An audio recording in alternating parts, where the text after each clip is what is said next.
1. The ancestry of dynamic psychotherapy.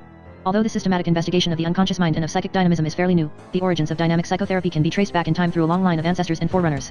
Certain medical or philosophical teachings of the past, as well as certain older healing methods, offer a surprisingly high degree of insight into what are usually considered the most recent discoveries in the realm of the human mind. For many years, accounts of cures performed among primitive peoples by medicine men, shamans, and the like aroused little attention among psychiatrists. Such accounts were regarded as queer stories, of interest only to historians and anthropologists. Medicine men were thought to be either grossly ignorant and superstitious individuals, able to cure only those patients who would have recovered spontaneously in any case, or dangerous impostors exploiting the credulity of their fellow men. Today we have reached another, more positive evaluation. The development of modern psychotherapy has drawn attention to the mystery of the mechanism of psychological healing and shown how many of its details still puzzle us. Why is it that certain patients respond to a certain type of cure while others do not? We do not know, therefore, anything that might shed light on such problems is welcome.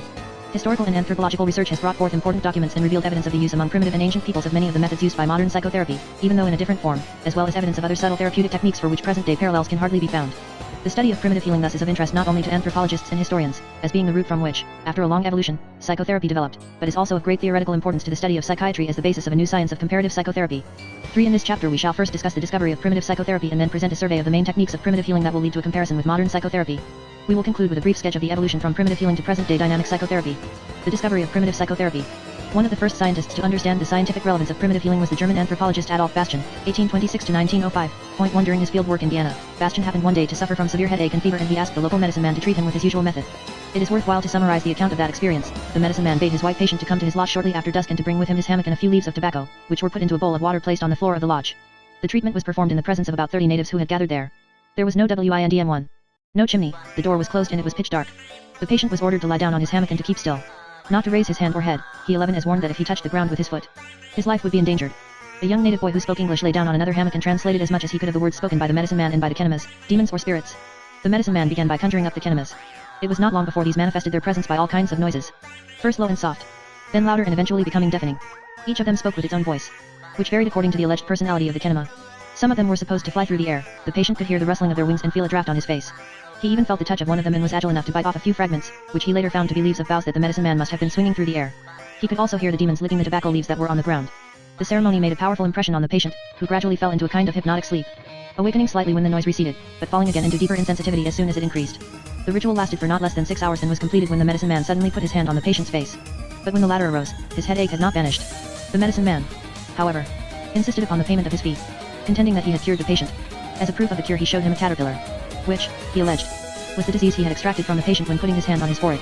Bastian commented on the fantastic achievement of this man who, for 6 whole hours, had displayed an intense activity and an unparalleled skill in ventriloquism.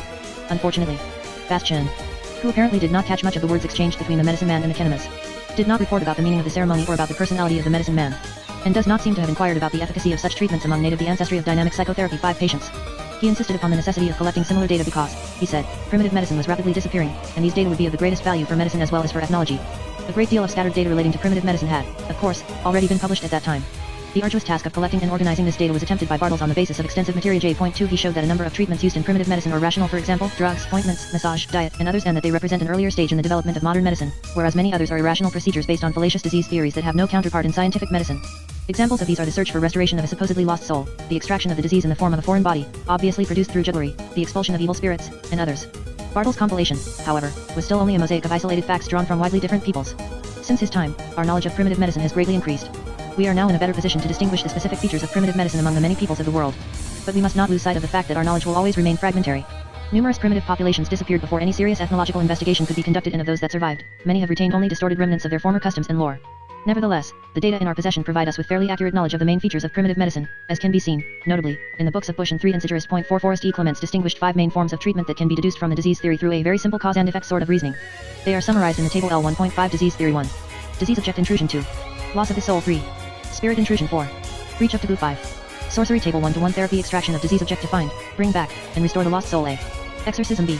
Mechanical extraction of the foreign spirit C. Transference of the foreign spirit into another living being. Confession, propitiation counter magic. Such forms of therapy are highly differentiated, and it is clear that many other procedures could have been devised on the basis of the same disease theories. For example, given the theory that disease results from the intrusion of a disease object, there is no reason why the treatment should consist of the extraction of the disease object through mouth sucking rather than through any of the other possible means. However, a survey of the known facts shows that almost everywhere the disease object is extracted only by this method. This peculiar fact brings us to the logical conclusion that we are dealing with a specific form of treatment that must have originated in one place and then spread to the rest of the world. As we shall see later, we can even attempt a reconstruction of the development of primitive medicine from the earliest prehistoric times to the present day. As the many forms of primitive therapy became better known and reliable documents became available, psychiatrists began to show an interest in them. Charcot had been interested in psychopathological manifestations among primitive populations, and wanted to compare them with those of his hysterical patients in Paris. One of his associates, Mage, gathered reports on possession and exorcism among the natives of Central Africa, and an African woman, who had arrived from her native land with severe hysterical symptoms, was examined and treated in Charcot's ward at the Salpêtrière 7 in 1932. Oscar Pfister commented on an account of a cure by a Navajo medicine man and attempted an interpretation in psychoanalytic terms. 8 Other similar studies were published by Freudian and Jungian analysts. Among anthropologists, Claude Lévi-Strauss vigorously emphasized the basic identity of certain age-old concepts of primitive medicine to certain new concepts of modern dynamic psychiatry. 9. Loss and restoration of the soul. According to an ancient concept, disease occurs when the soul spontaneously or by accident leaves the body or is stolen by ghosts or sorcerers. The healer searches for the lost soul, brings it back, and restores it to the body to which it belongs. The disease theory is widespread, but not universal. It is prevalent among some of the most primitive populations of the earth, such as the Negritos of the Malay Peninsula, the Pygmies of the Philippines, the Australians, and, generally speaking, those peoples who belong to what Gribner and Schmidt called the Urkultur race. However, this disease theory may also be found among populations of more advanced cultures, mainly in such areas as Siberia, where it is the foremost theory of disease, Northwest Africa, Indonesia, New Guinea, and Melanesia. But even in one given area there are many local varieties regarding the concepts relative to the nature of the soul, the causes and agents of soul loss, the destination of the lost soul, and the curability of the disease. 10 This disease theory is connected with a specific concept of the soul that has been the object of Tyler's pioneer studies. 11 During sleep or fainting, the soul seems to separate itself from the body. In dreams and visions, the ancestry of dynamic psychotherapy. 7 The sleeper sees human shapes that differ from those of his conscious experience. These two notions are combined in the theory that man bears within himself a kind of duplicate, a ghost soul whose presence in the body is a prerequisite to normal life, but that is able to leave the body temporarily and to wander about, especially during sleep. In the words of Fraser, the soul of a sleeper is supposed to wander away from his body and actually to visit the places, see the persons, and perform the acts of which he dreams. During these wanderings the soul may meet with accidents and dangers of all kinds, which have been described by Fraser in his classic book Taboo and the Perils of the Soul. 12 The soul, for example, may lose its way, be injured, or be separated from the body if the sleeper is suddenly awakened, while the soul is far away. It may get caught and detained by evil spirits during its wanderings, and may also leave the body in a waking state, especially after a sudden fright. Finally, it may also be forcibly removed from the body by ghosts, demons, or sorcerers. Logically, then, the treatment of the disease consists in finding, bringing back, and restoring the lost soul. However, the techniques, as well as the disease theory, vary widely. Sometimes the lost soul remains in the physical world, either far removed from or close to the patient, sometimes it wanders into the world of the dead or the spirits. The latter concept is found predominantly in Siberia, where a cure can be performed only by a shaman, that is, a man, who, during his long initiation, has been introduced into the world of the spirits and is thus able to function as a mediator between that world and the world of the living. Russian ethnologists have gathered many remarkable accounts of shamanism. One of them, Kazan Afontov, states, when a human being has lost his soul, the shaman works himself into ecstasy by means of a special technique, while he remains in that state. His soul travels to the world of the spirits. Shamans can tend to be able, for instance, to track down the lost soul in the UNDEN10RLD in the same way as a hunter tracks down game in the physical //ORLD. They must often make a bargain with the spirits who have stolen the soul, propitiate them and bring them gifts. Sometimes they have to fight the spirits, preferably with the help of other spirits who are on their side. E/N if they are successful they must anticipate the vengeance of the evil spirits. Once they have recaptured the lost soul they bring it back and restore it to the deprived body, thus achieving the cure. 13 In other parts of the world, the healer need not go so far away, nor must he work himself into ecstasy. The technique may consist simply of conjurations and other magical operations. This is the case with the Quechua Indians of Peru. We are indebted to Dr. Federico Sal Y. Rosas for a detailed study on the soul loss disease among that population. 14 From 1935 to 1957, Sal Y. Rosas noted 176 cases of cysto, the Spanish word for fright, in Huaraz and the neighboring provinces. The Quechua word yani designates the disease as well as the soul and the healing cure. Sal Y. Rosas emphasized that cysto is not a mere superstition, but a medical condition that can be approached both scientifically and anthropologically. The following is a summary of Sal Y. Rosas' account. The Quechua Indians believe that the soul, or perhaps part of it, can leave the body, either spontaneously or through being forced. The cysto disease can occur in two ways, either through fright caused, for instance, by thunder, the sight of a bull, a snake, and so on, or because of malevolent influences, not following upon fright, the latter being called cysto without cysto. Among the malevolent forces that can produce the abduction of the soul, the influence of the earth is considered supreme. The Quechuas show a great fear of certain slopes and caves, and especially of the old Incan ruins. Whether the cysto occurs following a fright or not, in both cases the power to be propitiated is the earth. How can the disease be designated as cysto when it was not preceded by a fright? It may be diagnosed as such when an individual loses weight and energy and becomes irritable, has disturbed sleep and nightmares, and especially when he falls into a state of physical and mental depression called Mikko. The matter is then clarified by a curandera. This woman will rub the body of the patient from head to toe with a live guinea pig in such a way that the animal dies at the end of the operation. Then she will skin it and read her oracular diagnosis in the animal's blood, which is made to drip into a bowl of water, and from the lesions she discovers in the animal's organs. The healing ceremony begins with an operation called the shakma, which is also performed by a curandera, who recites certain invocations while rubbing the patient from head to toe with a mixture of various flowers and leaves and the flour of several kinds of grain. The mixture is then collected and handed over to a male healer, a curiosa, who now performs the essential parts of the rites. The curiosa comes to the patient's house at midnight, wraps the mixture in a piece of the patient's clothing, and prepares him to receive the absent spirit. He then leaves the patient, who remains alone in the darkened house with the door open. He walks away, using the mixture to make a white line along the ground to enable the soul to find its way back. He goes either to the spot where the patient experienced his initial fright or to some dreaded place, such as an old grave or the ruin of an Incan fortress. There, using the mixture, he makes a cross on the ground, places himself at the center of the cross, and offers what remains of the mixture as a propitiatory sacrifice to the earth. He then solemnly calls the lost soul, repeating his call 5 times. At the end of the 5th invocation, he must perceive a special noise that indicates the presence of the lost soul before he can return to the house of the patient, carefully following the white track. The patient must be asleep. The healer cautiously lifts the blanket over the patient's feet, this being the place where the soul supposedly re-enters the body accompanied by a special rustle that is audible to the healer. At this moment, the patient is expected to dream that his soul returns to his body in the shape of a tame animal. The healer now leaves the house, either through another door or by walking backward. The patient's family is not allowed to return until the following morning, and in most cases, when they return, they find the patient cured. If not, the failure is ascribed to the fact that the patient, the ancestry of dynamic psychotherapy 9, was not asleep when he ought to have been, or to some other defect in the procedure, and the operation will be repeated at another time. Sal Y. Rose has compiled statistics on 176 patients, mostly children or adolescents afflicted with cysto, who underwent a medical examination. It was found that these patients belonged to two distinct groups. The first consisted of 64 emotionally disturbed individuals suffering from anxiety, depression, hysterical symptoms, and the like. The second group included 112 patients afflicted with physical diseases such as tuberculosis, malaria, post-dysentery colitis, malnutrition, anemia, and so on, all further complicated by emotional disturbances. A remarkable fact is the frequently successful outcome of the healing procedure. With praiseworthy honesty, Sal Y. Roses writes, I have personally observed many cases of typical or even atypical cysto abruptly improve or recover completely after 1 or 2 sessions of yoni. Such a success achieved by a humble rural curiosa or by a peasant woman, with their primitive and savage psychotherapy, contrasts with the failure of graduated physicians, among them the author of this article in The Cure of Cysto. Among all primitive disease theories, probably none is stranger to us than the idea of soul loss. Nothing is further from our principles of treatment than the restoration of a lost soul to a patient. And yet, if we ignore the cultural element and seek the roots of facts, we may find a common ground between those primitive concepts and ours. Do we not say that our mental patients are alienated, estranged from themselves, that their ego is impoverished or destroyed? Could not the therapist who gives psychotherapy to a severely deteriorated schizophrenic patient by trying to establish a contact with the remaining healthy parts of the personality and to reconstruct the ego be considered the modern successor of those shamans who set out to follow the tracks of a lost soul, trace it into the world of spirits, and fight against the malignant demons detaining it, and bring it back to the world of the living? Intrusion and extraction of the disease object. This theory maintains that disease is caused by the presence in the body of a harmful foreign substance, such as a piece of bone, a pebble, a splinter of wood, or a small animal. Certain peoples believe that disease is caused not by the object itself but by a special disease essence contained in the object. Sometimes, the harmful disease object is believed to have been shot into the body by a sorcerer. This disease theory is widespread in America, excepting the eastern Eskimos, very common in eastern Siberia, Southeast Asia, Australia, New Zealand, and in several other parts of the world. It has also left many traces in European popular medicine and folklore. A striking fact is the connection between this disease theory and a peculiar kind of treatment. The medicine man uses his mouth to suck out the disease object. Other methods, such as massage, are much less frequent. It is obvious that the disease object seemingly extracted by the medicine man is produced by means of a trick, which explains why some Europeans who watched such healing procedures declared that the medicine men were quacks and imposters. Yet, there is little doubt that these cures are often successful. It has also been pointed out that among certain populations the disease object is of such a nature that a patient could not possibly believe that it had been extracted from his body. We face here a situation that frequently occurs in anthropology. In order to understand the meaning of a custom or belief, one must consider it within the sociological structure of the community. Similarly, we cannot understand this kind of therapy without knowing the natives' attitudes and beliefs in regard to the disease, the medicine man, and the treatment. To clarify this point, we will briefly summarize a document published by Franz Boas in 1930. It is an autobiographical fragment, related to him by a Kwakiutl shaman and published in the original Kwakiutl, with an English translation. 15. Levi Strauss has drawn attention to the great interest of this document from the point of view of comparative psychotherapy. 16. What follows is a summary of Boas' reports of the adventures of Caselid, a Kwakiutl shaman belonging to a tribe of Indians of the North Pacific coast of British Columbia. The narrator, giving potlatches to the world, relates how he doubts the powers of the shamans. And in order to find out the truth, he tries to become admitted to one of their groups. Because of his acquaintance with 2 of them, he manages to watch a therapeutic performance and closely observes their healing techniques. The ceremony is being conducted by the shaman, Making Alive, who is assisted by 4 other shamans and several song leaders, in the presence of a number of men, women, and children in the patient's house. After various rites, Making Alive feels the patient's chest and wets his mouth. He then sucks the place where he has localized the sickness.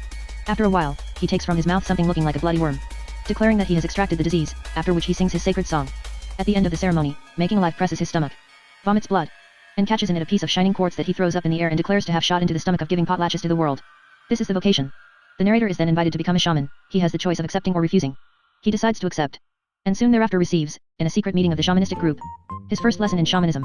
The 4-year curriculum of that school included memorizing a number of magic songs pertaining to various kinds of diseases, the technique of feeling the disease, that is palpation of the body including some obstetrical techniques, practical exercises and simulated fainting, trembling, convulsions, vomiting of blood, and the therapeutic techniques.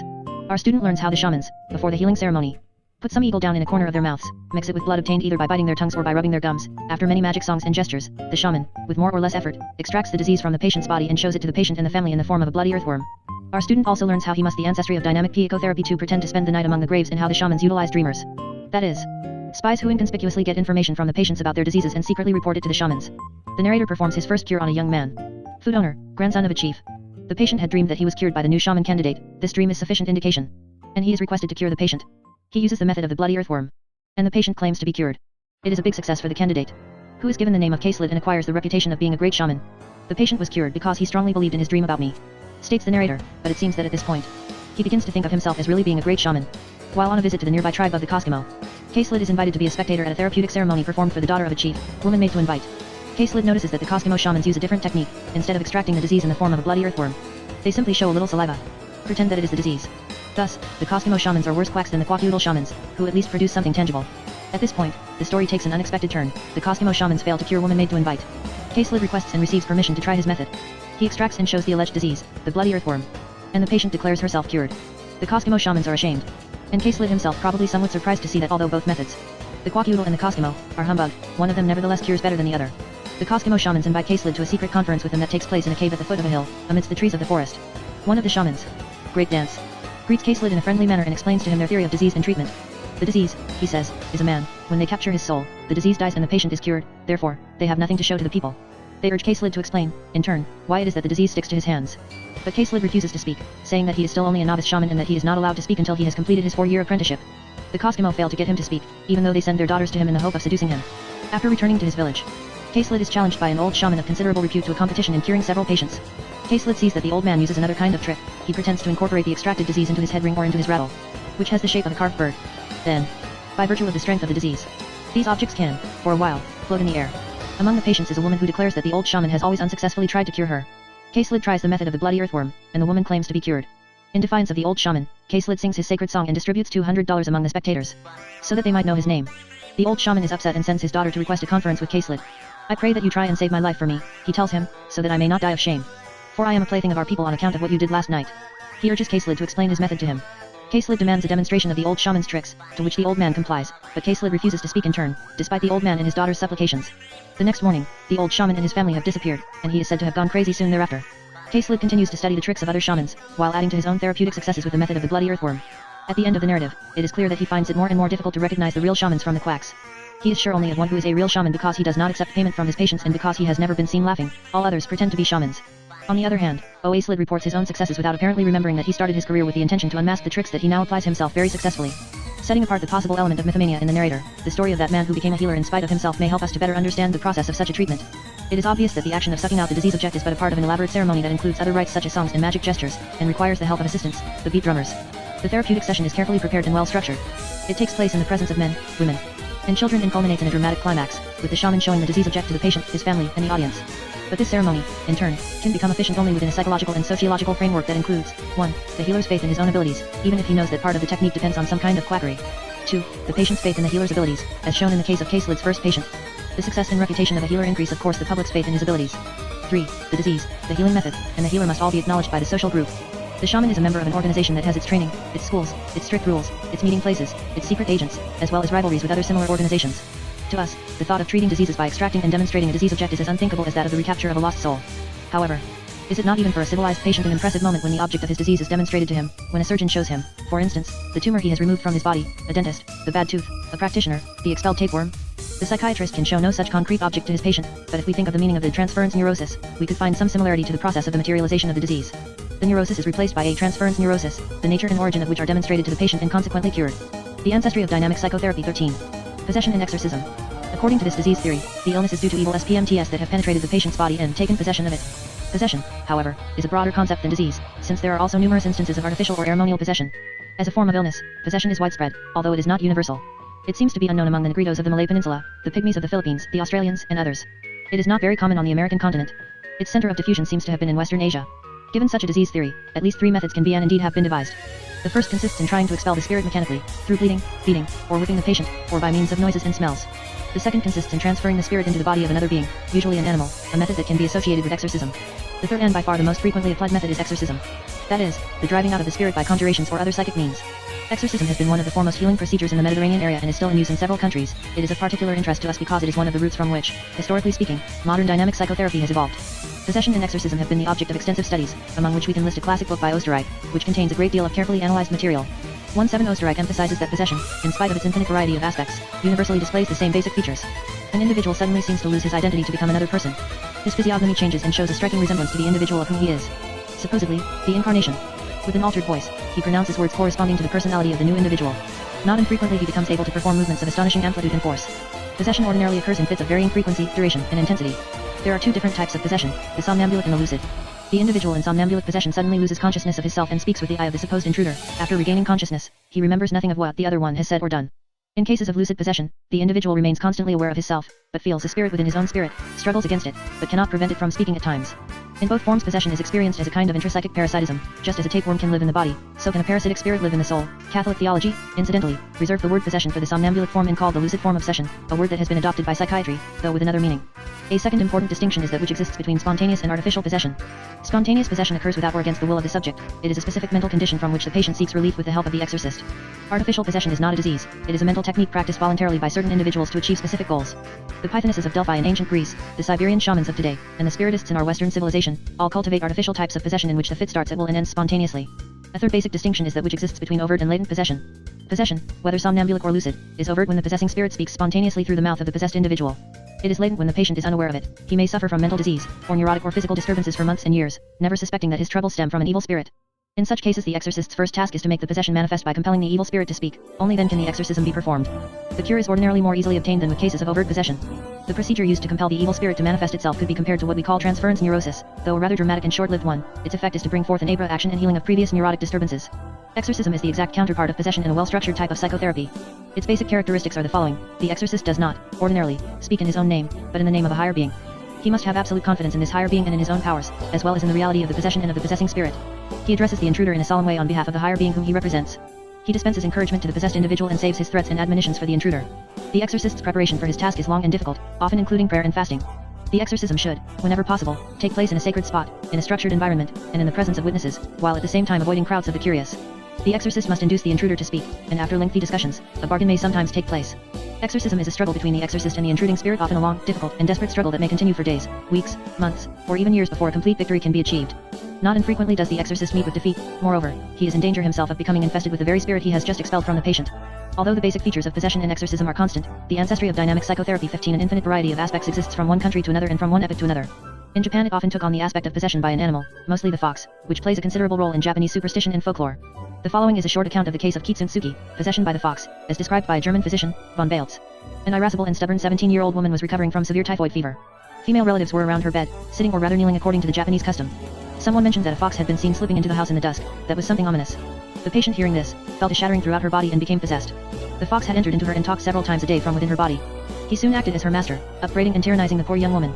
After a few weeks, a reputed exorcist of the Nichiren sect was called and pronounced his exorcisms, but without success.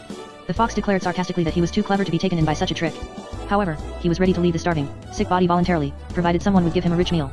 How was that to be done? On a certain day at 4 o'clock someone had to go to a fox temple, about 12 kilometers away, and bring 2 pots of rice prepared in a certain way, roasted bean cakes, many roasted mice and raw vegetables, that is, all the favorite dishes of supernatural foxes. Then the fox would leave the patient at exactly the same time. And so it happened. Exactly at 4 o'clock. At the moment when the dishes were placed out in the remote temple, the young woman breathed deeply and said, "He has gone." The possession was cured. 18 This is an instance of spontaneous, lucid, overt possession by an animal spirit. We must consider the cultural and social background of the patient.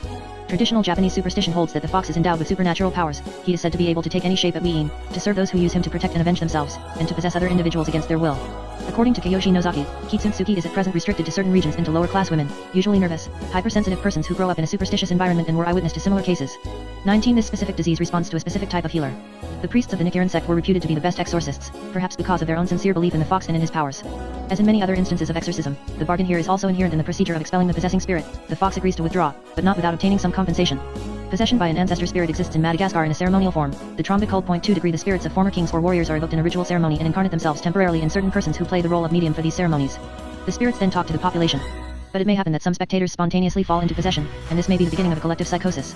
Spontaneous possession also exists in Madagascar under another form, the Bilo, whose special kind of healing will be mentioned later. The Trombe may be compared to the Haitian voodoo cult, in which the possessing spirits, or LOA, are often thought to be the spirits of ancient heroes or of voodoo deities. But here, too, ritual possession is sometimes the starting point of spontaneous possession of a morbid character. Possession by a god is a characteristic feature of certain religions.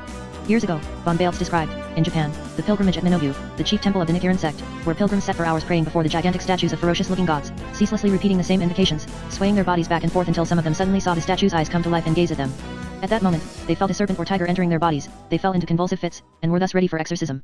These are instances of artificial, voluntary possession, but here, too, suggestible spectators could be seized by involuntary, spontaneous possession.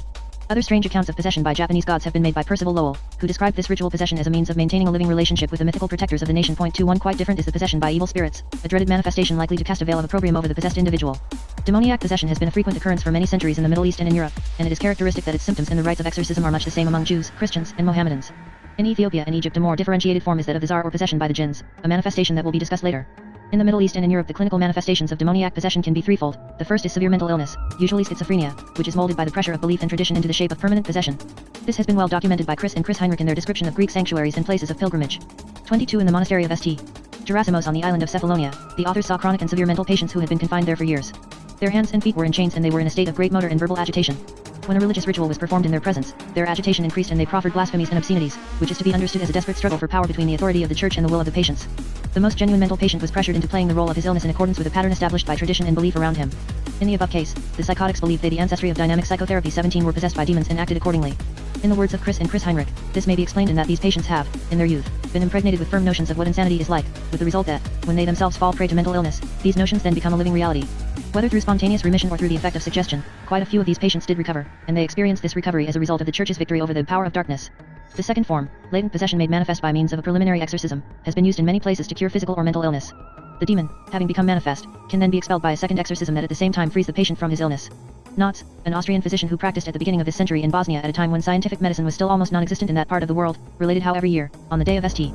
John the Baptist, crowds of pilgrims made their way to an old Franciscan chapel where the fathers spent the entire evening hearing their confessions. 23 On the morning of June 24th, the fathers pronounced the ritual prayers and those pilgrims who manifested signs of possession were thereupon exorcised. The fathers were thus able to heal hysterical women whom official medicine could not have helped. The same kind of exorcism was practiced by Father Gassner around 1775, and its historical importance will be shown in Chapter 2. The third form, overt spontaneous possession, is now considered to be a more or less severe form of hysterical neurosis.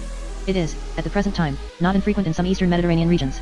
Hartocles, who visited Cephalonia in 195-3, gave a description of such cases and of the exorcism in which several features seem noteworthy. 24 The first is the sudden worsening of the mental disorders at the moment when the exorcist displays the holy relics. This manifestation can become so severe that some patients must be tied down for the duration of the exorcism. It is explained by the Icelanders as the rage of the demon, who anticipates his expulsion. In modern language this would be called a resistance and short transference neurosis. The inhabitants of Cephalonia also claim that the moment the demon is expelled a branch will fall in a mysterious way or a church window will break inexplicably, which is also ascribed to the expelled demon's rage. The more nasty and powerful the demon, the more likely he is to demonstrate his rage in such a manner. When the patient has been cured, he does not leave the island without presenting a gift to the monastery. It is, in Janet's words, an act of termination, and it also enhances the patient's self-esteem. The history of the Western world during the past 20 centuries abounds with stories of possession either individual or collective, sometimes in epidemic form and with stories of exorcism. Roscoff 2S has shown that the manifestation of possession as well as that of witch hunting gradually disappeared, largely because of the influence of the Enlightenment, which dispelled belief in the devil, so that even religious circles ascribed less and less importance to him.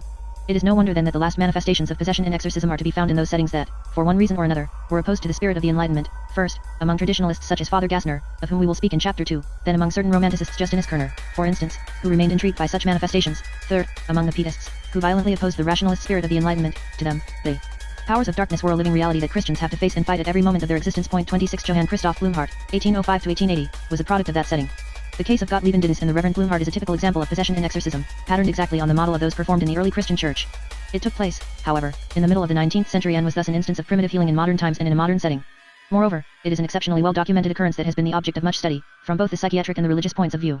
This celebrated exorcism took place in the small village of Mottlingen, Weertemmerg, during 1842 and 1843, shortly after Blumhardt had been appointed Lutheran pastor there. We will first give a summary of the possession and exorcism as related by Blumhardt in the official report he sent to his church authorities. Gottlieb Dennis, 28 years of age, had lost both parents in her childhood and was now living with 3 older siblings, all unmarried.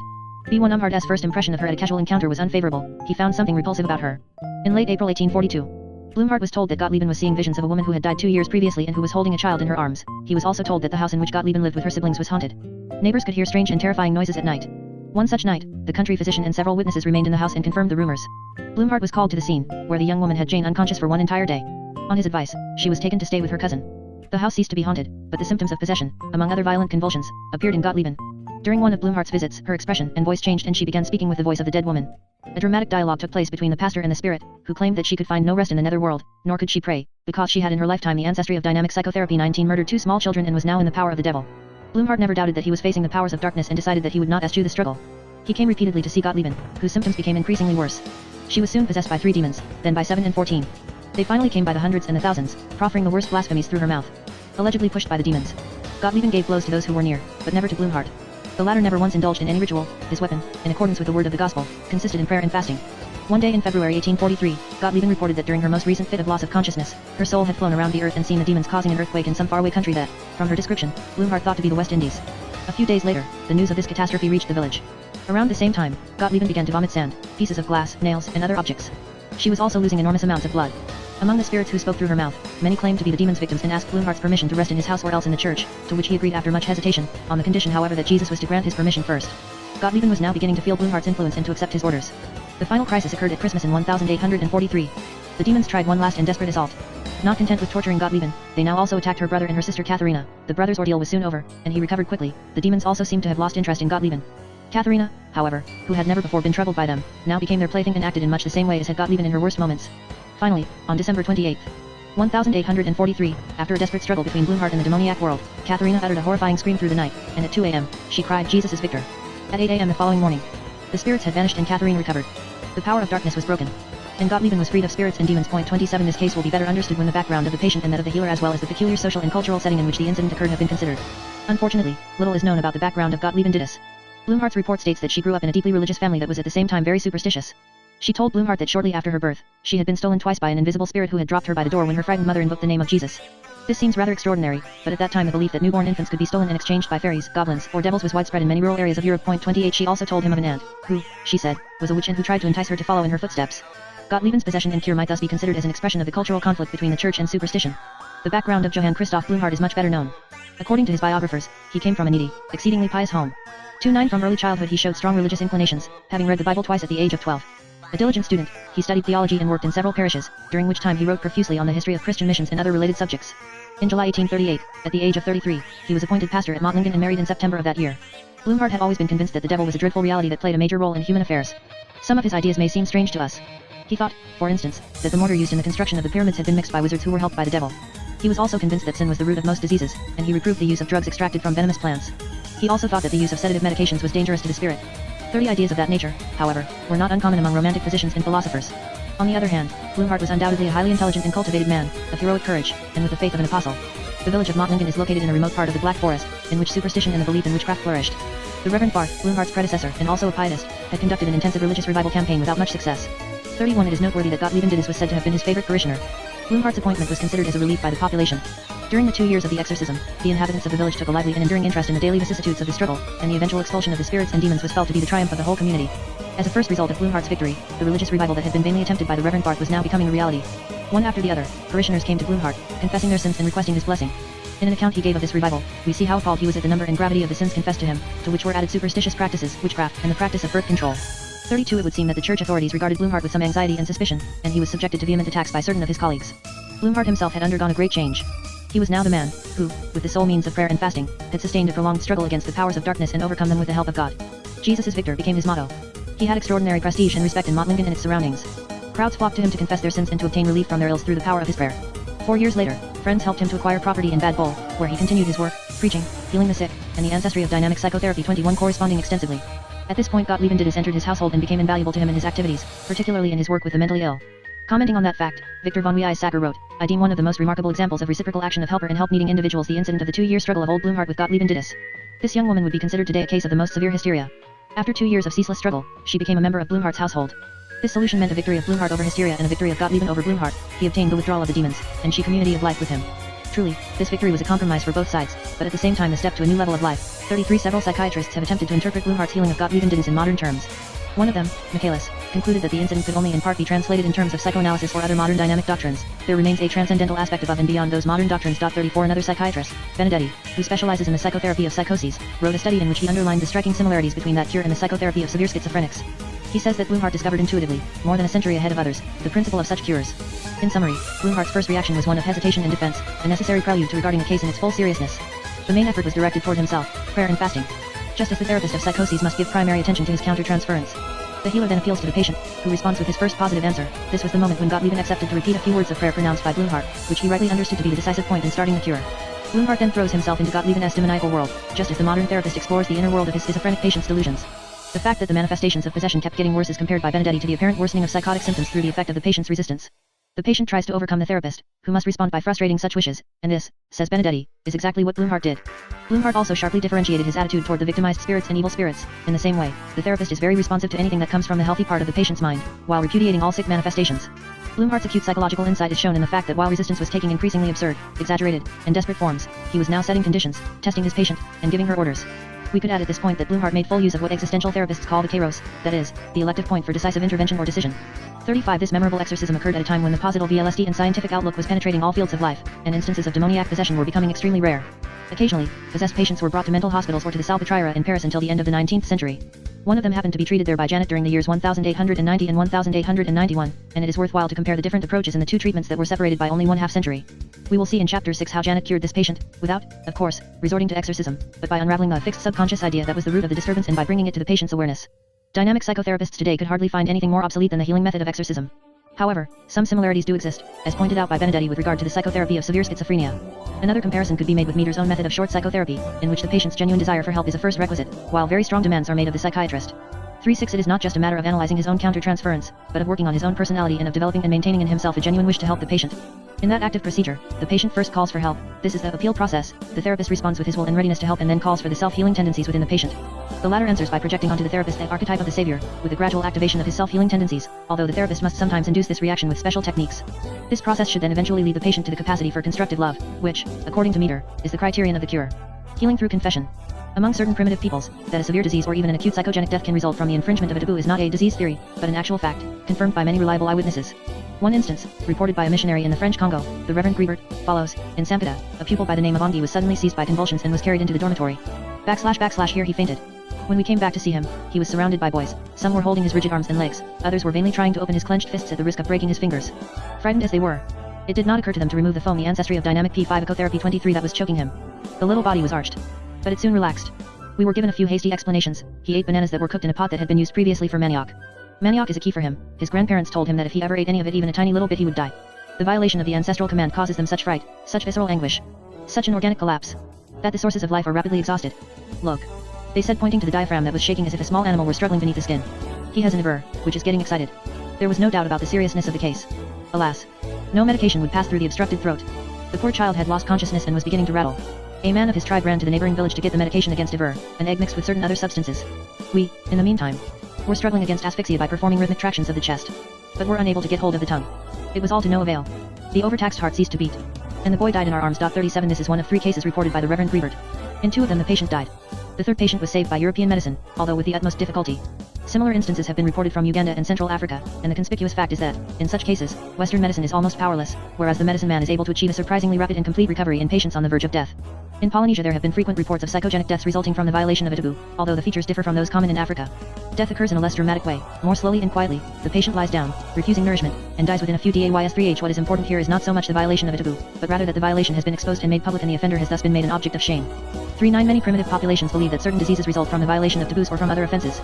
However, innumerable variations exist as to the beliefs concerning the nature of such offenses, the curability of the resulting diseases, and the possible treatments.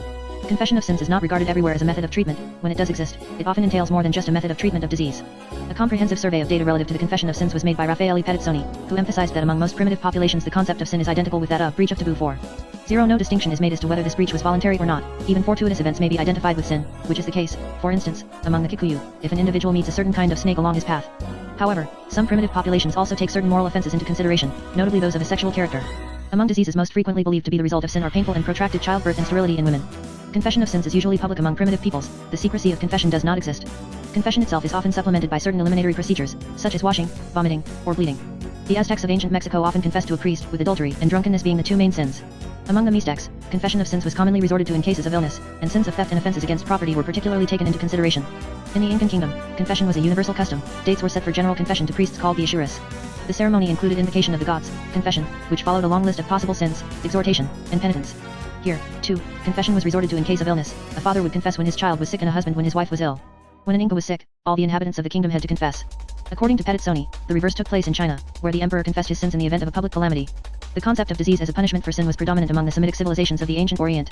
Sin was then clearly defined as a voluntary offense against moral and religious laws. Many diseases, among them emotional and mental illness, were thought to be the result of sin. Confession also existed as a means of relief, and often of healing. Many traces of this disease concept have survived until today. Popular beliefs about the terrible diseases resulting from the sin of masturbation have not yet disappeared. Reacting against such scientifically untenable concepts, psychiatry has radically excluded the word sin from its vocabulary. But it has been rediscovered by modern dynamic psychiatry, if not as sin, then at least in the notion of guilt feeling. The pathogenic action of guilt feelings and the therapeutic effect of confession even on physical diseases cannot be disregarded. A clinical observation published by Aldenhoven may be quoted in that regard. A 42-year-old woman was admitted to the hospital on the 5th day of a pneumonia that had broken out while she was alone in her unheated apartment. By the time of her admission, she was in a critical condition, exhausted, with severe dyspnea. Slight cyanosis. Pulse 120. Rectal temperature 40.0 C. I04.0F. The X-rays showed a pneumonia of the left upper lobe. The following day her condition was worse. In spite of the medications. This was before the era of antibiotics. The same evening, the 6th of the disease, the pulse was like a thread, with a frequency of 150, the cyanosis increased, and the respiration became extremely superficial. The patient was covered with cold sweat. The look of her wide eyes expressed anguish, and she said repeatedly that she was going to die. Dr. Aldenhoven visited her in the evening. An old friend of her family's was present in the room. Aldenhoven ordered a bloodletting of 180 cubic centimeters and in the ancestry of dynamic psychotherapy 25 injection of camphor. He had the feeling that these measures might slightly prolong the patient's life, but would hardly check her gradual decline. Pulse and breathing were fading away, the anxious look grew dimmer, the voice was hardly perceptible. The physician sat down at her bedside and told the patient that her sister, to whom she was very attached, would come the next morning. She whispered faintly, "I will die before morning, and it will be proper punishment." "Punishment?" Jay asked the physician quietly. "Well, then you will not die. We will see to it that you pay the penalty above the earth and not below." These words, which expressed a positive medical conviction, hit the mark. The patient felt herself understood. She asked the visitor to leave the room and told the physician that the pneumonia had befallen her at the place where she had been unfaithful to her husband, from whom she was now estranged and who was still a prisoner of war. Now, disease and death represented punishment.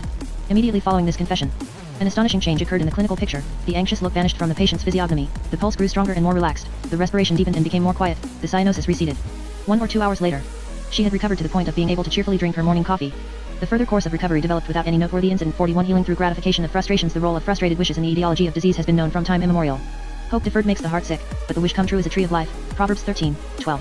A Maori proverb says, "There is a well of dissatisfaction in the heart of man, and hence vexation and anxiety." 42 For many centuries, medical textbooks contain descriptions of two conditions that are largely forgotten today, homesickness and lovesickness.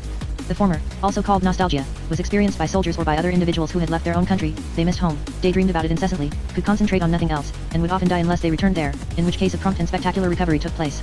43 Lovesickness was observed in young men or women hopelessly in love. They would slowly fade away and die unless they were united with the object of their love, which was often kept secret. 19th century psychiatry excluded these two conditions from its nosology and did not ascribe much importance to frustrated wishes as a psychogenic factor. Dynamic psychiatry has re-emphasized their meaning, which primitive medicine had at times well understood. When the French Jesuits started their missionary work among the Indians of northeastern America in the 17th century, they were amazed to see the importance attached by the Hurons and the Iroquois to the gratification of an individual's wishes as expressed in his dreams. It would be cruelty, nay murder, not to give a man the subject of his dream, for such a refusal might cause his death, wrote a Jesuit father. 44 It was therefore a sacred duty to give a man what he had seen in his dream or to let him accomplish the action he had dreamed of, the more so when the individual was already sick. Nothing then could save him except the gratification of his heart's desire as revealed by his dreams. One of the Jesuit missionaries, Father Ragueño, gave an excellent account of the beliefs and practices of the Hurons in that regard.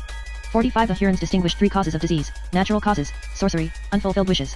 Of the unfulfilled wishes, some were known to the individual, others, called Ondanum, were not known but could be revealed to him in his dreams.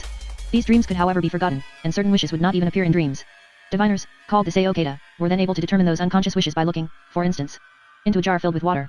If the patient was mortally ill, the diviners would declare that the object of his wishes was impossible to obtain. When there were chances of recovery, they would enumerate objects supposedly desired by the patient, and a festival of dreams would be organized.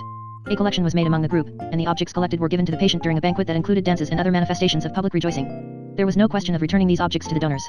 Thus, the patient would not only recover from his disease with all his wishes gratified, but would sometimes come out a rich man. On the other hand, some of the donors might become sick in turn and dream of receiving some compensation for their loss. A festival of dreams was thus a combination of therapy, public rejoicing, and property exchanges. In other accounts, the Jesuit fathers described the festival of dreams as a mad collective frenzy in which the dreamers ran about screaming and threatening the others, compelling them to guess their dreams and to give them one thing after another until they had guessed correctly. There are also instances of what could be called symbolic realization. A Jesuit father happened to visit an Iroquois community on the day of the Festival of Dreams. One of the Iroquois wanted to kill him under the pretext that he had dreamed of killing a Frenchman. However, he was given a Frenchman's coat and found it to be a good enough substitute. 46 Another story describes a young woman who was severely ill. Someone in the community dreamed that she would recover if her parents prepared a banquet with 20 heads of elk, a thing impossible to obtain at that time of year.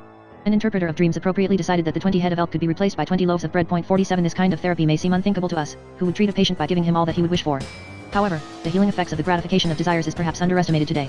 Good fortune can, sometimes, still play the role of a therapist. An historical instance is shown in the biography of Frank Ois Magendie, 1783-1855.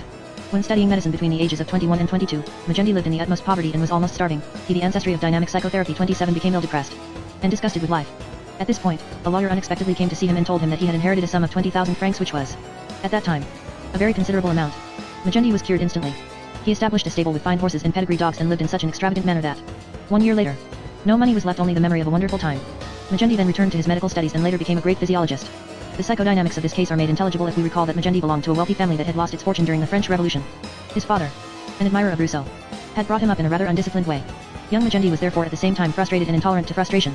His thoroughbreds and his dogs represented for him what the Festi 1 Al of dreams meant to an Iroquois. 48 It is likely that the gratification of frustrated desires plays a decisive role in certain exorcisms and other therapeutic procedures.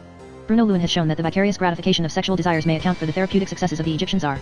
The czar ceremony is performed in Egypt among the lower social classes as a treatment for neurotic and hysterical women. It is organized by a woman called the Kudya 11 who is helped by 3 other women who sing, dance, and play the drum and the tambourine. Participation is restricted to women. After various rites, the patient is led into the room in a bride's attire.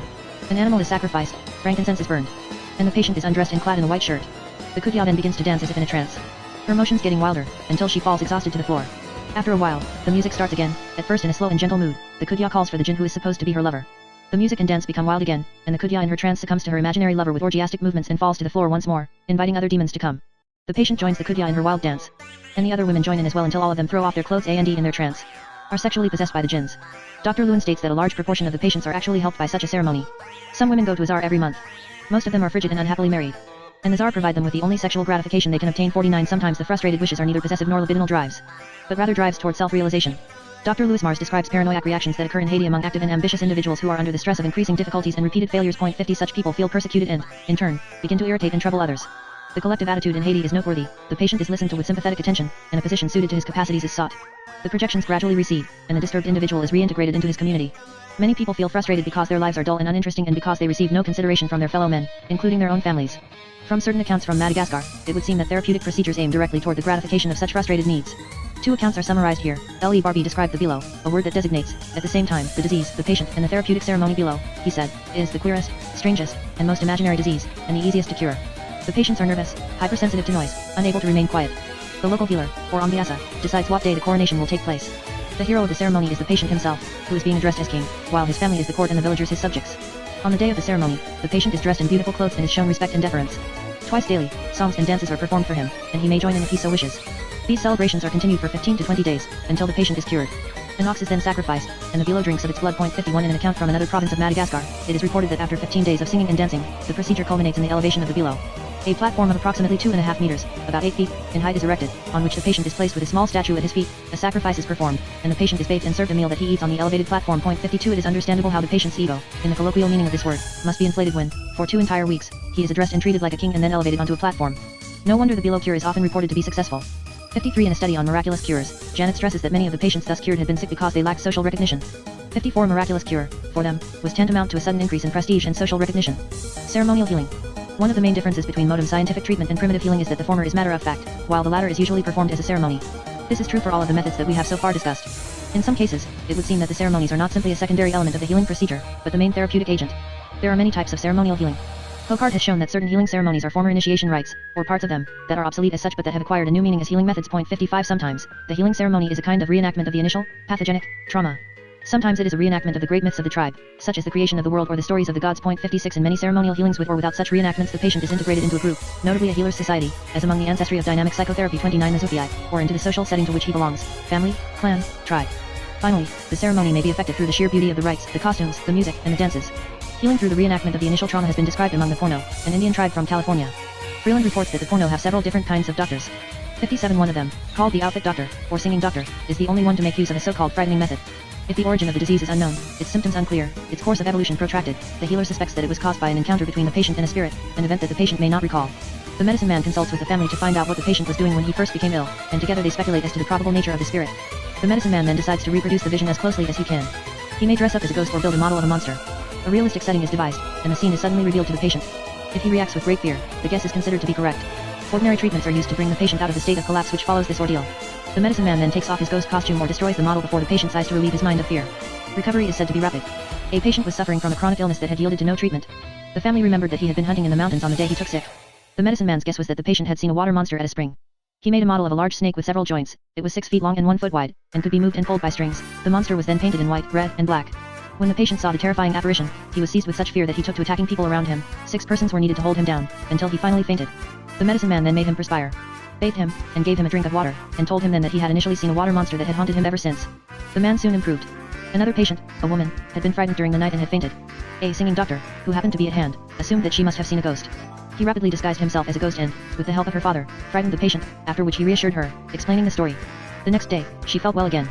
We would call such therapeutic procedures either psychic shock therapy or psychodrama. A more elaborate procedure was found among the Zufii, where the healing activity was not the prerogative of one man but of a number of medicine societies, that is, groups of healers who claimed to perform their cures through the agency of the gods of their societies. These gods were believed to enter the healers' bodies during the ceremony. Matilda Stevenson wrote a detailed description of these societies and of their healing ceremonies. 58 These differ from one society to another, according to the myths of their respective gods. As an example, Mrs. Stevenson described a ceremony, performed by one of the societies. For the cure of a sore throat. The members of the society gathered at sunset in the patient's room. The patient was on a rug in the center of the floor, reclining in the arms of his fraternity father. 3 theurgists, wearing the masks and costumes of the 3 gods of the society, entered the room through the roof, led by a female member bearing the insignia of the society and carrying a basket containing a sacred meal. The gods performed several dances and other rites around the patient, drawing lines with sacred pollen on his body. One of the rites consisted of the patient's expectorating through the mouth opening of the great god's mask, handed to him by the theurgist and later returned to him. During the entire ceremony, the choir kept chanting to the accompaniment of certain instruments. After a long series of other rites, the gods left. The fraternity father then gave 2 cakes to the patient, who had to eat one and give the other one to a stray dog, after which the other members of the society left. A feast had been prepared for them by the patient's family. There are several conspicuous facts in this treatment. 1. It is a collective treatment, organized and performed not by one man, but by a healing society. 2. It is a psychodrama. The 3 main healers, wearing the costumes and masks of the 3 gods, are assisted by the other members of the society, while the patient plays an active role in the rites. 3. It is a elegist therapy, since the gods are brought near and their myths reenacted. 4. It is also a beauty therapy because of the magnificence of the songs, the rites, and the costumes. 5. In part, it is a treatment through the transference of disease or evil to another being. The sore throat is transferred to a stray dog. 6. The patient is expected to join the society after his recovery, a procedure that modern psychiatry is beginning to rediscover. Former alcoholics often join temperance societies, discharged mental patients join together in clubs. _S9 A still more elaborate form of ceremonial healing is found among the Navajo, an Indian tribe noted for its fine weaving, beautiful colored sand paintings, and music.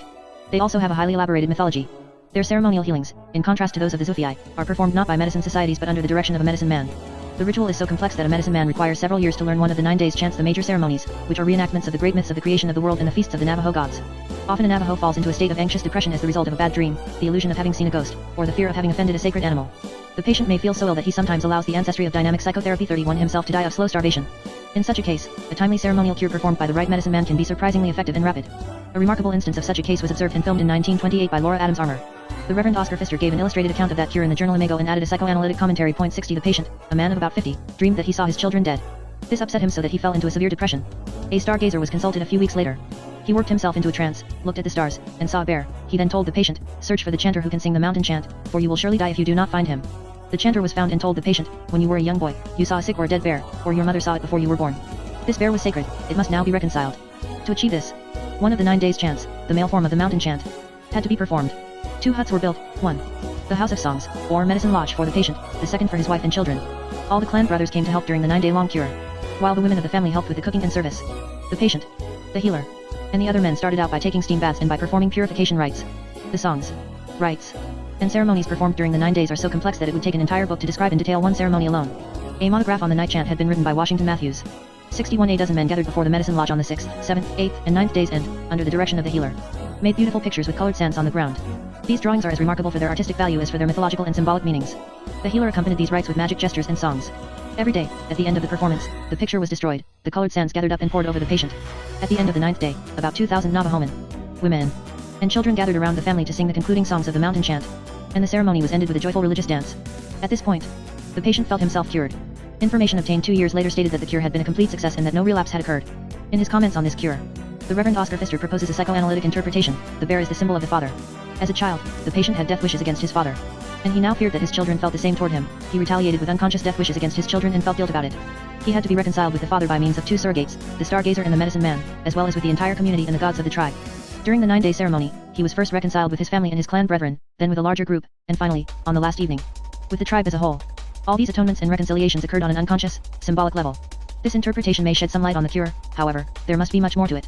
Pfister himself adds that the intensive participation of an entire sympathetic community is reminiscent of certain religious cures at holy shrines. In the Navajo healing ceremonies, however, the patient is not only reconciled with the community and with the gods, but this gradual reconciliation is brought about through the reenactment of the cosmogonic and other sacred myths.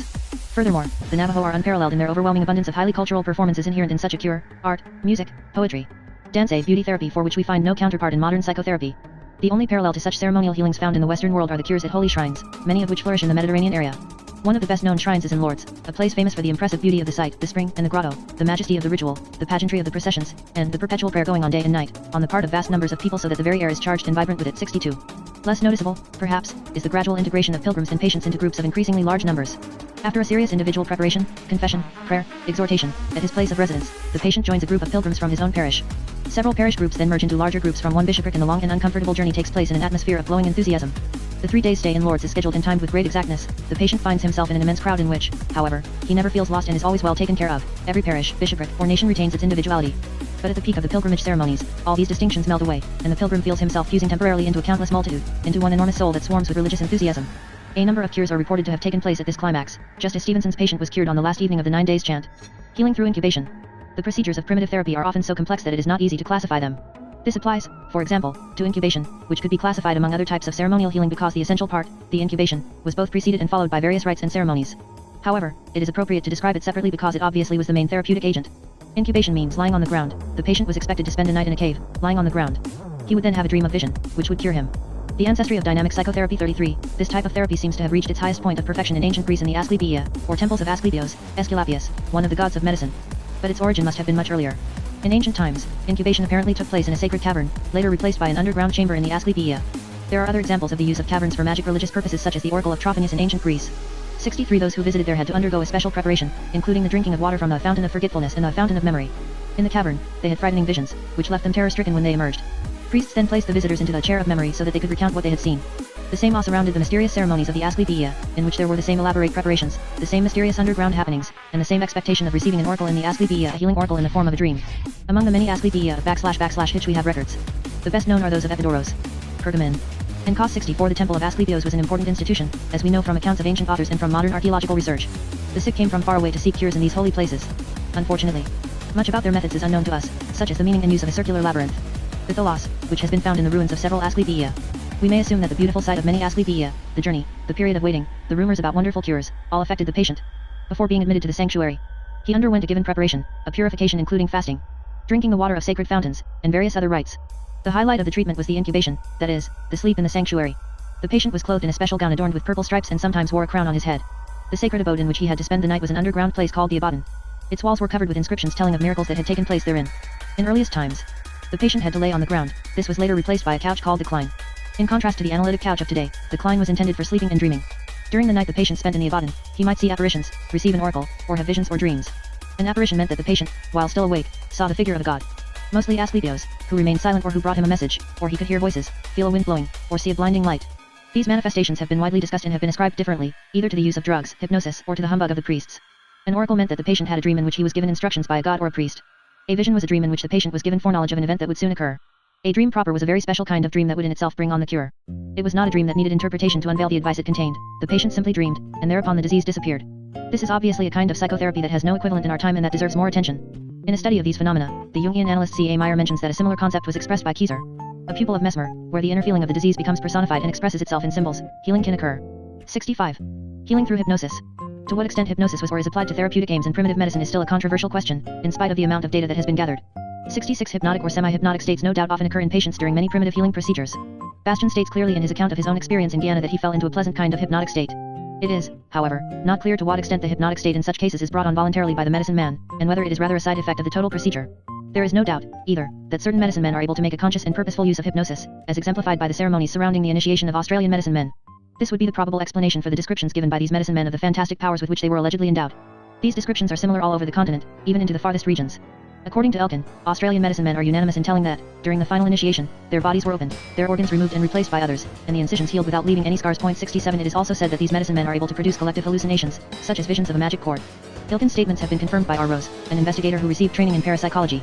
68 These hallucinations are strikingly similar to those that have been reported from Tibet, and Elkin therefore assumes that the Australians and the Tibetans derive their secret knowledge from a common source. Although these facts seem to indicate a knowledge of hypnosis among medicine men, they do not necessarily imply that hypnosis has ever consciously been used for therapeutic goals. The instance that most closely approximates modern hypnotic procedure is found in a document from an Egyptian scroll dating back to the 3rd century AD, published by Brugsch. 69 It relates how hypnosis was induced in a young boy through fixation of a luminous object and what he reportedly saw and heard while in the trance. This would indicate that hypnosis was used merely as a means of producing clairvoyance and not as a therapeutic device. It has been said that the terrifying visions in Trophonius's cavern and the healing visions in the Asclepiae were of a hypnotic nature. This is quite possible, but evidence is lacking. The ancestry of dynamic psychotherapy 35. Magical healing. Many of the healing procedures we have reviewed so far have been called magic or contain certain magic elements, but magic covers a field much broader than medicine. Magic can best be defined as an inadequate technique of power of man over nature and a fallacious anticipation of science. 70-71 Through a pseudo-technique, the magician endeavors to achieve all that modern man is able to attain through adequate scientific means. But whereas science is neutral and can be applied toward good and evil ends, magic is usually more strongly divided into bad or good, black or white. The former supposedly creates disease, the latter allegedly cures it. Magic has also been described as a system in which the features of social life are unduly projected onto the material world. 72 In its ignorance of the abstract, constant, and impersonal laws of the universe, magic replaces them with a system of rules similar to those of social life. The forces of nature are addressed with conjurations and incantations formed on the model of social requests and commandments. Rites are devised on the model of social ceremonies. In this manner, the magician is supposed to gain control over the forces of nature, such as the weather, the fecundity of animals, and the abundance of crops, and also to create and heal disease. The practices of primitive medicine which are called magic constitute a heterogeneous group that can be divided into several subgroups. Either is sometimes irrational, although disguised, use of efficient drugs or poisons, even if most magic substances probably work as placebos. 2. Parapsychological powers such as clairvoyance and telepathy may be used occasionally. 3. Hypnotic manifestations probably play a part at times. 4. There is undoubtedly also an extensive use of tricks and jugglery.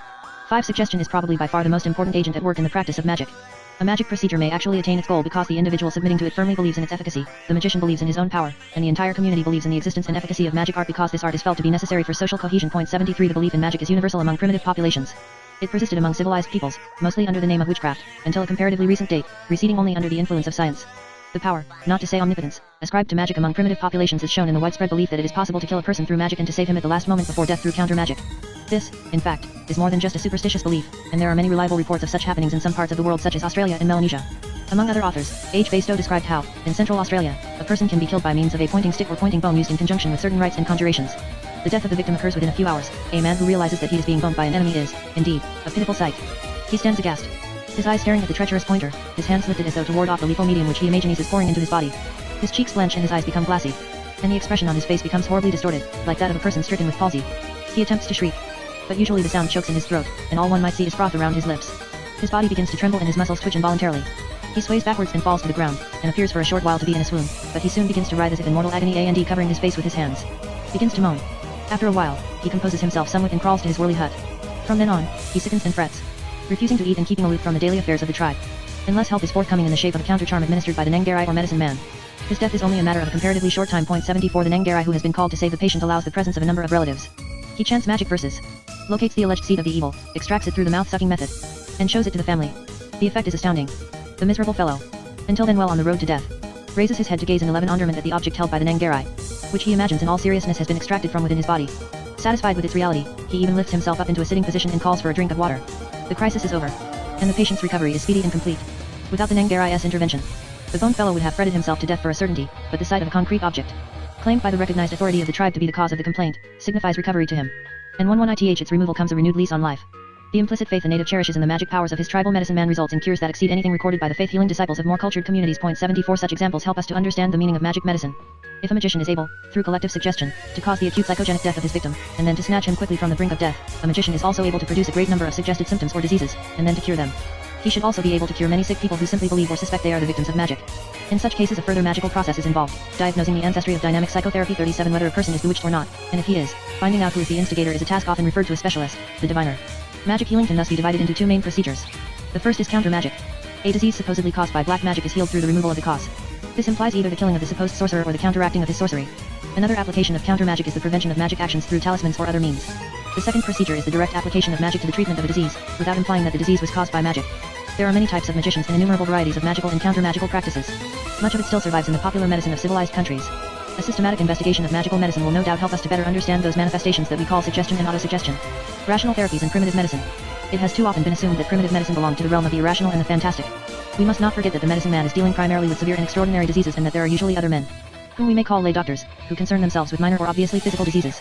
As shown by Bartels, a considerable part of primitive medicine represents a former stage of empirical medicine, such as the use of baths and sweating houses, massage, elementary surgery, and drugs. It is well known that modern pharmacopoeia derives a large number of its most active drugs from primitive medicine. Certain populations developed this type of rational and empirical therapy to a higher level than did others. One of the best studies of rational primitive medicine is that of G.W. Harley, who lived among the Mano tribe in Liberia. 75. He lists about 100 conditions, of which only 15 were treated by magical or other irrational methods. More than 200 plants were used by medicine men in the form of infusion, decoction, and others. R.W. Felkin, a young physician who had done missionary work in Uganda in 1884, published an account of a caesarean section that he witnessed in 1879 in Kaitra, then a part of the Bunyoro kingdom. 76. This description aroused considerable skepticism. Recent research, however, shows that medicine in the kingdom of Bunyoro had achieved other high accomplishments. As Davies has stated, some local geniuses apparently had crossed the Rubicon that divides the magical world from that governed by experimental science. 77. In regard to the treatment of mental diseases, the same could be said of the methods used by a native healer in Lapland that were reported by the ethnologist Jake Kvistad. 78. For a mental patient, this healer would prescribe a general rule of life, abstaining from alcoholic beverages, tobacco, and coffee, rising and retiring early, keeping occupied with light work. Someone should constantly attend the patient, without giving him the impression of his being watched. The patient should take no medication, but should bathe twice daily, in sea water in the morning and in fresh water at night. He was not to be tied if he became aggressive, rather he was to be put into a room from which every potentially harmful object had been removed. If he attacked somebody, he should be given a slap on his naked body with a leafless twig. One should speak to him sharply and show no fear. This Lapland healer was said to have cured many mentally disturbed patients.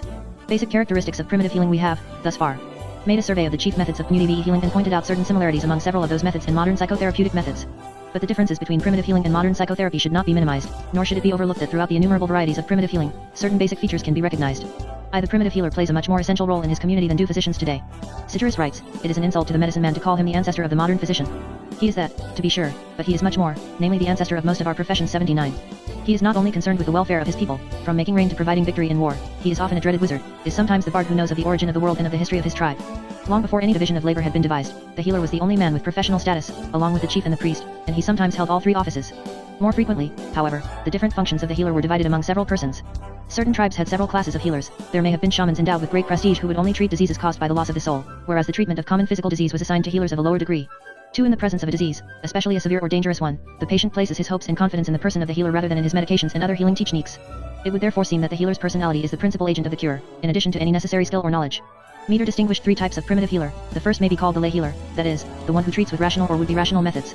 The second is the magician, who acts through his prestige and suggestion. The third is the religious healer, onto whom, according to Meter, the patient projects the archetype of the savior, while the healer awakens and develops in the patient his own self-healing tendencies. So 3. The primitive healer is a very skilled and learned man, a man of high the ancestry of dynamic psychotherapy 39 degree, as Elkin calls the Australian medicine man, who acquires his status through long and difficult training. Most primitive healers receive their training from other healers and are members of a group that transmits their secret knowledge and traditions. Many of them have to undergo an initiatory illness. Actually, many primitive healers are subject to psychopathological manifestations. In that regard, Acker-Knecht distinguishes 3 types of medicine men: A. The non-inspirational, whose visions and trances are induced by fasting. Alcohol and drugs. B. The inspirational, who undergo ritual possession. That is, a variety of self-hypnosis somewhat similar to the trances of our Western mediums. C. True shamans, that is, those who become shamans only after undergoing a peculiar state of severe mental illness. 81 Such are the shamans of certain South African tribes in Indonesia, and, above all, in Siberia. The initiatory illness of the Siberian shaman has been described by Russian ethnologists. Nyadz relates how the young man who has received the calling withdraws from society. He spends his nights on the naked ground or even in the snow, observes long periods of fasting, suffers great hardships, and converses with the spirits. He presents the picture of a severely psychotic individual. However, contrasting with an ordinary mental illness, this one starts with a shamanistic vocation and, during the course of his illness, the patient undergoes professional initiation at the hands of other shamans. The illness ends the very moment the training is completed and the patient is himself proclaimed shaman. It is obvious that we are not dealing here with an ordinary mental illness, but rather with a kind of initiatory illness that could be classified into the wider group of creative illnesses. 83 This group also includes the experiences of certain mystics, poets, and philosophers. We will later examine the role that this kind of illness may have played in the foundation of dynamic psychiatry. For the healer may or may not be proficient in the treatment of fractures, in the knowledge of drugs, in massage, and other empirical treatments that are often left to lay healers. But his most important methods of healing are of a psychological nature, whether it be a matter of treating a physical or a mental illness. In primitive societies, the distinction between body and mind is not as clear-cut as in our society, and the medicine man may well be considered to be a psychosomatician. 5 Primitive healing is almost always a public and a collective procedure. Usually, the patient does not go to the healer by himself, but is accompanied by relatives who remain present during treatment. As we have seen, the treatment is at the same time a ceremony conducted within a well-structured group, involving either the patient's entire tribe or members of a medicine society that the patient joins after being cured. We have, so far, summarized the basic common features and reviewed the most important varieties of primitive healing. Forrest E. Clements has attempted to reconstruct its historical evolution on the basis of a careful comparison of the areas of diffusion of the major disease theories. 84 His hypothesis in regard to their period of origin and the chronological order of their emergence is summarized in Table 1-2. Disease Theory 1. Disease Object Intrusion 2. Soul Loss 3. Spirit Intrusion 4. Breach of Taboo Table 1-2 Period of emergence Paleolithic, earlier, Paleolithic, later, end of Pleistocene Relatively recent geographic center Old World Siberia Western Asia 3 centers simultaneously. The sorcery disease theory is the most widespread of all, and its chronology is uncertain. Temple healing and philosophical psychotherapy at some unknown time around 4000 BC, the first kingdoms and empires were founded in Asia. They lay the groundwork for the development of organized religions with colleges of priests and the constitution of systematized bodies of knowledge that were the prefiguration of science, a science founded on observation and deduction rather than measurement and experimentation as in modern science. Certain techniques of primitive medicine were taken over by the new temple medicine. Exorcism is one example. Others were probably worked out and developed in the temples, such as the cures in the Asclepiae. Lay medicine also underwent an autonomous development, but showed itself more proficient in the treatment of physical diseases than in the treatment of emotional conditions. Thus arose the separation of priestly medicine and medicine proper, the first being represented by the healing priest, the latter by the physician. Acker-Knecht has convincingly shown that the true ancestors of the modern physician are the lay healers, that is, those men to whom the medicine man left the empirical and physical care of the patients, whereas the medicine man is rather the ancestor of the priest, the physician's antagonist for centuries. 85 For many centuries the physician and the healing priest lived side by side. Kos was the cradle of Hippocrates and of his school, but was also famous for its Asclepian. Galen, the foremost physician of the 2nd century AD, unhesitatingly resorted to the Asclepian of Pergamon for certain matters. It would seem that psychological healing was more developed in the Asclepiae than in lay medicine. Aside from temple medicine and early scientific medicine, a remarkable feature of these cultures was the elaboration of highly developed techniques, the ancestry of dynamic psychotherapy 41 of mental training often with psychotherapeutic implications on the basis of certain philosophical and religious teachings. Most famous among them is yoga, an extraordinarily elaborated mystical technique that is common to most of the religious and philosophical schools in India. 86 Other physiological and psychotherapeutic techniques have come forth from Buddhism, such as those of the Zen sect. In the Western world, certain techniques of mental training have also been associated with philosophical schools. It is often overlooked that in the Greco-Roman era the adoption of a philosophy did not imply merely the acceptance of a certain doctrine. The Pythagoreans, the Platonists, the Aristotelians, the Stoics, and the Epicureans were not just adherents of philosophical systems, but members of organized schools, also called sects, that imposed on them a specific method of training and a way of life. 87 each one of them had a kind of central institute or headquarters, in addition to the local branches.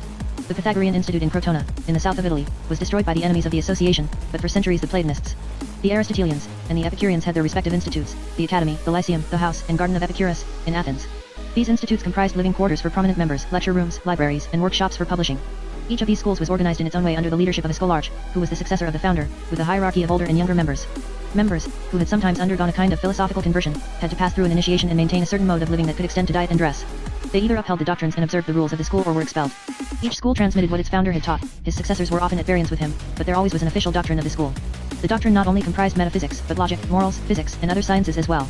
The more fundamental teaching was reserved for the disciples, but there were lectures and writings for the public. The schools often polemized against the non-philosophers, other schools, and those who seceded from their own groups. Members of each school were tied together by their common beliefs, the practice of the same exercises, the same way of life, and the cult of the founder of his memory, more often, probably, his legend, and his writings. This was particularly conspicuous among the Epicureans. Wherever they had a local group, they met once a month for a banquet in honor of their founder. They kept his portrait in their gathering places and on their rings. And those who went to Greece never failed to visit the founder's house and his garden near Athens. Each school taught and practiced a specific method of psychic training. The Pythagoreans, a community bound by strict discipline and obedience to the master, followed severe dietary restrictions, exercises and self-control. For instance, a long period of silence was observed during the initiation, exercises in memory recall, and memorizing for recitation. They also studied mathematics, astronomy, and music. The Platonists searched together for truth, which was expected to emerge in conversations between teacher and disciples. The Aristotelian school was a kind of research institute of encyclopedic scope. The element of psychic training was stressed among the Stoics and the Epicureans. 88 The Stoics learned the control of emotions and practiced written and verbal exercises in concentration and meditation, a method that was taken over, centuries later, by Saint Ignatius of Loyola. They chose a given topic, for instance death, and the object was to dissociate it from all established opinions, fears, and memories that had become associated with it. Another practice was that of the consolations, which was a friendly philosophical discourse told or written to a person in sorrow. The Epicureans, in their meditations, avoided facing evil directly, rather, they evoked past and future joys. They also resorted to an intensive memorization of a compendium of maxims, which they recited ceaselessly, aloud, or mentally. There is no doubt that such practices also exerted a psychotherapeutic action in many individuals. It has been contended that Stoicism showed certain features that can be found in the Adlerian and existentialist schools of today. That some of the characteristics of Plato's Academy can be found in the Jungian school, whereas Epicurus aimed at the removal of anxiety and has been compared in that regard to Freud. 89 These schools exerted a considerable influence on the life of the times. They strove to disseminate their teaching through lectures and books. The Epicurean house near Athens was also a publishing house, and they occasionally influenced politicians. Many of their disciples were teachers or physicians. In present-day perspective, these schools seem of equal importance, and chapters devoted to them in histories of philosophy are of similar length, but contemporaries were impressed by their very unequal success in membership.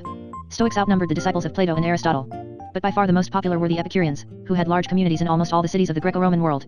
Philosophical psychotherapy did not merely consist of the methods of collective education, discipline, and mental training that they taught on a collective level. They could also inspire methods for individual therapy, as evidenced by Galen's treatise on the passions of the soul. 90 Galen's method must be understood against the background of contemporary culture and mores. Brutality reigned in his time. Galen's own mother, he says, used to bite her servants. And Galen cites, as an example of moderation, his father, who, when he was angry with his servants, did not kick them, but waited until his anger subsided before having them beaten. Galen also tells that on a journey with a friend, 2 servants could not find one piece of luggage, whereupon his friend struck them with a sword and wounded them severely. Emperor Hadrian pierced the eye of one of his slaves in a fit of anger. It would seem that the Greeks and Romans of that time were the ancestry of dynamic psychotherapy. 43 Prone to fits of uncontrolled behavior, issuing either from the irascible or from the concupiscible powers of the soul, in Galen's terminology. The existence of a mass of passive slaves upon which any outburst of passion could be discharged furthered that mode of behavior. This may also explain the extraordinary importance attributed by contemporary philosophers and moralists to the mastery of one's passions and the central place it occupies in Galen's treatise. The method taught by Galen for mastering one's passion seems to have been borrowed mainly from the Stoics, though here as in medicine he was an eclectic. The first step consisted in abstaining from the crudest kind of emotional outburst, notably from kicking, fighting, or wounding one's slaves. The second step was to find a mentor, a wise and older counselor who would point out your defects and dispense advice. Galen stresses the paramount importance of, and the difficulty in finding, such a man. The third step is to engage, with the help of one's mentor, in an unceasing effort to control one's passions. This training Galen considered feasible at any age, even at 50, but it was wiser to start in early youth. There were also auxiliary methods, such as one in which the subject daily reread and recited aloud the maxims of the Pythagorean school. As the years went by, the subject would reduce his standard of living to the mere necessities of life. He would, for instance, be content with 2 suits and 2 slaves. At that stage, when he had attained serenity and freedom even from grief, he would view passions as severe diseases of the soul and would then be able to help others. The method of the wise man in counseling his young disciple is illustrated in the above-mentioned treatise In and on the Errors of the Soul, in which Galen distinguishes 2 sources of errors, those of purely intellectual nature and those that derive from the passions. Religious healing and cure of souls. The Catholic Church took over from formerly established religions, practices such as prayers, vows, pilgrimages, which certainly had a stimulating virtue at a time when people lived a monotonous life, rooted to one place, and gave great importance to the practice of confession made individually to a priest bound by absolute secrecy. There are reasons to believe that the common practice of confession exerted an influence upon the development of psychology, in the form of autobiographies such as St. Augustine's Confessions and of the psychological novel. 91 A body of psychological knowledge was acquired by the priests and was systematized to some extent in textbooks of moral theology. But the very nature and rigidity of the priestly secret of confession made that systematized knowledge rather abstract. 92 Protestant reformers abolished compulsory confession, but it was among Protestant communities that a new practice and tradition arose, the cure of souls, Seals Arga. There were many aspects and varieties of cure of souls. One of them is of particular importance. 93 certain Protestant ministers were considered as being endowed with a particular spiritual gift that enabled them to obtain the confession of a disturbing secret from distressed souls arid to help those persons out of their difficulty. These clerical men maintained the tradition of absolute secrecy, though it was not imposed on them with the same rigidity as in the Catholic Church. For lack of an authentic historical example of such a healing, we will turn to a novel by Heinrich Lungstilling, Theobald oder die Schwärmer, published in 1785. In one of the main episodes of that novel we find a detailed account of a cure of souls, which most probably was inspired by a real occurrence that came to the novelist's attention. A young unmarried woman, San Chen, is afflicted with a peculiar kind of depression. Physicians attribute it to a weakness of the nerves, call it hysteria, and treat the patient with medications without success. The anxious family then hears of a village pastor, Reverend Photius, who is said to have a particular gift for cure of souls, and they ask for his help.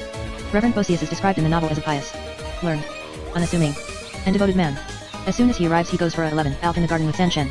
His kindness impresses her favorably. He begins with a long, friendly talk about the love of God that is reflected in all of nature.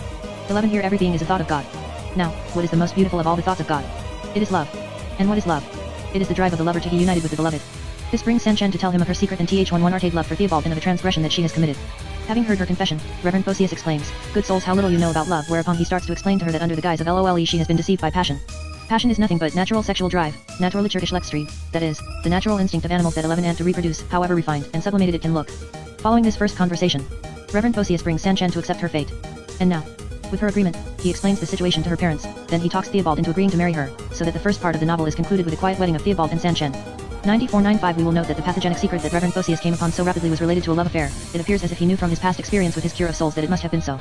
We note also that Reverend Photius did not consider that he had fulfilled his task when he had just obtained the confession and given consolation. With the patient's permission, he played an active role in bringing about solutions to the patient's distressing problems. The whole procedure is somewhat reminiscent of a present-day short psychotherapy. There came a time when the knowledge of the pathogenic secret and its treatment fell into the hands of laymen. When this happened is not known, but it may have been among the early magnetists, whom we will discuss in the Ancestry of Dynamic Psychotherapy 45 the following chapter. The notion of the burdening secret became known to these men soon after the discovery by Quisigur of the state of magnetic sleep, later called hypnosis. The very first patient in whom Quisigur induced magnetic sleep in 1784, Victor Reis, informed him of a conflict he had with his sister and about which he would never dare speak in a normal state. He followed Quisigur's advice in a normal state to his own satisfaction. 96 and 1786 The Count of Lutzelberg published the story of one of his patients who was infatuated with a male friend, in whom he had the utmost confidence in a waking state. 97 However, in magnetic sleep he knew that his supposed friend was a traitor who had harmed him and explained to the magnetist what he had to do in order to pass on this knowledge from his sleep to his waking state. In the early period of magnetism, similar cases were reported everywhere. They became less frequent in the second half of the 19th century, but in the 1880s and 1890s, there were still hypnotists who knew how to relieve their patients of burdensome secrets told in hypnotic states. The notion of the pathogenic secret gradually became known to a wider public. Evidence may be found in a series of literary works throughout the 19th century. A novel by Jeremias Gotthelf, pseudonym of the Swiss pastor Albert Bitzius, published in 1843, tells the story of a young man, the son of rich peasants, who is slowly dying in despair because he is secretly in love with a young maid whom his parents would not allow him to marry because she is an orphan and poor. 98 The family has arranged a marriage with a rich and arrogant bride. An experienced old fortune-teller guesses the secret and induces the family to break the engagement and marry the young man to his loved one. From that moment he is cured. In 1850, Nathaniel Hawthorne described, in his masterpiece The Scarlet Letter, how a pathogenic secret can be discovered by a wicked man and exploited in order to torture his victim to death. 99 A remarkable story of a pathogenic secret and its cure was told in 1888 by Ibsen in his play The Lady from the Sea. A neurotic woman, Elida, suffers from a mysterious neurosis that must have some connection with the sea. Elida spends an abnormal amount of time bathing and swimming in the fjord, though she claims to hate its sick and sickening water. In contrast to the vivid water of the open sea, whenever one speaks of the sea and seafarers, she becomes startled and shows a deep interest. She suggests to an artist the idea of painting a siren dying on the shore after the sea has receded. Talking with a sculptor, she immediately thinks of modeling tritons, sirens, and Vikings. Speaking of her baby who died in infancy, she maintains that the color and glow of his eyes changed according to the various colors and aspects of the sea. She holds a theory that if mankind had chosen to live in the sea rather than on the earth, men would be better and happier, but mankind has taken the wrong way. It is too late to go back to the sea. A confused feeling of that error is the deepest root of human sorrow. Gradually, the secret emerges. Elida was attracted, or maybe seduced, by a mysterious seafarer. She joined their rings in a single chain. He threw the chain into the sea and disappeared, saying that he would return one day to her. The mysterious seafarer returns and demands from Elida the fulfillment of her promise, but in the meantime, she has married. Her husband leaves her the choice between himself and the stranger. Though appealing to her sense of duty, she chooses her husband, and the writer gives us to understand that this free and responsible decision will bring about her healing. 100 Ibsen's play stresses two aspects of the pathogenic secret: 1. The many symbolic ways in which it expresses itself involuntarily, and 2. The healing may not depend solely on the intervention of the psychotherapist, but on the free, responsible choice allowed the patient. It seems that the first medical man who systematized the knowledge of the pathogenic secret and its psychotherapy was the Viennese physician, Moritz Benedict. I01 In a series of publications that appeared between 1864 and 1895, Benedict showed that the cause of many cases of hysteria and other neuroses resides in a painful secret, mostly pertaining to sexual life, and that many patients can be cured by the confession of their pathogenic secrets and by the working out of the related problems. One may wonder to what extent modern dynamic psychiatry was influenced by the old notion of the pathogenic secret and its healing. As we shall see in later chapters, some of Janet's and Freud's cases pertain to unconscious pathogenic secrets, as it was with the magnetists and hypnotists. In his preliminary communication published jointly with Brewer in 1893, Freud mentions in a footnote that we found the closest approach to our theoretical and therapeutic statements in occasionally published remarks of Benedict. With the further development of psychoanalysis, the concept of the pathogenic secret became gradually absorbed into those of traumatic reminiscences, repression, and neurotic guilt feelings. Among the pioneers of dynamic psychiatry, the one who devoted the most attention to this concept was C.G. Jung, who may have heard of it from his father, a Protestant minister. 102 Jung considered this treatment a preliminary part of the complete psychotherapeutic treatment. Among Freud's early disciples, Reverend Oscar Pfister, of Zurich, was the first to apply psychoanalysis to the Seelsorge. To those who have known him personally or carefully read his writings, it is clear that psychoanalysis was to Pfister to a certain extent a rediscovery and a perfecting of the traditional cure of souls. Pfister always thought of his psychoanalytic practice as part of his pastoral work. For that reason one finds in his writings many accounts of short analytic therapies based on the rapid uncovering of more or less repressed unpleasant memories. The circle was now completed. The therapy of the pathogenic secret, which had started from the cure of souls, had returned to it in a modernized form. The ancestry of dynamic psychotherapy 47. Scientific psychotherapy. A new era was inaugurated at the end of the 16th and during the 17th centuries with the birth of modern science. Whereas in the early scientific era, knowledge had rested on observation and deduction, modern scientific knowledge is based on experimentation and measurement. Science strives toward the unification of human knowledge. There is only one science, of which the particular sciences are branches. This rules out the possibility of distinct schools existing side by side, each with its own doctrines and traditions in opposition to those of other schools. Thus, medicine became a branch of science, psychiatry a branch of medicine, and psychotherapy an application of psychiatry, based on scientific findings. In that perspective, the physician, including the psychiatrist, becomes more and more a technician and a specialist. Since science is all-inclusive knowledge, it cannot admit the validity of extra-scientific healing, hence, the contempt of official medicine for all kinds of primitive and popular medicine, the latter containing remnants of primitive and early scientific medicine. Point 103 The difference between primitive and scientific therapy can be summarized in Table L3. Table 1 to 3 Primitive healing 1. The healer is much more than a physician, he is the foremost personality of his social group. 2. The healer exerts his action primarily through his personality. 3. The healer is psychosomatician, physical diseases techniques. Preponderantly he treats many by psychological 4. The healer's tramp is long and exacting, and often includes the experience of a severe emotional disease that he has to overcome in order to be able to heal other people. 5. The healer belongs to a school that has its own teachings and traditions diverging from those of other schools. Scientific therapy 1. The therapist is a specialist among many others. 2. The therapist applies specific techniques in an impersonal way. 3. There is a dichotomy between physical and psychic therapy.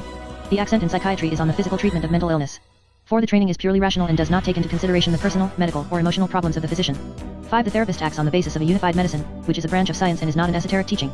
This parallel could be concluded by quoting Achternick's remark that the medicine man plays his role as the most irrational man in an irrational pattern, whereas the modern physician is rationalizing even the irrational. 104. Modern dynamic psychotherapy. The account of how dynamic psychiatry and psychotherapy slowly developed during the 19th century and broke through the turn of this century with Charcot, Janet, Freud, and his followers constitutes the subject of the present book. Historically, modern dynamic psychotherapy derives from primitive medicine, and an uninterrupted continuity can be demonstrated between exorcism and magnetism and hypnotism and the modern dynamic schools. By referring to the above table, we can see that certain features of modern dynamic therapy point to an unmistakable affinity with primitive healing. Psychoanalysts are often considered more prominent members of the community than the average scientific physician. A psychoanalyst's personality is his major therapeutic tool. Psychoanalytic training is incomparably more exacting than that of most other specialists and includes a long personal analysis aimed at working out the psychoanalyst's emotional problems.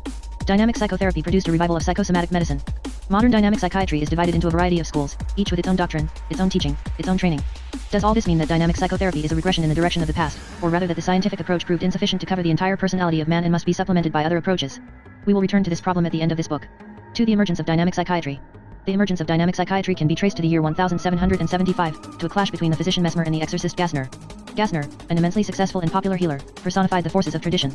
He had mastered an age-old technique that he applied in the name of the established religion, but the spirit of the times was against him. Mesmer, a son of the Enlightenment, had new ideas, new techniques, and great hopes for the future. He was instrumental in defeating Gassner and believed that the time was propitious for the onset of the scientific revolution that he had in mind. However, the overthrow of a declining tradition does not in itself inaugurate a new one. Mesmer's theories were rejected, the organization he had founded was short-lived, and his therapeutic techniques were modified by his disciples. Nonetheless, he had provided the decisive impulse toward the elaboration of dynamic psychiatry, even though it would be a century before the findings of his disciples were to be integrated into the official corpus of neuropsychiatry by Charcot and his contemporaries. Gassner and Mesmer.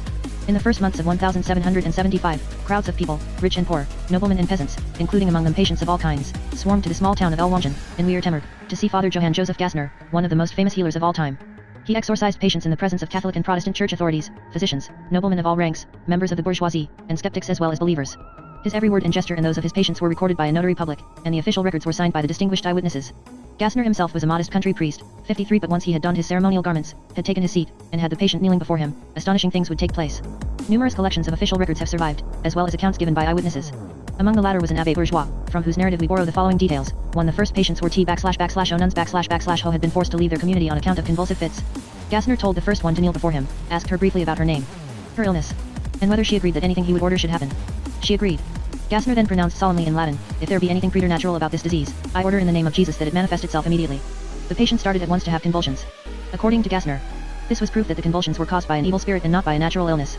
And he now proceeded to demonstrate that he had power over the demon, whom he ordered in Latin to produce convulsions in various parts of the patient's body. He called forth in turn the exterior manifestations of grief, silliness, scrupulosity, anger, and so on, and even the appearance of death.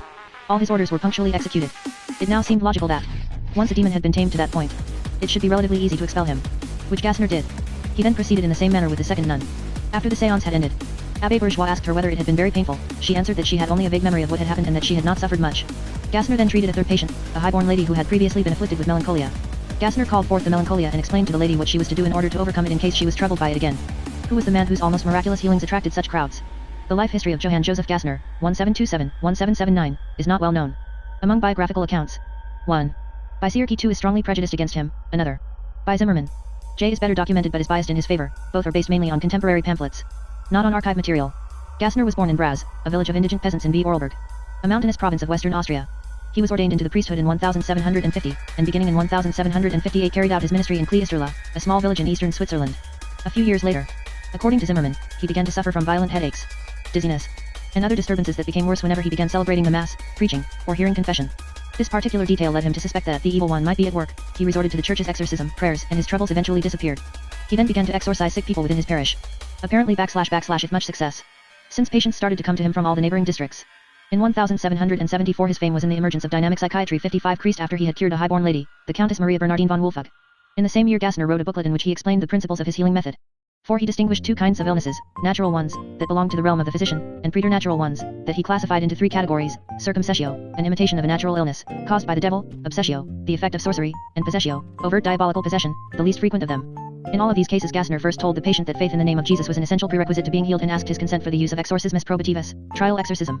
He then solemnly entreated the demon to make manifest the symptoms of the disease. If the symptoms were produced, Gassner considered it proven that the disease was caused by the devil and proceeded to exorcise him. But if no symptoms appeared, he sent the patient to a doctor. In that manner he felt his position to be unimpeachable, both from the viewpoint of Catholic orthodoxy and from that of medicine. Because of his sudden fame, Gassner received invitations from various places, including Constance, where he performed cures by exorcism without apparently succeeding in gaining the favor of Cardinal Roth, Bishop of Constance. But he found a powerful protector in the Prince Bishop of Regensburg, Count Fugger, who appointed him to an honorary office at his own court. Gassner thus took up residence in the old church town of Ellwangen and lived there between November 1774 and June 1775. During this period he reached the peak of his activities, patients thronged to Ellwangen, and a storm of polemics raged around him. Dozens of pamphlets were published, either for or against him, in Germany, Austria, Switzerland, and even in France. Gassner had the support of some ecclesiastical protectors in addition to that of the masses and of those who hoped to be cured by him. His enemies added that he was particularly popular with the innkeepers and carriage drivers who largely benefited from the fat. One of his admirers was the celebrated Zurich pastor Lavater. Among his adversaries were the Catholic theologian Sturzinger, the Protestant theologian Semler, and most of the representatives of the Enlightenment. Rumors were circulated that cases of possession were sure to occur wherever Gassner's visit was announced. Imitators, among them even peasants and children, began exorcising with his method.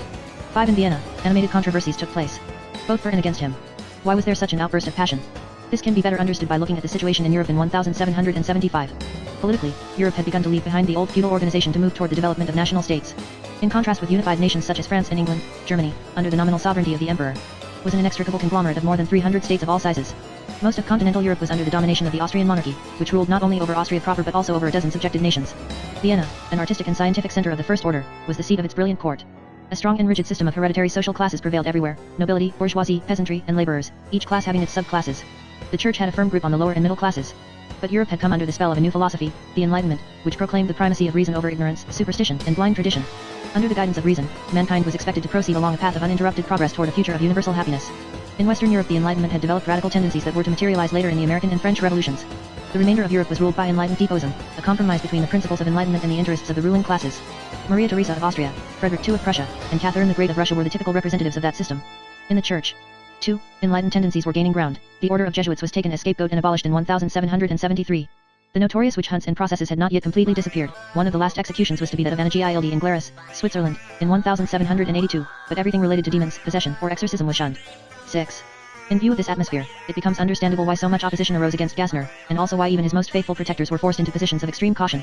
The Prince Bishop of Regensburg ordered an inquiry that took place in June 1775, after which Gassner was advised to reduce his activity and to exorcise only patients who had been sent to him by their respective church ministers.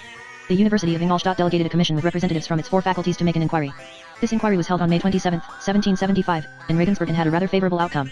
The Imperial Court in Vienna also took an active interest in the matter. 7. In Munich the Prince Elector Max Joseph of Bavaria also appointed an inquiry commission.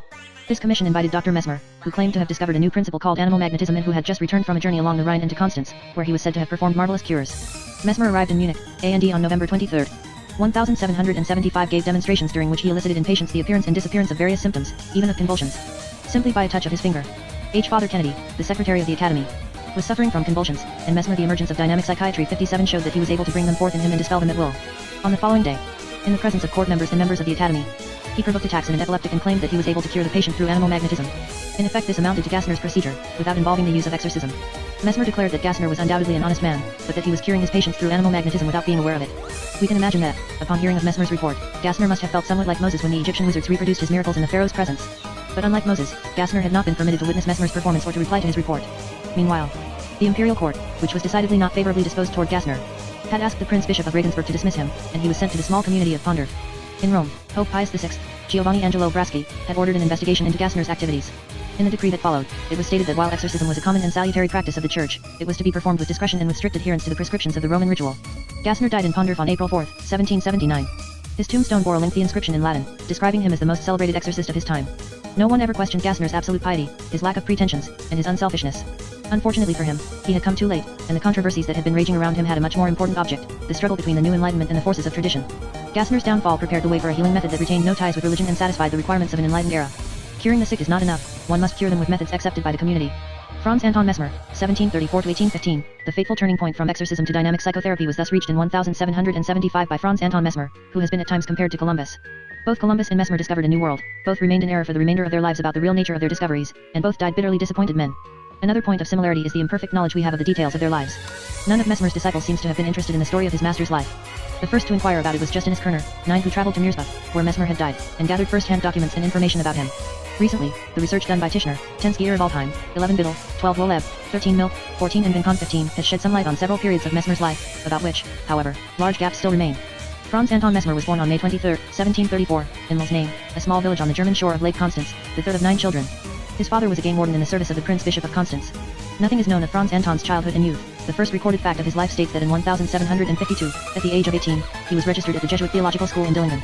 In 1754, Mesmer registered at the Jesuit University of Ingolstadt for his third year in theology. His activities and whereabouts during the years 1754 to 1759 are not known. It is likely that he spent them studying philosophy.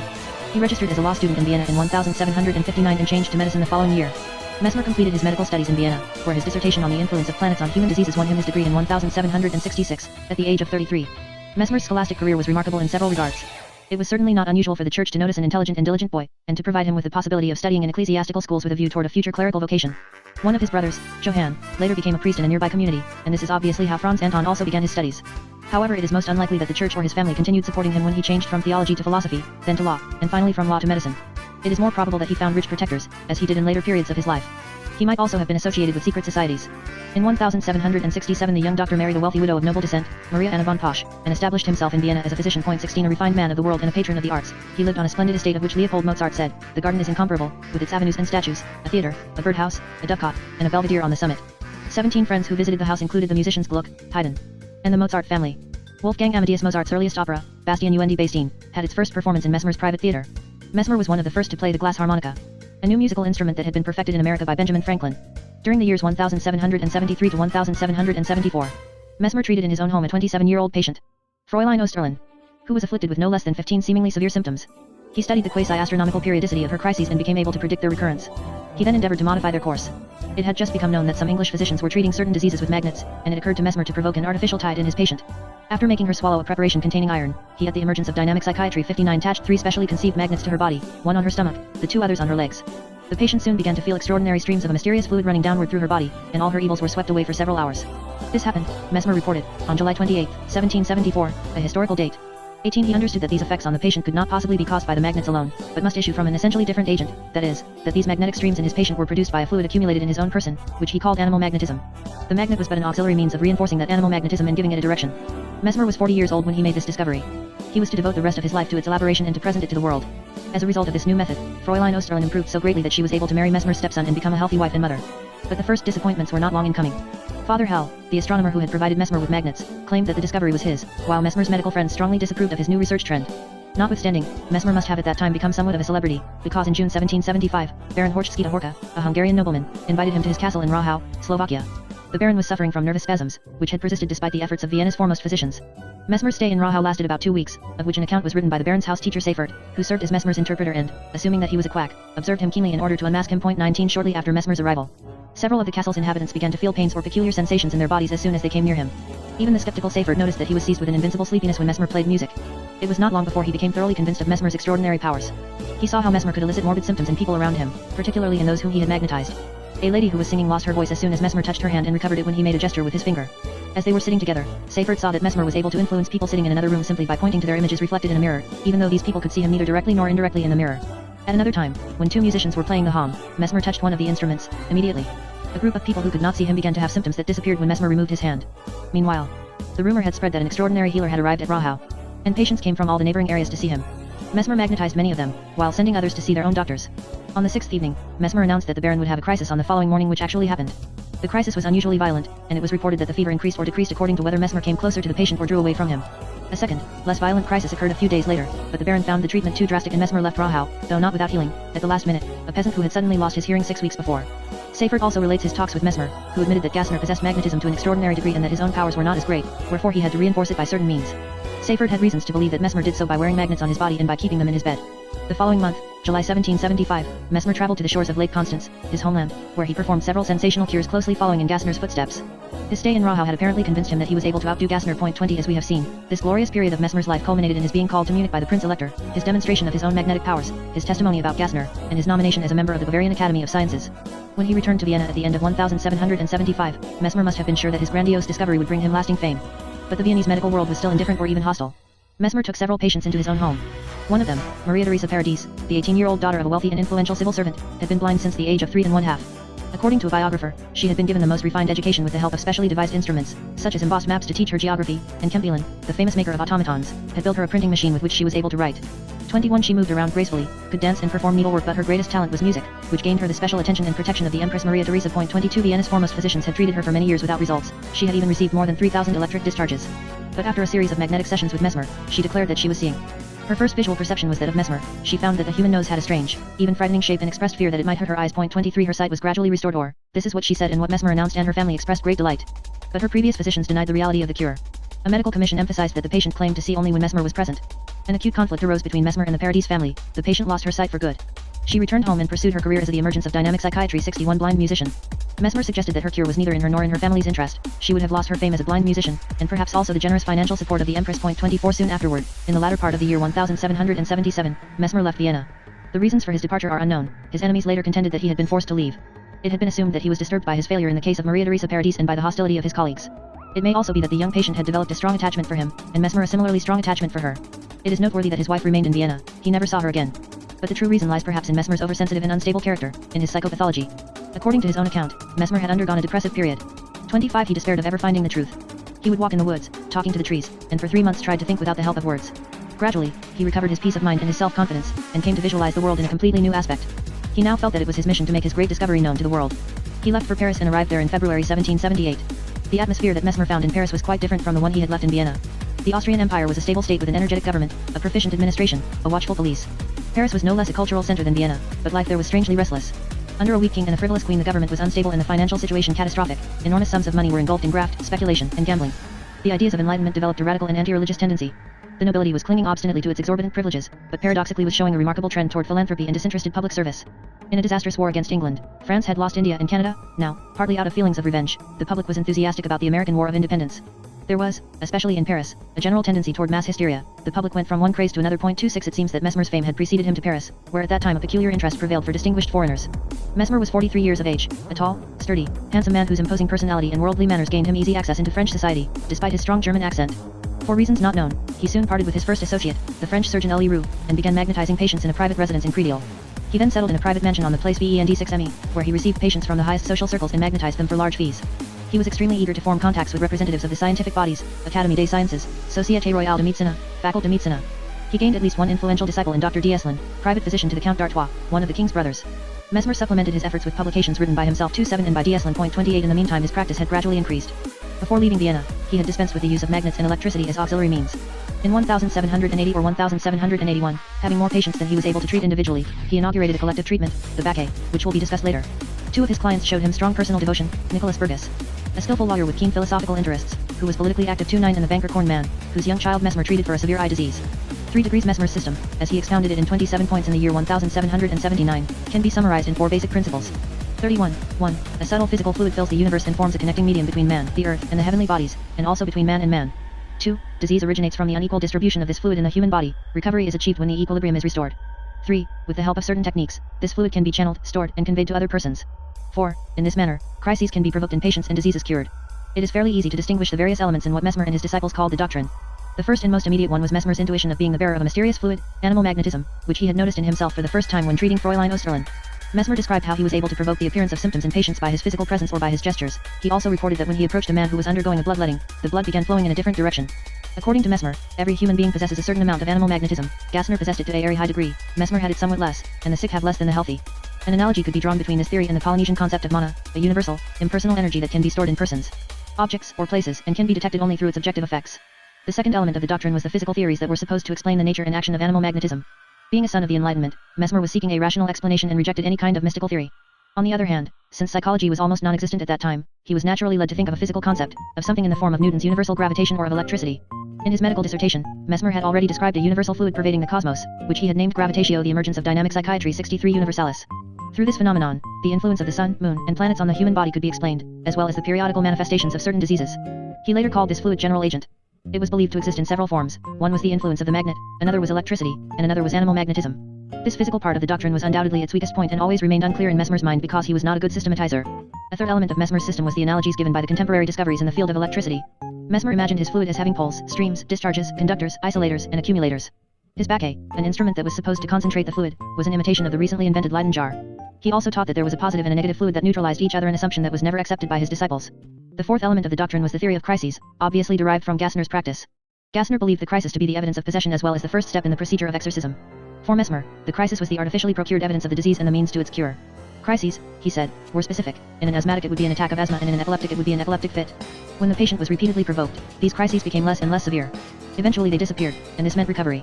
These basic ingredients that Mesmer tried to synthesize in his doctrine led to his famous aphorism, there is only one illness and one healing.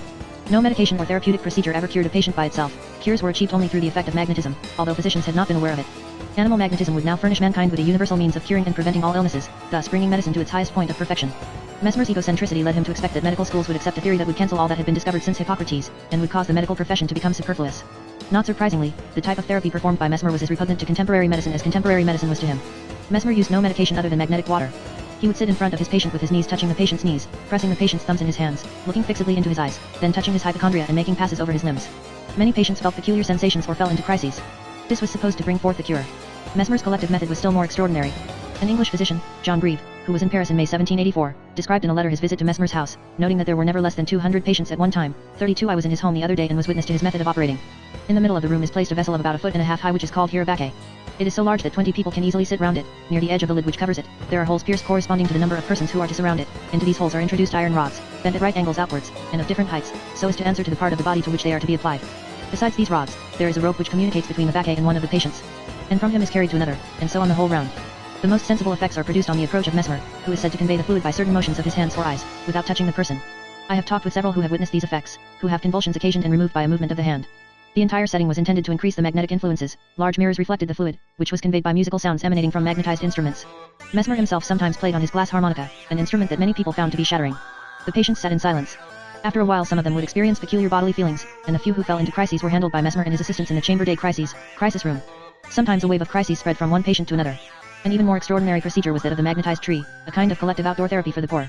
Such therapeutic procedures seemed so extravagant that few physicians could escape from feeling that Mesmer was a quack. Professional resentment must have been increased by Mesmer's growing success and by the fabulous fees he demanded from his noble and wealthy patients. In the middle of 1782, Mesmer seems to have understood that he had reached an impasse. For 5 years he had worked toward having his discovery acknowledged by the scientific societies, which he would then have sold at great profit to the French government so that he could apply and teach his method in a public hospital. But he was further than ever from his goal. In July 1782 he left for a sojourn in Spa, a health resort in what is today Belgium, with his devoted friends Burgess and Corn Man. According to Berga SSC's account, Mesmer received a letter stating that D'Eslin, pretending to replace him, had opened a practice of animal magnetism. 33 Mesmer was dismayed and furious at the traitor and visualized his own ruin. He was sure that after having stolen his secret, D'Eslin would also steal his clientele. The lawyer Burgess and the financier Command then formulated a new plan. They would organize a subscription to raise a large sum of money in order to buy Mesmer's discovery. The subscribers would be given possession of the secret and would be organized into a society that would educate students and spread Mesmer's teaching. The emergence of dynamic psychiatry 65. The project was a huge success. In spite of the enormous amount of money demanded from the subscribers, they were found. Among them were the most illustrious names of the city and the court, names belonging to the most ancient aristocratic families such as Noailles, Montesquieu, and the Marquis de Lafayette, as well as prominent magistrates, lawyers, and physicians. The Bailly des Bars of the Order of Malta was to introduce magnetism to the knights on the island. 34 However, growing difficulties arose between Mesmer and his disciples. Fergus later published a documented account about these arduous negotiations of 1783 and 1784, which if all the details were true shows Mesmer as a fundamentally egocentric and suspicious man, moody, despotic, greedy, and at times even dishonest. Nevertheless, the society, called Société des Harmony, a strange mixture of business enterprise, private school, and Masonic lodge was launched and flourished. Branches were founded in other French cities and towns. It secured a large fortune for Mesmer, in addition to his earnings from his magnetic practices. The society also published an epitome of Mesmer's Doctrine 35 and transformed what had been one man's secret into the common knowledge of an enthusiastic group. Mesmer's despotism was often resented by his disciples, but animal magnetism was now an established institution in France, and it developed swiftly. The interest of the public, which had been focused on the American War of Independence and the peace treaty with England, was now released and turned toward Mesmer. The year 1784 was as fateful for Mesmer as 1776 had been for Gassner. He encountered a peak of success, agitation, and then a rapid downfall. In March 1784, as a result of the agitation around Mesmer, the king appointed a commission of inquiry consisting of members of the Académie des Sciences and the Académie de Médecine, and another commission consisting of members of the Société Royale. These commissions comprised the foremost scientists of their day, the astronomer Bailly, the chemist Lavoisier, the physician Gillidan, and the American ambassador Benjamin Franklin. The program of experiments had been devised by Lavoisier and was a model of the application of the experimental method. 36. The litigious point was not whether Mesmer cured his patients but rather his contention to have discovered a new physical fluid. The commission's conclusion was that no evidence could be found of the physical existence of a magnetic fluid. Possible therapeutic effects were not denied, but were ascribed to imagination. 37. A supplementary and secret report was drafted for the king and pointed to the dangers resulting from the erotic attraction of the magnetized female patient to her male magnetizer. 3H. One of the commissioners, 1 Asiu, disassociated himself from his colleagues and wrote a report suggesting that there certainly was an unknown efficient agent at work, probably animal heat. 3 Mesmer was indignant because the commissioners had not come to him with their inquiries, but had gone to the traitor D'Eslin. Later, however, this circumstance proved fortunate for Mesmer, when the public ministry, on the basis of the commissioner's report, decided to prohibit the practice of animal magnetism. Fergus succeeded in his efforts to have the interdiction lifted by Parliament, the highest judicial instance on a legal technicality. The commissioner's report concerned D'Eslin's, not Mesmer's practice. In any event, the reports do not seem to have seriously harmed the development of the magnetic movement. The Société des Harmony developed its activities and similar societies were founded in various French cities. Simultaneously, however, the movement experienced an unprecedented number of setbacks. Mesmer was abundantly ridiculed in cartoons, popular songs, and satirical plays. 40 There was the unfortunate episode involving Court de Gabellin, a celebrated scholar who published an enthusiastic pamphlet about Mesmer after having been cured by him, whereupon he suffered a relapse and died in Mesmer's own home. 41 But public agitation was diverted from Mesmer a few months later by the new themes of Count Alessandro di Cagliostro, Giuseppe Balsamo, and the scandal of the Queen's necklace. Far more serious, as far as Mesmer was concerned, were the criticisms leveled against him by scientists and scholars. An anonymous author published a book, El Antimagnetism 42, in which he traced in an objective manner the sources of Mesmer's doctrine and showed the connection between his healing method and that of Gassner. Another author, Thouret, 43, published an even more thorough study, taking Mesmer's 27 propositions one by one and showing that each of them had already been stated in much the same terms by authors such as Paracelsus, Van Helmont, and Goclenius, and above all by Mead and Maxwell.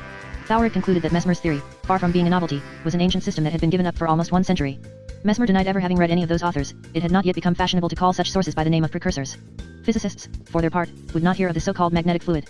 A physician and physicist by the name of Marat declared that animal magnetism had no claim to being a physical theory. 44 Still worse from Mesmer's point of view was the fact that he had hardly begun to unveil his doctrine when his disciples rebelled. They found it vague and incoherent, even though D'Eslin had already given some clear and limpid formulations of it. A comite d'instruction was appointed to publish the doctrine in a form acceptable to the students. 45 Burgess, who was playing a prominent role in the society, had found in Mesmerism the basis for a new world philosophy and expounded his theory in a work titled Theory of the World and of Organized Beings. 46. It was published in limited numbers, and, in order to give it the aspect of a secret knowledge, 115 keywords were replaced by symbols so that the uninitiated were unable to understand it. But this publication aroused Mesmer's wrath, and, following a sharp polemic between the two men, Burgess left the society. The emergence of dynamic psychiatry. 67 Meanwhile, many members had become disillusioned and they, too, defected. Worse perhaps, from Mesmer's viewpoint, was that one of his most faithful disciples, Puisigor, of whom we shall speak later, though proclaiming his loyalty to Mesmer's teaching, discovered magnetic sleep, which was to give a new direction to the movement. Another setback of a more personal nature was an incident that occurred on Good Friday, April 16, 1784, at the concert Spirituel du Carême in the presence of the royal court and the elite of Parisian society. A blind young musician had arrived from Vienna to play the harpsichord Maria Theresia Paradis. Grimm reported that all eyes turned toward Mesmer, who had been unwise enough to come to the concert. He was well aware of being the center of attention and suffered one of the worst humiliations of his life. 47 His enemies promptly revived the old story that Mesmer had pretended to cure her, but it was proven that he failed. Maria Theresa spent the following 6 months in France, and her presence in Paris must have been very disturbing to Mesmer. In August of that year, the Société des Harmony in Lyons invited him to demonstrate his skill in the presence of Prince Henry of Prussia, a brother of King Frederick II. To his own consternation and to the dismay of his disciples, he failed utterly. It is likely that Mesmer reacted to those events as he had done in 1777, by falling into a depression and taking to flight. In fact, Mesmer disappeared from Paris, having probably left at the beginning of 1785. His whereabouts were unknown to his disciples.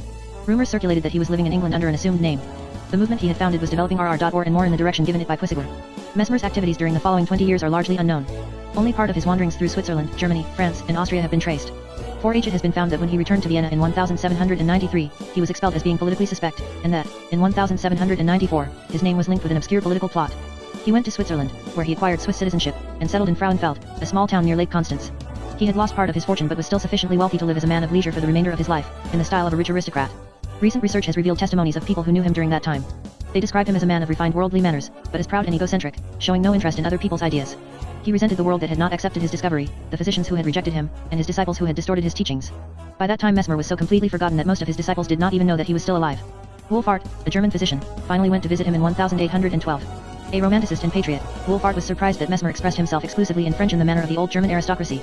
He published a German translation of Mesmer's last book, which contained not only the ultimate outline of his system but also a collection of his opinions on a great variety of subjects: education, social life, public festivities, taxes, and prisons.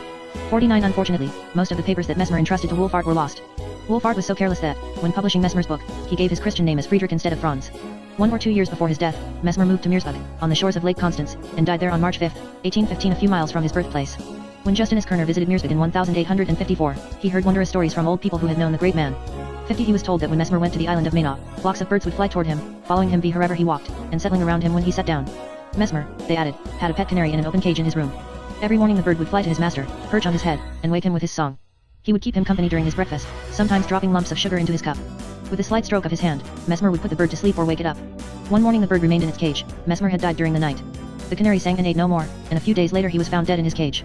What was the true personality of this man, who, in his homeland, had left the reputation of being a wizard? We cannot obtain a satisfactory answer. Too much about him is unknown. We know nothing of his childhood nor of his emotional life, aside from his unhappy marriage. On the basis of existing documents, several pictures can be drawn. The first and best known picture is given by his French disciples, especially by Burgess in his lengthy account filled with bitter resentment, written after Mesmer had expelled him from the movement. 51 In these accounts Mesmer is shown as a man dominated by the fixed idea that he had made an epoch-making discovery that the world ought to accept immediately, even before it could be fully revealed. He wanted to keep his secret to himself as long as he pleased and to make it known only when it became convenient for him. His doctrine of animal magnetism, however, should remain his permanent and exclusive property. No one was allowed to add, modify, or subtract anything without his permission. He demanded absolute devotion from his disciples, although he did not feel the need to reciprocate by showing them gratitude, and he broke with anyone who manifested independent ideas. Mesmer felt as though he was living in a world of enemies who were continually trying to steal, distort, or suppress his discovery. He took indifference for hostility and contradiction for persecution. This picture of Mesmer is perhaps not very different from that of several other great scientists. It is, in Jung's terms, the typical syndrome, the emergence of dynamic psychiatry 69 of psychological inflation, and must be considered a secondary development superimposed on a more basic personality structure. Mesmer felt a mysterious power within himself, which was demonstrated by his sensational healings and by the strange occurrences at the castle of Rahau. But in addition to these probably temporary occurrences, he possessed to a high degree a personal magnetism, a compelling mixture of charm and authority. He was unequaled in the art of convincing people and obtaining great favors from them. This may also explain the mystery of his social climbing in an era of impermeable class differentiation and his ability to deal with princes and aristocrats on a basis of equality. The fluctuations of his personal magnetism were perhaps subordinated to certain more basic psychopathological features, a morbid oversensitivity, moodiness, and alternating elations and depressions. During his periods of success he showed a restless, almost hypomanic, activity. It seems that he expressed at times what might be called paranoiac delusions of grandeur. A Swiss physician, Egg, relates that Mesmer had told him in 1804 that running water was magnetized because he, Mesmer, had magnetized the sun 20 years before. 52 But he was also subject to sudden fits of discouragement. Mesmer described the abnormal condition he suffered from at the end of 1776. It is quite possible that something similar occurred in 1785. Both these episodes were perhaps associated with his feelings that his magnetic powers were exhausted. With his uncanny powers, Mesmer is closer to the ancient magician than to the 20th century psychotherapist. His victory over Gassner reminds one more of a contest between rival Alaskan shamans than of a modern psychiatric controversy. However, his doctrine contained the seeds of several basic tenets of modern psychiatry. A magnetizer, Mesmer proclaimed, is the therapeutic agent of his cures. His power lies in himself. To make healing possible, he must first establish a rapport, that is a kind of tuning in, with his patient. Healing occurs through crises, manifestations of latent diseases produced artificially by the magnetizer so that he may control them. It is better to produce several, steadily weaker ones than one severe crisis. In collective treatment the magnetizer should control the reactions of the patients on one another.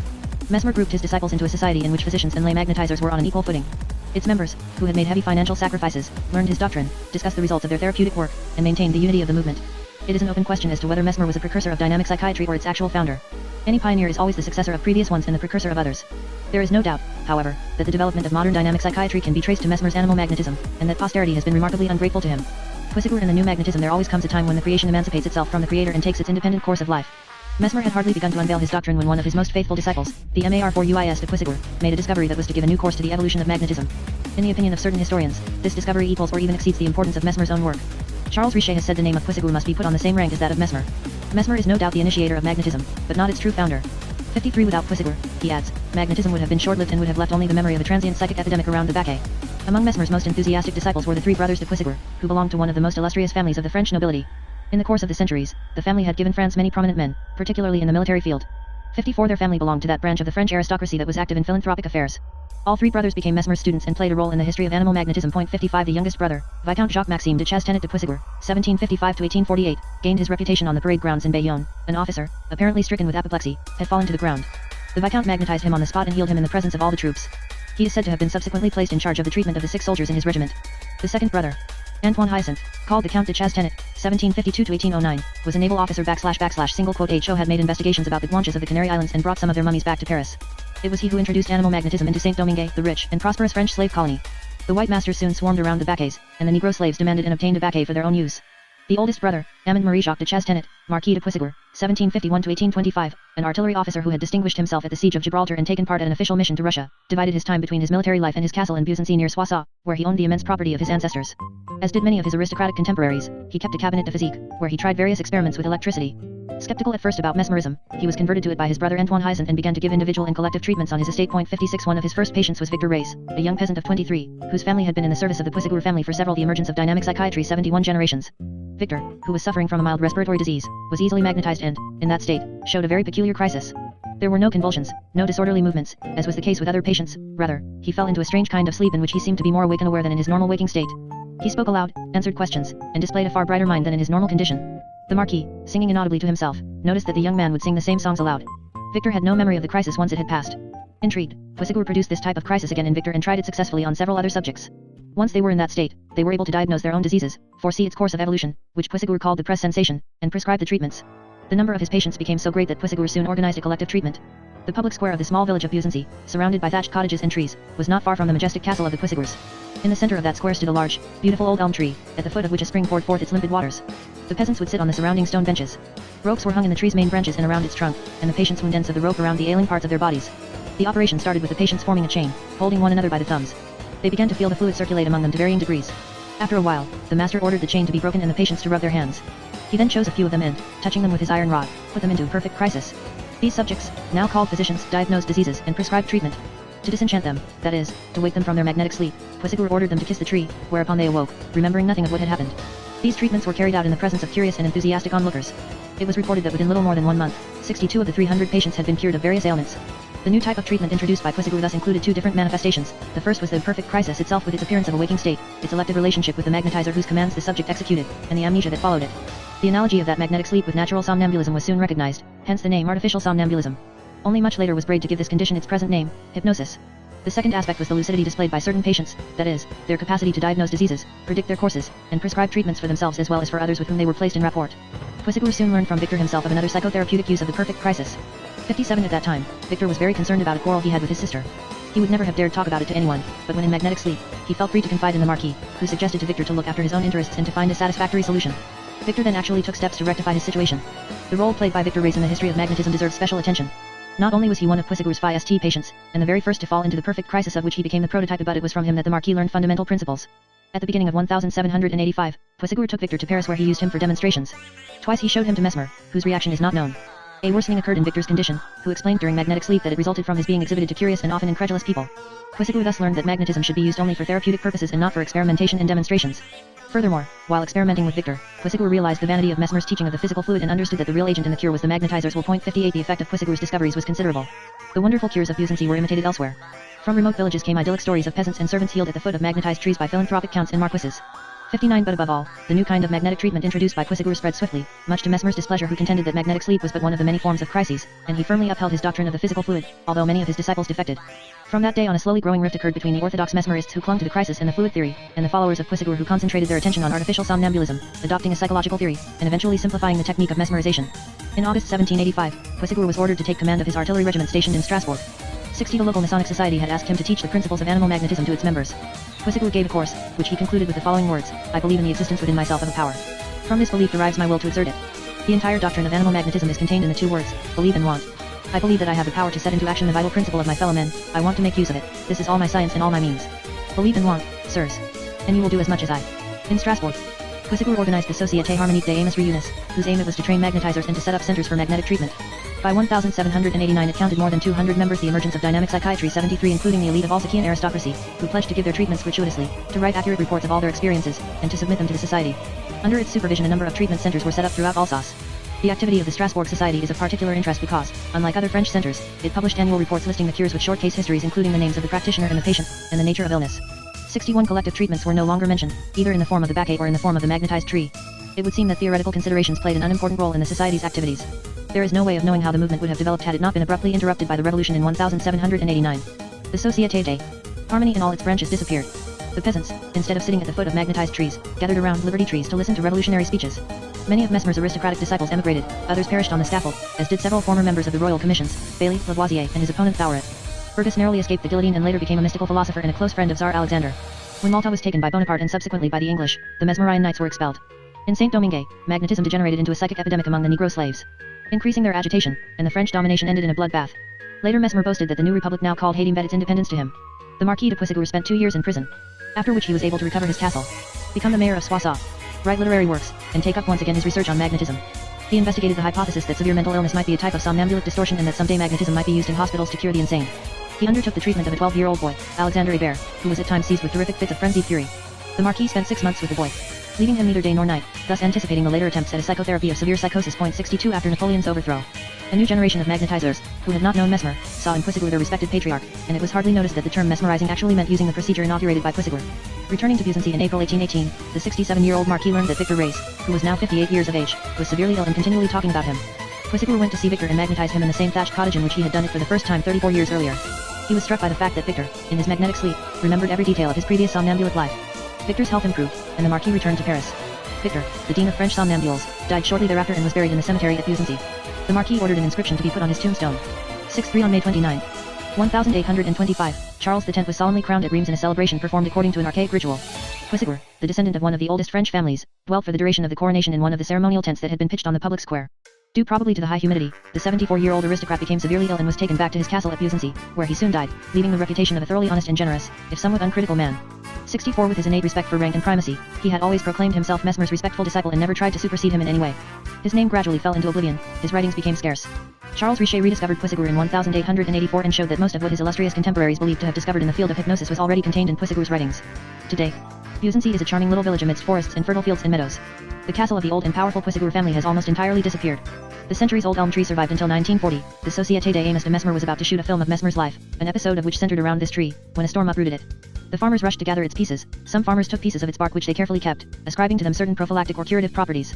65 The spring continues to pour forth its waters at the same place and it is believed to have certain marvelous virtues. The tomb of Victor Reyes in the small village cemetery has disappeared, and his descendants, who have been traced to the present day, are quite unaware of their ancestors' historical role. 66 The peaceful little church contains the graves of several of the Puységurs, including that of Amand Marie Jacques de Chastenet, Marquis de Puységur, one of the great forgotten contributors to the history of the psychological sciences. The diffusion of mesmerism. The mesmerist movement was very young and inexperienced when it lost its leader in 1785. However, it went on, slowly developing along new lines. The early magnetists did much therapeutic work and published good observations. But the strange phenomena of magnetic sleep overexcited their imaginations and turned their minds toward the search for the extraordinary. In 1787, Patetin and Lyons published the story of a hysterical woman who fell into a cataleptic state in which her sensory functions were displaced to the epigastrium. That is, she could see and hear only through her epigastrium. 67 In Germany, although he had been known there and had made demonstrations from as early as 1775 to 1776, Mesmer's name later became attached to the new magnetism inaugurated by Puységur. In the emergence of dynamic psychiatry 1786, the Margrave Karl Friedrich of Baden sent a delegation to the Mesmerist Society in Strasbourg and introduced animal magnetism into his states. In 1787, Professor Bachmann, a physicist from Karlsruhe, founded the Archiv für Magnetismus und Somnambulismus. The extraordinary states of magnetic lucidity were used to try to obtain preternatural revelations. Much was made of the case of a 23-year-old young lady living in the small town of Rastatt, state of Baden, who, in magnetic sleep, explained the mysteries of the human soul, of the 7 degrees of magnetic sleep, of nature, and even of God and the Trinity. 68 After the temporary arrest caused by the revolution, the development of animal magnetism took a different course in France and in Germany. In France, as we have seen, magnetism was taken up again around 1805 by Puységur, who published several works on it. Together with those of Mesmer, they were considered for at least one generation as the great classics on the subject. But, beginning around 1812, new men were introducing new concepts and new methods into the study of magnetism. There was first the conspicuous Abbé Faria, a Portuguese priest who claimed to have come from India and to be a Brahmin. He opened a public course on lucid sleep in Paris in 1813 in which he criticized the theory of the physical fluid as well as that of the rapport and contended that the essential process of magnetization was due less to the magnetizer than to the subject. 69 He further taught that certain types of individuals were susceptible to magnetization and called them natural apoptes. His technique consisted in seating his patients in comfortable chairs and having them fixate his open and raised hand. After which he commanded in a loud voice, "Sleep." The subjects then fell into magnetic sleep. While they were in that state, he produced visions in them as well as post-hypnotic suggestions. Unfortunately for Faria, he was handicapped by his poor French and, according to Noisette, became the victim of the practical joke of an actor who had come to one of his sessions with the intention of ridiculing him, after which Faria became the laughingstock of Paris. His name survived mainly because Alexandre Dumas used it for a character in his novel The Count of Monte Cristo. Janet has shown that it was Faria, who, by Noisette and Libault, was the true ancestor of the Nancy school. Deleuze met with success where Faria had failed, and the revival of magnetism in France is usually ascribed to him. He too gave a public course and published a clear and well-organized textbook. 70 Deleuze stated that the era of prodigious healings had gone with Mesmer and Puységur, and that the period of the elaborate and codified technique had set in. He also noted that the old quarrel between the fluidists, who believed in Mesmer's physical fluid, the animists, who believed in psychological phenomena, and the intermediate theory, held by those who believed in the physical fluids being directed by the // right parenthesis was a thing of the past. The practitioners had come into their own. He gave excellent descriptions of the phenomena occurring during artificial somnambulism, was skeptical about alleged preternatural manifestations, and warned against the various dangers inherent in magnetic treatment. If Deleuze was predominantly a clinician and an embookst, Alexander Bertrand, who had a dual training as a physician and as an engineer, approached the phenomena of animal magnetism with a view toward exploring them in a scientific and experimental manner. 71 Moinet, who held Bertrand's work in the highest esteem, considered him to be the true initiator of the scientific study of hypnosis. Noisette, an officer in the French army, who had watched Faria's demonstrations, relates how he became acquainted in 1819 with Bertrand, who had started his research on magnetism, and how he convinced Bertrand of the fallacy of the fluid theory. They became friends, and both sent manuscripts to a competition proposed by the Berlin Academy, but the manuscripts were returned. Bertrand revised his in the form of his trait, whereas it took Noisette 35 years to publish his in a limited edition. 72 Noisette's teaching was to be taken over by Libault, and in this manner, Faria's technique eventually became the general method applied by the Nancy school. Both Bertrand and Noisette emphasized the fact that the human mind conceives of thoughts and reasonings of which we are not aware and which can be recognized only through the effects they produce. Among the French students of magnetism, there were also men such as Charpinin, Test, Gautier, Lafontaine, Despin, Dupotet, Durand, de Gros, and others who deserve the highest credit, although they are largely forgotten today. Janet protested against the name of precursors, which has been disdainfully given to them. These men, he said, as well as Puységur and the early mesmerists, were the actual founders of the science of hypnotism. They had described all its phenomena right from the start and nothing substantial had been added during the 19th century. These men had understood, for example, that the rapport was the central phenomenon in magnetism and somnambulism and that its influence extended far beyond the actual séance. Post-hypnotic suggestions had already been described in I-787 and were well known to Faria and Bertrand. 73 The reciprocal influence between the patient and the magnetizer was soon included in the concept of rapport. 74 Early magnetizers warned against the danger inherent in the powerful interpersonal attraction issuing from the rapport, although they knew that this influence also had its limitations. Tardif de Montrevel emphasized in 1785 that the subject in magnetic sleep was well able to resist any immoral commands that an unscrupulous magnetizer might give. 75 They investigated the vicissitudes of individual treatments, explained how to start and terminate them and warned of the dangers of too frequent seances and of too prolonged treatment. 76 They also investigated various types of magnetic conditions, including cases of dual personality. The influence of mind over body and the emergence of dynamic psychiatry. 77 Possibility of curing many organic diseases through magnetism were a matter of course for them. They often met with one another in work groups and carefully recorded a journal of their treatments. In spite of all their merits, the wide experience they had gathered, their scrupulous honesty and the rational approach of the best among them, these men failed to promote the cause of magnetism. They made desperate and fruitless efforts to have magnetism acknowledged by the scientific authorities. The successive commissions appointed by the Académie des Sciences always concluded their investigations with a rejection. 77 Janet pointed out that most of them, instead of applying themselves to the study of the most elementary manifestations of magnetic sleep, fancied that they could demonstrate the validity of their doctrine by extraordinary phenomena. Moreover, not only were most of them laymen, but they chose uneducated, sensitive subjects, set them in trances and had them diagnose diseases and prescribe treatments. This was an illegal practice of medicine in the second degree, as it were, and it attracted the wrath of the medical profession. Finally, they were defenseless against a host of quacks who utilized the technique of magnetism for well-paying stage demonstrations, which sometimes resulted in psychic epidemics and brought magnetism into disrepute. The development of mesmerism in Germany took on a distinctive character because, in contrast with France, German universities showed a lively interest in animal magnetism and it was adopted by the Romanticists and the philosophers of nature. In 1812 the Prussian government appointed an official commission of inquiry whose reports, published in 1816, were favorable, whereupon the universities of Berlin and Bonn instituted chairs of mesmerism. 78 The German mesmerists included men of high intellectual distinction such as Gmelin, Kluge, the brothers Hufeland, Kieser, Nass, Passavant, and Wolfhard, who, in 1811, founded the journal Asclepion 79 in which much space was devoted to magnetism. Wolfhard traveled to Frauenfeld to visit Mesmer and brought back with him Mesmer's last unpublished book. As did their French colleagues, the German mesmerists understood the fundamental role of rapport in the treatment but gave it a more philosophical interpretation. In his textbook Kluge wrote that magnetizer and patient formed a magnetic circle. That is, a closed world of two individuals, which had to be protected from noise, light, and outward interference. 80 Friedrich Hufeland compared the unit of magnetizer and patient to the relationship between the pregnant woman and the fetus, and taught that the magnetic treatment went through stages similar to those experienced by the fetus up to its birth, which corresponds to the end of the cure. S1 The German Romanticists were interested in animal magnetism for two reasons, the first being the attraction of Mesmer's theory of a universal, physical fluid. Romantic philosophers visualized the universe as a living organism endowed with a soul pervading the whole and connecting its parts. Mesmer's physical fluid, had its existence been demonstrated, would have furnished evidence of the romantic conception. The second reason was Puységur's discovery of magnetic somnambulism with its extra-lucid manifestations. Mesmer had already spoken of a sixth sense revealed in the sensitivity to the fluid. Puységur had added that this sixth sense provided humans with an ability of describing distant events and predicting future happenings. The Romanticists now assumed that somnambulic lucidity would enable the human mind to establish communications with the world soul. For those reasons, considerable attention was devoted to the phenomenology of magnetic somnambulism. Kluge, in his textbook on animal magnetism, distinguished 6 degrees of the magnetic state: 1. Waking state, with the sensation of increased warmth; 2. Half sleep; 3. Inner darkness, that is, sleep proper and insensitivity. 4. Inner clarity, that is, consciousness within one's own body, extrasensory perception, vision through the epigastrium, and so forth. 5. Self-contemplation, the subject's ability to perceive with great accuracy the interior of his own body and that of those with whom he is put into rapport. 6. Universal clarity, the removal of veils of time and space and the subject perceives things hidden in the past, the future, or at remote distances. 82. Very few subjects, however, proved able to attain the last 3 stages and particularly the 6th one, and it was believed that it was a scientific and philosophical task of the highest importance to find one of those rare subjects and to work systematically with him. Thus, whereas the French were seeking extralucid somnambules as auxiliary subjects for medical practice, the Germans utilized them in an audacious attempt at experimental metaphysics. Among the extraordinary subjects who flourished in Germany during that time, none became as famous as Katharina Emmerich and Friedrich Haufe. Katharina Emmerich, 1774–1824, a poor peasant woman and former nun in Dieulmen, Westphalia, had visions and bore the stigmata of the Passion. After having visited her, the poet Clemens Brentano decided to break with his former life, and appointed himself secretary to the saint. He settled in Dieulmen and lived there from 1819 until her death in 1824.83. In her cataleptic states, Katharina visioned Christ's Passion and suffered greatly. Every night she had dreams that followed one another in regular sequence according to the cycle of the liturgic year and that showed the life of Christ and of his Holy Mother. Brentano visited Katharina every morning and wrote down her dreams and visions as she dictated them to him. With this material he compiled 2 books that were a great success. 84–85. Notwithstanding the poet's embellishments, 86. Many people believe these revelations to be actual historical records. The other subject, Friedrich Haufe, 1801–1829, was not a saint but a seeress. She was made famous by the poet-physician Justinus Kerner and the emergence of dynamic psychiatry. 79. She, in turn, brought him great fame. In spite of their shortcomings, Kerner's investigations of the seeress were a milestone in the history of dynamic psychiatry. Justinus Kerner, 1786–1862, was the son of a modest civil servant in the state of Wi. In his delightful autobiography 87 he tells of his childhood in Ludwigsburg, a small town with a haunted house in the tower where Dr. Faust was said to have practiced black magic. Adjacent to his parents' home was the asylum for the insane, which he could see from his window. In his early childhood, he met the poet Schiller. At the age of 12, he was cured of a nervous ailment by the magnetizer and retained a lasting interest in the mysteries of the human mind. Some of Kerner's poems remain among the minor classics of German poetry. As a physician, he was first to describe a kind of food poisoning today called botulism and supplemented his clinical observations with ingenious experiments on animals with the poisonous substance.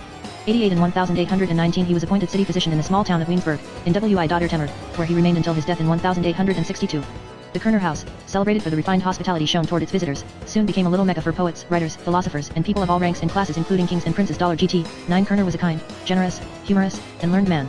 A brilliant conversationalist, a lover of nature, animals, popular songs, and folklore, and had a keen interest in the mysterious and the occult.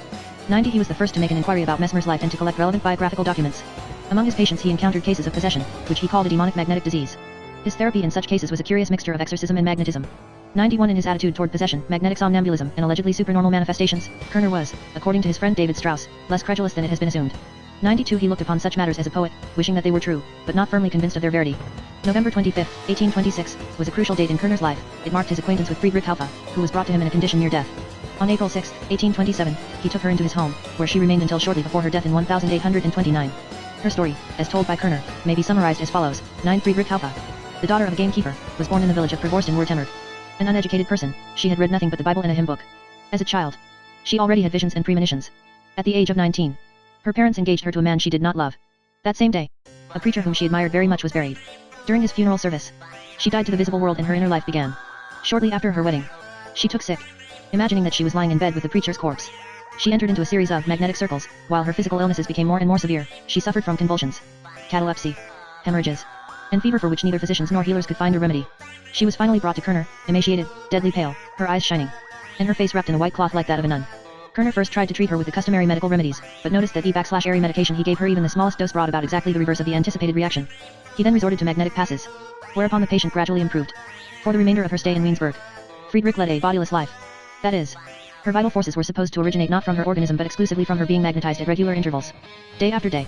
During a great part of the time, she found herself in a magnetic sleep in which, however, she was more awake than anybody and revealed her remarkable capacities as a seeress.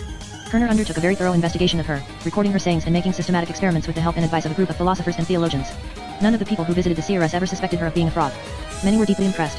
The theologian David Strauss said that her features are delicate, noble, and illuminated, that she expressed herself slowly in a solemn, musical voice almost like in a recitative, and that she spoke the purest High German instead of the Swabian dialect commonly spoken by the people. Her voice was full of feeling when she gave advice and exhortation and told about the spiritual world. It is claimed that the seeress gae evidence of her ability to see distant events and foretell future happenings. Physical phenomena, for example, the spontaneous displacement of objects. Air also said to occur in her presence. She received messages from disincarnate spirits about personal and general matters. Thus, she is able to bring revelations concerning the nature of man and about a system of magnetic circles. There were 7 sun circles and 1 life circle. These were apparently symbolic representations of spiritual conditions. The seeress spoke frequently in an unknown language which Kerner and his friends found sonorous and magnificent. It was, she said, the original language of mankind, forgotten since the time of Jacob. but which could be recovered in certain circumstances. Since she spoke it fluently and translated it, some people around her became able to understand it. Unfortunately, Kerner did not compile its grammar and vocabulary but recorded only a few sentences such as, Zero Pasqua non ti jot handicati. Wilt thou not give me thy hand, physician, or bona fintogio, the people must go. This language was written in a system of ciphers of which each one also represented a number. Friedrich constantly combined these and other numbers into a system of inner computation which ceaselessly and automatically went through her mind. Kerner, who had noticed the patient's oversensitivity to many things, undertook a systematic study of the action of various substances on her, minerals, plants, products of animal origin, as well as the influence of the sun, the moon, electricity, sounds, and music on her organism.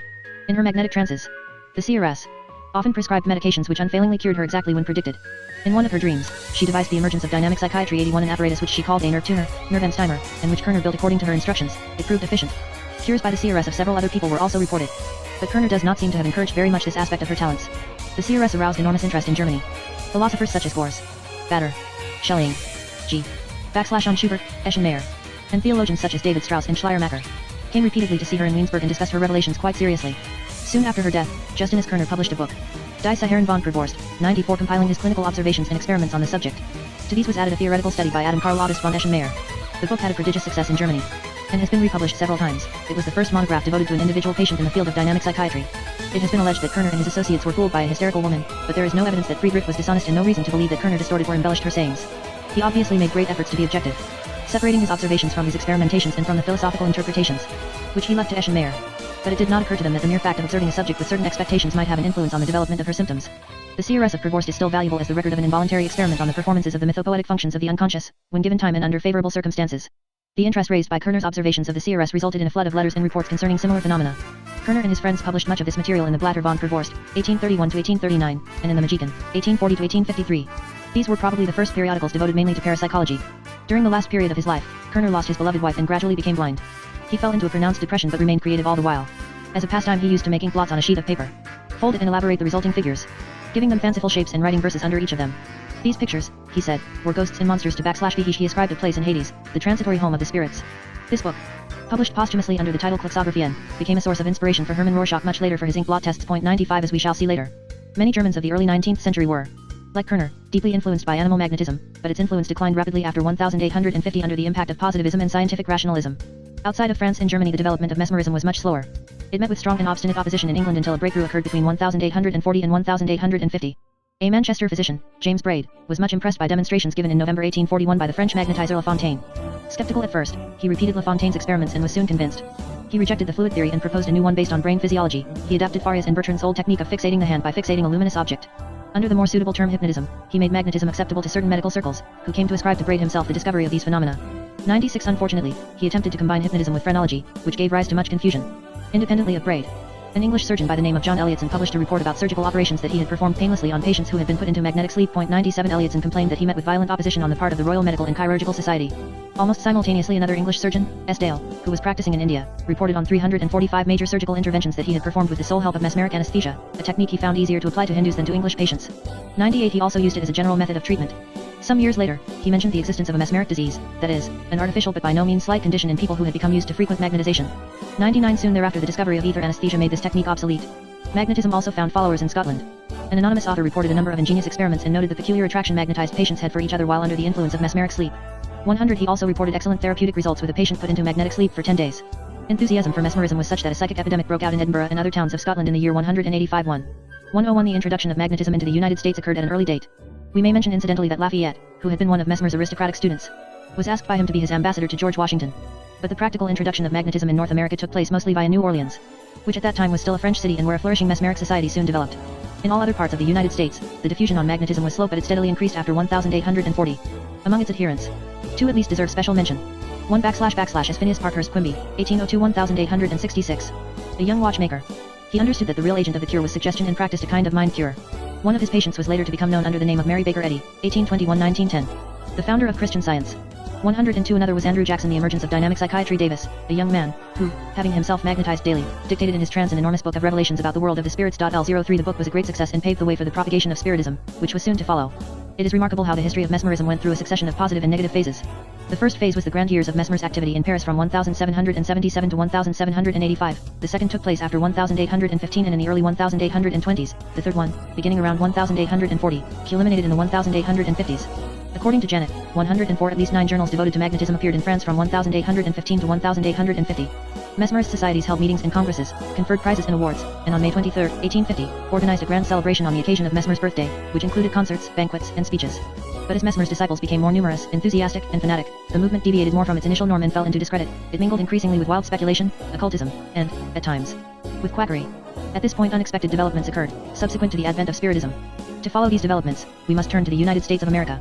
The impact of Spiritism. In the years 1840 to 1850, the United States was a vast but rapidly expanding country with an energetic if relatively small population of approximately 20 million inhabitants, the majority of whom were living in small townships. The common man's average level of education was higher than in other countries. But there was no educated upper class to impose the pressure of a tradition and cultural norms. Every man claimed the right to think for himself and used this right with more vigor and freshness than intellectual discipline. Preachers and congregations often changed their beliefs, and religious sects were numerous. There was a general and permanent predisposition toward psychic epidemics, which arose unexpectedly, spread rapidly, and were accepted almost to a man in vast areas. Recent discoveries. For example, the telegraph fired the imagination. Nothing seemed too fantastic to be rejected without further examination.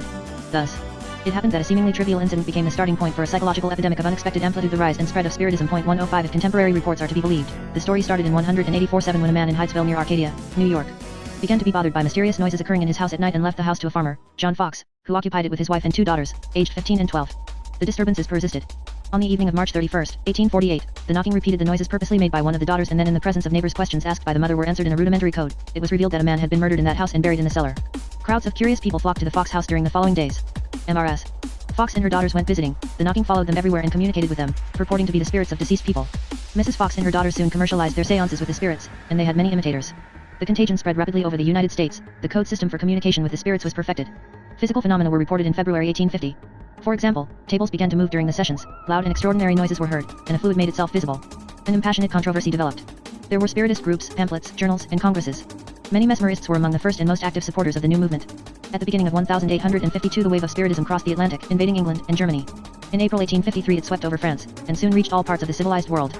Meanwhile, it had been discovered that the manifestations depended to a large extent on the personalities of the participants. Some people prevented the spirits from appearing, others helped them, and a privileged few could serve as mediums, or intermediaries between the living and the dead. Some mediums were able to write automatically, speak in a trance, and allegedly call forth the occurrence of physical phenomena. Around 1860 spirits began manifesting themselves visually during the seances, and in 1862 photographs purportedly taken of them as well as casts of their hands were shown. This was followed by the period of the extraordinary mediums, Florence Cook, Stainton Moses, Slade, Home, and others. 106 It was said that, during home sittings, pianos were raised into the air, harps and accordions played without anyone touching them, and spirits were heard. 107 Home was seen touching fire, and it was even reported that he once went out through a window and returned through the window in the next room, having flown out and in at the 3rd floor. Level 108 Sir William Crookes, a well-known physicist, experimented with Home and Florence Cook. Crookes swore to have seen, in the latter's presence, the materializations of a beautiful woman who called herself Katie Kielg. She let herself be photographed by Crookes and talked to him and his friends. 109 The epidemic slowly receded, but many spiritist groups remained quite active.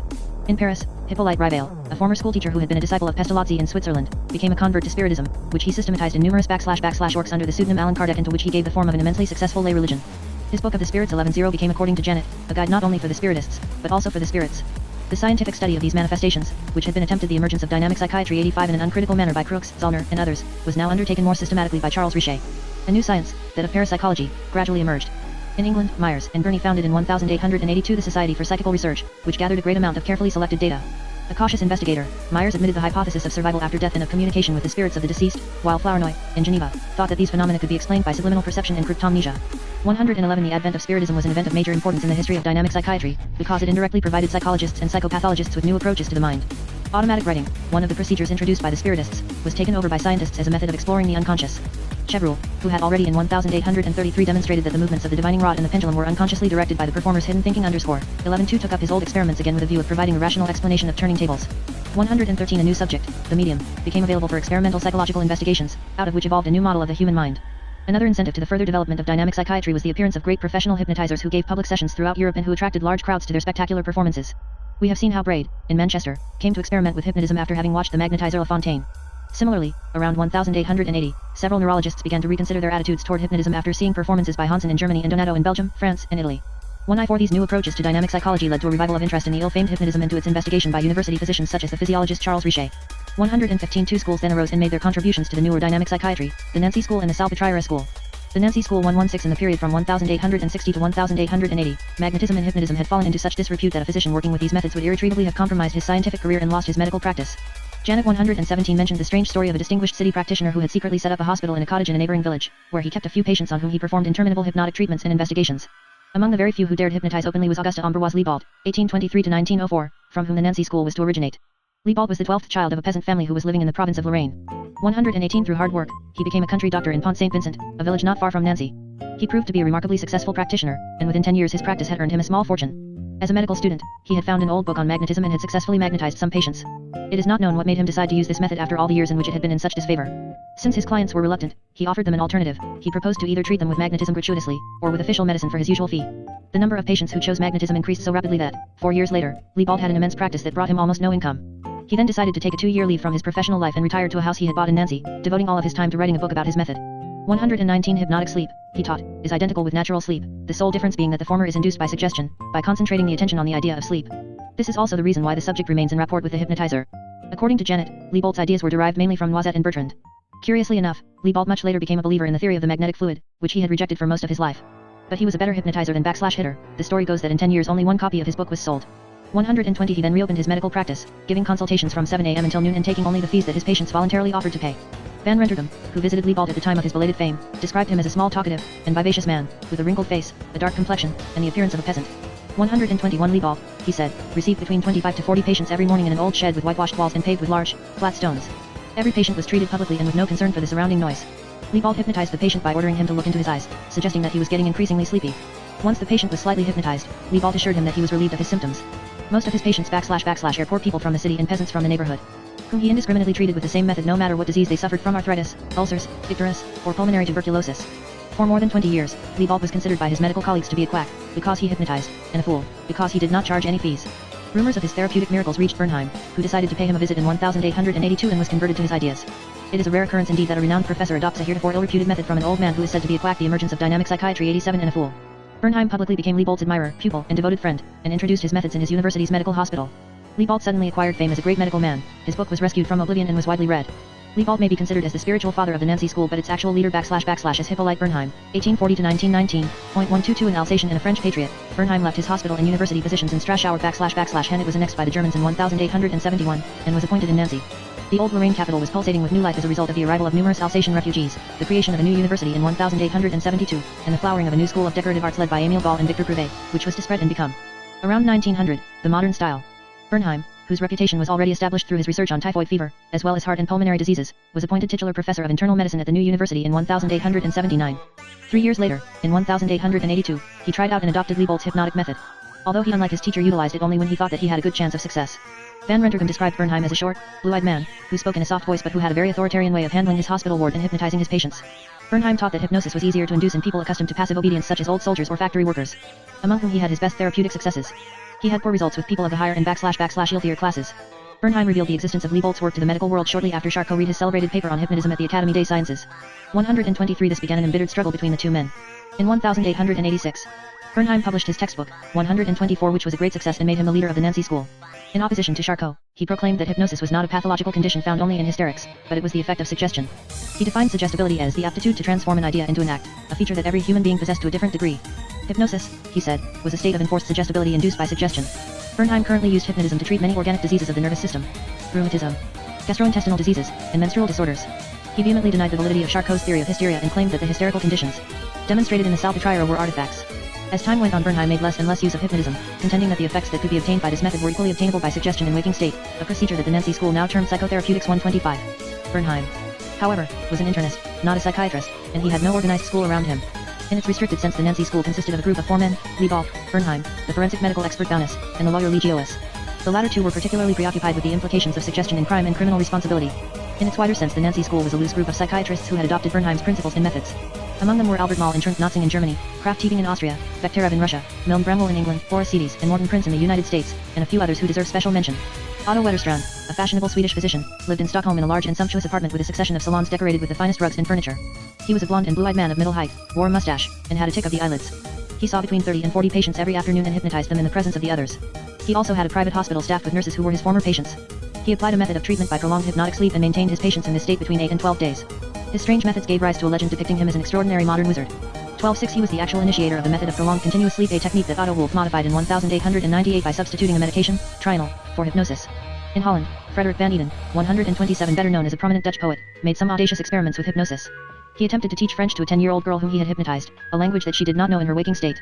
He then transferred this knowledge from her sleeping state to her waking state so that, to her amazement, she found herself able to understand and speak some French. 12s in 1887 he and Van Rentergem organized a psychotherapeutic clinic in Amsterdam that took the name of Institut Liebald. 129 in Switzerland, Auguste Farrell, professor of psychiatry in Zurich and director of the Bergholzli Mental Hospital, visited Bernheim in 1887 and soon became one of the masters of hypnotism. Like Liebald in Bernheim, he was very successful with the treatment of certain physical diseases. He organized an outpatient service of hypnotic therapy. His most original application of hypnotism was in the management of his mental hospital where the personnel, not the patients, were hypnotized.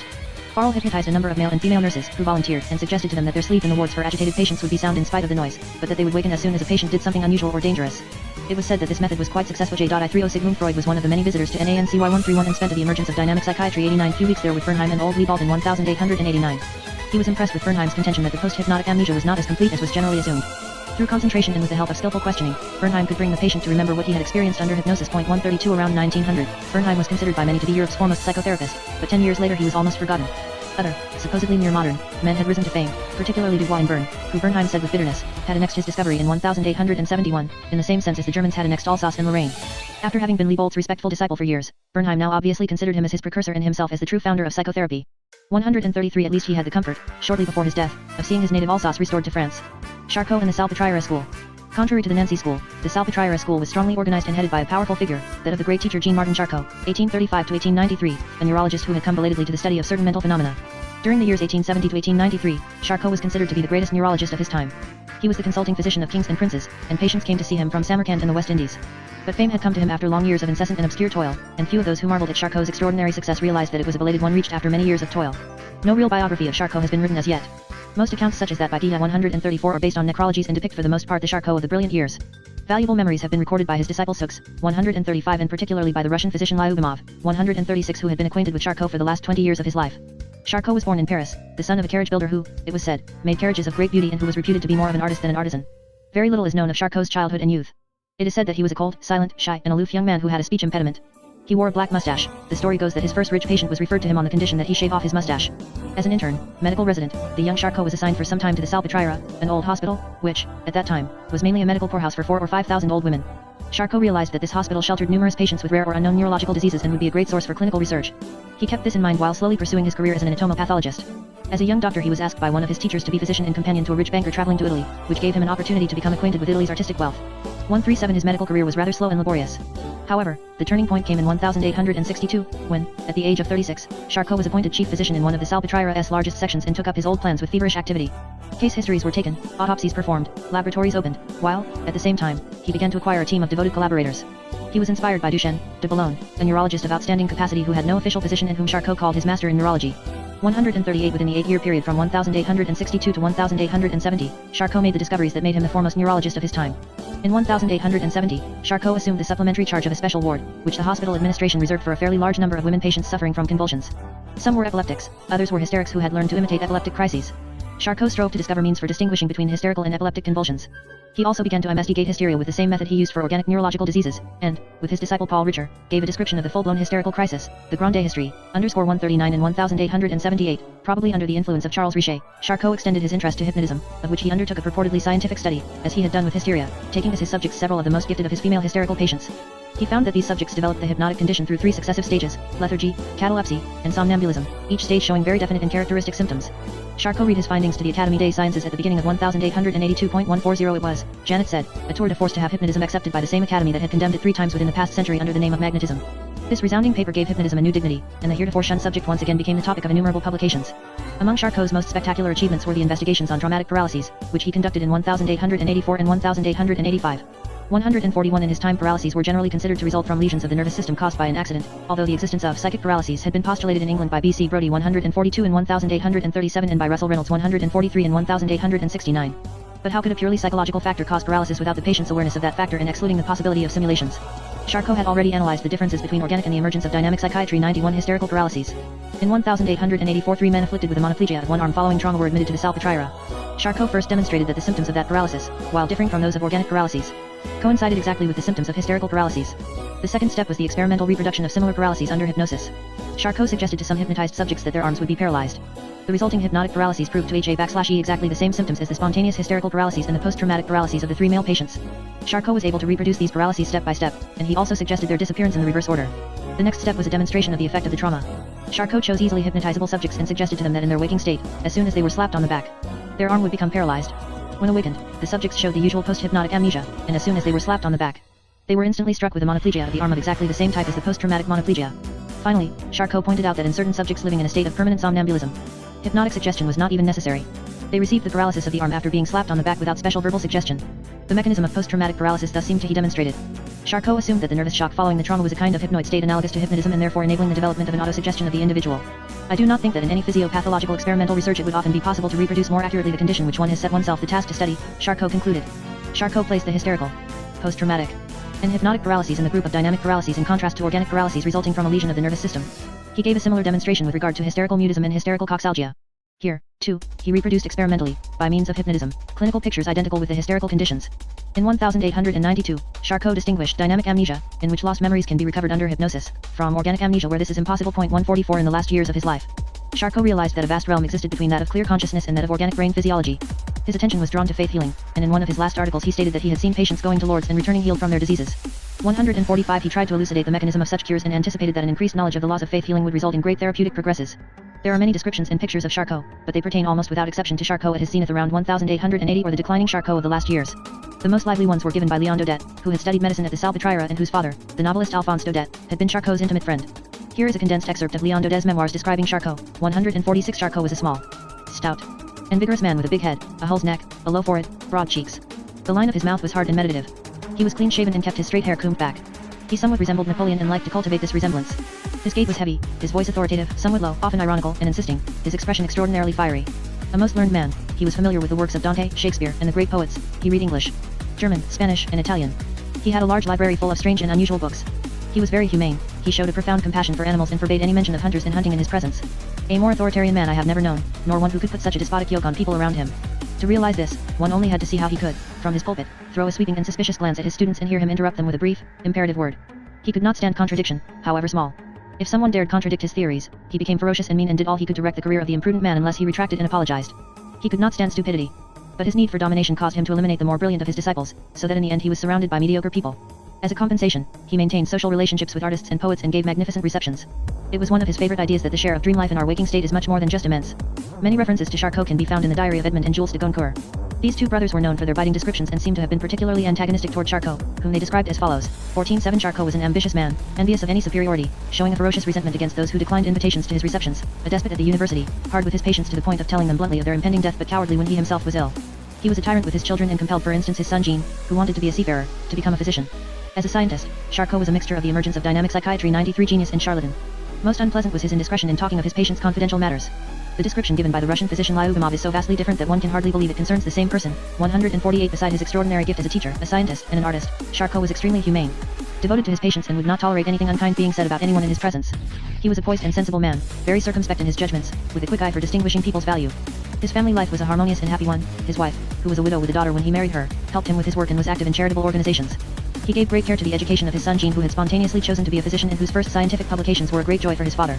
He enjoyed the devotion of his students and of his patients. So that his patron Saint's Day, the Saint Martin, on November 11th, was celebrated with entertainments and rejoicing at the Salpêtrière. One may wonder how Charcot gained the enormous prestige that he enjoyed in the years 1880 to 1890. Several reasons may be discerned. First, the Salpêtrière was anything but an ordinary hospital. It was a city within a city in the 17th century style, consisting of about 45 buildings with streets, squares, gardens, and an old and beautiful church. It was also a place of historical fame. Saint Vincent de Paul had carried out his charitable activities there. It had later been converted by Louis XIV into an asylum for beggars, prostitutes, and the insane, and was one of the places where the notorious September massacres had taken place during the French Revolution and where Pinel had achieved his mental hospital reforms. It was also known from one episode in the classic novel Man in Lescaut by the Abbé Prévost. Its thousands of old women had inspired some of Baudelaire's poems. Before Charcot, the Salpêtrière had been little known to medical students, and physicians did not relish the thought of being appointed there. Charcot was now credited with being the scientific wizard who had turned this historical place into a temple of science. That old-fashioned hospital with its antiquated buildings had no laboratories, no examination rooms, and no teaching facilities. With his iron will and with the help of his political connections, Charcot built a treatment, research, and teaching unit. He had carefully chosen his collaborators. He installed consulting rooms for ophthalmology, otolaryngology, and so on, as well as laboratories and a photographic service. Later he added a museum for anatomopathology, an outpatient service where men were also admitted, and a large auditorium. Among Charcot's disciples were Bourneville, Pitres, Geoffroy, Cotard, Gilles d'Ia Tourette, Mage, Paul Richer, Seux, Pierre-Marie, Raymond, Babinski. There is hardly one French neurologist of that time who had not been a student of Charcot. Charcot exerted an absolute domination on the school that was his creation. Each of his lectures was carefully recorded by students and published in one of the several medical journals he had founded. There came a time when no one could be appointed to the Paris medical faculty without his sanction. This patriotic feeling contributed to Charcot's fame. He and Pasteur were to the French a proof of France's scientific genius, challenging Germany's alleged scientific superiority. Charcot personified what the French call a prince d'Ia science. He was not only a man of high scientific reputation, but also a powerful and wealthy man. Through his marriage with a rich widow and the extremely high fees that he charged his patients, he was able to lead the life of a member of the wealthy class. Aside from his villa in Neuilly, he had acquired in 1884 a splendid residence on the Boulevard Saint-Germain, which had been decorated according to his own plans. It was a kind of private museum with Renaissance furniture, stained glass windows, tapestries, paintings, antiques, and rare books. He was himself an artist who did excellent drawings and was an expert in painting on china and enamel. He was a keen connoisseur of the history of art and was a master of French prose who had a great knowledge of French literature. 149 Charcot also possessed a knowledge of English, German, and Italian, which was a rare accomplishment at that time. He displayed a particular admiration for Shakespeare, whom he often quoted in English, and for Dante, whom he quoted in Italian. Every Tuesday night he gave sumptuous receptions in his splendid home to the Tau Paris of scientists, politicians, artists, and writers. He was known to be the physician and sometimes the confidant of kings and princes. Emperor Pedro II of Brazil, it was said, came to his home, played billiards with him, and attended his lectures at the Salpêtrière. Charcot was a very influential figure in English medical circles. At an international congress that took place in London in 1881, his demonstration on the Tibetic orthopathies was received with a storm of applause. He had many admirers in Germany, although he declined invitations to congresses in that country after the Franco-Prussian War of 1870 to 1871. In Vienna he was well acquainted with Maynard and Moritz Benedict. Charcot was very popular in Russia, where he had been called several times as consultant physician to the Tsar and his family. Russian physicians welcomed him because he relieved them from their strong dependence on German scientists. According to Guillat, he arranged an unofficial encounter between Gambetta and the Grand Duke Nikolai of Russia, from which the Franco-Russian alliance was to issue. 15 degrees Charcot traveled extensively. Every year he made a carefully planned journey to a different European country, visiting the museums, making drawings, and writing travelogues. The emergence of dynamic psychiatry 95 great as it was, Charcot's prestige was still enhanced by a halo of mystery that surrounded him. It had slowly grown after 1870 and reached its peak with his celebrated paper on hypnotism in 1882. He gained the reputation of being a great thaumaturgist. Instances of his quasi-miraculous cures are reported by Dr. Lyubimov. 151 many patients were brought to Charcot from all over the world, paralytics on stretchers or wearing complicated apparatuses. Charcot ordered the removal of those appliances and told the patients to walk. There was, for instance, a young lady who had been paralyzed for years. Charcot bade her stand up and walk, which she did under the astounded eyes of her parents and of the Mother Superior of the convent in which she had been staying. Another young lady was brought to Charcot with a paralysis of both legs. Charcot found no organic lesion. The consultation was not yet over when the patient stood up and walked back to the door where the cabman, who was waiting for her, took off his hat in amazement and crossed himself. In the eyes of the public, Charcot was the man who had explored the abysses of the human mind, hence his nickname Napoleon of Neuroses. He had come to be identified with the discovery of hysteria, hypnotism, dual personality, catalepsy, and somnambulism. Strange things were said about his hold on the Salpêtrière's hysterical young women and about happenings there. Jules Claridi relates that during a patient's fall at the Salpêtrière, a gong was inadvertently sounded, whereupon many hysterical women instantaneously fell into catalepsy and kept the plastic poses in which they found themselves when the gong was sounded. 152 Charcot was also the man whose searching gaze penetrated the depths of the past and who retrospectively interpreted works of art, giving modern neurological diagnoses of cripples represented by painters. 153 He founded a journal.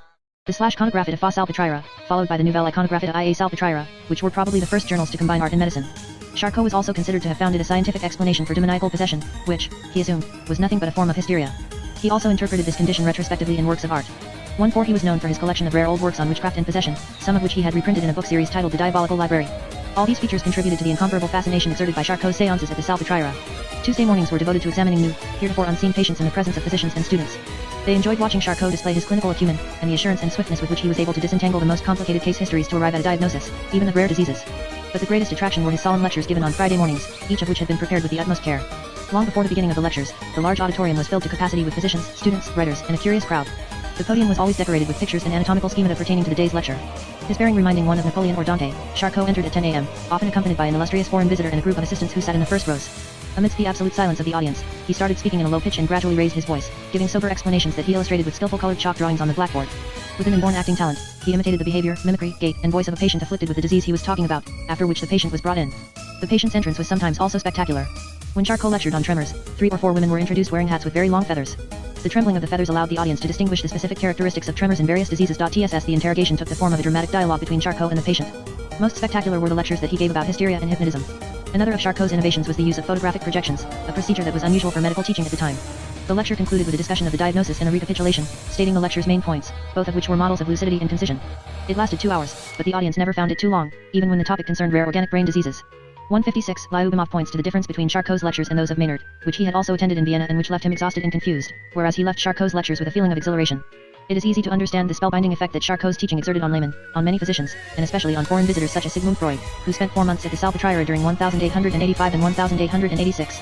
Other visitors were more skeptical. The Belgian physician Dolbeuf, whose interest in Charcot's work had brought him to Paris in the same period as Freud, was soon assailed by the strongest doubts when he saw how carelessly experiments with hysterical patients were carried out.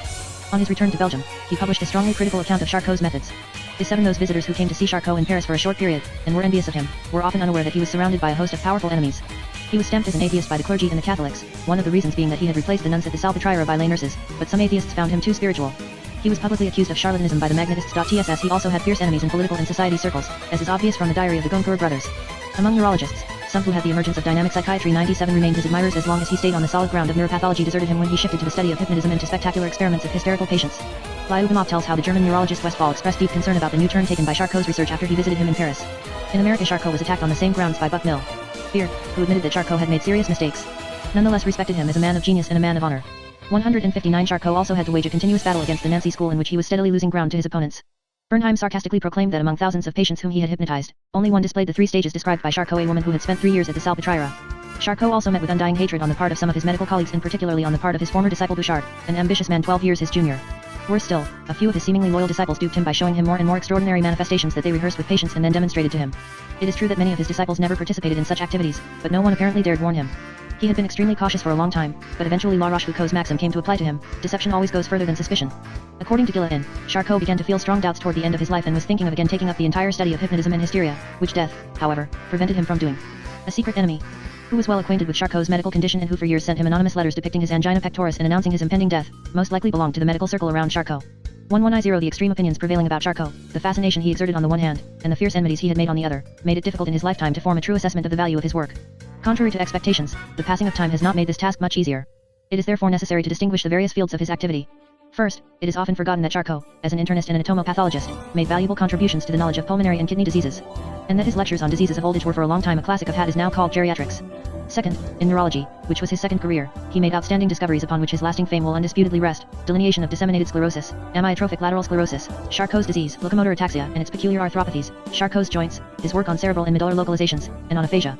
On the other hand, it is most difficult to evaluate objectively what could be called Charcot's third career, that is, his exploration of hysteria and hypnotism. As happens with many scientists, he lost control of the new ideas that he had formulated and was carried away by the movement he had created. Pierre Janet has accurately described Charcot's methodological errors in that field. 161 The first was his excessive concern with delineating specific disease entities, choosing as model types those cases that showed as many symptoms as possible. He assumed that the other cases were incomplete forms. This method having proved fruitful for neurology, Charcot took it for granted that the same would hold true for mental conditions as well. He thus gave arbitrary descriptions of the Grande History and the Grand Hypnotism. A second error was to oversimplify the descriptions of these disease entities in order to make them more intelligible to his students. A third fatal error was Charcot's lack of interest in his patients' backgrounds and in the ward life of the Salpêtrière. He hardly ever made rounds. He saw his patients in his hospital examination room while his collaborators, who had examined them, reported to him. Charcot never suspected that his patients were often visited and magnetized on the wards by incompetent people. Janet has shown that the alleged 3 stages of hypnosis were nothing but the result of training that Charcot's patients underwent at the hands of magnetizers. Seeing that the early history of magnetism and hypnotism was forgotten, Charcot even more than Bernheim believed that all that he found in his hypnotized patients were new discoveries. Another fact, which from the start distorted Charcot's investigations in dynamic psychiatry, was the peculiar collective spirit that pervaded the Salpêtrière.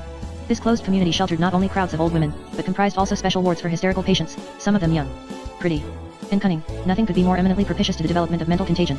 These women were the star attractions, utilized to demonstrate clinical cases to the students and also in Charcot's lectures, which were given in the presence of the Tau Paris. Because of Charcot's paternalistic attitude and his despotic treatment of students, his staff never dared contradict him. They therefore showed him what they believed he __ to see. After rehearsing the demonstrations, they showed the subjects to Charcot, who was careless enough to discuss their cases in the patient's presence. A peculiar atmosphere of mutual suggestion developed between Charcot, his collaborators, and his patients, which would certainly be worthy of an accurate sociological analysis. Janet has pointed out that Charcot's descriptions of hysteria and hypnotism were based on a very limited number of patients.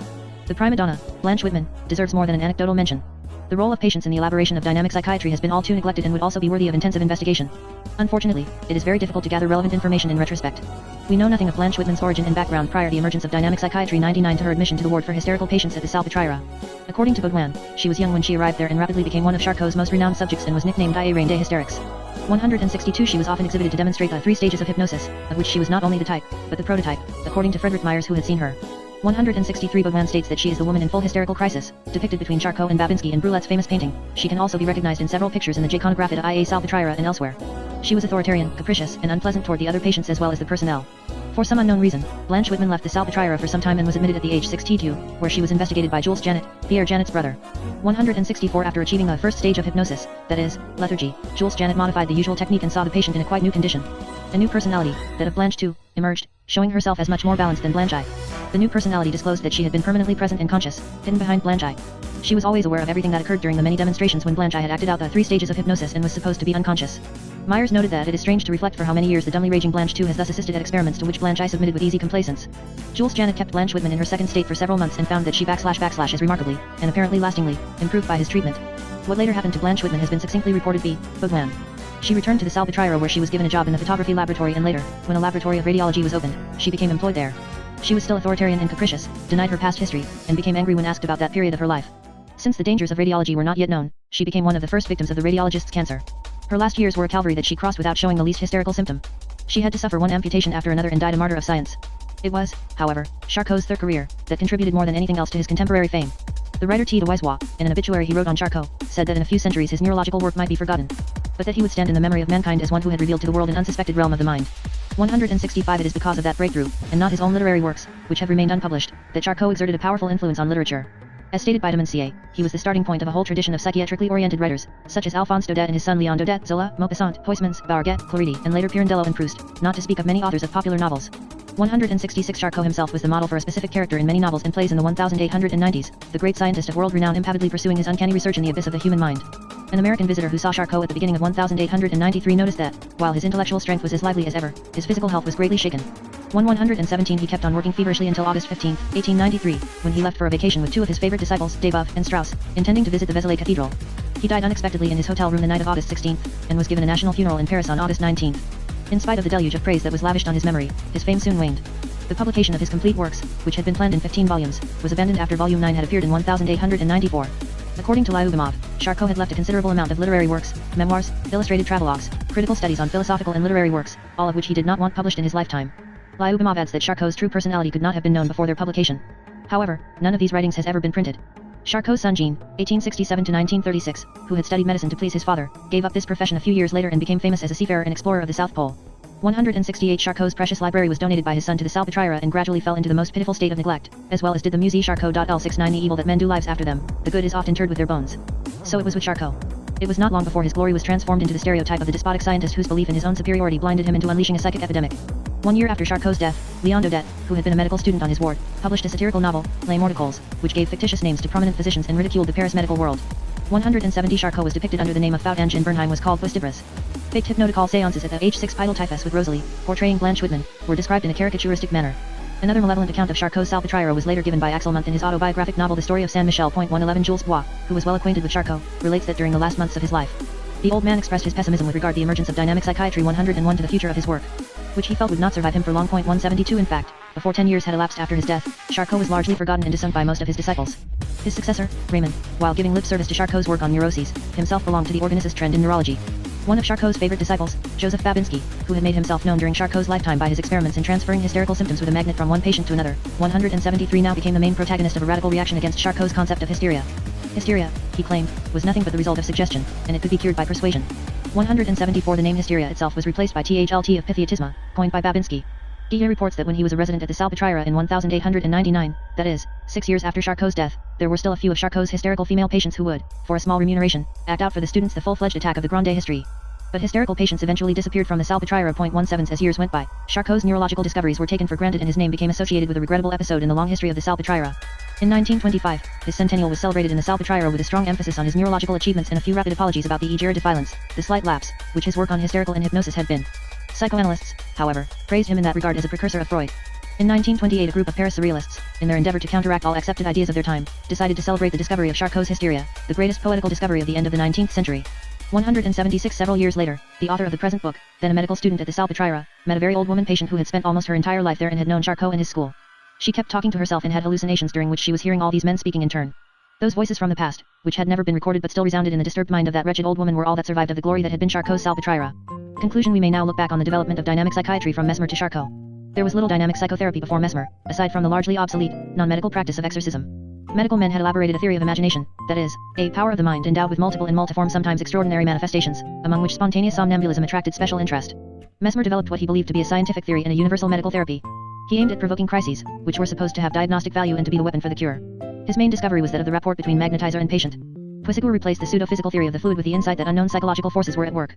His great clinical discovery was that of magnetic sleep, or artificial somnambulism, that is, a condition similar to spontaneous somnambulism, with the difference that it could be induced and stopped at will and utilized for the exploration of unknown psychic functions as well as for therapy. The concept of rapport was elaborated and now regarded as a psychological phenomenon in the channel for the psychotherapeutic action. The great wave of spiritism in the 19th century resulted in the discovery of new approaches to the conscious mind, such as automatic writing. Besides artificial somnambulism, a new condition, the mediumistic trance, was explored. Charcot pointed to the existence of unconscious fixed ideas as nuclei of certain neuroses, a concept that was to be developed by Janet and Freud. Thus, prior to those two great pioneers lay a whole century of dynamic psychiatry, during which a considerable amount of investigation had been carried out, even though it was not completely systematized. This first dynamic psychiatry will be the subject of the next chapter. 3. The first dynamic psychiatry, 177 May 1900. The cumulative experience of several generations of magnetizers and hypnotists resulted in the slow development of a well-rounded system of dynamic psychiatry. These pioneers undertook with great audacity the exploration and the therapeutic utilization of unconscious psychological energies.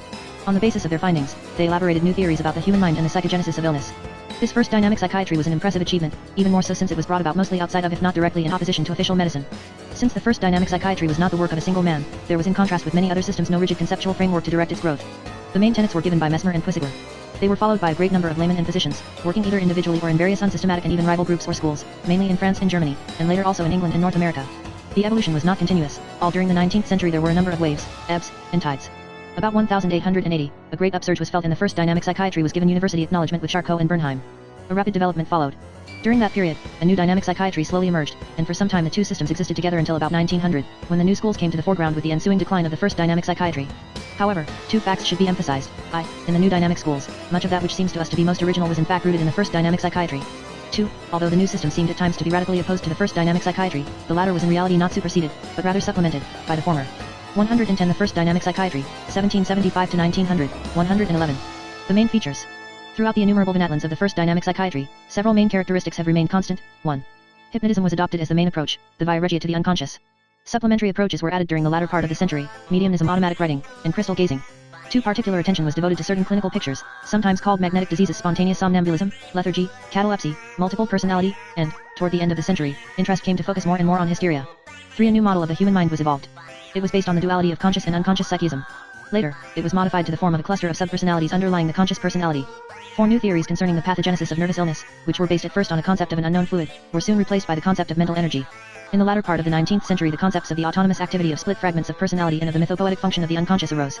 5. Psychotherapy relied mostly upon the use of hypnotism and suggestion, with special consideration given to the rapport between patient and magnetizer. New types of therapists arose, the magnetizer and, later, the hypnotist, who was but a variation of the former. In this chapter, we will briefly consider the sources of the first dynamic psychiatry, give a survey of the main features enumerated above, and then look into the influence of the first dynamic psychiatry on the cultural life in those days. The sources of the first dynamic psychiatry. Among the many sources of the first dynamic psychiatry, 3 should be given special emphasis. We have already described the manner in which animal magnetism evolved historically out of the old practice of exorcism, and we have seen how Mesmer's crisis was induced in exactly the same way as Gassner's exorcismus probativus. The evil was brought out as a first step toward its removal. Possession eventually disappeared, but it was replaced by the manifestation of multiple personality. Isolated cases of possession were observed, however, throughout the 19th century, as in southern Germany, and men such as Justinus Kerner treated the possessed with a method that was a curious mixture of magnetism and exorcism. Another very important source of the first dynamic psychiatry was the old concept of imagination.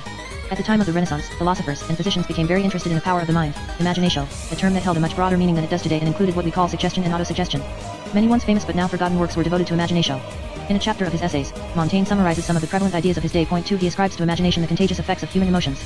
Imagination, according to Montaigne, was a frequent cause of physical, emotional, and mental disease, and even of death, as well as all manifestations commonly attributed to magic. Imagination could cause conspicuous physical phenomena such as the appearance of the stigmata or even the transformation of one sex into another. But imagination could also be used toward the cure of physical and mental ailments. In the 18th century, the Italian Muratori wrote a treatise on the power of human imagination, which was widely read and quoted. 3. Among the many manifestations of imagination, he described dreams, visions, delusions, fixed ideas, antipathy, that is, phobias, and above all somnambulism. In the second half of the 18th century, somnambulism became the focal point of all discussions of imagination. Marvelous stories were published everywhere about sleepwalkers who would ride, swim rivers, or walk over rooftops in full moon nights and whose lives were endangered if they were suddenly called by their names and wakened.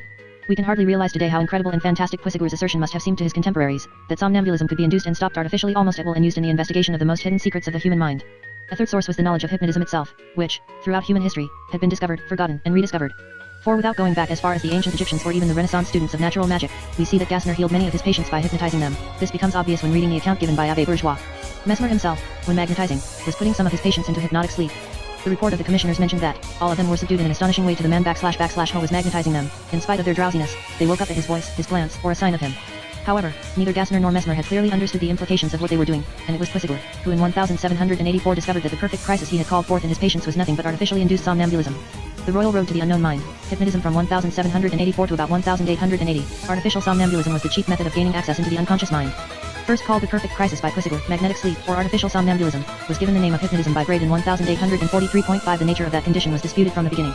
Mesmer, the first dynamic psychiatry, 1775 to 1900, 113 refused to see in it more than one particular form of crisis. A polemic developed between the fluidists, who explained it in terms of the alleged magnetic fluid, and the animists, who contended that it was a psychological phenomenon.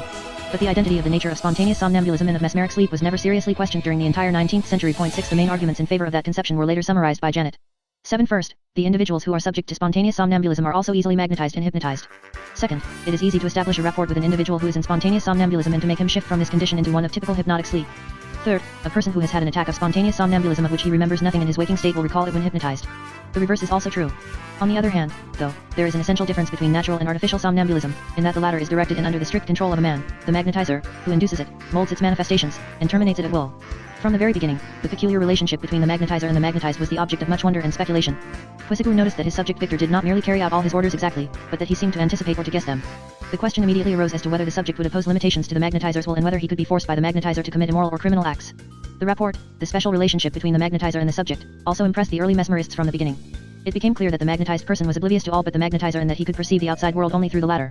It was soon discovered that the rapport extended its influence beyond the session of magnetic sleep. A person who is put into magnetic sleep for the second time remembers all that happened during the first session. The magnetizer is thus calling forth in his subject a special life of its own, aside from the normal conscious life, that is, a second condition with its own continuity, under increasing dependency on the magnetizer. One of the most conclusive and striking proofs that the influence of hypnotism extends into normal conscious life is given by the facts of post-hypnotic amnesia and post-hypnotic suggestion. The early mesmerists noticed that the subject in his normal condition recollected nothing of what had happened during his magnetic sleep, and they rightly compared this state with that which follows attacks of spontaneous somnambulism. Soon thereafter they discovered that a subject would, in his wakeful state, execute an order given him during his hypnotic sleep. This phenomenon of post-hypnotic suggestion was described as early American Samoa 17878 and was abundantly experimented with by Deleuze 9 and Bertrand 10 and later by Bernheim and the Nancy School. The fact that post-hypnotic amnesia is not absolute and that an individual can be brought, by certain procedures, to recall in his wakeful state what happened during the hypnotic session was also known at an early period and was never completely forgotten, until it was rediscovered by Bernheim. Point 11 As to the means of inducing mesmeric sleep, which we shall henceforth designate by its later name of hypnosis, the early magnetizers made use of Mesmer's technique of the passes, but this technique was soon abandoned in favor of two others. The first was fascination, a method already known to the ancient Egyptians, to Cornelius Agrippa, and others. The patient was asked to look at a fixed or slightly moving point, either luminous or not, or simply to look fixedly into the eyes of the hypnotist. This was the method later popularized by Braid. And it was also used by the Salpetriere school. This technique was combined with the verbal one by the Abbé Faria, who seated his subject in a comfortable chair and gave him the imperative order, sleep. Other hypnotists would give the order in a gentler, lower voice. Faria's technique was later adopted by Liebald and the Nancy school. The first mesmerists used such methods as blowing on the subject's eyes as a means of terminating the hypnotic state. Magnetizers soon realized that other requisites of a more general nature were no less important. They well understood what we call today the hypnotic situation and that no person can be hypnotized against his will. The subject must be made comfortable, reassured, and told to relax. The element of autosuggestion in hypnosis was also well understood by those pioneers and was clearly elicited by Braid and later by the Nancy school. The role of mutual suggestion was also perceived by the early magnetists, who, following Mesmer's example, treated patients in groups. One or two subjects, who were already familiar with the procedure, were hypnotized first in the presence of the others. It had been noticed that a person could be made more receptive by the mere fact of seeing others hypnotized. This collective method had been widely applied from Mesmer to Bernheim and Charcot, and also by popular stage hypnotists. Early magnetizers did not realize, however, to what extent the hypnotic condition is molded by the hypnotist and has to be learned by the subject. Janet has made the latter point quite explicit. 12. If your subject has never heard of hypnotism, Janet said, it is unlikely that you will be able to induce him into the usual hypnotic condition. If he was ever subject to spontaneous somnambulism or to convulsive crises, he will probably fall into his previous pattern of somnambulism or of convulsive crisis, or perhaps into some vague nervous state, unless the hypnotist explains what is expected of him and thus prepares him to play his role. This is also the reason why the hypnotic condition differs according to the particular hypnotist, the school to which he belongs, and the successive periods in the history of the first dynamic psychiatry, 1775 to 1900, 115 dynamic psychiatry. This is how the early mesmerists had unknowingly shaped a specific type of hypnotic condition, which they believed to be the standard of magnetic sleep. The hypnotic state, as developed by them, comprised many manifestations. Some of them fairly common and not far removed from normal psychological states. Others rare and extraordinary. One of the first characteristics of magnetic sleep to strike the early mesmerists was the increased acuteness of perception displayed by the subjects. Hypnotized individuals are able to perceive stimuli that are normally neglected or below the threshold of perception. Quissigler was surprised to hear Victor sing aloud tunes, which he, Quissigler, was singing to himself. Apparently Victor recognized the songs through the involuntary movements of the marquee lips, since most people move their lips when singing to themselves. This hypersensitivity extends to all fields of perception and can explain many instances of alleged clairvoyance under hypnosis. Not less remarkable is the increased capacity of the memory. The hypnotized person may remember old and seemingly forgotten incidents of his childhood and describe happenings during artificial or spontaneous somnambulism or during intoxication. This hypermnesia extends to things that had apparently remained unnoticed by the subject. It was soon discovered that hypnotism opens a direct access to certain psychological processes. Not only is the subject able to display greater physical strength than he believes himself capable of in his normal waking state, but he may spontaneously or at the command of the hypnotist turn deaf, blind, hallucinated, paralyzed, spastic, cataleptic or anesthetic. The anesthesia may be so perfect that surgical operations have at times been performed without pain under hypnosis. It would seem that Riekemeyer was the first to perform a surgical operation under magnetic anesthesia in 1821. It is surprising that so little attention has been given to findings that could have avoided much suffering. When Esdale began applying systematic hypnotic anesthesia in surgical operations, he met with skepticism and hostility. On the other hand, application of mesmeric sleep toward the cure of physical ailments was common among mesmerists and was never completely forgotten. Mainly through Leibold's influence, it was widely known by the end of the 1880s that many conditions could be cured or alleviated by hypnotic suggestion: neuralgias, rheumatism, gout, and dysmenorrhea. Experiments on physiological modifications produced under hypnosis were performed even before the middle of the 19th century by Charpinin and Du Potet. 13 From the beginning, mesmerists were struck by their subjects' ability to display emotions and to enact roles with astonishing perfection, utmost apparent sincerity, and, it seemed to them, with more skill than experienced actors. We remember how Victor impressed Puisigur by showing more vivacity and intelligence under hypnosis than in his waking state. This ability went so far that Du Potet spoke in 1849 of a metamorphosis of the personality, and this phenomenon has been the starting point of the still disputed problem of age regression. 14 Early magnetists paid so much attention to the objective manifestations of hypnosis that they did not inquire much into the subjective experience of being hypnotized. They assumed that the condition was asleep, although one of a peculiar kind, since the subject could often be said to be more awake than in his waking state. They made no great effort to reconcile this apparent contradiction, the coexistence of sleep and wakefulness.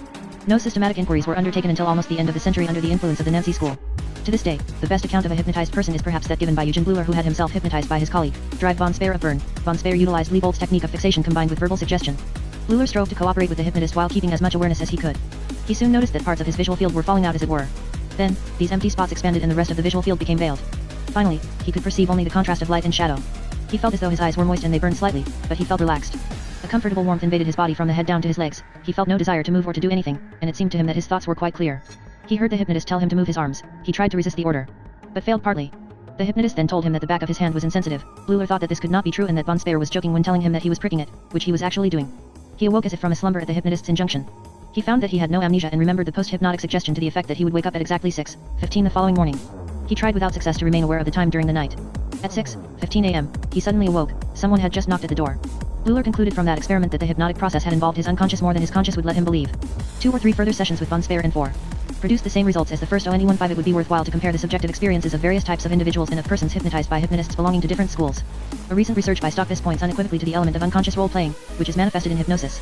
16 Among the numerous manifestations of mesmeric sleep, one that particularly impressed Puisigur and his followers was the unexpected lucidity displayed by the subject.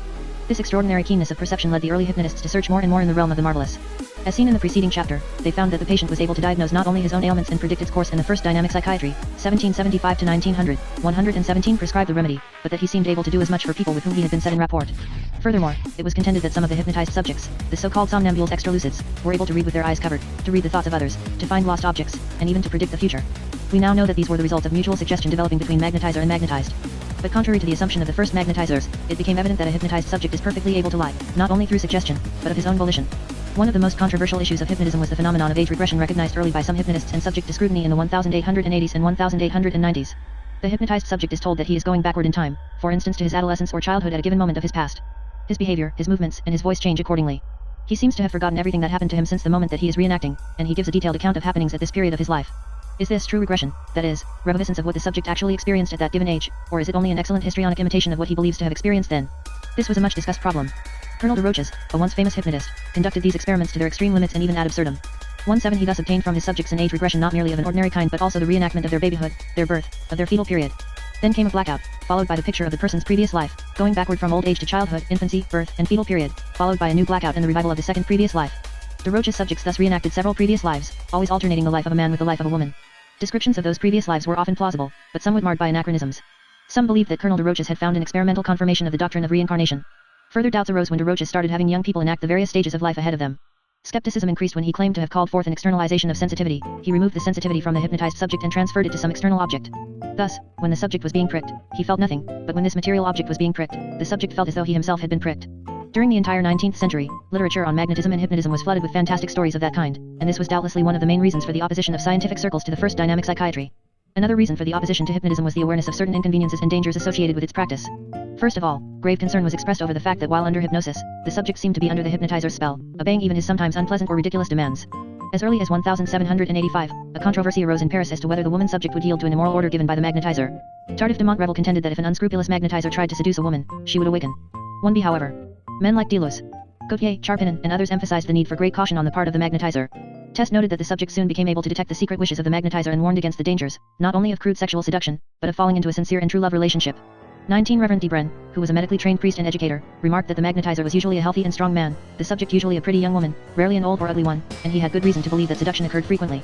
20 Another danger was the surrender of an important secret by the patient to the magnetizer. As we shall see later, the problem of immoral acts and crimes committed under hypnosis became the topic for impassioned discussions in the 1880s and 1890s. Inexperienced or unwise hypnotists sometimes had great difficulty in rousing their patients out of hypnotic sleep. In an autobiographic account, Du Potet relates how, in his youth, he amateurishly magnetized 2 young ladies and became frantic when he SMB them fall into a dataleptic state and for hours made desperate efforts to bring them out of this condition, until they finally awoke. 21 No less serious were the disturbances experienced by the subject after hypnotic sessions that had been either too long or too strenuous, especially after experiments involving clairvoyance and extralucidite. Another pathological manifestation was vigilambulism, a peculiar state of permanent half-somnambulism of persons who had been repeatedly hypnotized but who had not been submitted to the regular maneuvers that would terminate their magnetic sleep. Such people seem to be fully awake, but are liable to receive suggestions from anyone who will talk to them. As soon as the phenomenon of post-hypnotic suggestion was recognized, potential dangers became apparent and stories were told of individuals whom unscrupulous hypnotists had ordered to perform foolish acts after they awoke. We shall return to this point when dealing with the forensic implications of the first dynamic psychiatry. Bernheim emphasized the fact that pseudo-memories can be suggested under hypnosis.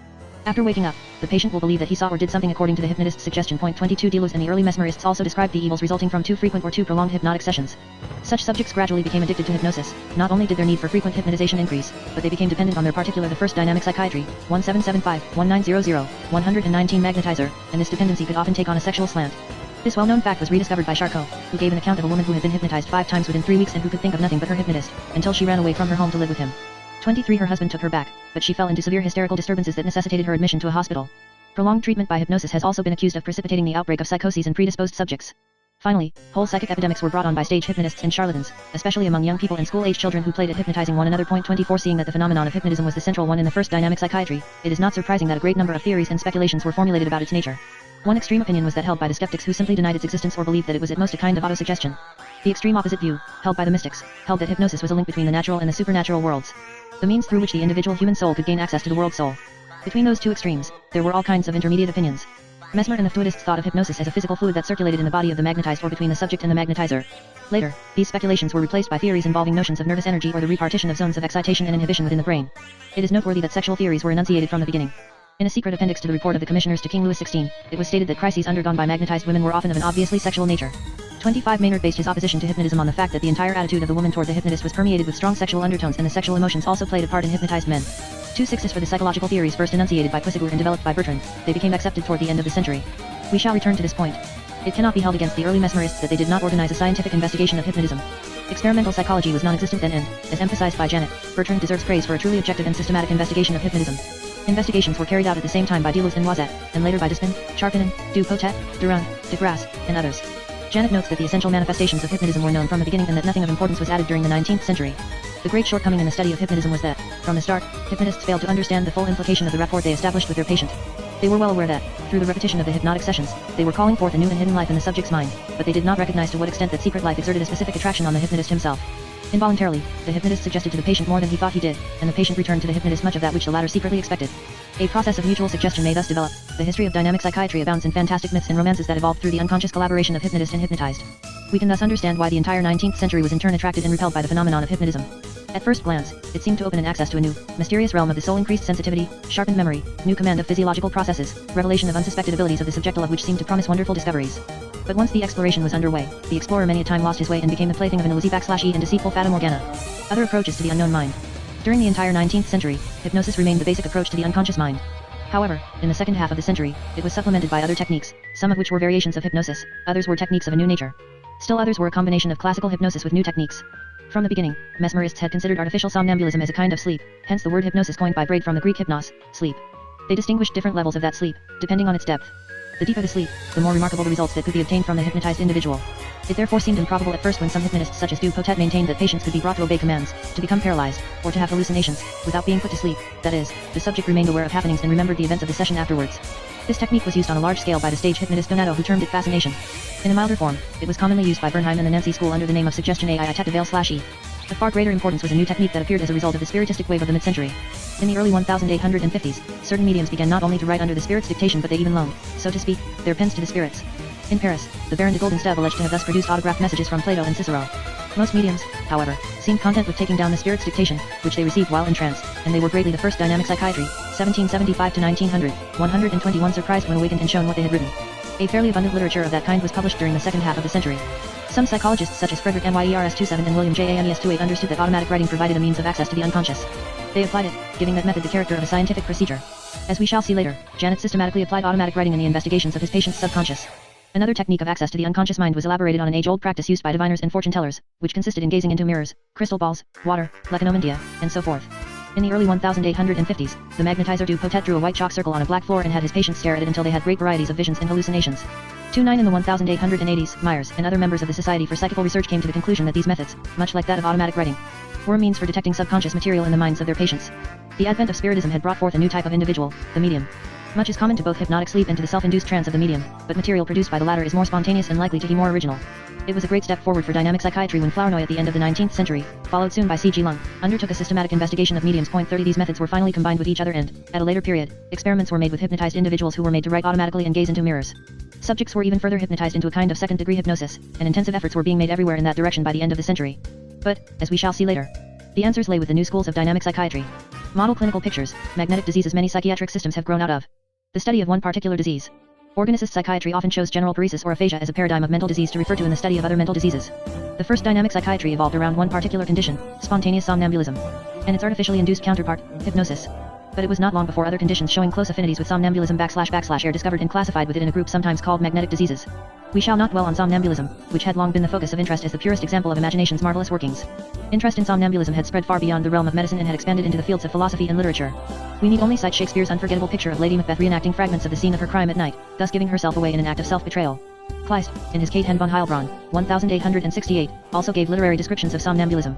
From the psychiatric viewpoint, the problem of the individual's relationship between his sleepwalking and his normal state was greatly speculated about during the 19th century, and the problem of the individual's responsibility aroused special interest. Another clinical condition, which at first sight seems to be very different from somnambulism, is lethargy, a very deep and prolonged sleep that is otherwise devoid of any particular physical disturbance but which sometimes takes the shape of apparent death, hence the widespread fear of being buried alive. From the time of ancient Greek medicine until the 19th century there was much speculation about the nature and causes of lethargy. Sometimes considered a specific disease in its own right, sometimes a subform of hysteria. It had been noticed that lethargy occasionally occurred in sleepwalkers and that hypnotic maneuvers would at times induce lethargy instead of artificial somnambulism. An even more mysterious and more speculated about condition was catalepsy. Famous cases were reported by Boissier de Sauvages, Laurie, and many others in the 18th century. In 1785, Petetin, a physician in Lyons, published a remarkable study of an 18-year-old young woman who had, for 2 months, been in extreme anguish over the condition of her severely sick child. 31 As soon as the child recovered, she was seized with violent pains in her epigastrium. She then had a nervous crisis during which she sang with a marvelous voice, and fell into a state of catalepsy with complete apparent loss of motion and sensitivity. She was, however, able to reply in some way to questions asked. Petetin undertook a series of experiments on this patient and found that she was insensitive in her whole body with the exception of her epigastrium, to which all her senses seemed to have been transferred. She could hear, see, and smell only through her epigastrium. She was able, furthermore, to perceive her internal organs and predict the symptoms that would appear the following day. Petetin connected this cataleptic condition with somnambulism on the one hand and with hysteria on the other, and advanced an explanation based on the distribution of electric fluids in the body. After Petetin, more critical studies were written by Boudin 32 and by Puel 33 who described as basic symptoms the cessation of all voluntary motion, the passiveness toward imposed movements, the fixabilitas seria, and the prolongation of muscular attitudes imposed upon the subject, which in a normal state would be difficult or impossible to maintain for a prolonged period. The relationship between catalepsy and hysteria still remained controversial.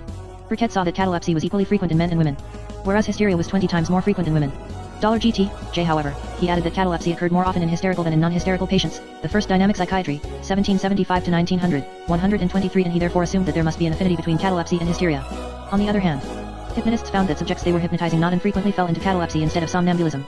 These three magnetic conditions, somnambulism, lethargy, and catalepsy had in common the fact that they all had unclear affinities with hysteria, they sometimes occurred in the same patient, and they could be induced through hypnotic maneuvers. Subsequently, 2 other conditions were added to this group of magnetic diseases and were termed maniacal ecstasy and ecstatic visions. By Pritchard, maniacal ecstasy, or ecstatic madness, was described by Pritchard as a hypnotic state with incoherence in the mind. Whereas the sleepwalker seems to have a coherent view of his actions, in maniacal ecstasy the patient confuses or imperfectly connects his thoughts, the patient looks like a maniac or a demented person. Many hypnotists observed such transient conditions, especially in the form of hallucinatory confusion, in patients they were hypnotizing or during one phase of hysterical attack. What Pritchard termed ecstatic vision is a kind of intensive daydream in a person, who, to all outward appearance, is living a normal life, so that the strangest interferences occur between normal life and daydreams. Once the paroxysm is over, the individual retains a vivid memory of it as well as the impression of having lived through a fantastic episode. In Pritchard's words, there are instances in which the impressions retained after a paroxysm of ecstasy are so connected with external events or objects and so blended with reality as to make up a most singular and puzzling combination, and this is perhaps the true rationale of many a strange and mysterious tale. Pritchard tells of a clergy 111 who had been in indifferent health for some time when, standing one day at a street corner, he saw a funeral procession coming toward him. He waited and watched it pass him by, and then noticed his own name on the coffin and saw the procession entering his own home. This was the beginning of an illness which led to his death within a few days. In another case, a gentleman of about 35, who was walking in London around St. Paul's Church, encountered a stranger who first invited him to have dinner in the neighborhood and then suggested a visit to the top of the church's dome. There, the stranger pulled something like a compass from his pocket, which later turned out to be a magic mirror, and offered the gentleman to make him see in it anyone he wished, no matter the distance that separated them. Thinking of his sick father, the gentleman actually saw him distinctly in the mirror, reclining in his armchair. Seized with terror, he requested his companion that they might immediately descend. But on taking leave, the stranger said to him, "Remember, you are the slave of the man of the mirror." For the following several months, the gentleman remained obsessed with the memory of that experience. Pritchard thinks that he had actually gone to the top of St. Paul's in a state of ecstatic reverie, and that he was afterwards unable to distinguish the real from the imaginary in those events. Literary descriptions of ecstatic visions can be found in several works by Gerard de Nerval, 36, and Wilhelm Jensen's Gradiva, 37, and more recently in André Breton's Les Vases Communiquants, 38, an autobiographic story supplemented by a psychological analysis of the phenomenon. Model clinical pictures, ambulatory automatism. For a long time, attention was focused on those coordinated actions which a person performed in somnambulic sleep. It became clear, though, that similar actions could be performed during the daytime by individuals who seemed to be awake. However, as in somnambulism, these actions were cut off from the continuity of consciousness. The individual then suddenly came back to his usual consciousness and seemed utterly unaware of what he had done. As an instance, we can cite the once famous case of a young German shepherd, Zarga, who was an epileptic. One day, when he was sent to the forest to gather wood, he met a man, killed him, cut his feet off, and drank his blood. He then returned to the village, quietly related what he had done, and returned a while later to his normal state of consciousness, in which he seemed to recall nothing at all. The court, showing much more psychological understanding than some of today's judges, acquitted Zarga, on the grounds that he could not be held responsible for what had happened. 39 similar cases were much discussed during the 19th century and were sometimes interpreted as instances of transient multiple personality. In the 1880s, Charcot became interested in such cases, to which he devoted several of his most brilliant lectures. 40 He classified the fugues, wandering states followed by amnesia, according to the etiology, describing traumatic, epileptic, and hysterical forms of ambulatory automatism. To the first group belongs the case of a 54-year-old Paris midwife who had been called to a patient on this particular night in 1885. She fell on the staircase, hurt her head badly, and lost consciousness for about 15 minutes, after which she went to her patient, delivered the child, and then fell asleep. Being called by the woman 3 hours later, she was seized with violent shivers, came back to her former self, and was at a loss to understand how the child had been delivered. She had completely lost the memory of what had followed her accident. As an instance of epileptic ambulatory automatism, Charcot quotes the case of an epileptic doorkeeper in Paris who, after cashing the 3 months' rentals from all the tenants in the house, disappeared, wearing his slippers on his feet, and went to spend a week on the Côte d'Azur. Afterward he recovered his consciousness and became so upset that he gave himself up to the police, requesting to be arrested. A psychiatric expert, Dr. Motet, had a difficult time convincing the court that the man was not responsible for his action. Another epileptic patient treated by Charcot had been employed as a Delhi the First Dynamic Psychiatry, 1775 to 1900, 125 Berryman by a Paris furniture store for 19 years. One day in 1889, after cashing 900 francs from clients, he disappeared. 7 days later, he suddenly recovered his former consciousness during a concert by a military band, finding himself in Brest with only 700 francs left in his pocket. He gave himself up to a military policeman who put him in jail. The same patient had had several other fugues. During one of them, he regained consciousness to find himself swimming in the Seine. It had happened that in his fugue state, he was traveling in the city train farther than his ticket allowed. As the train was crossing a bridge, he jumped through a window and flung himself into the river, where he recovered his former self. Charcot includes in the group of hysterical ambulatory automatism the numerous cases for which no traumatic or epileptic etiology could be found. Some of those cases were remarkable because of the length of their duration and the consequent incoherent behavior of the patient from the moment he lost awareness to the moment when he suddenly came back to himself, to perhaps find himself in unknown surroundings or in a remote country. One of the best known of such cases was that of one of Farel's patients, according to the account published by his disciple Neef. In August of 1895, a 32-year-old man, sitting in a Zurich cafe, was startled by a news item he read in a newspaper. It was reported that a certain Mr. N who, a few months earlier, had left Switzerland for Australia, had disappeared and was feared dead as a victim of murder or of an epidemic infection. Stirred by this news, the man rushed to his boarding house, searched anxiously through the pockets of his clothes, and found a passport bearing the name of Mr. N. The idea that he himself was Mr. N preyed on his mind, but he wasn't quite sure of it. There was a wide gap in his memory. All he remembered was that he had applied a year earlier for an overseas post, and he had extremely vague images of a long sea voyage. For the past weeks, he had led an inconspicuous and most secluded life in Zurich. In his distress, he went to see Dr. Four, who admitted him to the Berg Bluesley as a patient. Inquiries showed that Mr. N had been appointed by the Swiss government to an official post in Australia, that he had left for that country in November of the previous year and had fulfilled his functions quite normally for 6 months. He had left his residence in May on an official duty for a central Australian town, where he had been struck by an epidemic disease, and his track had been lost at this point. However, someone claimed to have recognized him later in an Australian seaport, and it was found that he had returned from Australia to Naples under an assumed name. The patient was depressed, exhausted, and nervous. Attempts to stimulate his memory with requests for concentration on certain points, confrontations with his family, and with a man he had known in Australia, all remained fruitless. 4. Hypnotized Mr. N and, starting with the patient's most recent memories, proceeded slowly and progressively backward in chronological order, beginning each hypnotic session with the last memories brought forth by the previous one. The patient thus gave a detailed description of his journey from Switzerland to Australia, his activities in that country, his trip to the town in central Australia where he had met with difficult problems and was struck with fever. From there on, the hypnotic treatment proved considerably more difficult. However, the hypnotic resistances were gradually overcome so that an almost complete recovery from the amnesia could be achieved. 41 We may note that the anterograde amnesia had started in May and had ceased at the time of the patient's return to Switzerland, whereas the retrograde amnesia extended backward up to the circumstances that had just preceded the patient's departure for Australia. It was as if the entire Australian episode had to be cut out from the patient's memory. On the other hand, there was no attempt to shape a secondary personality except for the fact that Mr. N had taken an assumed name for his return trip by boat. The case history does not mention under which name he lived in Zurich. We should also note that with most of these patients, epileptic as well as hysterical, the appearance and disappearance of the fugue state curiously responded to the needs of certain situations. Both of Charcot's patients fell into this condition immediately after cashing appreciable sums of money. They were unable to account for the way in which they had spent it. Having returned to awareness, they felt guilty and displayed a self-punitive behavior. Charcot's second patient returned to awareness just after his second self managed to escape most adroitly the consequences he might have met with for traveling beyond the station allowed by his ticket. The account given in regard to Farrell's patient is very discreet, but one can deduce, after reading the full story, that the patient had personal reasons for leaving Australia. In such cases as well as in those of multiple successive personalities, 19th century authors have not sufficiently emphasized the conscious or unconscious personal motivations underlying these shifts of personality. Actually, the first case history in which these personal motivations were duly underlined was the one published by Raymond and Janet in 1895.42 Modern Clinical Pictures, Multiple Personality. By the end of the 18th century and during all of the 19th century, occurrences of divided personality became known, at first as very rare if not legendary happenings. After 1840, they were regarded in a more objective manner, and by 1880 this problem was among the most discussed by psychiatrists and philosophers. The problem of the unity of personality had already been pondered over by St. Augustine in his Confessions. 43. Considering the change that had taken place in him since his conversion, Augustine remarked that his old pagan personality, of which nothing seemed to remain in his waking state, still must exist since it was revived at night and in his dreams. He wrote, "Am I not myself, O Lord, my God? And yet, there is so much difference betwixt myself and myself within the moment wherein I pass from waking to sleeping or return from sleeping to waking." This brings Augustine to discuss the first dynamic psychiatry, 1775 to 1900, 127. The problem of the dreamer's moral responsibility for his dreams. Later the analogous problem of the individual's responsibility for actions committed by his secondary personality would become the subject of similar investigation. The phenomenon of possession, so frequent for many centuries, could well be considered as one variety of multiple personality. We have already mentioned the two forms of possession, lucid possession, in which the subject feels within himself the two souls striving against each other, and somnambulistic possession, in which the subject loses consciousness of his own self while a mysterious intruder seems to take possession of his body and acts and speaks with an individuality of which the subject knows nothing when he returns to awareness. We may note the parallelism between these two forms of possession and the two main forms of multiple personality. Moreover, just as possession could be manifest or latent, multiple personality can be manifest, that is, appear and develop spontaneously, or it may appear only under the influence of hypnotic maneuvers or automatic writing. It is possible that instances of multiple personality existed years ago along with possession, but remained unnoticed. Historians have resorted to this explanation in order to elucidate certain historical enigmas such as the case of the mysterious friend of God of the Oberland, who appears to have been but a somnambulic second personality of the mystic Roman Merswin.44. Actually, it was only after the disappearance of the phenomenon of possession that case histories of multiple personality began to appear in mesmerist writings and later also in medical literature. As early as 1791, Eberhard Poulain published a case of umgetak Persönlichkeit, exchanged personality in 1789. At the beginning of the French Revolution, aristocratic refugees arrived in Stuttgart. Impressed by their sight, a 20-year-old German young woman suddenly exchanged her own personality for the manners and ways of a French-born lady, imitating her and speaking French perfectly in German as would a French woman. These French states repeated themselves. In her French personality, the subject had complete memory of all that she had said and done during her previous French states. As a German, she knew nothing of her French personality. With the motion of his hand, Poulain was easily able to make her shift from one personality to the OTHER4S. Rail was much interested by this case, elaborated on it, and connected it with the phenomenon of dreams. He quotes among others a dream reported by Lichtenberg, a German writer, who dreamed that he was relating a sad but true story to someone when a third person interrupted him to remind him of an important point, which he, Lichtenberg, had forgotten. Why did his fantasy, asked REI, create a third person who surprised him and made him feel ashamed? How can the ego divide itself into persons who, out of himself, produce things of which he is not aware that they were in him, and surprise him as outside wisdom? 46. As REI so well understood, this problem is basically the same as that of multiple personality. Then came a period of vaguely reported, semi-legendary cases. Erasmus Darwin reports one in a few lines. I was once concerned for a very elegant and ingenious young lady, who had a reverie on alternate days which continued nearly the whole day, and as in her days of disease she took up the same kind of ideas, which she had conversed about on the alternate day before, and could recollect nothing of them on her well days. She appeared to her friends to possess two minds. This case was also of the epileptic kind, and was cured, with some relapses, by opium administered before the commencement of the paroxysm. 47. One of the most famous cases of multiple personality was that of Mary Reynolds, said to have been published by Dr. John Kearsley Mitchell 48 around 1815, and later published in a more extended form with a follow-up by the Rev. Williams. Plumer. 49. Mary Reynolds, the daughter of the Reverend William Reynolds, was born in England and was a child when the family migrated to the United States.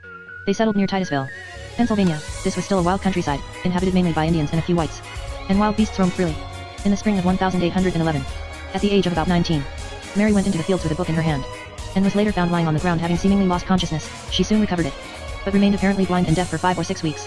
Her hearing returned suddenly, and her sight was gradually restored. 3 months later, she was found in a deep sleep that lasted for many hours and from which she awoke having lost all memory, even the use of speech. Her condition was like that of a newborn infant.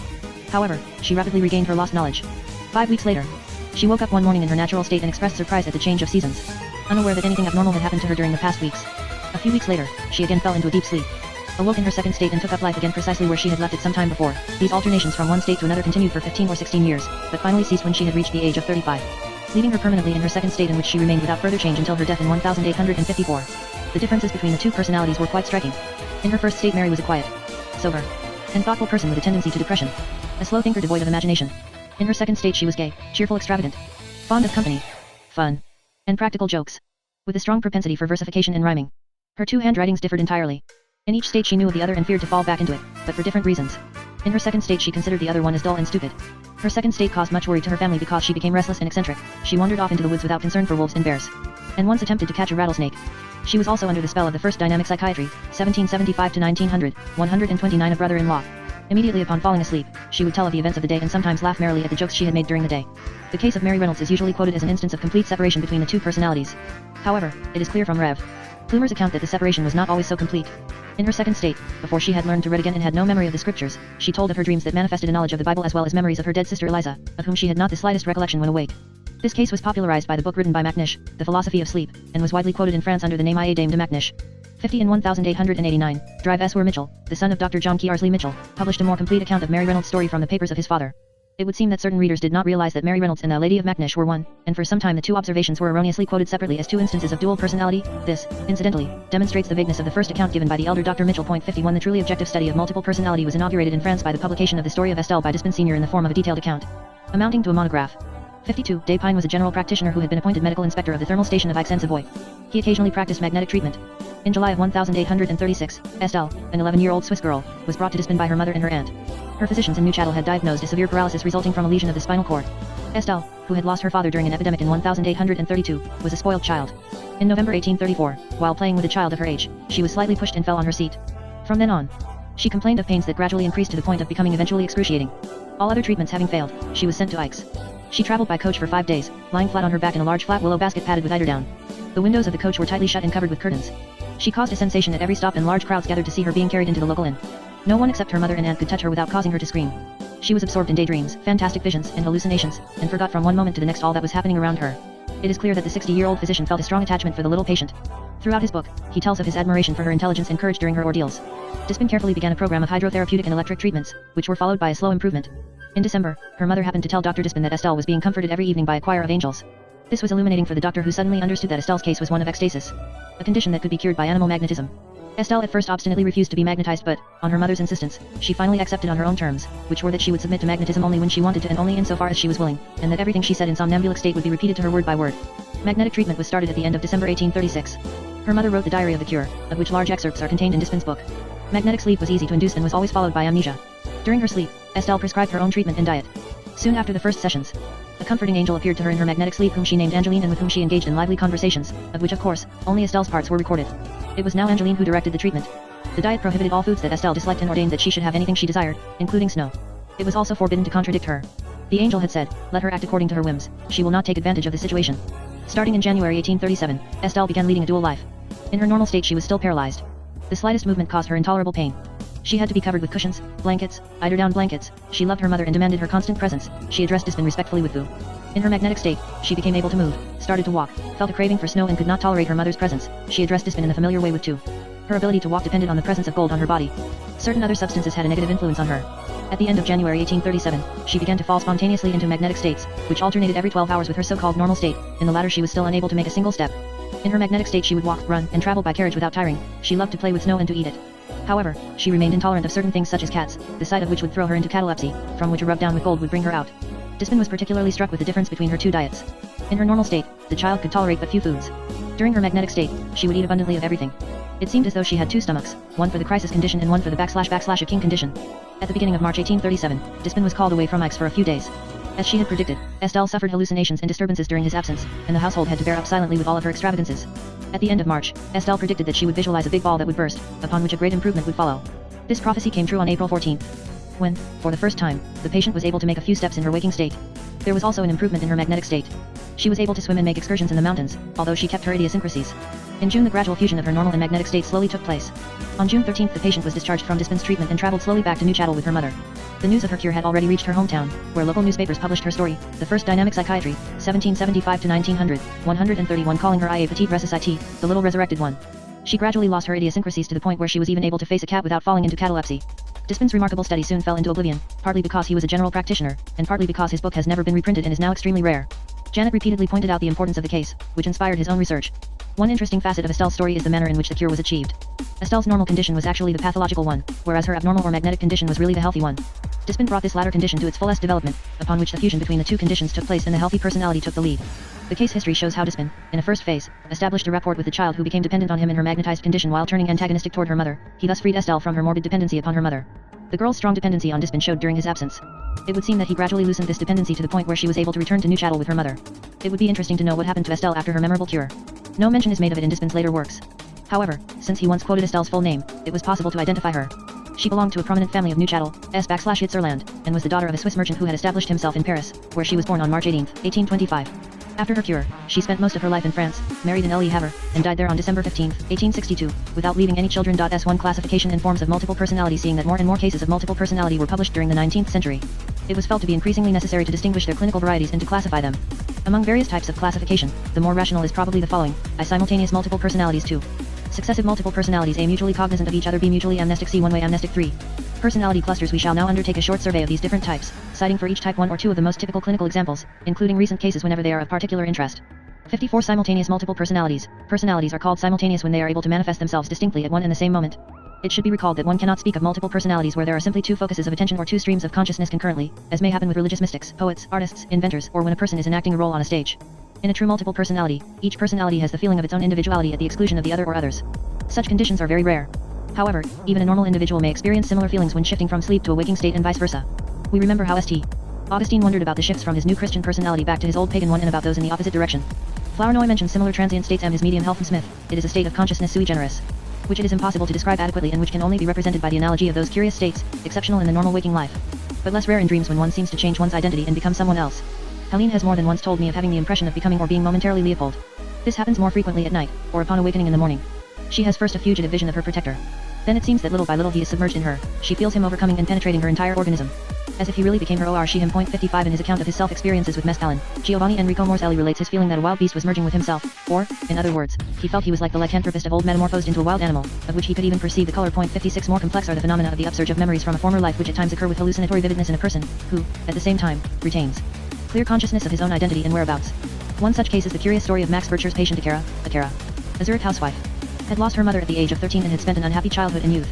She was a very diligent, practical, and serious person, but led a secret fantasy life, which she concealed from her acquaintances. At the age of 15, she was struck by the sudden realization that she knew about childbirth as if from personal experience. At 25, she began having very vivid reminiscences of events that had happened to the first dynamic psychiatry, 1775 to 1900, 133 person whom she identified with herself in a former life. She spent 2 years in Bircher's medical sanatorium, and he tells of about 10 of these manifestations of interference from a former life. These reminiscences had an absolutely personal and vivid character, although pertaining to an altogether different way of life. In that previous life, Akara was a sturdy woman living in a primitive hut on the edge of a forest amidst a savage people clothed in animal skins. Once, she told of her experience of having stolen a hen. She was devouring it raw and felt the taste of its blood in her mouth when angry men, brandishing big sticks at her, started to chase her. She sought refuge in a nearby cave and the vision suddenly stopped. Dr. Bircher was convinced that these were actual reminiscences of a former life that this woman had lived in a prehistoric era. It is regrettable that he did not make a detailed investigation of this patient's personal background. S7 The coexistence in consciousness of 2 personalities is an exceptional state that is unlikely to last for a long time. Even when the 2 personalities are cognizant of each other, one of them is always dominant, even though the other's presence is being felt in the background. Therefore, a case such as that of Corey's patient belongs to the first group of successive multiple personalities. Successive multiple personalities, mutually cognizant. This type of multiple personalities does not seem to be frequent. One of the best examples is the case published by Charles E. Corey. Corey describes the case of a 29-year-old woman whose personality had become split into A and B 3 years before, following the shock she had experienced at her father's suicide. For some time thereafter, she had been afflicted with motor disturbances, hallucinations, and a peculiar instability and changes of mood. One evening, while sitting at the piano, she felt as though someone inside her told her to take a deep breath and then tried to sing with her voice. Several weeks went by before personality B learned to emerge completely and take possession of the body. Ever since, the 2 personalities have alternated but always remain conscious of one another. A remains the normal, habitual personality and keeps her previous character. She is a bright and cultured woman of good background, but rather shy and inhibited. She sings poorly. She had a rigid upbringing at home as well as at the convent school and, in her education, a strict taboo had been maintained as to sexual questions. B is a seemingly older, bolder, dignified and serious-looking woman who claims to be the reincarnation of the soul of a Spanish singer. She sings well and with assurance and speaks English with a strong Spanish accent. At times she speaks a language that she pretends is Spanish but is actually a composite of hits of broken Spanish and of Spanish-sounding word formations. She is extremely egocentric, shows strong passions, and her main interest lies in the sexual instinct. She pretends to be a voluptuous, fascinating beauty and to have been a dancer, a courtesan, and the mistress of a nobleman.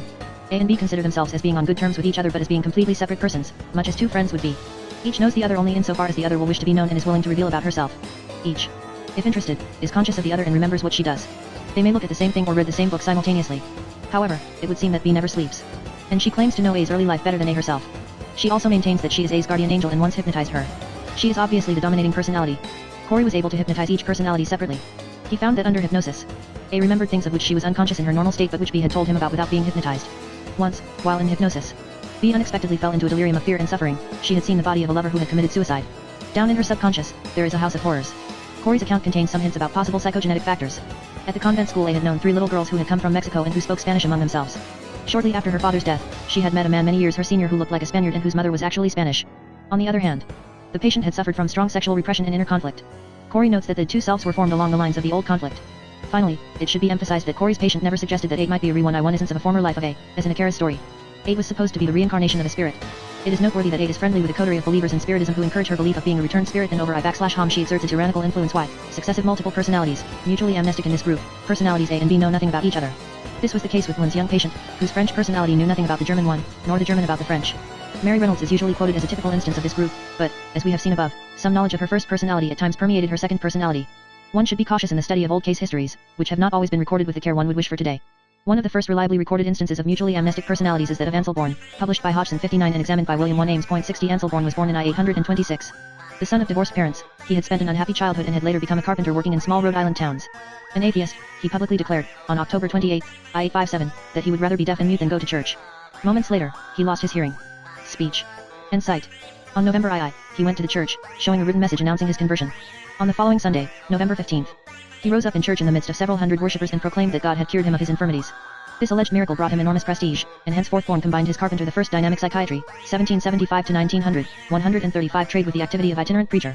Years later, he lost his wife and remarried, but his second marriage was an unhappy one. 30 years after his conversion, Ansel Bourne one day disappeared from his home in Coventry, Rhode Island. He had gone to Providence, cashed $55 1.00 at the bank, paid a one visit to his beloved nephew, and from there his track had been lost. 2 weeks later, a certain Albert Brown arrived at Norristown, Pennsylvania. He rented a little store, bought some merchandise and started a small business of stationery, confection, and small articles. The man led a rather inconspicuous and secluded life. On March 14, he woke up early in the morning and was completely disoriented. He had come back to his former personality of Ansel Bourne and was at a loss to understand what he was doing in this strange place. He called his neighbors, who thought that he had become mentally deranged. Finally, his nephew arrived, liquidated the stock of merchandise, and took his uncle back to Coventry. Ansel Bourne had no recollection whatever of what he had done during the 2 months he had spent living under the name of Albert Brown. In 1890, Ansel Bourne was hypnotized by William James and brought back, under trance, to his secondary personality of Albert Brown. Brown knew nothing of Bourne, but gave a coherent account of what he had done during the 2 months of his existence. Wherever his statements could be checked by an objective inquiry, they were found to be true. Regarding his feud, he was obviously dissatisfied with life and suffered from his second wife's nagging nature. He disappeared just after having cashed a large sum of money. His new identity, Albert Brown from Newton, NH, was a faint disguise of his true one, Ansel Bourne from New York, NY. It is strange that in his secondary state, Albert Brown did not notice anything unusual about the papers, checkbook, and so on, bearing the name of Ansel Bourne, which he had with him all that time. It would be interesting to know the circumstances that preceded his return to his former personality and how much money he had left. A more recent and better documented case of mutually amnestic personalities /Bass published in 1933 by S.I. Franz. In December 1919, the Los Angeles police picked up a man who was wandering through the streets in a dazed condition. The man, who was carrying British and French war medals with him, said that he remembered nothing of his life prior to 1915 and that he was concerned about the problem of his identity. An old Californian lady assured him that she recognized him as her lost son, but he could not recognize her as his mother. Franz tried to elucidate the case, both through official inquiries and through repeated interviews with the patient. The man's papers were made out to Charles Polting, from Florida, but he did not look like a Native American. His accent was Irish. He thought that he might be Canadian and had an inexplicable interest for the state of Michigan. He had traveled extensively throughout the United States as well as abroad. His memories started 11th the month of February 1915, but there were also some important gaps after that date. He had fought in World War I in France, in Belgium, and in British East Africa. With intense emotion, he told Franz about his war experiences in the African jungle and related how, after escaping from German captivity with another soldier, he had seen his companion devoured by leopards. While Polting was thus attempting to recover his memory, the police again found him in the streets, in March 1930, completely disoriented. To Franz, he declared that his name was Charles Poltny. He indicated the date and place of his birth, his address in Dublin as well as the names of his parents, siblings, wife, and 2 children. He was believed to have been in Dublin in September 1914. He had come to the United States in 1913 and had lived in Michigan. He could remember nothing of what had happened after September 1914. He was a man of 42 with memories and experiences of only 27 years. Franz tried to make Poltny recover the memories of the second part of his life, using maps of countries where he was known to have sojourned. Studying the map of British East Africa, Poltny suddenly became intensely emotional while pointing out a little town, there. He said, he had had a pet monkey who had been caught and devoured by a leopard. From a dynamic point of view, the emotion was obviously displaced from the more terrifying memory of having seen his companion devoured by leopards in the same region. This emotional Abra action was accompanied by a flood of memories, which now streamed ceaselessly. In a few minutes, he had lived 15 years. He had met and he had recognized himself. The life story of the patient was thus cut into 3 parts of unequal lengths, which Franz called personalities A, B, and C. Personality A, Polting, extended from the patient's birth to September 1914. Personality B covered the period from September 1, 914 to February 1, 915. This fragment of personality had been blotted out, probably under the effect of a shell shock on the battlefield in northern France. Personality C started in February 1915 and continued up to the time when Franz undertook the patient's treatment in 1930. At the beginning of the treatment, the patient knew only of personality C and had lost A and B. After this episode of mental confusion, he had recovered A, but had lost B, and C. Franz succeeded in bringing together A and C, but not the missing link of B, hence the TI tie of his book, Persons 1 and 3, 61 Successive Multiple Personalities, One-Way Amnestic. This means that personality A knows nothing of personality B, but the latter knows not only itself but also personality A. The prototype of this variety of multiple personalities was given by Azam's celebrated patient Felida. Eugene Azam, 1822 to 1899, a professor of surgery at the Bordeaux Medical School, was interested in hypnotism at the time when it was considered to be unscientific. From 1858 to 1893, he studied and followed at intervals a woman, Felida X, for whom he coined the term dédoublement de la personnalité. He read a number of papers about this patient to various medical societies and later compiled his observations, completed them with a follow-up and published them in 1887 with an introduction by Charcot. 62 The first Dynamic Psychiatry, 1775 to 1900, 137 Felida, born in 1843, was the daughter of a captain of the merchant marine. He died when she was a baby, and Felida had a difficult childhood. Still a child, she had to earn her living as a seamstress. From her 13th year on, she developed severe hysterical symptoms. She was a sullen, taciturn girl and a hard worker, but she constantly complained about headaches, neuralgias, and a great variety of symptoms. Almost every day she had a crisis. She would suddenly feel an acute pain in her temples, after which she would fall into a lethargic state of a few minutes' duration. When she awakened, she was a different person altogether, gay, vivacious, sometimes elated, and completely free of ailments. This condition usually lasted for a few hours and would then give way to a short lethargic state from which she returned to her ordinary personality. Azam states that in her NORP1AL condition, Felida was of average intelligence, but that she became more brilliant in her secondary condition. In the latter she was very well aware not only of her previous secondary states but also of her entire life. In her normal state, she knew nothing of the secondary condition except that which others told her about. Much less frequently, Felida had another type of crisis, which Azam called her third condition, fits of terrible anxiety with frightening hallucinations. One day, Felida consulted Azam because of nausea and an enlarged abdomen. Azam diagnosed a pregnancy, but Felida protested that she did not understand how this could be possible.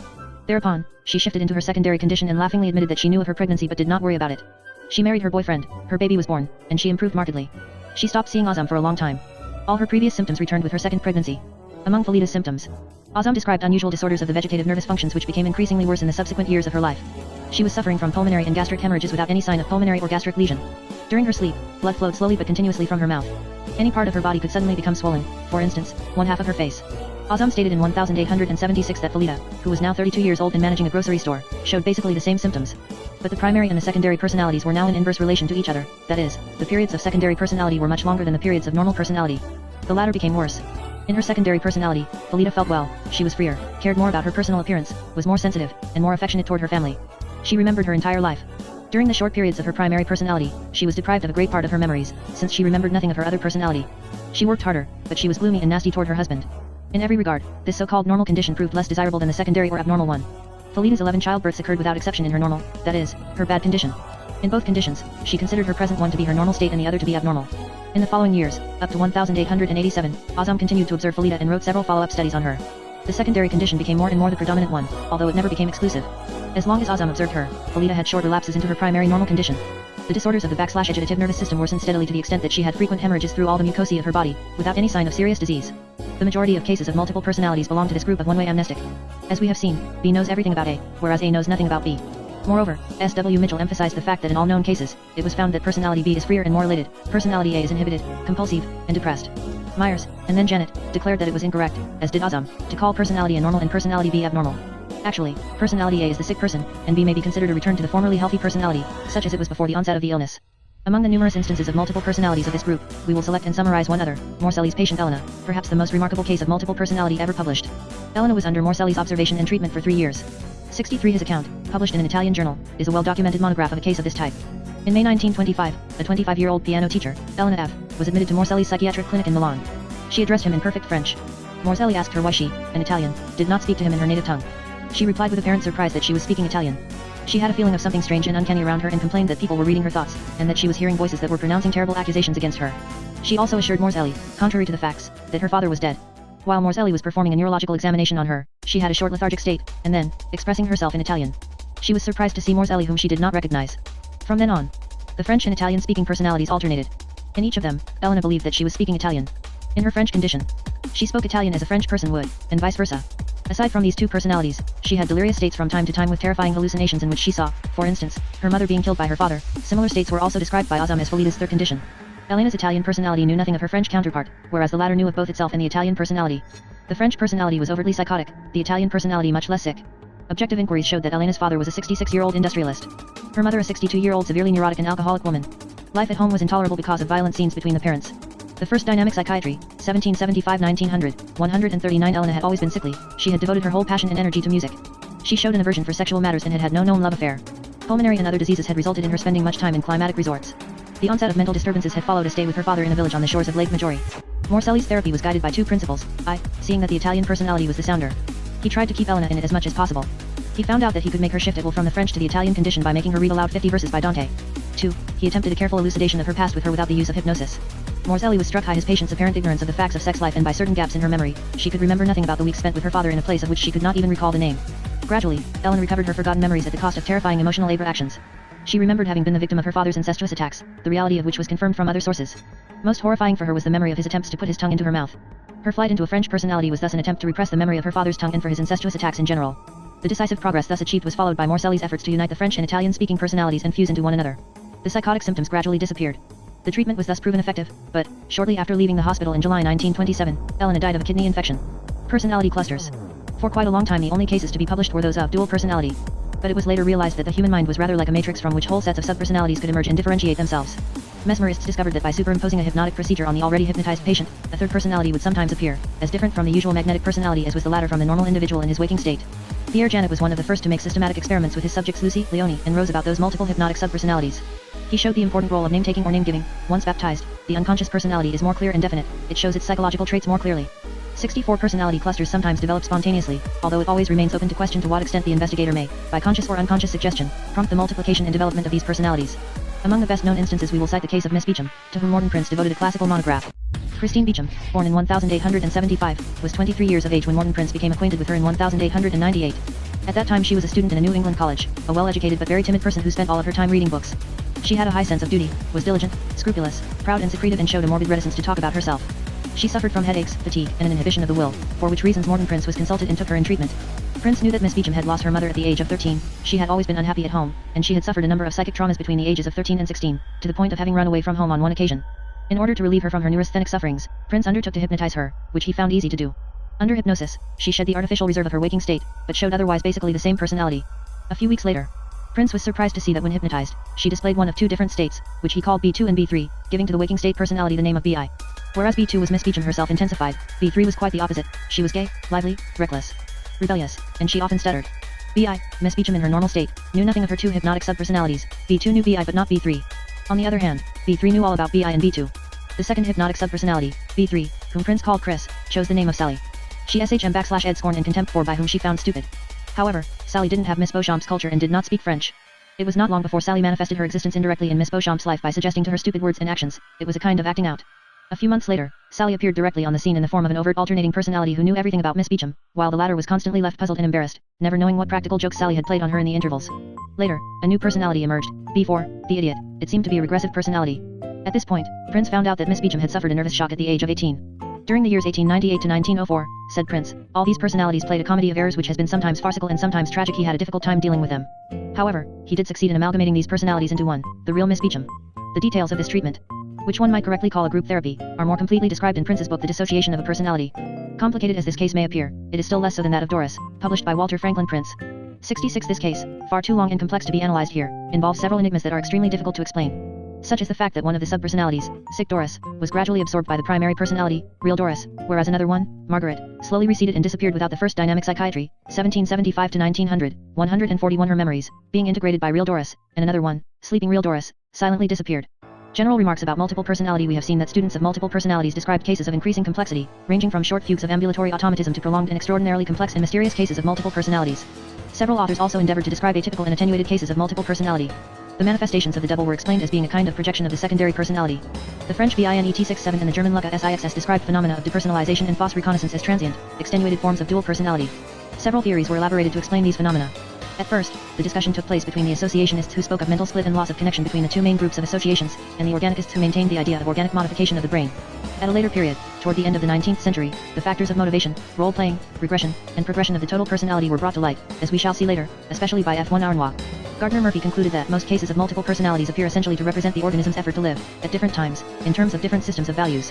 69 multiple personalities thus dramatically illustrate the fact that unity of personality is not given to the individual as a matter of course, but must be realized and achieved through the individual's persistent, and perhaps lifelong efforts. After 1910, there was a wave of reaction against the concept of multiple personality. It was alleged that the investigators, from Despin to Prince, had been duped by mythomaniac patients and that they had involuntarily shaped the manifestations they were observing. The new dynamic psychiatry showed little interest in the problems of multiple personality. At the present time, however, there seems to be a partial revival of interest in it. In Italy, Morzelli 70 described two very remarkable cases, that of Elena, already quoted, and that of Marissa, 71, where EEGs were reported and found different in the two personalities. In Switzerland, Binder published two cases of dual personality. In one of these cases the secondary personality sent anonymous letters and the primary personality participated in the tracing down of their author. 72 In the United States, there was the sensational case of Fitchen and Cleckley, which aroused much interest and was made into a film. 7 Model clinical pictures, hysteria from a clinical point of view. The earliest focus of attention of the first dynamic psychiatry was somnambulism. Multiple personality took over in a later period, but toward the end of the 19th century, hysteria became more prominent, and it was at this point that a synthesis was reached between the teachings of hypnotists on the one hand and official psychiatry on the other. For 25 centuries, hysteria had been considered a strange disease with incoherent and incomprehensible symptoms.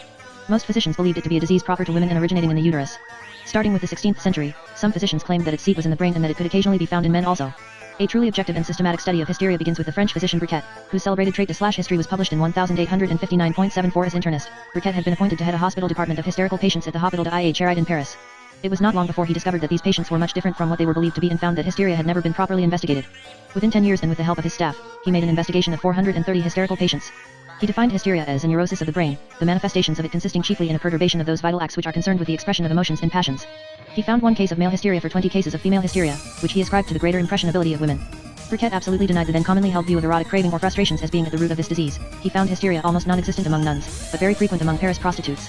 He attached much importance to hereditary factors. He found that 25% of the daughters of hysterical women became hysterical themselves. He further found that hysteria was more common in the lower social classes than in the higher strata of society, more frequent in the country than in the city, and he concluded that hysteria was caused by the effect of violent emotions, protracted sorrows, family conflicts, and frustrated love, upon predisposed and hypersensitive persons. Charcot was later to take over the main lines of this concept of hysteria. In the meantime, magnetizers and hypnotists had accumulated a great deal of data about hysteria and its relationship to somnambulism and other magnetic diseases. There finally came a time when hysteria was considered to be a great synthesis of all these various conditions.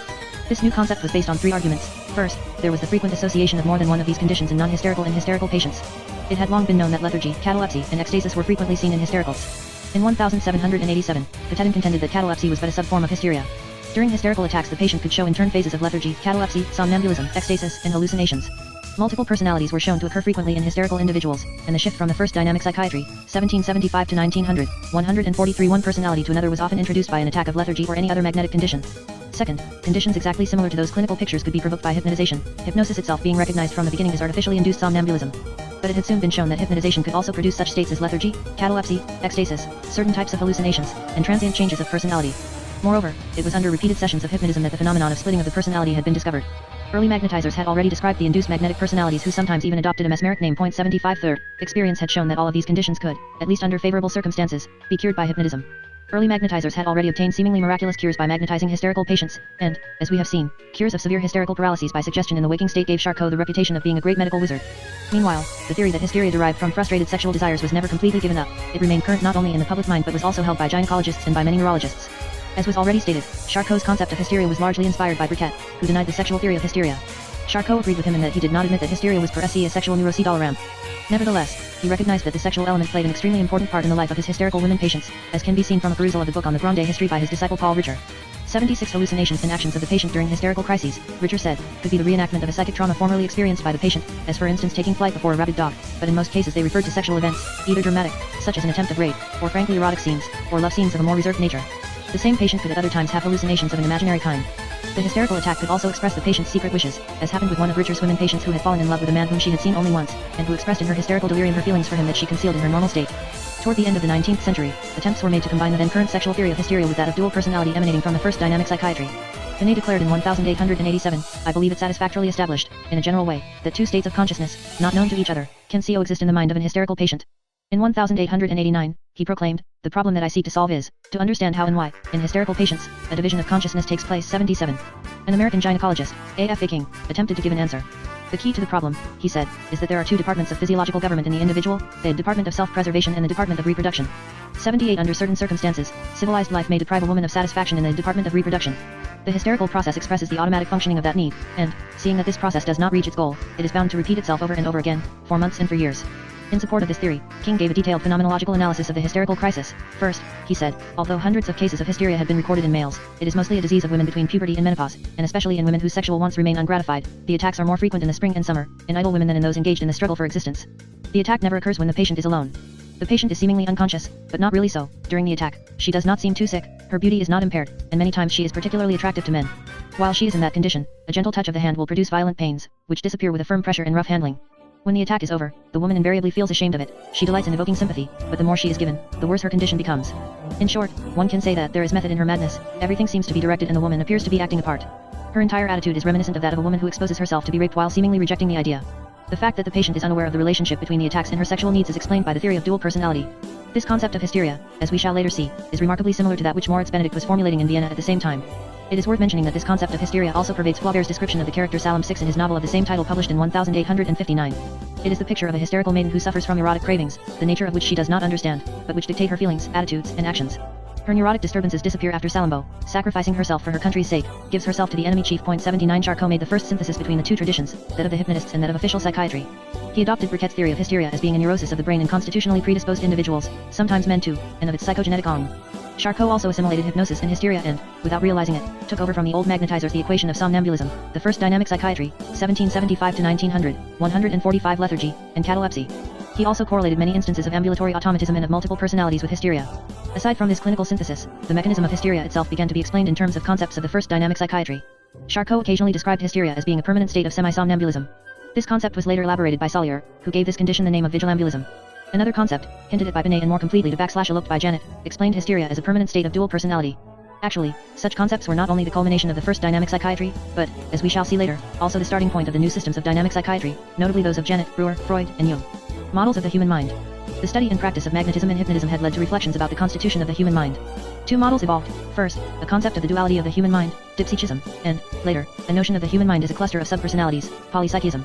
Dipsychism. The first magnetizers were immensely struck by the fact that, when they induced magnetic sleep in a person, a new life manifested itself of which the subject was unaware, and that a new and often more brilliant personality emerged with a continuous life of its own. The entire 19th century was preoccupied with the problem of the coexistence of these two minds and of their relationship to each other. Hence the concept of the double ego, or dipsychism. From the beginning, ideas diverged as to whether that other, or hidden, mind was to be considered closed or open. According to the first conception, the hidden mind is closed in the sense that it contains only things, which, at one time or other, went through the conscious mind, notably forgotten memories or occasionally memories of impressions that the conscious mind had only fleetingly perceived, as well as memories of daydreams and fantasies. Some authors contended that this forgotten material could follow an autonomous development, independent of the conscious mind. The dipsychism theory was particularly developed by Dessoir, who wrote the once famous book The Double Ego, 1890, in which he expounded the concept that the human mind normally consists of two distinct layers, each of which has its own characteristics. Each of these two egos consist, in turn, of complex chains of associations.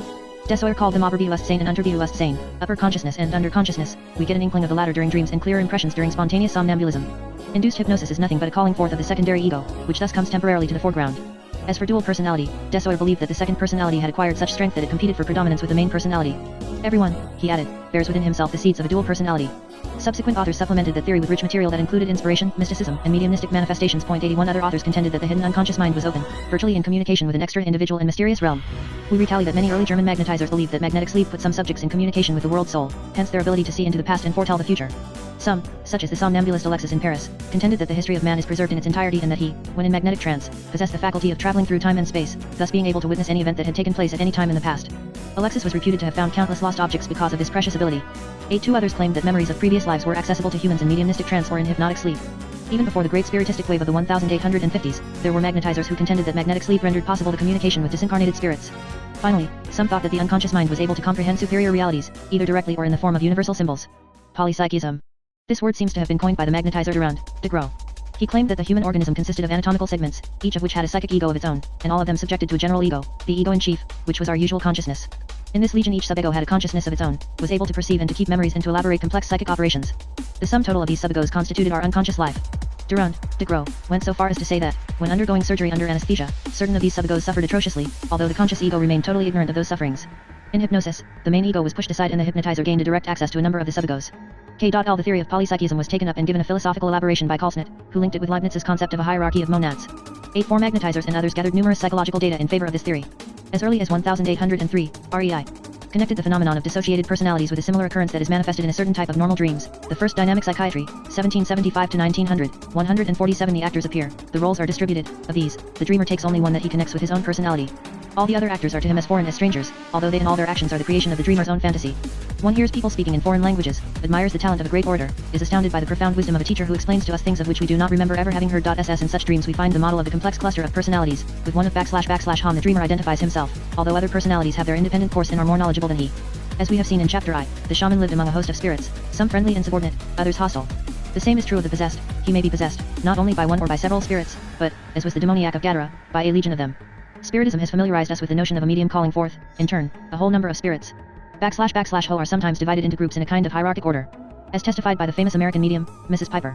A similar state existed in those complex instances of multiple personalities such as Miss Beecham and Doris Fisher, where we find a number of personalities, each of which had its role and all of which were linked together by a complex system of interpersonal relationships.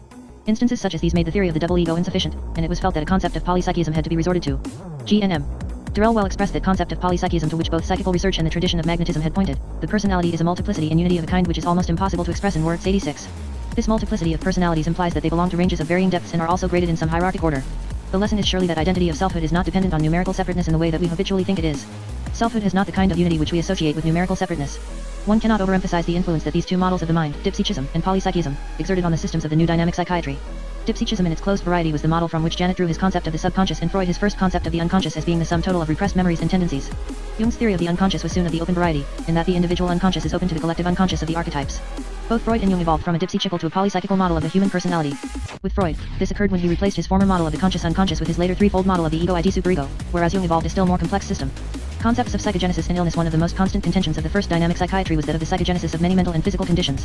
The psychogenesis of illness was evidenced above all by those cures performed with the help of magnetizing and hypnotizing. Theories were also brought forth with regard to pathogenesis. The fluidic theory. Mesmer believed that he discovered the existence of a universal physical fluid, whose equilibrium or disturbances explained health and disease. His disciples gave three explanations of illness: insufficiency, faulty distribution, or poor quality of the fluid. It was assumed that the magnetizer, through the channel of the rapport, transmitted his own stronger and better fluid to the patient, thus re-establishing the equilibrium in the patient. Certain magnetizers were able to make their patients visualize this fluid whose shape and color they described. Even after Puissigor had demonstrated the psychological nature of the magnetic cure, the fluidic theory persisted side by side with the psychological theory during the entire 19th century. The fluidic theory sometimes reappeared in a modernized version, for instance, around 1880. With Reichenbach's theory of the OD, and it has adherents even today who believe in the theory of brainwaves being transmitted from the hypnotist to the subject. After the theory of the fluid had been abandoned, psychological concepts were resorted to, such as the power of the will, Puissigor, or later the idea of psychological forces or nervous energy. During the latter part of the 19th century, the view was commonly held by hypnotists and shared by many academic physicians that illness was the result of a lack of nervous energy. Despite its vagueness, this concept was ever present in the first dynamic psychiatry and was ready to be later developed by Janet, Freud, Jung, and others. Dynamism.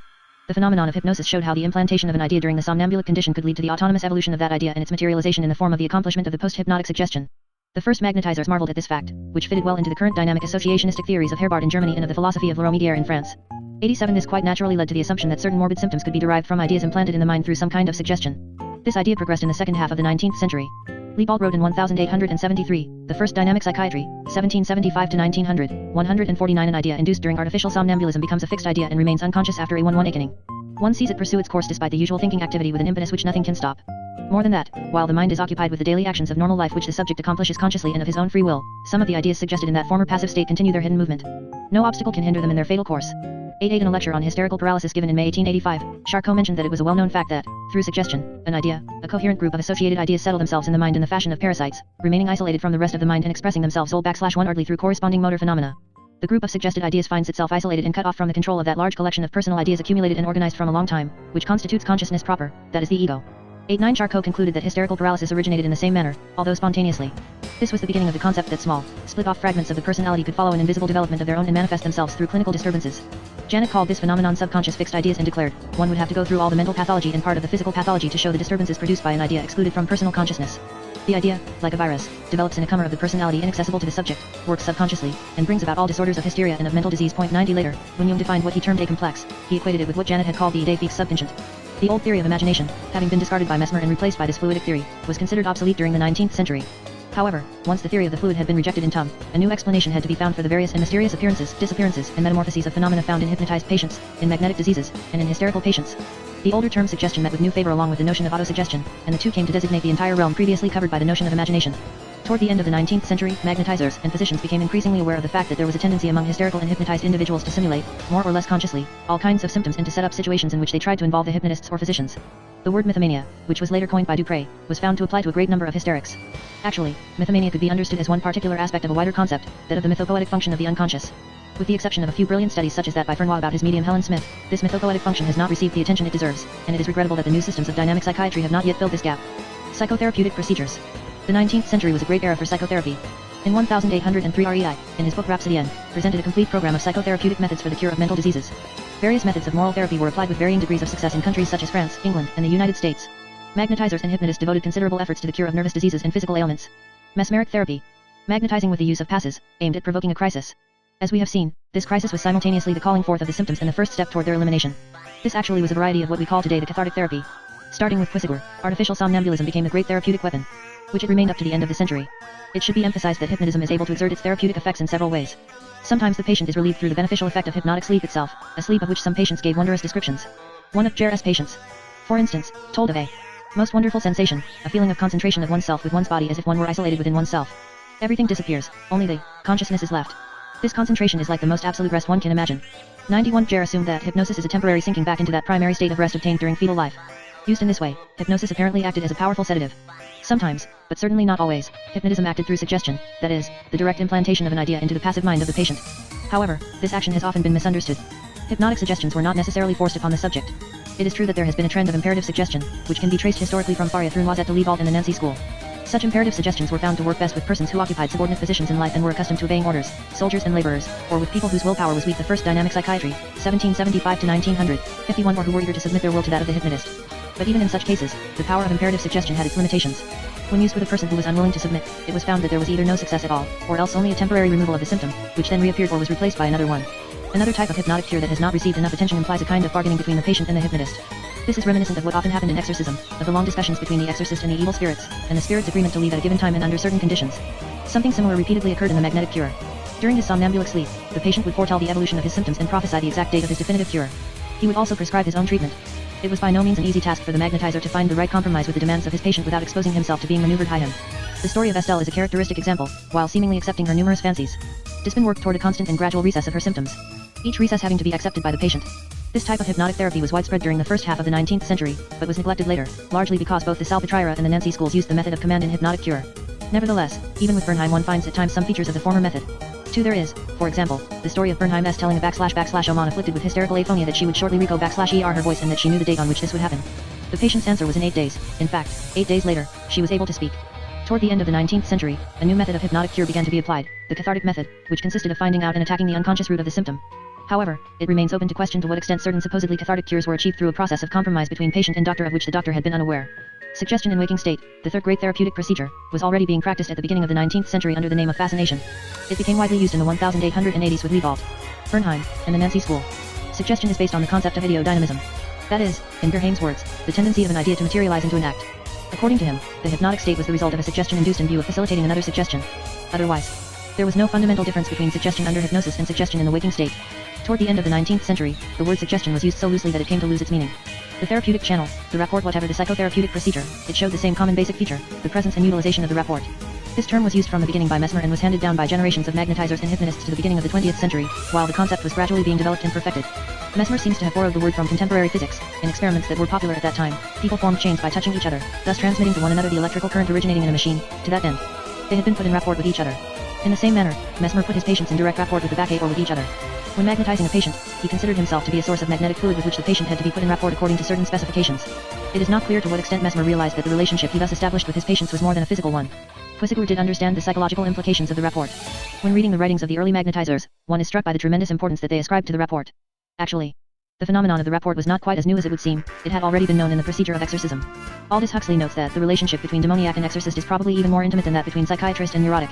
93 The specific type of relationship between the confessor and the penitent was of course /L known, and Noisette probably referred to it when he compared the magnetizer with the directeur, that is directeur de conscience or spiritual guide. Point 94 Beside these similarities, the magnetic rapport had certain characteristics of its own, which were the object of much study on the part of the early mesmerists.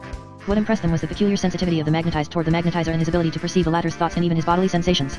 That the reverse was also true was known as early as 1784. The term magnetic reciprocity was introduced. Point 95 The possibility of erotic connotation in the magnetic rapport was also known from the beginning since, as we have seen, it was brought to the attention of the king in an appended secret report of the commissioners. We have also seen that the possibility of seduction was raised and that it was ruled out in 1785 by Tardif de Montrevel, although he did admit that some kind of platonic attachment might develop between magnetizer and magnetized. 96 In 1787 a novelist wrote that since the magnetizer was active while the magnetized was passive, a dangerous situation could easily develop if both the male magnetizer and the female magnet. The first dynamic psychiatry, 1775 to 1900, 153 eyes were young. 97 In 181 7 A certain Klinger wrote a curious Latin dissertation that contains a lengthy comparison between the commercium magneticum, the magnetic rapport, and the act of generation. 98 In Germany, the structure of the rapport was under scrutiny from the viewpoint of sympathy, a concept elaborated by the promoters of the philosophy of nature. Friedrich Hufeland 9 stated that the magnetic rapport is the most intimate relationship that can exist between two human beings and the only one that bears comparison with that of the fetus in the mother's womb. According to Hufeland, each cure achieved through animal magnetism goes through the same phases as the yet unborn child in its mother's womb. All French magnetizers studied the rapport in detail and distinguished it from the influence, the prolongation of the rapport between sessions. Aubin-Gautier carefully distinguished the magnetic crisis, induced somnambulism, from the magnetic state during which the magnetizer could still exert a certain effect upon his subject. Charpinin claimed that not infrequently did a subject receive, between his sessions, a vision of his magnetizer so clear and true to nature that he was not disturbed by it. Lou in Germany, von Schubert noted the fascination exerted on the subject by anything that came from the magnetizer. Some patients would drink only something that had been touched by the magnetizer. Von Schubert further noted that these patients would adopt the medical theories that were in the magnetizer's mind and would give prescriptions in that sense toward their own cure.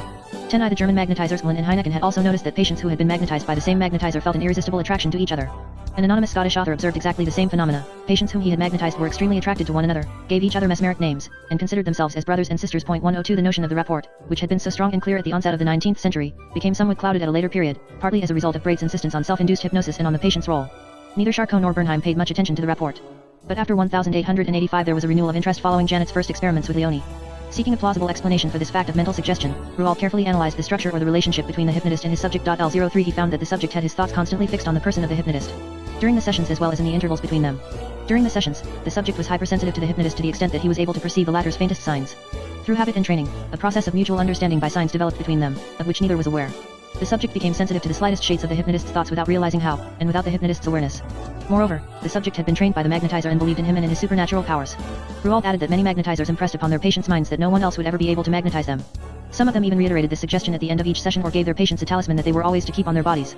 This is how the magnetizer's influence became sufficiently powerful so that he was able to magnetize his subjects from a distance, at times even involuntarily. This confirmed the magnetizer's belief in his own powers, increased his self-confidence, which in turn increased his hold over his various subjects. In 1889, Janet briefly mentioned this topic in his Automatism Psychologique. 1 degree 4 He emphasized the role of electivity in the rapport and the fact that the subject had a kind of negative hallucination for everything that was not connected directly with the magnetizer, in modern language ascotoma. The same factor was also stressed by Moll in 1892.105 at the International Congress of Psychology in Munich in 1896. Janet brought forth a fully elaborated theory of the rapport and of somnambulic influence. 106 He had analyzed in detail what had occurred in his patients' minds in the intervals between hypnotic sessions and found that in a first phase, of influence proper, a vast improvement apparently occurred. The hysterical patient was freed of most of his symptoms, he felt happier, more active, and more intelligent, and did not think much about his hypnotist. This was followed by a second phase, that of somnambulic passion in which the symptoms receded, and the patient felt an increased need to see the hypnotist and to be hypnotized. This urge often assumed the form of passion. Depending on the case, this could develop into ardent love, jealousy, superstitious fear, or profound respect, and was accompanied by the feeling of having been accepted or rejected. The subject sometimes saw the hypnotist in dreams or in hallucinations. Janet discovered the very important fact that post-hypnotic suggestions would be obeyed mainly during the period of somnambulic influence and much less during the phase of somnambulic passion. He stressed the therapeutic implications of these observations. Janet enlarged this paper and published it again 1 year later, in 1897. 107 On the basis of experiments with 30 patients, he confirmed the fact that post-hypnotic suggestions would be carried out as long as the somnambulic influence lasted. Furthermore, Janet analyzed the subject's feeling toward the hypnotist during somnambulic passion and found it to be a mixture, differing from one patient to another, of erotic passion, filial or maternal love, and other feelings in which there was always a certain kind of love. However, the main factor was the patient's besoin de direction, the need to be directed. The therapeutic implications The first dynamic psychiatry, 1775 to 1900, 155 were twofold. First, the therapist had to take complete command of the patient's mind. Once this was achieved, he had to teach the patient to do without him, which could be accomplished by gradually widening the intervals between sessions. The patient had also to be made aware of his own feelings. Janet's investigations on somnambulic influence aroused considerable interest and stimulated other observations on the same topic. Sallier agreed with Janet's description and added another fact from his own experience. It was of great importance to the subject that the hypnotist know a great deal about him, particularly when there had been experiences of age regression. The patient then felt as though the hypnotist had known him all his life. Much had changed indeed since Mesmer's first electrical concept of the rapport, and this changing notion received complex psychological elaboration by magnetizers and hypnotists before it culminated in Janet's view of the influence as being a peculiar variety of feelings toward the hypnotist mixed with the patient's need to be directed by him, which could be used by the hypnotist as a powerful therapeutic weapon. The psychotherapist. Magnetizers and hypnotists constituted a new type of healer, having much in common and being at the same time very different from anything that had previously existed. Not only did both groups consider Mesmer and Puisigur as their great founders, and not only did they share similar doctrines and techniques, but they also had their associations, their journals, and their professional ethics. It is difficult for us today to imagine what they were like, what they thought, how they worked in their daily practice. We can however gain some insight into these questions by reading some of their old textbooks, such as those by Deleuze, Bertrand, Charpinin, and especially that by Aubin-Gautier. 109 The magnetizer, says Gautier, must be in good health lest he transmit his own diseases to his patients. If he should become ill, he will have to purify himself before returning to his work. He must lead a wise and well-regulated life, be sober, calm, reserved, kind and dignified, and not talk too much, as well as be rigorously honest and scrupulous. In order to become a magnetizer one has to take a training course and to read the works of Mesmer, Puisigur, and all the classics on magnetism. Puisigur's old principle that the magnetizer should never accept any fees for his treatment is no longer acceptable, Gautier says, because a man who devotes so much of his time to the study of magnetism cannot possibly give free treatment. A magnetizer is even entitled to higher fees than a physician because he must possess all the qualities of a medically trained person, plus the knowledge of magnetism, and perfect health. He not only gives of his knowledge, as do physicians, but he also transmits his vital forces to his patients. For the patient, the choice of the right magnetizer is of paramount importance. Certain magnetizers are more successful with some patients than with others. A magnetizer should never accept a patient if he is not prepared to carry the treatment through to the end, because it often can be dangerous to interrupt the treatment. Before beginning with the treatment, the question of fees should be settled between the magnetizer and the patient and the days and hours of treatment decided upon, after which the sessions must be punctually attended by the patient. The latter must keep no secrets from the magnetizer about his illness or about anything that might help to explain it. During treatment, the patient will have to abstain from any kind of excess, keep to a moderate diet, and refrain from smoking. The duration of the treatment can vary from a week to 6 months or more, but there should never be more than 2 sessions a day. The magnetizer should keep a diary about every patient in which each session should be recorded. No woman should be hypnotized unless her husband or another witness is present. One basic rule is to abstain from any kind of experimentation with one's patients. Clinical happenings will provide the magnetist with sufficient experience to satisfy his scientific curiosity. Gautier proposed a magnetizer's oath inspired by the Hippocratic one. Another problem raised at that period was the claim of medical societies that only a medical doctor should be allowed to practice magnetism. Lay magnetizers violently opposed that claim. In 1831, the Paris Academy de Médecine ruled that lay magnetizers should be authorized to practice, but under medical control. Their diaries would have to be submitted at regular intervals for inspection by physicians. However, this rule was hardly ever observed. We have a number of interesting autobiographies of magnetizers, most of them written by itinerant or stage magnetizers. One of the most celebrated French magnetizers, the Baron du Potet de Saint-Ivoy, relates in his autobiography that he was born in 1796 into a ruined aristocratic family. 110 He admits to having been a poor pupil and a rebellious child. Having heard of magnetism, he tried it out on 2 young girls and became terror-stricken when he was unable for hours to bring them out of their magnetic condition. Nevertheless, this incident led him to believe that he possessed great magnetic powers. He left for Paris to study magnetism, but it was not long before he broke with his colleagues and founded his own school. A proud and arrogant man, du Potet was convinced that he was the incarnation of magnetism and that he had a mission to fulfill. After introducing the technique of the magic mirror, he gradually evolved toward magic and seems to have developed real delusions of grandeur. The Count de Méricourt, another well-known magnetizer of that period, had spent his childhood in Naples where he was introduced to magnetism by an old Irish priest and an old Italian physician who both practiced it. The first dynamic psychiatry, 1775 to 1900, 15 to 7 Méricourt's first attempts at magnetizing were almost as unfortunate as those of du Potet. After returning to France, he witnessed a performance given by an itinerant magnetizer for the students in his college. One of the students had severe accidents after having been magnetized. However, young de Méricourt was not discouraged by these events. As soon as he arrived in Paris, he went to see the magnetizer Marcellet and his illustrious somnambule Alexis. He later adopted du Potet's teachings and wrote a long comparison between puiségurisme, which implies magnetic sleep, and potetism, a state of fascination without sleep. He later became a spiritist and a student of the relationship between incarnate and disincarnate spirits. 111 One delightful forgotten work is the autobiography of Charles La Fontaine. L12 born in 1803, he also claimed to belong to one of France's most ancient and aristocratic families. His father occupied an important administrative post, and young Charles had started to work with him. However, wishing to become an actor, he left his family for Paris where he worked with theater companies for several years, experiencing many ups and downs. Once, he accidentally magnetized a woman and discovered that she was a lucid somnambule and, at the same time, that he possessed great magnetic powers. He relates that the day he became a magnetizer, he was ostracized by his family, his friends, and his former acquaintances and was treated as an outlaw. He then devoted himself to magnetism, which became his sole interest in a life of constant wandering and struggle. He gave great stage performances, which were sometimes marred by riots in which the police had to intervene. He also treated numerous patients privately. According to his own account, wherever he went the blind would see again, the deaf would hear, and the paralyzed would walk. In the city of Rennes, he magnetized a woman and taught her a theatrical role that she then performed beautifully on the stage before a large audience and of which she could remember nothing in her waking state. He traveled to London where his success was so great that thieves became so afraid of him that he could safely visit the worst taverns. Following La Fontaine's visit to Manchester, a surgeon of that city by the name of Braid was converted to magnetism and later became known as the promoter of Braidism. La Fontaine's book reads like an entertaining novel of adventures. Another autobiography worthy of mention, although written in a bombastic style, is that of Auguste Lassen. 113 born in Toulouse in 1819, Lassen worked at first in a factory, while reading fantastic stories and learning juggling, sleight of hand, in his spare time. His tricks brought him such success that he eventually decided to make his living by this skill. During one of his tours, he met a young lady of 18, Prudence Bernard, who was a natural somnambulist. He watched her being treated by a magnetizer, and his skepticism about magnetism was swept away. He soon became an apostle of that doctrine. He married Prudence and took her along on his tours, magnetizing her publicly since she was a lucid somnambulist. Lassen believed himself to be endowed with a sacred mission. He considered magnetism to be a sublime science able to touch upon the deepest mysteries of human nature. He admitted, however, that there might also be something very human about those mysteries. He noted that magnetism could produce heavenly voluptuousness in the magnetized woman and that these sensations will be infinitely more delightful if the magnetizer is loved by her. Of Prudence, he said that in waking state she is a woman, in somnambulism she is an angel. He believed it was her destiny to bring France back to the true faith and compared her to Joan of Arc. The book is full of bitter invectives against the enemies of magnetism. There are also curious statements about the influence of marriage on the relationship between the magnetizer and his somnambulist. The difficulties arising from a slight matrimonial disharmony result in the subsequent failure of the somnambulic experiment. Magnetism, Lassen concluded, is the science of the future. It must be understood that these autobiographies inform us only about one type of magnetizer. Actually, most magnetizers were quiet, reserved men, who, aside from their medical or other profession, practiced magnetism on a few patients and kept careful records of their observations which they discussed in small local societies. These were the men with whom Janet came in contact when he was a young professor in Le Havre.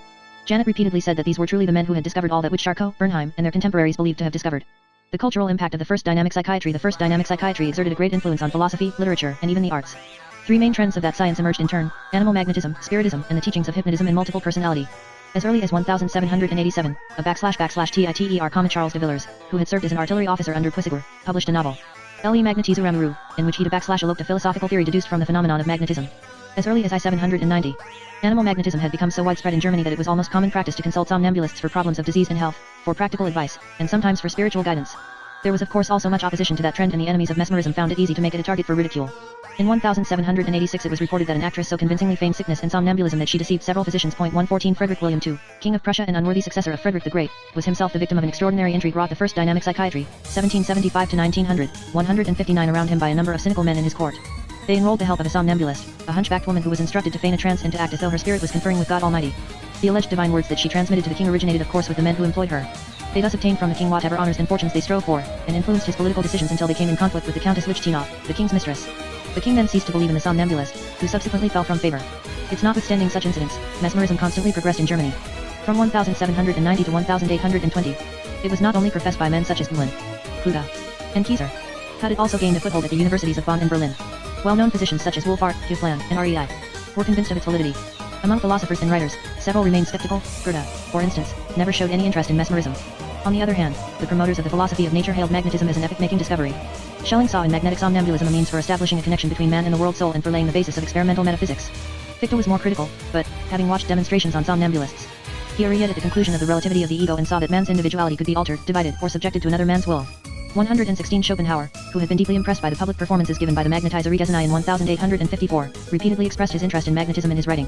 117 Although not from an economical or technical, but certainly from a philosophical point of view, animal magnetism is the most momentous, inhalter, discovery ever made, even if, for the time being, it brings more enigmas than it solves. 118 The impact of magnetism was equally felt by Protestant and Catholic theologians and became particularly important to a group of Catholic mystical philosophers. Windishman advocated a Christian healing art, to be practiced by priests who would combine the sacraments of the church with the science of magnetism. Mennemoser recommended that children should be magnetized in their mother's womb as well as trees in the fields. 120 Ringsees made himself the promoter of a Christian Germanic medicine. 12 We have already seen the tremendous interest aroused in philosophers and theologians by Friedrich Haufe, the seeress of Prevorst, and that Clemens Brentano, after his conversion, spent 5 years in Didot Ilmen, recording the revelations of Katharina Emmerich. The same interest was reflected in the literature of the time. There is hardly one German romantic poet who remained untouched by the influence of animal magnetism. The writer whose work is permeated by magnetism, more than anyone else's, is E.T.A. Hoffmann. A complete textbook of magnetism could be compiled from his novels and short stories. 122 Magnetic somnambulism is viewed by Hoffmann as the true penetration of one person into another and thus comparable to the phenomenon of possession. During somnambulism, the magnetized, the passive feminine part, is in sympathy with the magnetizer, the active masculine part, but there is more to it. The magnetizer is also a mediator, ein Mittler, between the magnetized and universal harmony. But the magnetic session is only one particular case of a more general phenomenon. People magnetize each other unconsciously and unintentionally, hence the formation of magnetic chains linking individuals to each other. The world is a system of wills where the weaker is dominated by the stronger. The unknown power, of which the magnetizer is a medium, is a twofold one. It can be either good or evil. The evil magnetizer is a kind of moral vampire who destroys his subject. The magnetized is usually a weak, naive, credulous, and hypersensitive personality. Therefore, the magnetic relationship can be either good, friendly, fatherly, or evil, demoniacal. The notions of dual personality and of the devil are particularly noticeable in Hoffmann's // work. Hoffmann gave descriptions of magnetic cures, notably in a short story titled Das Sanctus. 12 Bettina. Siger had lost her beautiful voice, to the despair of the Kapellmeister, conductor, and of the physician who was unable to cure her. He finds the illness mysterious. Bettina can talk aloud, but her aphonia reappears as soon as she tries to sing. She is making no progress at all. The illness started on Easter Sunday, when, after singing a few solos, she left the church as the tenor Hagen singing the Sanctus. A magnetizer who saw that she was about to go away told her not to leave the church yet. From then on, she could sing no more. The magnetizer, who had unintentionally caused the illness, will now cure it. While Bettina listens and from behind the door, he tells the Kapellmeister the story of a woman who had lost her voice because of an impious act and who recovered it when she relieved her conscience. Returning 3 months later, the magnetizer finds Bettina cured. This story shows that a magnetic cure was not necessarily always the result of a suggestive order impressed upon the patient's mind, but that it could also stem from a more refined psychological procedure. Bettina's illness had been caused by an unfortunate suggestion made at a moment when she felt guilty. She is not aware of the cause of her condition. The magnetizer makes her indirectly aware of it, and this is already the mechanism of a cathartic cure. As we have already seen, mesmerism met with more resistance and skepticism in France than in Germany. Many people dismissed it altogether, as did Napoleon when he spoke with Puisegur. If your somnambulist is so clever, let her foretell what I shall be doing 8 days hence and which will be the winning numbers at tomorrow's lottery. 124. Magnetism was condemned by the Academy and despised by universities. Among psychiatrists, it was known that experiments performed in Pinel's and Esquirol's hospitals remained without results, and it was said that George I dynamic psychiatry, 1775 to 1900, 161 had been deceived by a hysterical woman. Religious circles were either reluctant or positively hostile. However, in 1846, the celebrated Dominican preacher Father Lacordaire declared in one of his sermons in Notre Dame Cathedral that he believed in magnetism, which, he felt consisted of natural but irregular forces which cannot be reduced to scientific formulas and which are being used by God in order to confound contemporary materialism. 125 The influence of magnetism was much stronger among certain groups of spiritualistic, mystical, and esoteric philosophers, as well as in romantic circles. Several of the more important writers also showed much interest in magnetism. Balzac was a believer in magnetism, recommended it as a treatment, and occasionally practiced it himself. Magnetism also plays a role in several of his works. 126 Paul Barget has shown that the theory of the will contained in Balzac's novel Louis Lambert is identical with the magnetic fluid theory as interpreted by Deleuze. 127 In Ursule Mirouet, another of Balzac's works, a skeptical physician is introduced to a magnetizer working with a somnambulistic woman whose spirit can be sent anywhere in the world. At the physician's request, the somnambulist spirit visits his house in a provincial town and relates what is happening there at the moment. She even tells him what his ward is saying in her prayers. On his return home, the physician finds that all the details related by the woman were factual. Alexander Dumas believed that he was endowed with magnetic powers, and his villa was the scene of magnetic experiments. 1-2H in one of his historical novels, he depicts Cagliostro not as the impostor he really was, but as a great magician and magnetizer. 29 Flaubert, in one episode of his posthumously published novel Bavard et Suchet, gives a comical picture of what magnetism could become in the hands of inexperienced self-taught persons. The two characters organize collective sessions around a magnetized pear tree, and they try to cure a sick cow through magnetism. But magnetism was more exploited by popular writers than by great ones. 12-9 A bestseller of that time was a novel by Frederick Sully, L.E. Mam, Tessour. 130 The villain, a German magnetizer, magnetizes a mentally ill woman and thus learns a secret incident, which she had witnessed in the past and which she has now forgotten in her normal waking state. The magnetizer will now exploit the secret for the purpose of blackmail. In England, Robert Browning wrote a rather obscure poem, Mesmerism, 1855, in which a magnetizer, from a distance, orders a woman to come to his house on a rainy night. He is appalled by the influence his mind can exert over another and prays that he may never misuse it. 131 In the United States, interest in magnetism developed more slowly, but it gained importance during the 1830s. We have already seen the connection between magnetism and the origins of Christian Science and of Spiritism. Edgar Allan Poe was impressed by the doctrine of magnetism. It has been assumed that he was the author of an anonymous book expressing belief in the reality of the magnetic fluid, which a somnambulist could supposedly see, white as a light, sprinkling brilliant sparks. 132 Poe's story. The facts in the case of Mr. Valdemar is well known. A dying man's spirit is being kept attached to his deceased body by a magnetizer who was a friend of his. Weeks later, when the spirit is at last released, the body falls into instantaneous decomposition. 133 Incidentally, this story crossed the Atlantic at a time when Poe was not yet known in France, which could explain why it was accepted at face value at several places and quoted by Macru as an example of the inconceivable absurdities believed in by magnetizers. 134 The topic of dual personality, which was to inspire so many writers during the second half of the century, appeared in literature. Under the form of the devil, a projected dual personality. 135 The prototype of this type of writing was E.T.A. Hoffman's story The Devil's Elixirs. The monk Medad, having drunk a magic elixir that he found in his monastery, has his personality secretly transformed into that of a wicked man. Sent by his superiors on a duty to Rome, he commits crimes and escapes. But he meets his devil, a monk. Coming from the same monastery. Having committed the same crimes and suffering from the same guilt feelings. The devil drinks the remainder of the elixir. Becomes insane and is committed to an asylum. Medad goes to the court. And then takes up his criminal life again. The devil reappears. Is charged with having committed Medad's crimes, is arrested and sentenced to death. But just before the execution, Medad confesses his guilt and escapes, followed by the devil who disappears. Medad recovers consciousness in a sanitarium in Italy, and after due penitence, he returns to his monastery where he again finds his peace of mind. 136 This novel is remarkable as an anticipation of Lung's concept of the shadow. Medad has projected his shadow, the evil side of his personality, onto another being, hence his wicked and erratic life. Once he has accepted his guilt and assimilated the shadow, he achieves a higher integration of his personality. The concept of the devil is understood in a different way by Edgar Allan Poe in his story William Wilson. The narrator has noticed another boy in his school who happens to have the same name and date of birth as himself, looks very much like him, but speaks in a lower voice. He dislikes that other boy and becomes so frightened at seeing him that he runs away from the school. He embarks on a life of debauchery, but at each crucial step, the devil unexpectedly reappears and accuses him, until one day William Wilson kills him and hears the dying devil tell him that he has murdered himself and is therefore dead. 2.137 Here, the devil is understood as the moral conscience and the classical sense of the fight between good and evil within man, as, later, in Oscar I Dynamic Psychiatry, 1775-1900, 163 Wilde's The Picture of Dorian Gray. A quite different notion of the devil is given by Dostoevsky in his novel Voynich. The devil, Goliatkin, a petty office clerk, begins to display erratic behavior, which draws the attention of his superiors and his colleagues. He suddenly meets a man who has exactly his physical features and wears similar clothes. On the following day, the devil is introduced at the office as a new clerk who has the same name and date of birth as Goliatkin, speaks to him in a humble tone and begs Goliatkin to protect him. Goliatkin takes him into his apartment. But as things progress, the devil becomes increasingly more arrogant with him, ousts him from his post, lives at his expense and takes his friends away from him. Goliatkin becomes more and more confused. Until one day the devil helps put him into the carriage which is to conduct him to the mental hospital. J.136 In that novel, the devil is obviously understood as being the morbid personality of a man who is becoming psychotic, that uncanny other self, which is weak at first but increasingly takes control over the healthy ego. The great wave of Spiritism, which began in the United States in 1848 and spread over Europe in the early 1850s, forced magnetism to the background for some time to come. Spiritistic experiments became fashionable, and great mediums were the attractions of the day. There was a flood of literature purportedly written by spirits or dictated from the other world. During his exile in Jersey, Victor Hugo held spiritistic sessions in his home at which his son Charles was probably the medium. Aeschylus, Shakespeare, and the spirits of other illustrious men dictated fine French verses, which resembled clever imitations of Hugo's own poetry. 139 The astronomer Flammarion, an enthusiastic believer in Spiritism, published revelations by spirits of famous persons, among which was a Genesis supposedly dictated by the spirit of Galileo. 140 Some mediums who had rather mediocre educational backgrounds wrote novels that in some cases, and according to certain critics, were of an unexpectedly high level. The best known example is probably that of Pearl Lenore Curran, a woman born of British parents in Illinois in 1883. Though an uncle of hers was a medium, she apparently was never interested in Spiritism. In 1912, however, she began to experiment with the Ouija board. Gradually, the letters came to her with increasing speed, and then vivid mental pictures developed. Suddenly, on July 8, 1913, she received a communication from a personality calling herself Patience Worth, allegedly a woman who had lived on a Dorset farm in England in the 17th century, and who dictated to Mrs. Curran an enormous amount of literary compositions, including poems and novels. Several of those novels and a selection of poems were published. 141 This literary output was written in a variety of peculiar Old English dialects, which had however never been spoken. These dialects, a different one in each work, as well as the historical knowledge contained in each novel baffled the experts. Casper S. Yost 142 and Walter Franklin Prince, 143 who interviewed Mrs. Curran, considered her case to be an unusual instance of the creative powers of the subconscious mind. 144 The practice of automatic writing naturally led to that of automatic drawing and was soon taken up by mediums and members of spiritistic groups. 14 As the playwright Victorine Sardou attracted attention with his curious drawings allegedly showing pictorial scenes from the planet Jupiter and featured among others the houses owned by Zoroaster, the prophet Elijah, and Mozart on that planet. Fernand de Mulat, a professional artist, in his trances made portraits of deceased persons with stupendous rapidity, even in the dark. The number of such automatic drawings was sufficiently large to allow aesthetics of the spirits to be made an object of study. Jules Poix described the main features of these artistic productions from the unconscious as having a tendency to asymmetry, abundant and unnecessary details, the replacement of firm lines by equivocal ones, and irregularity in the output. He believed that mediumistic art exerted a definite influence upon the art school of the symbolists, which started about 1891. The spiritistic wave slowly receded, and the fashion returned to magnetism in its modernized form of hypnotism and to the problem of multiple personality. The aspect that most impressed the public was that of seduction and crime under hypnosis. Charpinin devoted a serious study to that problem in 1860.146 in the 1880s. The question attracted considerable attention because of the Nancy School's unanimous belief in the possibility of such crimes. And it was widely discussed in newspapers, magazines, and novels. The Salpêtrière school, however, refused to admit the possibility of such crimes, with the result that, whenever hypnotism was invoked in the genesis of crimes in the courts, it led to disputes between experts of the two schools. Bernheim did not, of course, assert that anyone could be hypnotized into committing a crime, but he believed that it could happen in certain circumstances either in an amoral subject who would offer no resistance to a criminal suggestion or in a weak individual who would commit the crime in an impulsive way, such as an epileptic or, indirectly, in an individual to whom delusions of persecution had been suggested that would result in his committing the crime. It was also possible to suggest false memories to a subject and thus transform him into a false witness.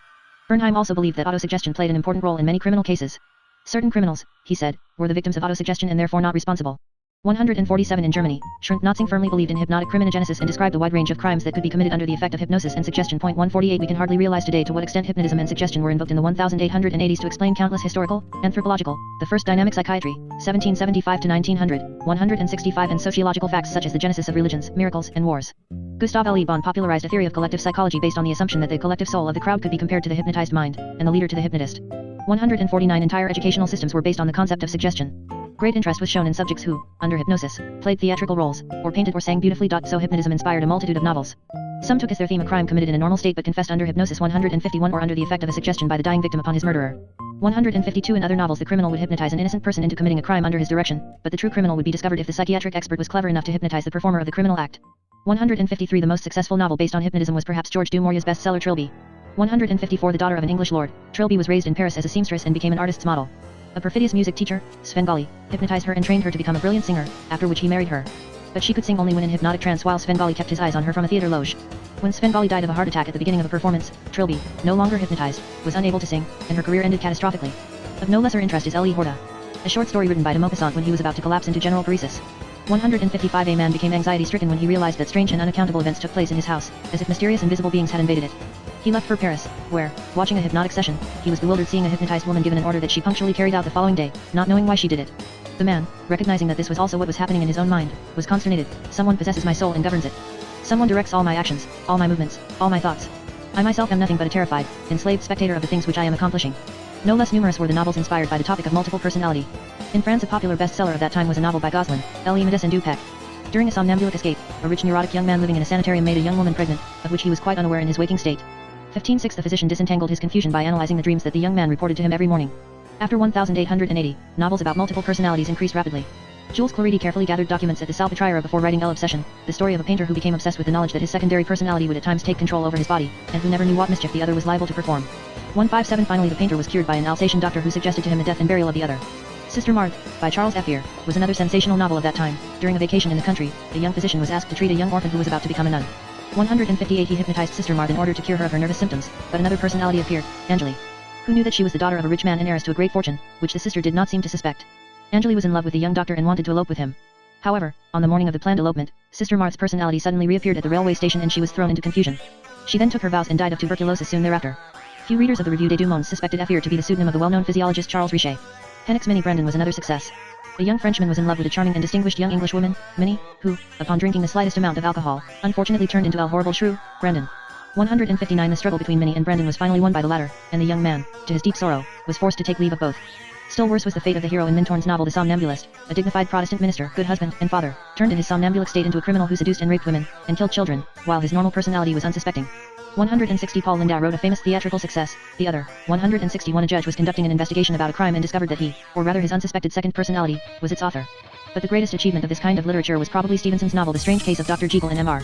Hyde. 162 This book is of special interest because of the manner in which it was conceived and written. Stevenson stated that he had, over the years, developed an intensive dream life. In his dreams the little people would come to him and suggest ideas for his novels. This sharp distinction between his waking and his dreaming personalities may have suggested to him the theme of his novel. He added that many details of the novel were dictated by the little people. 163 It is important to note that, besides a few good novels and plays, a multitude of popular novels and cheap literature, which are entirely forgotten today, were published in the 1880s involving the themes of somnambulism, multiple personality, and crimes under hypnosis, which certainly contributed to shaping the mentality of that period.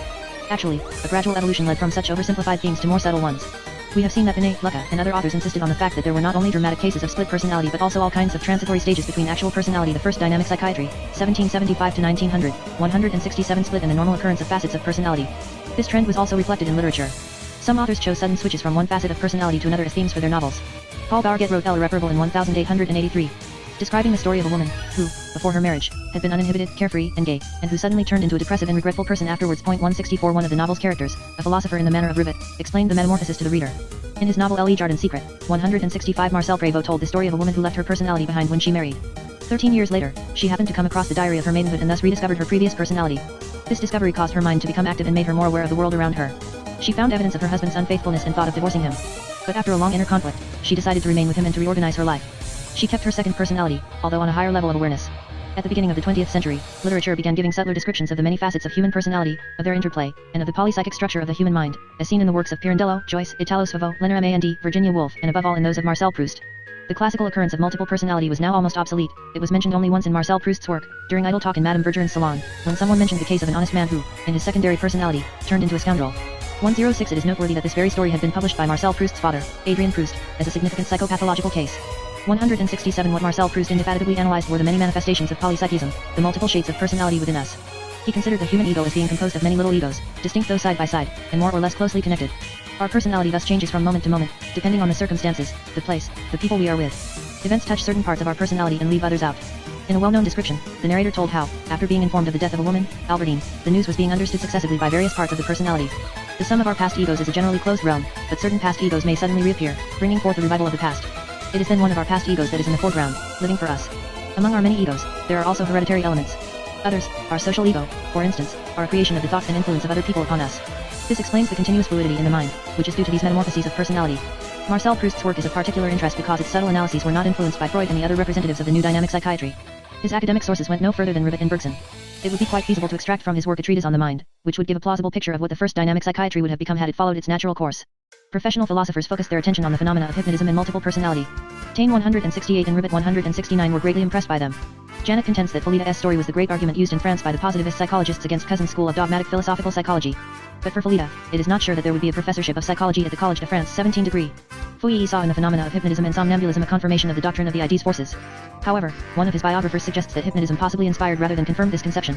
171 Bergson had a personal knowledge of hypnotism. He was a professor in Clermont-Ferrand from 1883 to 1888, and actively participated in hypnotic sessions organized privately by Moudon, a physician of that city. 172 Bergson himself made some remarkable experiments about unconscious simulation of hypnotized subjects.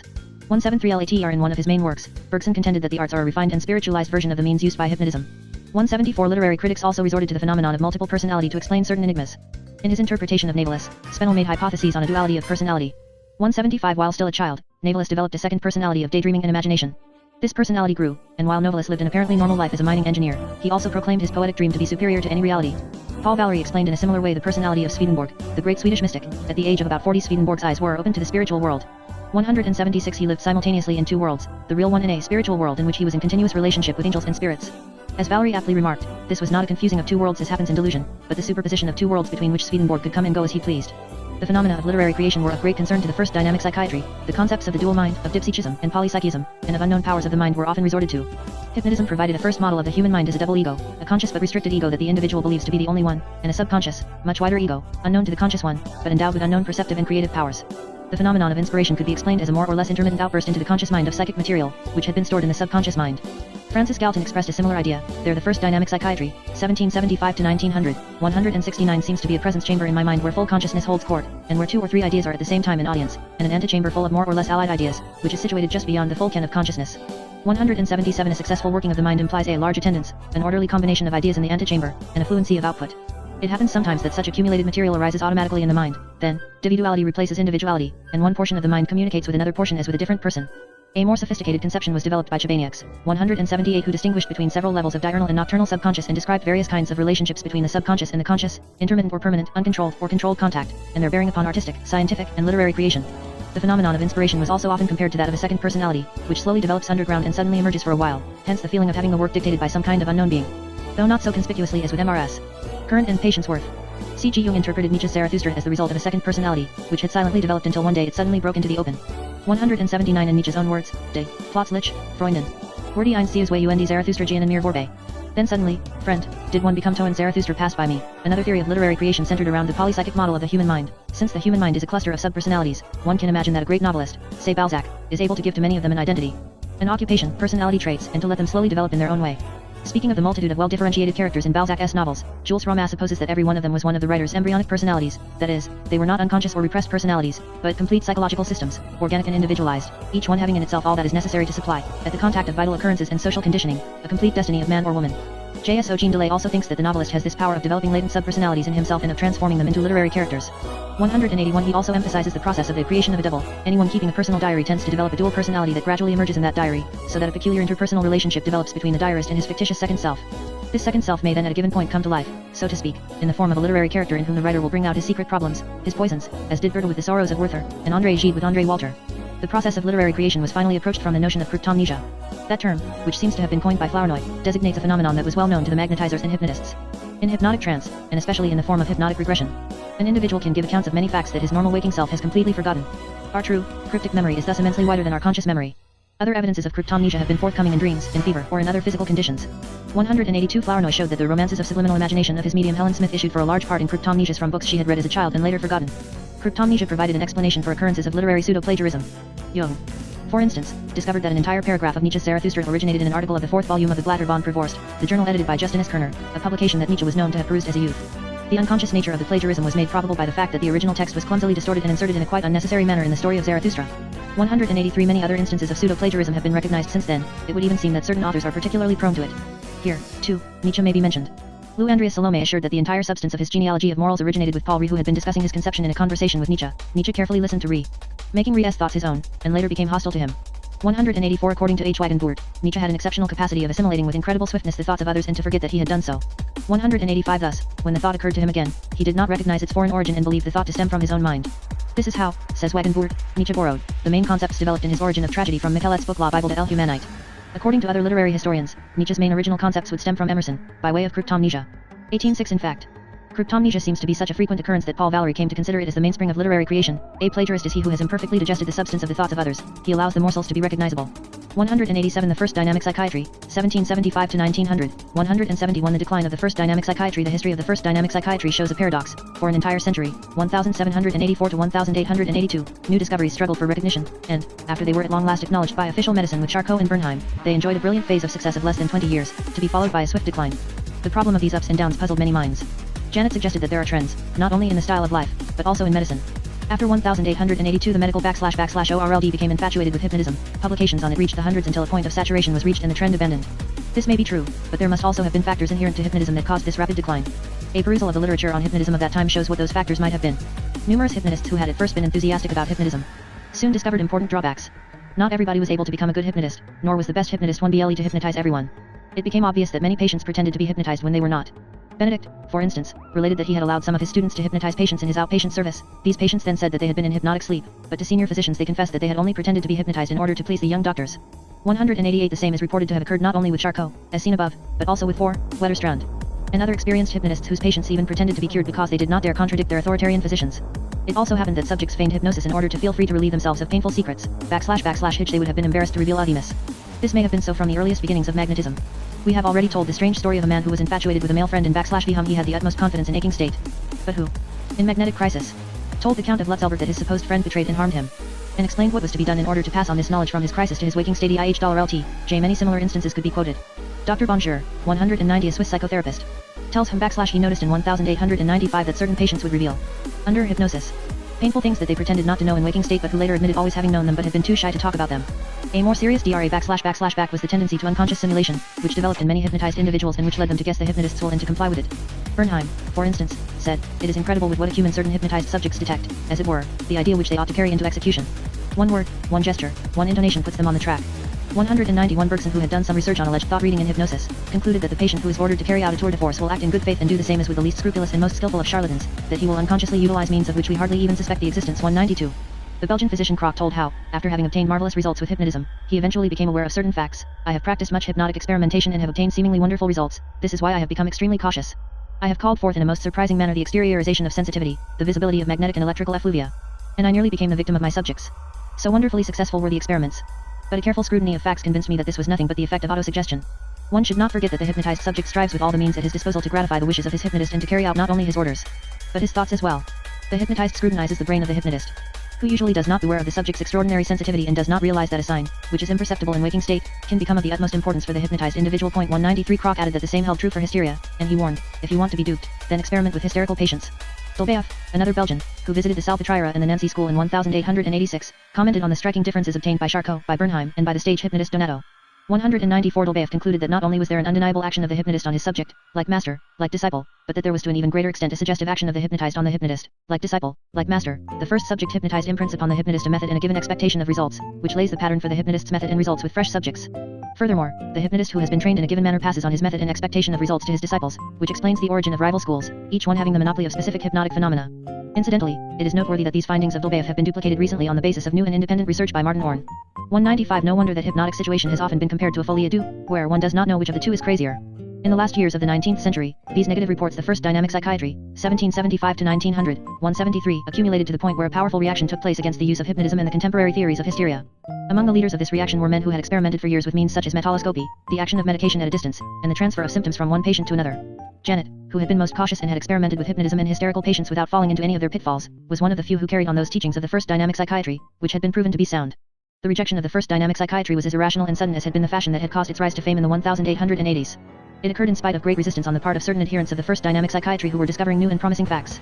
There were, for instance, the new methods of hypnotic catharsis, with which Janet experimented from 1886 on, and Breuer and Freud in 1893 and 1895, of which we will speak in other parts of this book. There was also a method devised by Oscar Vogt, to which he gave the name of partial hypnosis. 196 This method required easily hypnotizable subjects, who were also able to retain their sharp critical sense under hypnosis. The subject was hypnotized and his attention kept focused on a sharply delineated fact or memory, which allowed him to explore the unconscious substratum of one particular present or past feeling, an association, a dream, or a psychopathological symptom. Incidentally, this particular form of hypnosis is remarkably similar to what Ainsley Mears described as the Y-state. 197.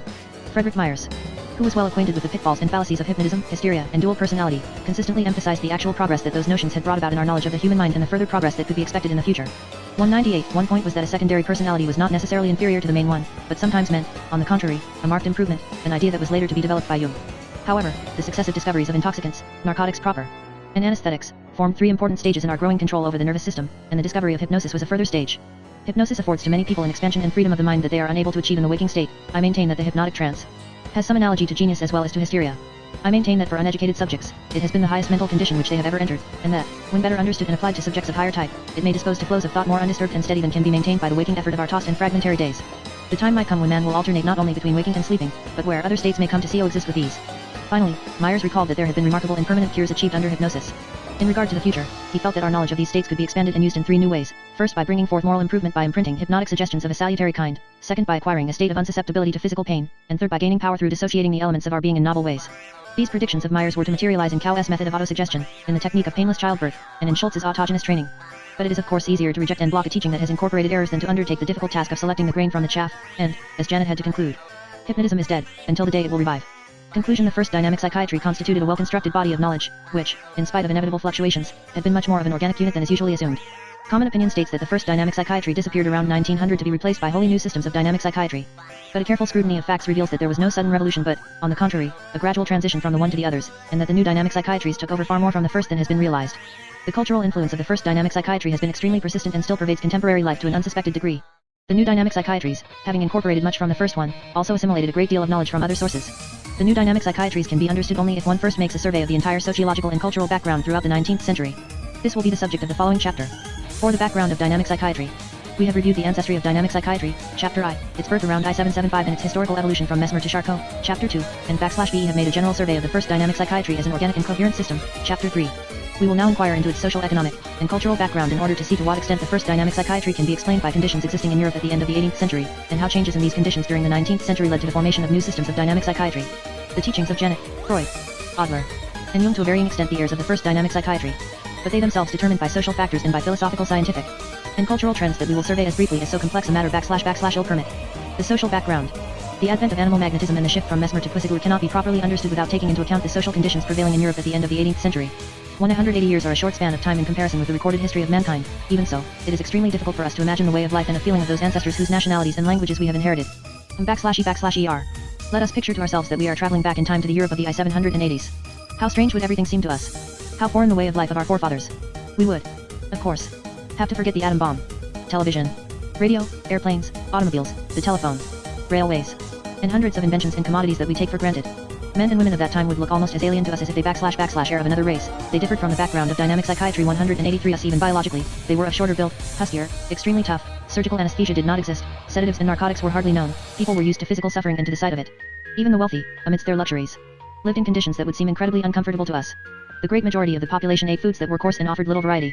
Public hygiene being rudimentary. They were afflicted with many more infectious diseases, to the extent that about 1/4 of the population carried the marks of smallpox. Plumbing did not exist, dirt lay about everywhere and people were accustomed to strong odors. Going back to that period, we would furthermore have to forget many of our most cherished ways of thinking, believing, and of relating to others. For the majority there was far less intellectual stimulation than today. One need only read a novel written then, Sacred as the Sorrows of Young Werther, and imagine living the life of one of its characters. Such a way of life would seem intolerably boring to us, whereas our way of life would have struck them in all likelihood as a dangerous frenzy. The vast majority of the population lived in the countryside where wolves and wild beasts really roamed. The towns were smaller, and even in large cities such as Vienna and Paris people led lives that we would consider provincial, knowing each other and living in more closely connected units than we do today. Our forefathers' outlook on life would seem no less strange to us.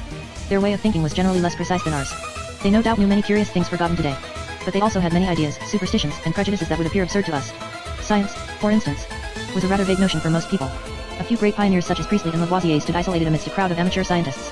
Physics / is primarily used for stage demonstrations, amusement, or quackery.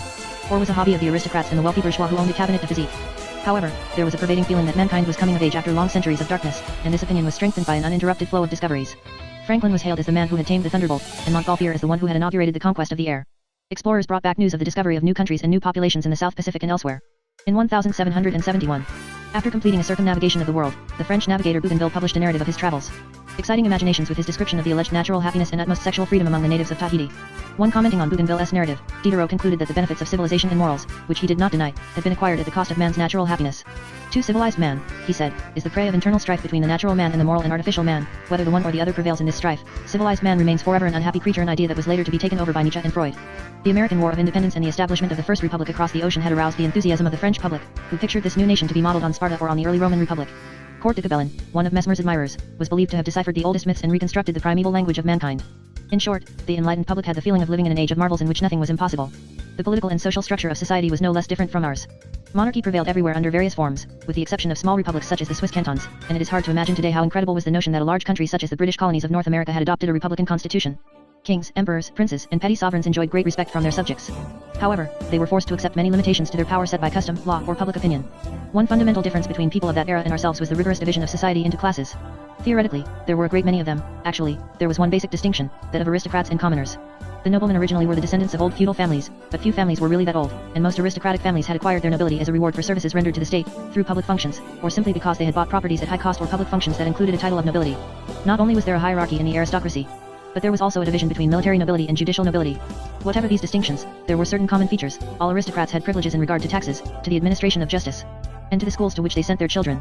They could carry //swords and hunt wherever they pleased. But they also had very strict obligations, and a great number of lucrative occupations were prohibited to them. Also, if they had the privilege of carrying a sword, it was considered to be their natural duty to defend their sovereign. Aristocrats also performed duties in the navy, diplomatic services, and high church offices. The still existing medieval castles had become unfashionable and were a topic for legends and black novels. The higher nobility chose more and more to live in fine and peaceful mansions in the countryside, owned city homes, and had as much contact as possible with the court. This class had developed a new, extremely sophisticated kind of social life, a mark of which was an exquisite politeness and the inimitable subtleties of conversation in which the French excelled, hence the prevalence of the French language and manners among the nobility in most of Europe. Aristocrats of the upper ranks felt obliged to maintain a very high and expensive standard of living. Enormous sums were thus often squandered. The background of dynamic psychiatry 185 on luxuries and gambling. However, the nobility was experiencing a crisis, which was particularly noticeable in France. An increasing number of young French noblemen no longer found sufficient outlet for their ambitions and their need for activity. Also, hostility against the aristocracy kept spreading among the bourgeoisie, who envied their privileges. The reaction of French nobility was varied. Many clung desperately to their privileges and tried to enforce them. A fairly large number turned to philanthropic activities, some even affected republican ideals and showed enthusiasm for the American War of Independence. Since activities open to them were limited, and as their social life did not absorb all of their energies, a number of them strove to find new outlets. such as colonial enterprises or scientific research which they took seriously, although for the most part their endeavors would be rated as amateurish today. Among the commoners, the bourgeoisie was on the ascent and was becoming increasingly numerous and powerful. Its way of life was quite different from that of the aristocracy. A main virtue of the latter had consisted in its generous and ostentatious way of spending money, whereas the bourgeoisie considered thrift allied with hard work as the main virtue. The proletariat was almost non-existent on the continent. The Industrial Revolution, which had started in England in the 1760s, had not yet crossed the Channel. At the bottom of the social ladder were the peasants, by far the great majority of the population. The real conditions of the peasantry have been appraised differently. Many historians give a bleak picture of them, emphasizing their miserable life and their sufferings. Others point to the great improvements that had taken place during the 18th century. The peasant's lot was no doubt a hard one, even considering the fact that life at that time was harder for everybody. Serfdom was still prevalent for millions in Russia and in some parts of Central Europe. Even in Western Europe it had not yet completely disappeared, enabling a German prince, the Landgrave of Hesse, to sell his male subjects as soldiers to foreign powers. At best, agricultural methods were primitive as compared to modern ones. Peasants were crushed with taxes and had to submit to compulsory work, which was called robot work in Austria, for landlord or state. In most of Europe peasants were illiterate, spoke innumerable dialects, and hardly understood their country's official language. But, almost unknown to the rest of the population, the peasants had a well-developed subculture of their own, consisting of popular customs, medical practices, popular arts, a wealth of oral literature, and numerous traditions including belief in sacred wells and sacred trees. The way of life of every class was thus very different, and the relationships between classes extremely complex. The relationship of servants and their aristocratic masters was of a peculiar quality, which is not easy to understand today. Noble families living on their country estates were in close relation with the same peasant families, generation after generation. The same man could be his landlord's peasant and temporarily become his domestic or his soldier when the master took command of his regiment. Such relationships could extend over many generations. This interrelation between the master and his servant was undoubtedly quite authoritarian. In Russia, it was customary for aristocrats to punish their peasants with the knout. Even in France, the custom of a master beating his servant or forgetting to pay him his wages still existed until shortly before that time. However, there was frequently a strong mutual devotion and much frankness in speech between the noble master and servant. We can find such relationships depicted in plays by Molière, Marivaux, and Beaumarchais, and see how different they were from the relationships between a bourgeois master and his servant. With the aristocracy, it was a relationship of despotism and submission, but also of symbiosis with a peculiar mixture of respect and familiarity. With the bourgeoisie, it was a more impersonal relationship of exploitation and resentment. Seen in today's perspective, the history of animal magnetism seems filled with paradoxes. It seems incredible that Mesmer could have undertaken to cure patients for very high fees by assembling them around a container filled with magnetized water. Or that such a practice caused distinguished ladies to fall into nervous crises. It would be too easy to speak of charlatanism and collective hysteria. It is also hardly less strange that prominent members of the aristocracy paid Mesmer, a foreigner, enormous sums of money in order to acquire an alleged secret that would enable them to cure patients gratuitously, or that a man like Puisségur magnetized a tree in order to cure patients around it. And finally, it remains to be explained how the first two waves of animal magnetism, one with Mesmer's, the other with Puisségur's technique, were followed after the French Revolution by a third, in many regards different, method of applying magnetism. We believe, however, that the strangeness will disappear and the facts become understandable when viewed in the light of the sociological background as sketched above. Mesmer's victory over Gassner was a threefold one. It represented the victory of the Enlightenment over the declining spirit of the Baroque, the victory of science over theology, and the victory of the aristocracy over the clergy. In its initial phase, animal magnetism must be understood within the frame of reference of the aristocracy and its system of values. Not being born a nobleman, Mesmer, who had married a lady of the Viennese aristocracy, led the life of a wealthy patrician and sought his clients among the noblemen. From the then current point of view, it was quite natural that he should charge them high fees. Indeed, it would have been absurd on his part not to take money from people who squandered it without a second thought in gambling and other similar pastimes. In regard to his baquet, this was a naive apparatus inspired by those recent physical discoveries that impassioned the amateurish aristocrats. The background of dynamic psychiatry 187 believing that he had discovered a new physical fluid, it was natural that Mesmer tried to accumulate it in a container in the same manner as physicists accumulated electricity in the Leyden jar. Mesmer had shaped his physical theory in imitation of the then current theory of electricity, hence the notion of the rapport and of the chain formed by patients through whom the fluid supposedly ran. One may now ask why most of his patients believed that they were feeling physiological effects of that fluid, but we need only recall that placebo effects occur not only with drugs and medications but with any physical agent. Even the foremost scientist of that time had difficulty in appreciating the physiological effects of electricity. Bertrand, a physicist who became one of the best students of animal magnetism, told curious stories about the first experimenters who could feel terrible shocks from an electric discharge that we would consider as only slightly disagreeable, and how they were frightened to the point of spending 2 days in bed, while other physicists candidly performed very dangerous experiments, which sometimes led to their deaths. For it took quite some time until the true physiological effects of physical agents were understood. Another question one could ask is why the distinguished ladies sitting around Mesmer's baquet felt the effect of the alleged magnetic fluid only in the form of crises. The explanation will seem logical to those who have heard of the vapeurs, which was the neurosis of society women of that time. There were actually two fashionable neuroses during the second half of the 18th century. One, hypochondriasis, affected distinguished gentlemen and consisted of fits of depression and irritability. The other was the vapeurs, the neurosis of distinguished ladies, who fainted and had varied sorts of nervous fits. These neuroses were described in detail in treatises that have been classics, such as the treatise on the vapeurs by Joseph Rollin V and that by Pierre Pomme. 6 fashionable physicians treated the vapeurs with all kinds of modern devices such as hydrotherapy and electricity. It was therefore quite fashionable for those ladies to go to Mesmer, who had introduced a new therapeutic method and who furthermore enjoyed the prestige of being a foreigner, a peculiar kind of xenophilia pervading France at that time. The kind of crisis produced around the baquet was nothing but an attack of the vapeurs. We could thus say that these crises were an avra action of the current neurosis, elicited by a suggestive therapy that its author considered to be a rational application of recent physical research. In Mesmer's view, the therapeutic successes he obtained around the baquet could be nothing but a confirmation of his theory, hence his indignation over the report of the commissioners whom he accused of being biased against him. What was the reason behind the abrupt and radical shift that took place between Mesmer's techniques and concepts and those of Puisségur in the year 1784? It would seem that here, too, an explanation can be found in the sociological background. Let us first recall that Amand Marie Jacques de Chastenet, Marquis de Puységur was a descendant of one of the most ancient families of French nobility, which, in the course of centuries, had given many prominent men to France, particularly in the military field, and that he himself had made a brilliant military career. Like many of his aristocratic contemporaries, he kept a cabinet de physique, in which he performed various experiments with electricity. He divided his time between his military life and his castle in Beaugency, where he owned a large property that had been in the family for many generations. The Marquis, as well as his two brothers, evidently belonged to the progressive wing of French aristocracy that steered its activity into philanthropic channels. This explains why Puységur and his associates of the Société des Harmony practiced magnetism free of charge.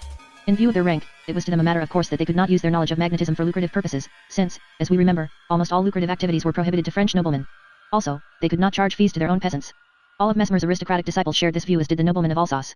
Returning to Beaugency, we see that the Marquis did not organize his collective treatment around a baquet as did Mesmer, but rather around a tree that he had magnetized, a procedure that Mesmer had used very little. To Puységur, the magnetization of the tree was a scientific procedure, but for the peasants, the tree had a specific meaning and appeal, which can be explained by the popular beliefs and customs. In his monumental work The Folklore of France, Sebillot devotes a chapter to popular beliefs and practices relating to trees. Sebillot states that the forests and sacred trees were probably the most respected divinities of the old Gauls, and that for centuries Christian missionaries and bishops encountered the greatest difficulties in eradicating tree worship. This cult eventually disappeared, due more to the uprooting of trees and the reclaiming of the land for agricultural purposes than to the religious prohibitions. However, the cult of certain trees continued in a more or less disguised fashion up to modern times. As late as 1854, a survey showed that in the Departement de l'Oise alone there still were not less than 253 trees to which a more or less secret or disguised cult was given. Among these were 74 elm trees and 27 oaks. Furthermore, and up to the French Revolution, many trees were associated with the rendering of justice, and many others were believed to be endowed with prophylactic or therapeutic virtues. During the 17th century and even later, sick people would often attach themselves to tree trunks with the help of ropes or some other means in order to transfer their disease to the tree. Sebillot enumerates a great number of other practices, some of which still persisted at the beginning of the 20th century. Seen in that light, the story of the magnetized elm tree of Beaugency loses much of its paradoxical character. The utilization of magnetized trees did not disappear after Puységur, but it seems to have receded into the background. Gauthier's textbook on magnetism contains a chapter on this subject, in which we notice that only certain species, the background of dynamic psychiatry 189 of trees, were considered fit for magnetization, these being precisely the same kind of trees that had been revered as sacred in the past. Perhaps the last mention of a magnetic tree is to be found in Flaubert's posthumous novel Bavard and Picochet.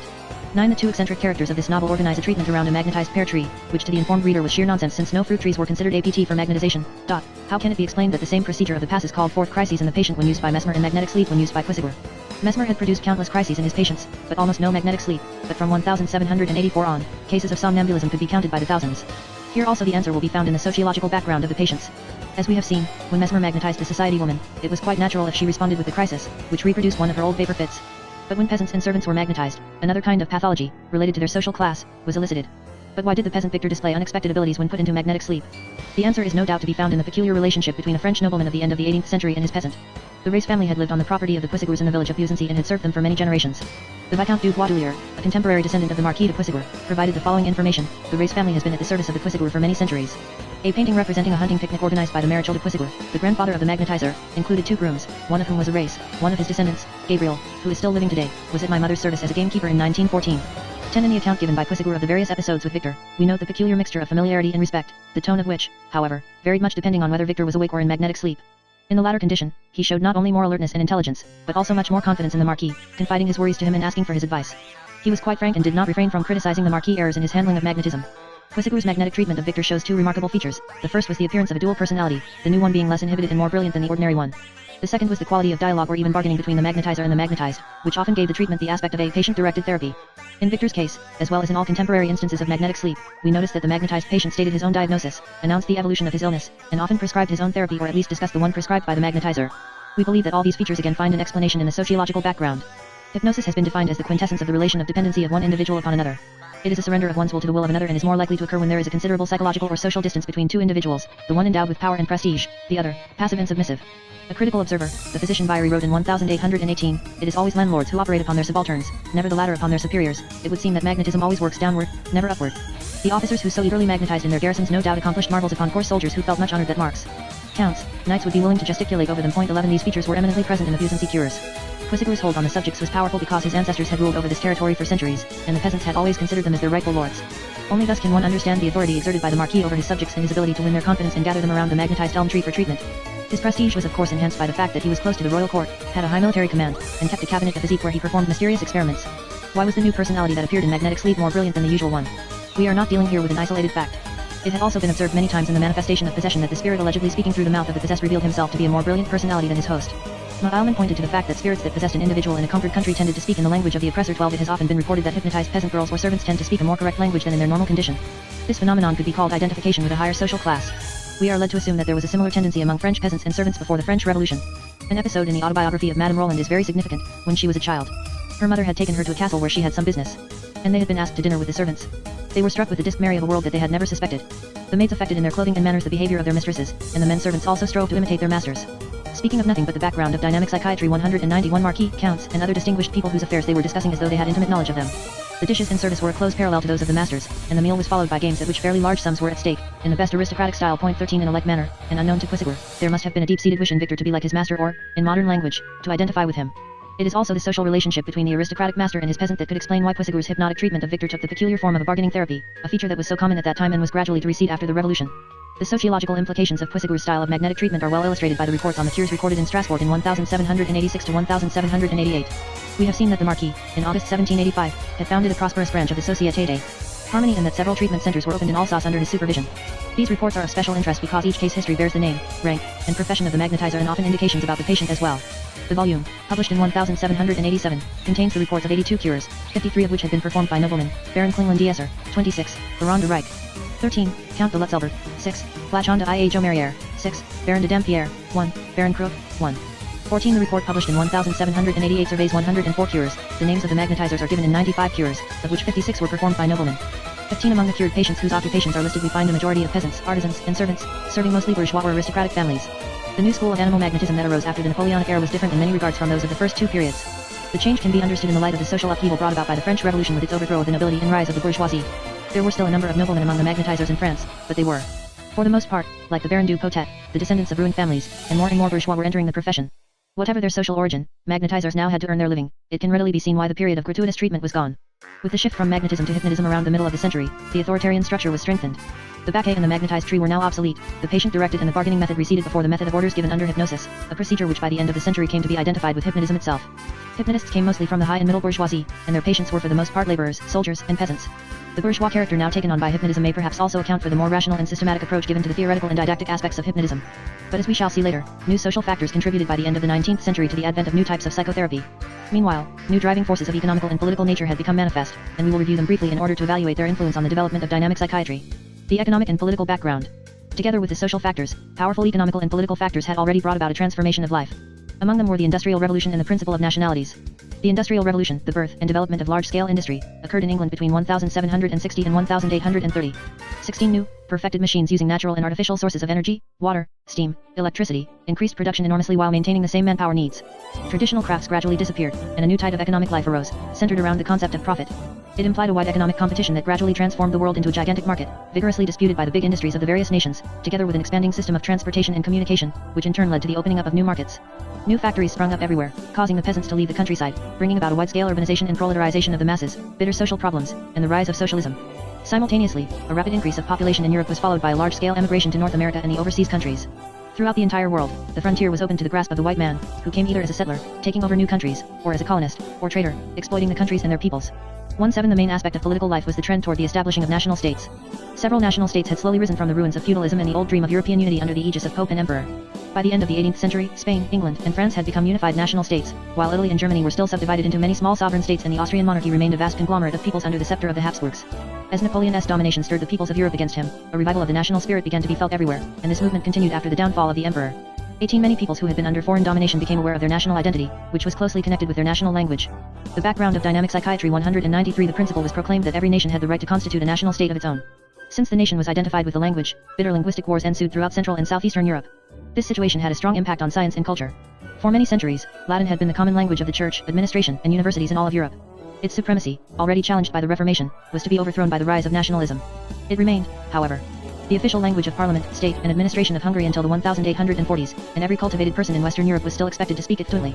19 But in most countries, scientists had already begun to use their own national languages, and the use of Latin rapidly decreased after the advent of the French Revolution. The reason for the disappearance of Latin as an international European language is not to be found in its scientific inadequacy. Newton, Harvey, and Linnaeus had published their discoveries in Latin.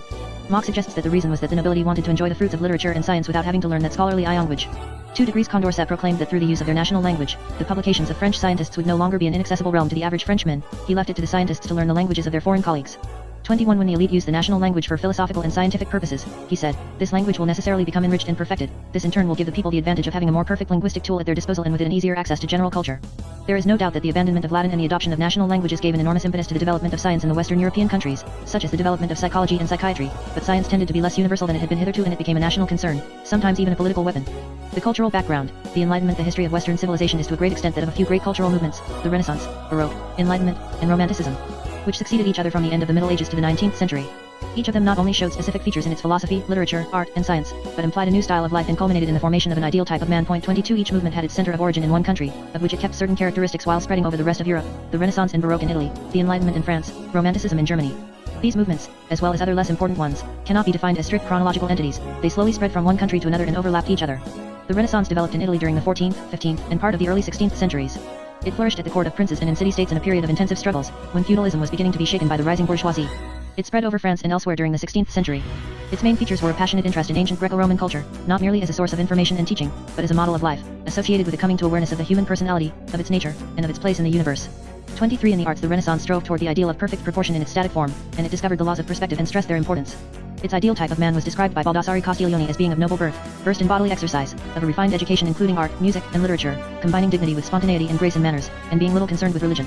The Renaissance also exalted the shrewd politician, the mighty genius, and the great scholar. 2-1 From then on and until the end of the 19th century. It / is considered a matter of course that an educated person should possess an excellent knowledge of Latin and Greek and of their literatures, as well as of the modern classics in the national languages. One cannot, therefore, understand men like Janet, Freud, and Jung without realizing that they had been immersed from childhood in an atmosphere of intensive classical culture and that this culture pervaded all their thinking. One negative aspect of the Renaissance was its contempt for the vulgar, the illiterate, and the fool. But there was also a great interest in mental illness and, as we have seen, in the multiform manifestations ascribed to that peculiar faculty of the mind, imaginatio. The study of imagination, one of the legacies of the Renaissance to the following centuries, was to become a main source of early dynamic psychiatry. At the time of the birth of dynamic psychiatry, the Renaissance was over, and the succeeding cultural trend, the Baroque, was still flourishing in Spain and Austria. The Baroque movement was related to the rise of centralized powers, in which the monarch endeavored to keep the nobility and the bourgeoisie closely attached to his person. The models of life were no longer sought in Greek and Roman antiquity, but around the idealized figures of great monarchs, such as the King of Spain, the French Roi Soleil, in great empires, involving elaborate ceremonials, costumes, and furnishings. It was also closely connected with the movement of the Counter-Reformation. In the arts, instead of the static and perfectly proportioned ideal of the Renaissance, the Baroque sought movement, change, and growth. It often had a predilection for the boundless, the colossal, the disproportionate, and exaggerated ornamentation.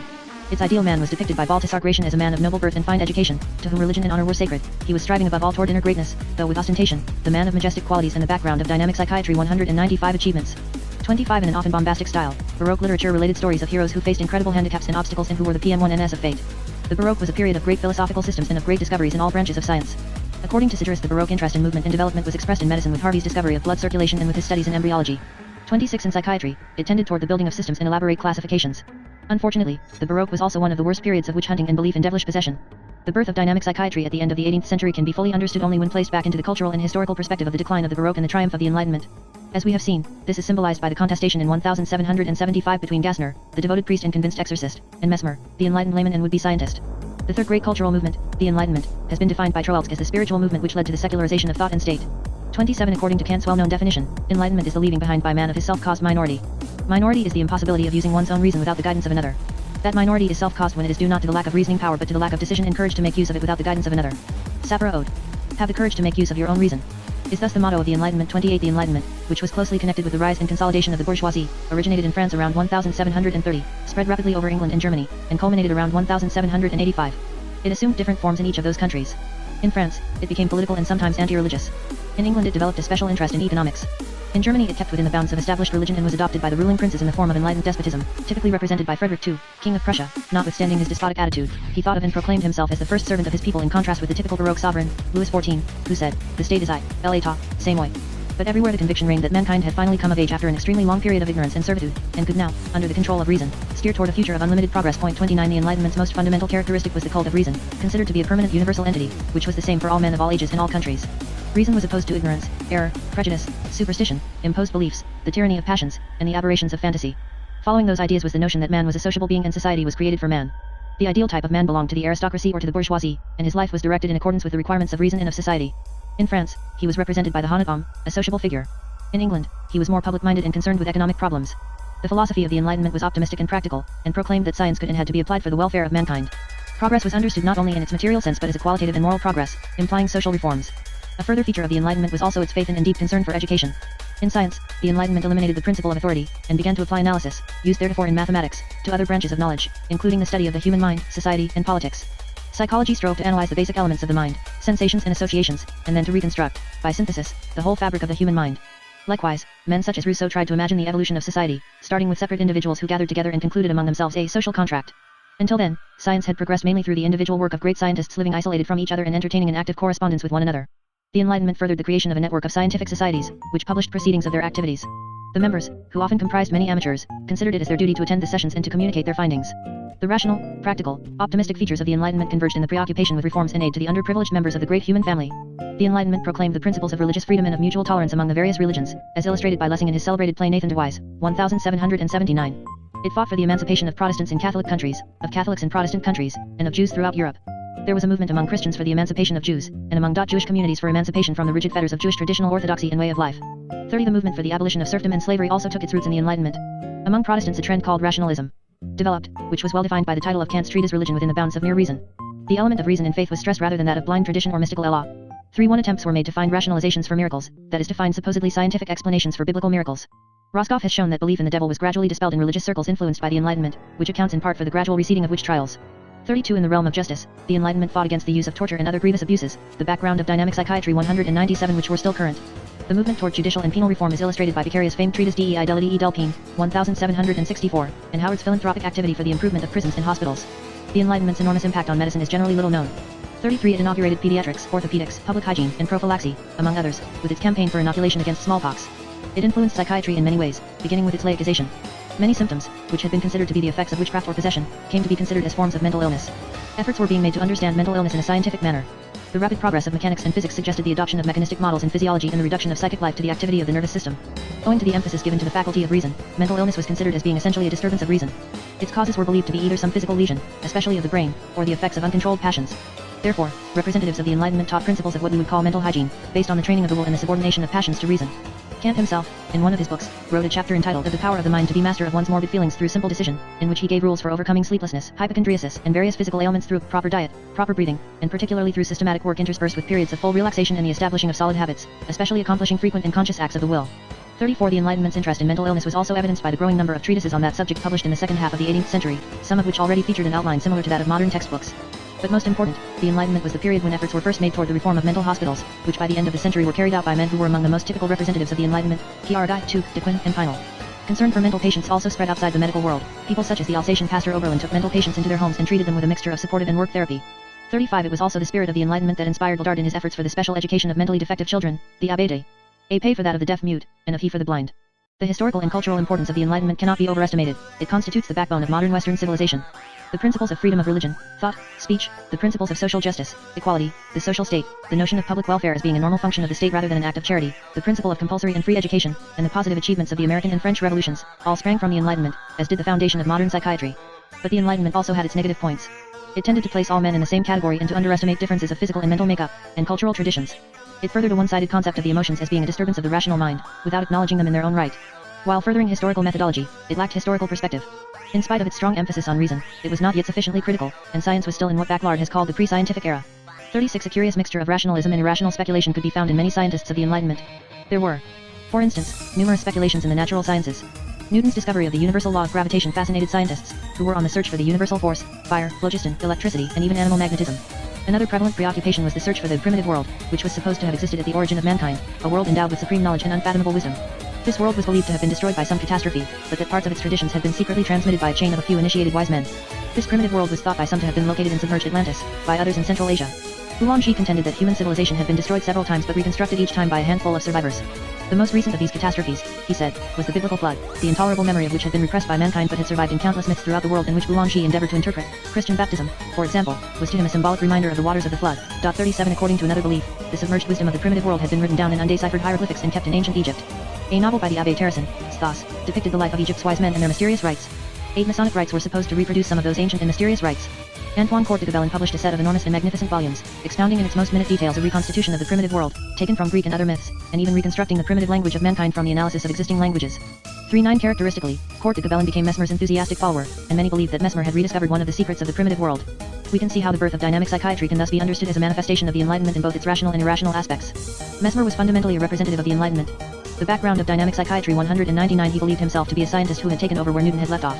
His superficial knowledge of physics led him to build would-be physical theories, which were not much more speculative than those of many physician amateurs. While the general atmosphere also led many of his contemporaries to consider him a scientist.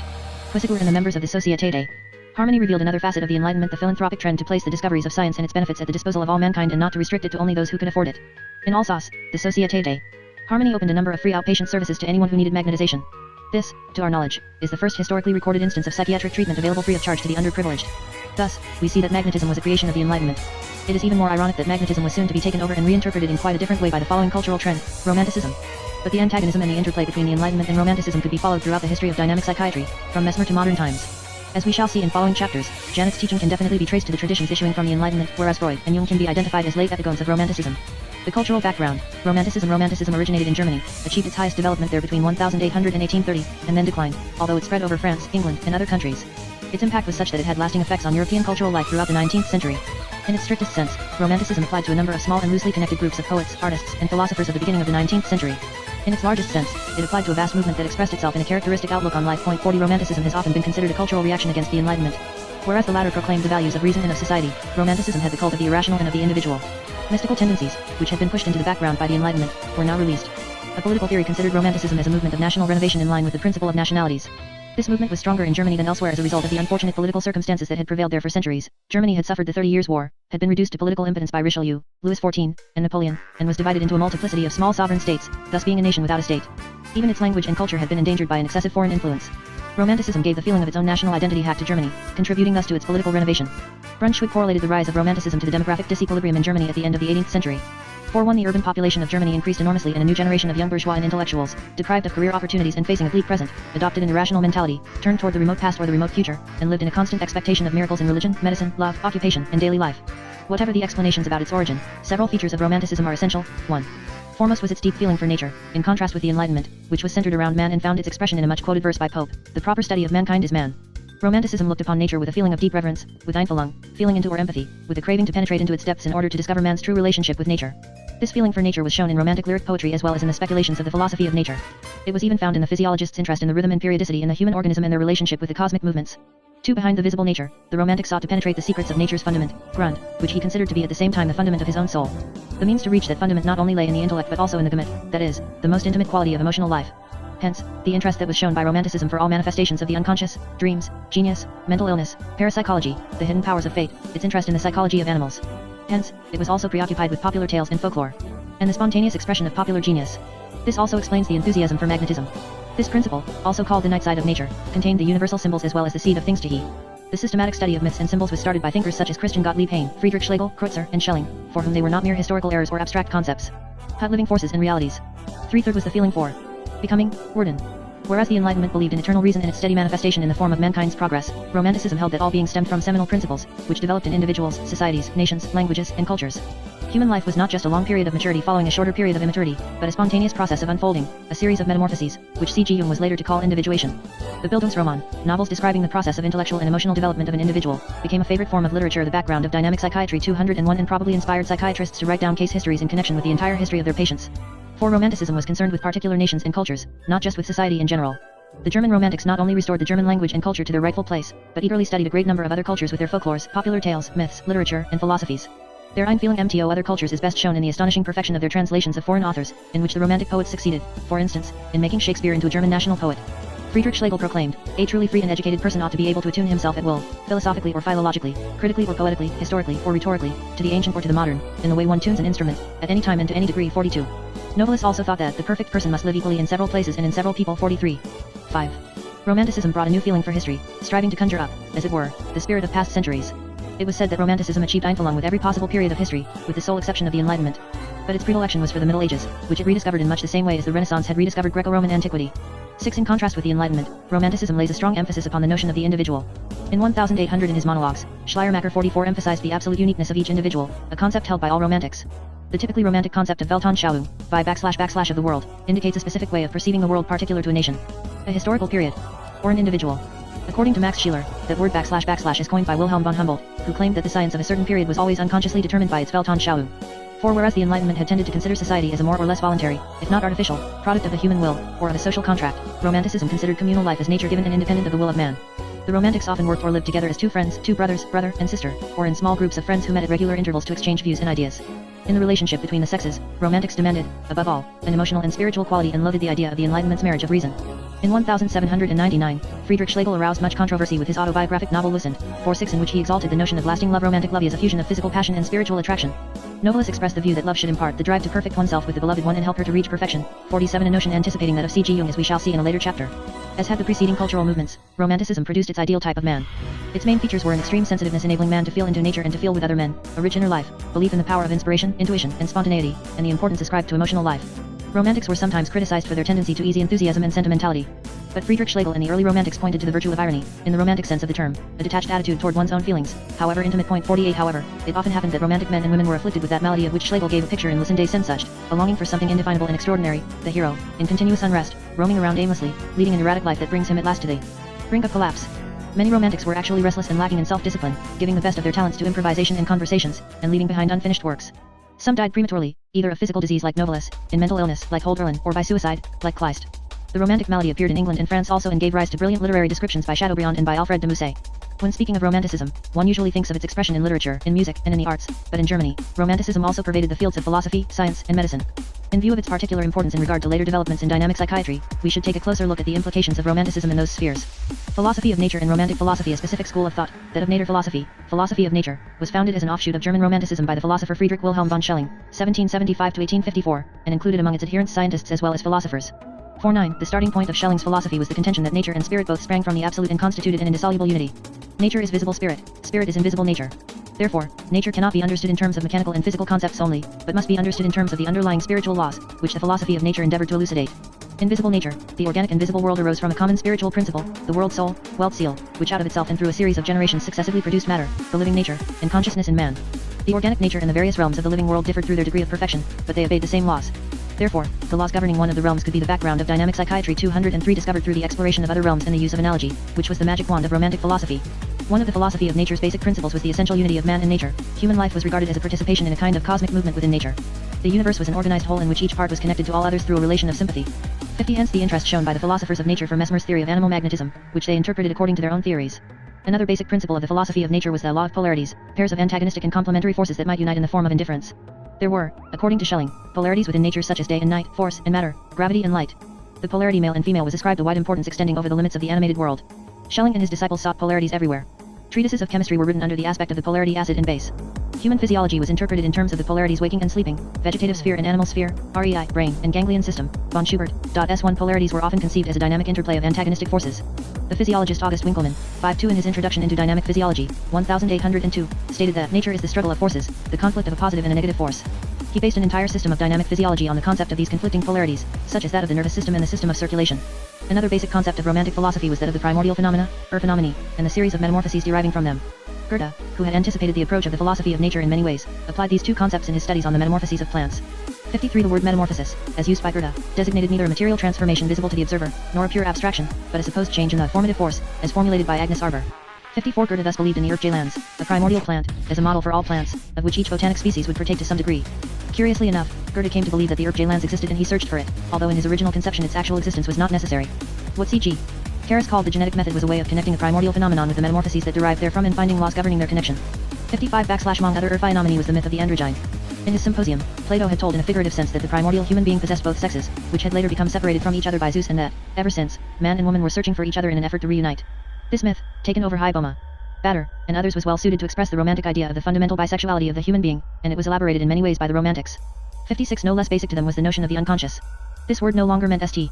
Augustine's forgotten memories or Leibniz's unclear perceptions, but was the very fundament of the human being as rooted in the invisible life of the universe and therefore the true bond linking man with nature. Closely related to the notion of the unconscious was that of the inner or universal sense, Allsinn, by which man, before the fall, was able to cognize nature. Imperfect though this sense had become, it still enabled us, said the Romantics, to gain some direct understanding of the universe, be it in mystical ecstasy, poetic and artistic inspiration, magnetic somnambulism, or dreams. The latter were also a central concern of these men, and there is hardly a Romantic philosopher or poet who did not express his ideas on dreams. 57. The concepts and way of thinking of Romantic philosophy may seem strange to us, who have become accustomed to the methods of experimental science. However, they unmistakably reappeared in the new dynamic psychiatry. Leibbrand said that C.G. Jung's teachings in the field of psychology are not intelligible if they are not connected with Schelling. He also pointed to the influence exerted by Schelling's conception of myths on modern dynamic psychiatry.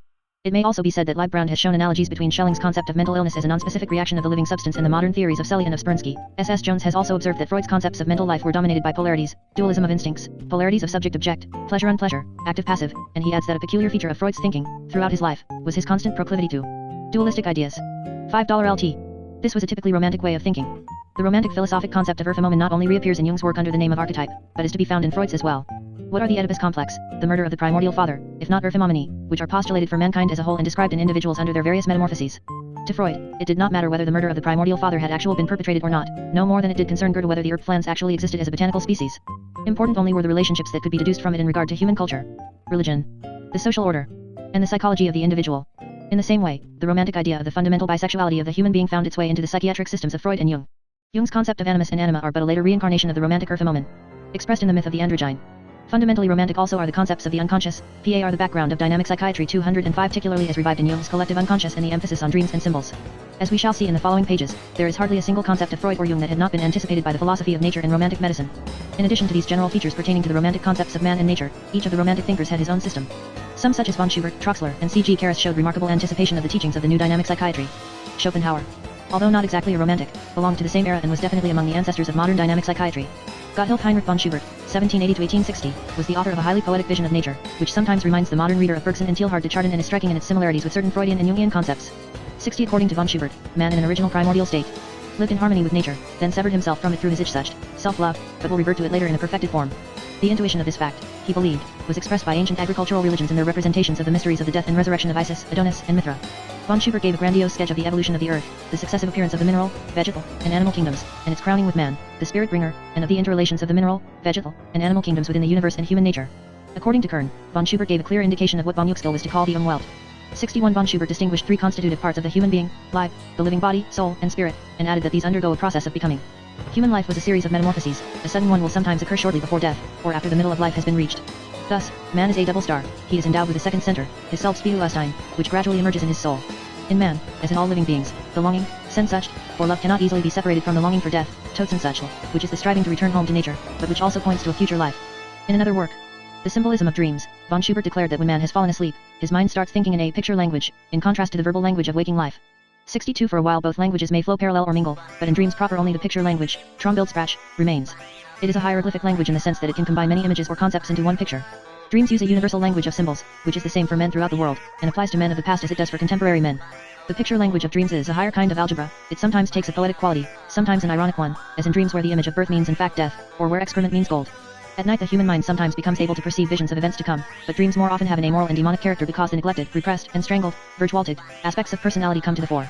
We may graphically summarize some of the similarities between von Schubert's concepts and those of Freud and Jung in the following table. Schubert-Freud-Jung threefold nature of man, live, living body, ID soul ego spirit superego LCH-Sucht, self-love, narcissism changes in the course of life individuation second center of the human soul Selbst, self, Totensucht, longing for death, death instinct dream, word language and picture same concept language hieroglyphics condensation universal. Symbols universal symbols archetypes another philosopher of nature, the Swiss one is Paul Vidal Troxler, 1780–1866, was a disciple of Schelling, a friend of Beethoven, an experienced physician and an educator who taught philosophy in Basel and Bern. 63 After a century of oblivion, he has been rediscovered and recently brought to light. Troxler taught that the human being is composed, not of the three principles body, soul, and spirit, as professed by other romantics, but of four principles, arrived at through the distinction of corpor and live, corpor being the body as viewed by the anatomist or surgeon, live being the animated and sensitive body, which may be rendered by soma. The tetractys consists of two polarities, soma soul, which are on an equal level and complement one another, and spirit body, the latter being subordinated to the former. These four principles are held together by the gamut, which is the living center of the tetractys and, in Troxler's words, the true individuality of man, by means of which he is in himself most authentically, the hearth of his selfhood, the most alive center point of his existence. The course of life is a successive emergence of higher degrees of consciousness. The young child first learns to distinguish between the ego and the non-ego and then between the soul and the soma. After the soul disengages itself from the soma, man may satisfy himself with a purely intellectual knowledge, but he is also given the freedom to choose to reach a third level of development, which is that of the spirit, thus opening himself to the divine light. The true aim of philosophy is to make the spirit into an organ of knowledge through which man may the background of dynamic psychiatry 207 become aware of higher spiritual realities, what Troxler called anthroposophy. There are definite similarities between Troxler's doctrine of the development of the human mind and Jung's concept of individuation, as well as between Troxler's gamut and Jung's self. Carl Gustav Karras, 1789–1869. A physician and painter, is noted for his work on animal psychology and on physiognomy, and particularly for his book Psyche, which was the first attempt to give a complete and objective theory on unconscious psychological life. The book begins with the following words: the key to the knowledge of the nature of the soul as conscious life lies in the realm of the unconscious. This explains the difficulty, if not the impossibility, of getting a real comprehension of the soul as secret. If it were an absolute impossibility to find the unconscious in the conscious, then man should despair of ever getting a knowledge of his soul, that is a knowledge of himself. But if this impossibility is only apparent, Then the first task of a science of the soul is to state how the spirit of man is able to descend into these depths. 64 Karras defines psychology as the science of the soul's development from the unconscious to the conscious. According to him, human life is divided into 3 periods. 1. A pre-embryonic period in which the individual merely exists as a tiny cell within the mother's ovary. 2. The embryonic period, through fecundation, in which the individual is suddenly wakened from his long sleep, and the formative unconscious develops. 3. After birth, in which the formative unconscious continues to direct the individual's growth and the function of his organs. Consciousness arises gradually, but it always remains under the influence of the unconscious, and the individual periodically returns to it in his sleep. Karras distinguishes 3 layers of the unconscious. 1. The general absolute unconscious, which is totally and permanently inaccessible to our consciousness. 2. The partial absolute unconscious, to which belong the processes of formation, growth, and activity of the organs. This part of the unconscious exerts an indirect influence on our emotional life. Karras describes the districts of the soul such as respiration, blood circulation, liver activity. Each of these districts has an emotional tonality of its own and contributes to the constitution of the vital feeling underlying emotional life. Conscious thoughts and feelings also exert a slow and mediate action on the partial absolute unconscious. This explains why a person's physiognomy can reflect his conscious personality. 3. The relative or secondary unconscious, comprehending the totality of feelings, perceptions, and representations, which were ours at one time or other and which have become unconscious. Karras ascribes the following characteristics to the unconscious. 1. The unconscious has prometheic and epimetic aspects. It is turned toward the future and toward the past. Hut does not know of the present. 2. The unconscious is in constant movement and transformation. Conscious thoughts or feelings, when becoming unconscious, undergo continuous modification and maturation. 3. The unconscious is indefatigable. It does not need periodic rest, whereas our conscious life needs rest and mental restoration, which it finds by plunging into the unconscious. 4. The unconscious is basically sound and does not know disease. One of its functions is the healing power of nature. 5. The unconscious works along its own ineluctable laws and has no freedom. 6. The unconscious possesses its own inborn wisdom. In it, there is no trial and error, no learning. 7. Without being consciously aware of it, we remain in connection through the unconscious with the rest of the world, particularly with our fellow beings. Carnes distinguishes 4 forms of interpersonal relationships. 1. From the conscious to the conscious. 2. From the conscious to the unconscious. 3. From the unconscious to the conscious. 4. From the unconscious to the unconscious. He formulated the principle that the individual unconscious is related to the unconscious of all men.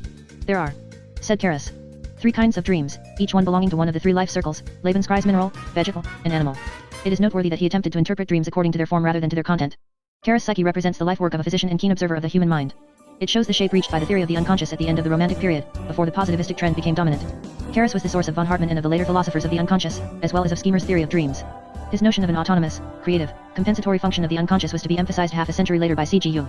Arthur Schopenhauer, I-788-1860, had published his main work, The World as Will and Representation, in 1819, long before Karras had published his Psyche, but it remained unnoticed by philosophers and critics alike for 20 years.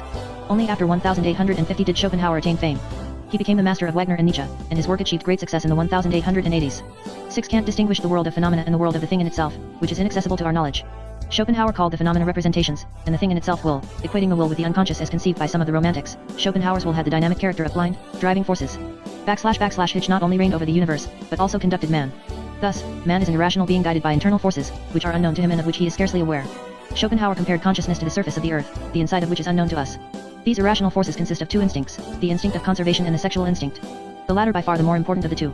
He compares the sexual instinct to the innermost features, inner zug, of a tree of which the indi_idul is but a leaf, drawing its nourishment from the tree and participating in its nourishment. 66. Man is incarnate sexual instinct, the background of dynamic psychiatry. 209. Since he owes his origin to copulation and the wish of his wishes is to copulate. Sexual instinct is the highest affirmation of life, the most important concern of man and animal.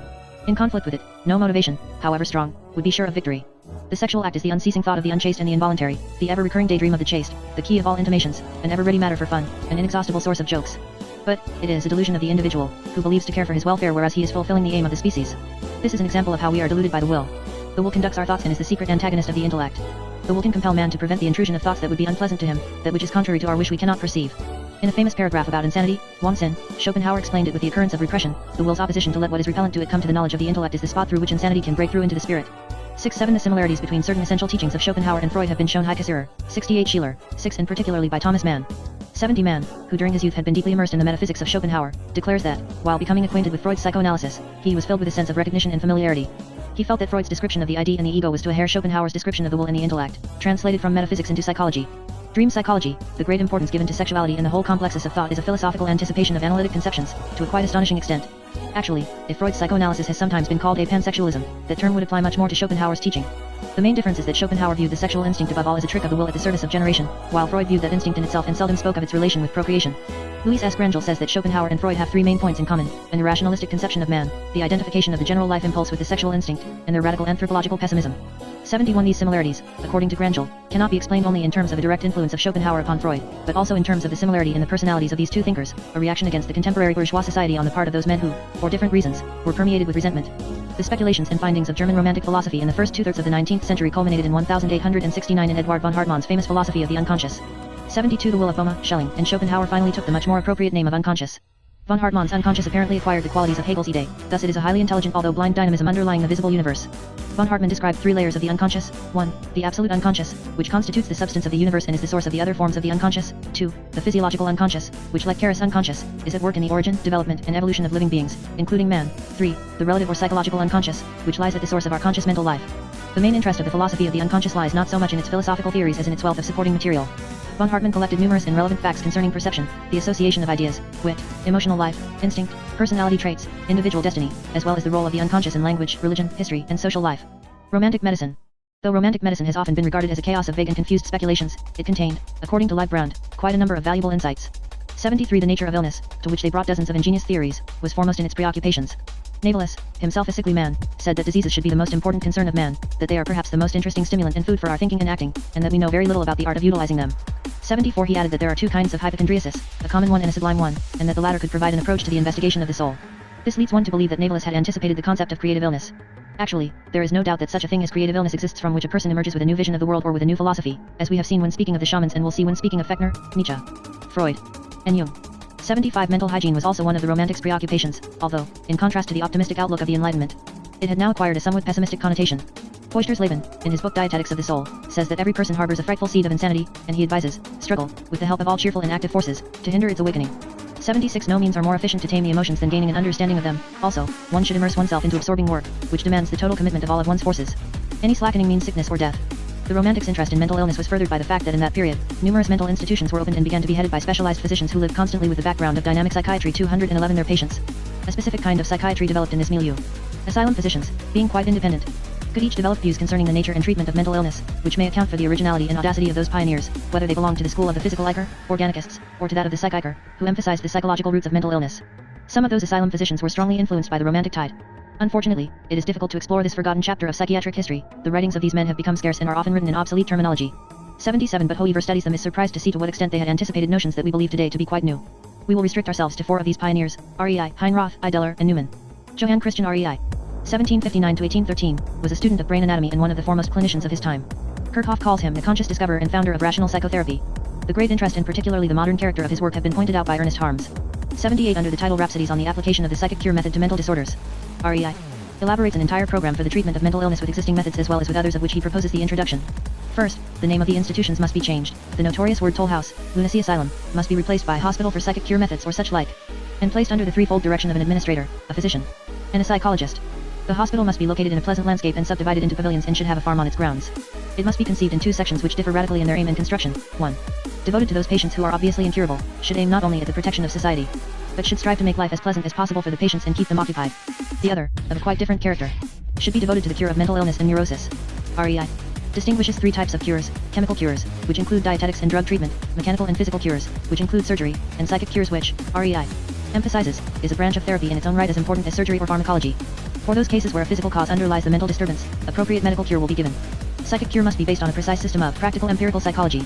The cure method must be adapted to the specific needs of each patient while stemming from a general system. Rei distinguishes 3 classes of psychic means of cure: I. Bodily stimulations aiming at a modification of the general bodily feeling. These stimulations, depending on the case, will be pleasurable or unpleasurable in order to correct what we call today the vital tonus. 2. Sensory stimulations, including a whole gamut of procedures that old be called today re-education of perception. Every one of the senses is the object of re-education through specific methods of training. Among these methods is that of the therapeutic theater in which the employees of the institution 11 play various roles, and where the patients 11 also be GI1 parts in accordance with their specific conditions.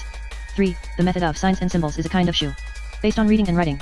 It also includes a 1 variety of occupational therapies comprising physical work, exercise, and art therapy. 7 Why Ernest Harms considers Rail's conception of mental illness the most magnificent psychological biological philosophy I have ever encountered. Rei did not believe that all mental diseases were entirely psychic. He gave due consideration to the organic substratum, but he maintained that there were also diseases of the psyche caused by a loosening or disintegration of the Gemeingefühl, that is the basic feeling of centricity of our mental life underlying the conscious ego. A large number of psychopathological manifestations are described within that frame of reference. Johann Christian August Heinroth, 1773 to 1843, is often ridiculed today as the man who proclaimed that the main cause of mental illness was sin. In fact, it would suffice to replace the term sin by that of guilt feeling to make him appear almost contemporary. Heinroth was a learned man, a foremost clinician, and the author of a complete theory of the human mind in health and sickness. Among his many works is his Lehrbuch, a textbook that begins with a description of the human mind in its normal state, and of the emergence of degrees of consciousness, first that of Selbstbewusstsein, self-consciousness, through a confrontation with external reality, then that of Bewusstsein, consciousness, proper, through a confrontation with self-consciousness, and finally Gewissen, conscience, a stranger within our ego. 81c Science originates neither in the external world nor in the ego, but in an über uns, over us, which Heinroth seems to equate with reason and a way to God. According to him, health is freedom and mental illness is a reduction or loss of freedom. This loss of freedom is a result of LCH such, self 1me, and of the various passions. Delusion is a disturbance of the intellect, even though its cause lies in passion. The second volume of Heinroth's textbook contains a systematic description of his psychotherapeutic methods. The first step consists of determining to what degree a pathological state requires therapeutic help, and then to evolve a specific therapeutic plan that will consider not only the symptoms but also the sex, age, occupation, personality, and economic and social conditions of the patient. This plan of treatment should also extend to the patient's family and surroundings. One main concern is to abstain from any unnecessary or dangerous treatment. Heinroth then describes in a detailed and practical manner the various treatments that should be given to the excited and the depressed patients as well as to patients of all conditions. Once again, the reader marvels at the modern character of many of these concepts. Sc. Carl Wilhelm Ideler, 1795-1860, developed Stahls and Lungermann's teaching of the paramount importance of passions as a cause of mental. The background of dynamic psychiatry. 213 Illness. A prolific writer, Ideler's published works include a textbook of about 1,800 pages, the first part of which is devoted to a description of the human mind with special emphasis given to the emotional life. 8.3 Each emotional drive is capable of unlimited development, and every passion is the beginning of an emotional illness, so that psychotherapy should be started at this point. 84 Basic law, taken over by Ideler from Stahl, which he calls the law of life, is that the human being is in a constant process of self-destruction and self-reconstruction, and, in order to keep a correct balance, he must constantly appropriate the needed elements from the external world. In the second part of his book, Ideler expounds the pathogenesis of mental diseases. He depicts in detail the origin of the various passions, their struggle against each other, and the destructive effect of solitude and of the ungratified need for activity. A large part in the psychogenesis of mental illness is ascribed to ungratified sexual feelings. Nature, Ideler says, has willed that the strongest feeling of which human beings are capable is sexual love, in order to increase their potentialities toward a freer and richer development. Hence the bitter struggle resulting from non-gratification. He describes the disconsolate condition of the loving virgin who has to replace her need for warmth with frivolous social amusements. Before demanding renunciation on her part, train her in self-control, let her strengthen herself with energetic action through the accomplishment of duty, and provide her with substitutes for the deprivation of the most beautiful and fervent emotions.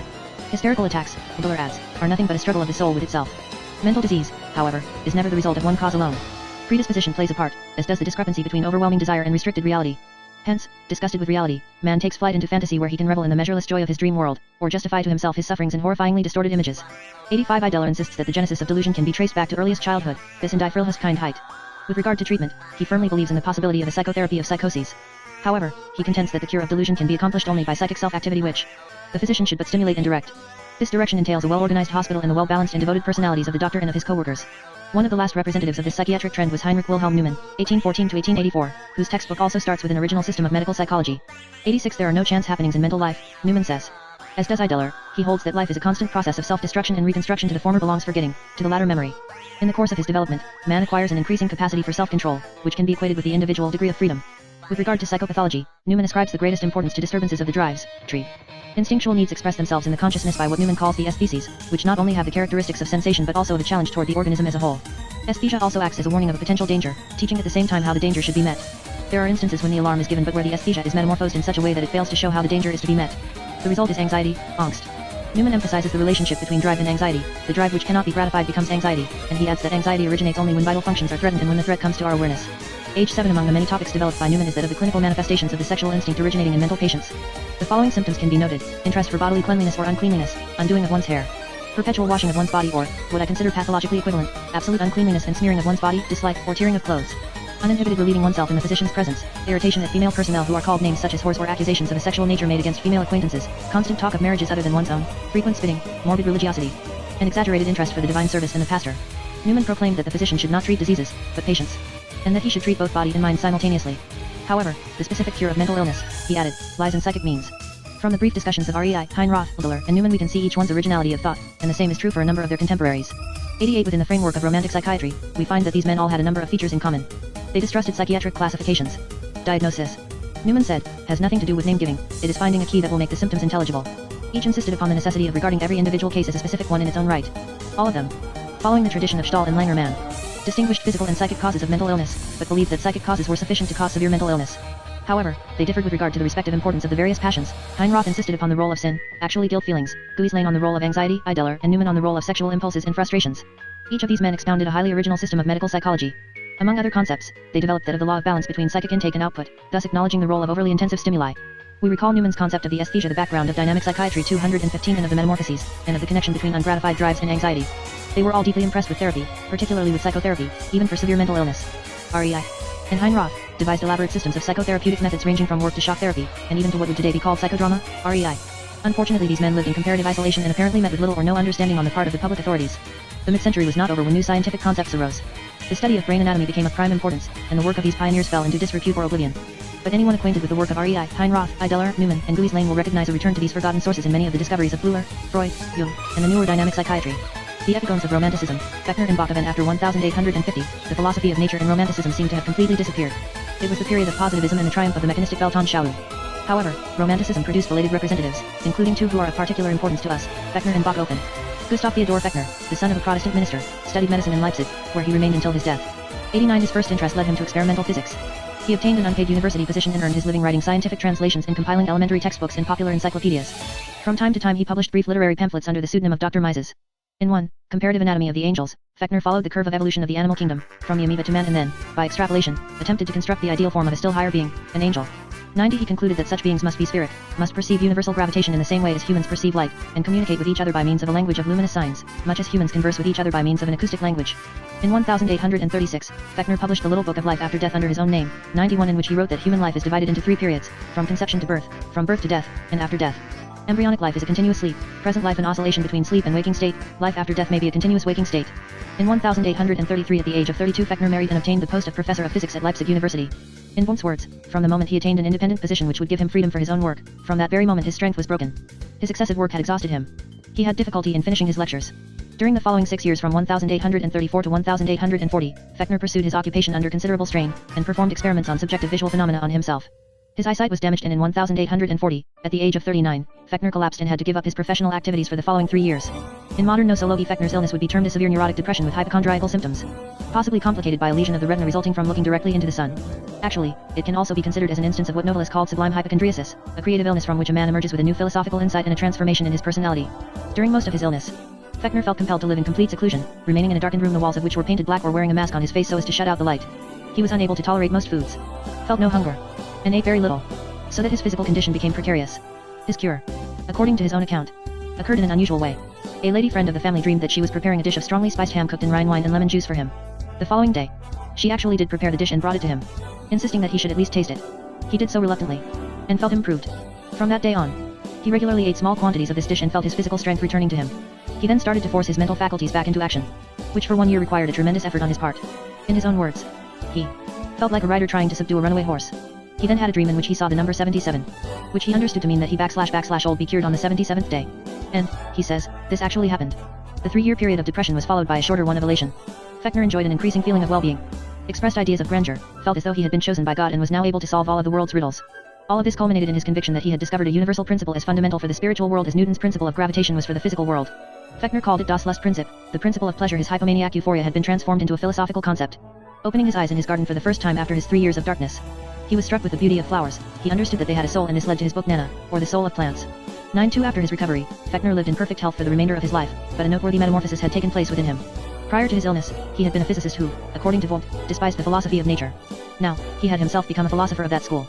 He then exchanged his professorship of physics at the background of dynamic psychiatry 217 Leipzig University for that of philosophy. His first series of lectures was devoted to the principle of pleasure, and he published them in a small book 93 and in a philosophical journal. 94 Thereafter, Fechner never ceased to develop this concept and to apply it to new fields of psychology. During the second half of his life, Fechner wrote many well-organized and original treatises, often in a beautiful, lyrical style. Under his old pseudonym of Dr. Mises, he published a collection of the riddles he had composed during his illness. 95 Under his real name, he wrote 2 of the most typical works of the philosophy of nature, Nana. 96 Probably the first monograph devoted to the psychology of plants, an eminently romantic branch of psychology. The following work, Zende Vesta, whose title was borrowed from the sacred books of the ancient Persians, was apparently intended, in Fechner's mind, to be a Bible of the philosophy of nature. 97 Fechner contends that the earth is a living being, of a higher level than man, a level corresponding to that of the angels as he had hypothetically deduced them in his earlier comparative anatomy of the angels. All forms of earthly life issue from a living being. Could a dead mother bear living children? This is also the reason why all living creatures are so well adjusted to their physical environment and are complementary to each other. In this living kingdom, man occupies a privileged position. He was made for the earth as the earth was made for him. Discussing the place of the earth within the solar system, Fechner introduces the principles of stability and of repetition. The solar system maintains itself through the fact that identical positions and kinds of movements are periodically repeated. The stability thus takes the specific form of repetition. Zende Vesta contains the first hints of the application of the principle of stability and repetition to human physiology and psychology, and the first mention of Fechner's psychophysical law. These philosophical works were published in a highly unfavorable period, since the philosophy of nature had become thoroughly unfashionable. However, Fechner never despaired of propagating his philosophy, but, says Wundt, he changed his tactics and turned to experimental psychology. For many years Fechner had been preoccupied with the relationship between the physical and the spiritual worlds. He felt that there had to be a general law governing this relationship, and he tried to discover what mathematical formula would be the most probable one for such a law. According to his own account, that formula, which he called the psychophysical law, occurred to him suddenly on the morning of October 22, 1850, in time to enable him to mention it briefly in his book Zende Vesta. He now proceeded to devise a long series of experiments to ascertain whether this law was true, and was absorbed by this research for the following 10 years. His findings were contained in the 2 volumes of the Psychophysics published in 1860, which aroused considerable interest and were the starting point of modern experimental psychology. 98 In a critical survey of Darwin's theory on the evolution of the species, Fechner formulated his principle of the tendency to stability, a universal finalistic principle contended to be complementary to the causal principle. 99 This was after the principle of pleasure in the psychophysical basic law, the third great universal principle enunciated by him. In 1876, Fechner published his work on experimental aesthetics, an attempt to base aesthetics on experimental research, and to understand it from the viewpoint of the principle of pleasure and pleasure. 100 He also applied that principle to the psychology of wit and jokes. In 1879, at the age of 78, he published The Day View in contrast to the Night View, in which his own pantheistic vision of the world, the Day View, is opposed to the dry, disconsolate conception of contemporary materialistic scientism, the Night View. 101 In 1879 the first institute of experimental psychology was opened in Leipzig by Fechner's great follower Wilhelm Wundt. Leipzig, Fechner's adopted city, had become the center of the new science, and students came there from all over the world. Fechner himself was by now a legendary figure, his bald head crowned with long white hair, his old-fashioned clothes, and his proverbial absent-mindedness. When Fechner died at the age of 86, in 1887, he had won belated fame and was hailed as the father of experimental psychology. By the end of the 19th century, it seemed that Fechner would be remembered only as a pioneer of experimental psychology and as the author of a fundamental psychophysical law. Ironically, however, it was from Fechner's philosophy of nature that Freud borrowed several basic concepts that he incorporated into his metapsychology. Fechner's influence on psychoanalysis is evidenced by the fact that Freud quoted him in the interpretation of dreams, the wit, and the unconscious, and beyond the pleasure principle. 102 Freud took from Fechner the concept of mental energy, the topographical concept of the mind, the principle of pleasure-unpleasure, the principle of constancy, and the principle of repetition. A large part of the theoretical framework of psychoanalysis would hardly have come into being without the speculations of the man whom Freud called the Great Fechner. Johann Jacob Bachhofen, 1815–1887, the promulgator of the theory of matriarchy, was born in Basel/Itzerland, in 1815 into an old and wealthy patrician family. 103 Bachhofen studied law in Berlin, Paris, and Cambridge, but a strong interest in archaeology led him to Italy. There, examining the decorations on antique tombs and their representations of the cult of the dead, he began to think that this art contained the symbolic remnants of a forgotten world. After several years spent as a judge and professor of Roman law in Basel, Bachhofen resigned from most of his positions in order to devote himself to his favorite studies. Deciphering the symbols of the background of dynamic psychiatry 219 antique art and mythology, he concluded that they expressed the forgotten memory of a period of mankind that had left no historical records, when the power lay in the hands of women, not men. The correct interpretation of these symbols would enable us to reconstruct the social and political features as well as the Weltanschauung and the physiognomy of that period of matriarchy, and also of the still more primitive period that had preceded it. This is how Bachhofen became, in Turrell's words, the historian of an epoch without history. In 1861, Bachhofen published his capital work, The Law of Mothers, which met with either indifference or sharp criticism on the part of specialists. 04 Living in Basel, Bachhofen, a dignified bewhiskered gentleman with ceremonious manners, led the life of a private litterateur, /8 scholar. Dividing his time between writing books and studying in Italy and Greece.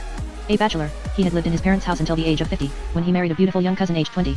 In his native city, he was considered a slightly eccentric old scholar. When he died in 1887, his fame had just begun to spread throughout the world.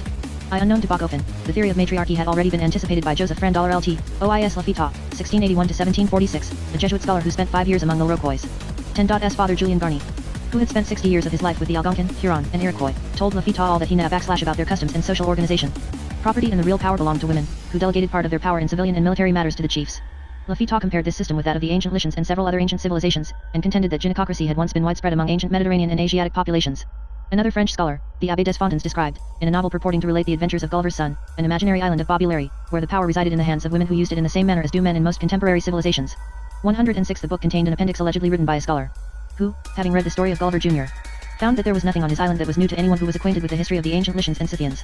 In Bachhofen's view, matriarchy was more than merely a social and political system.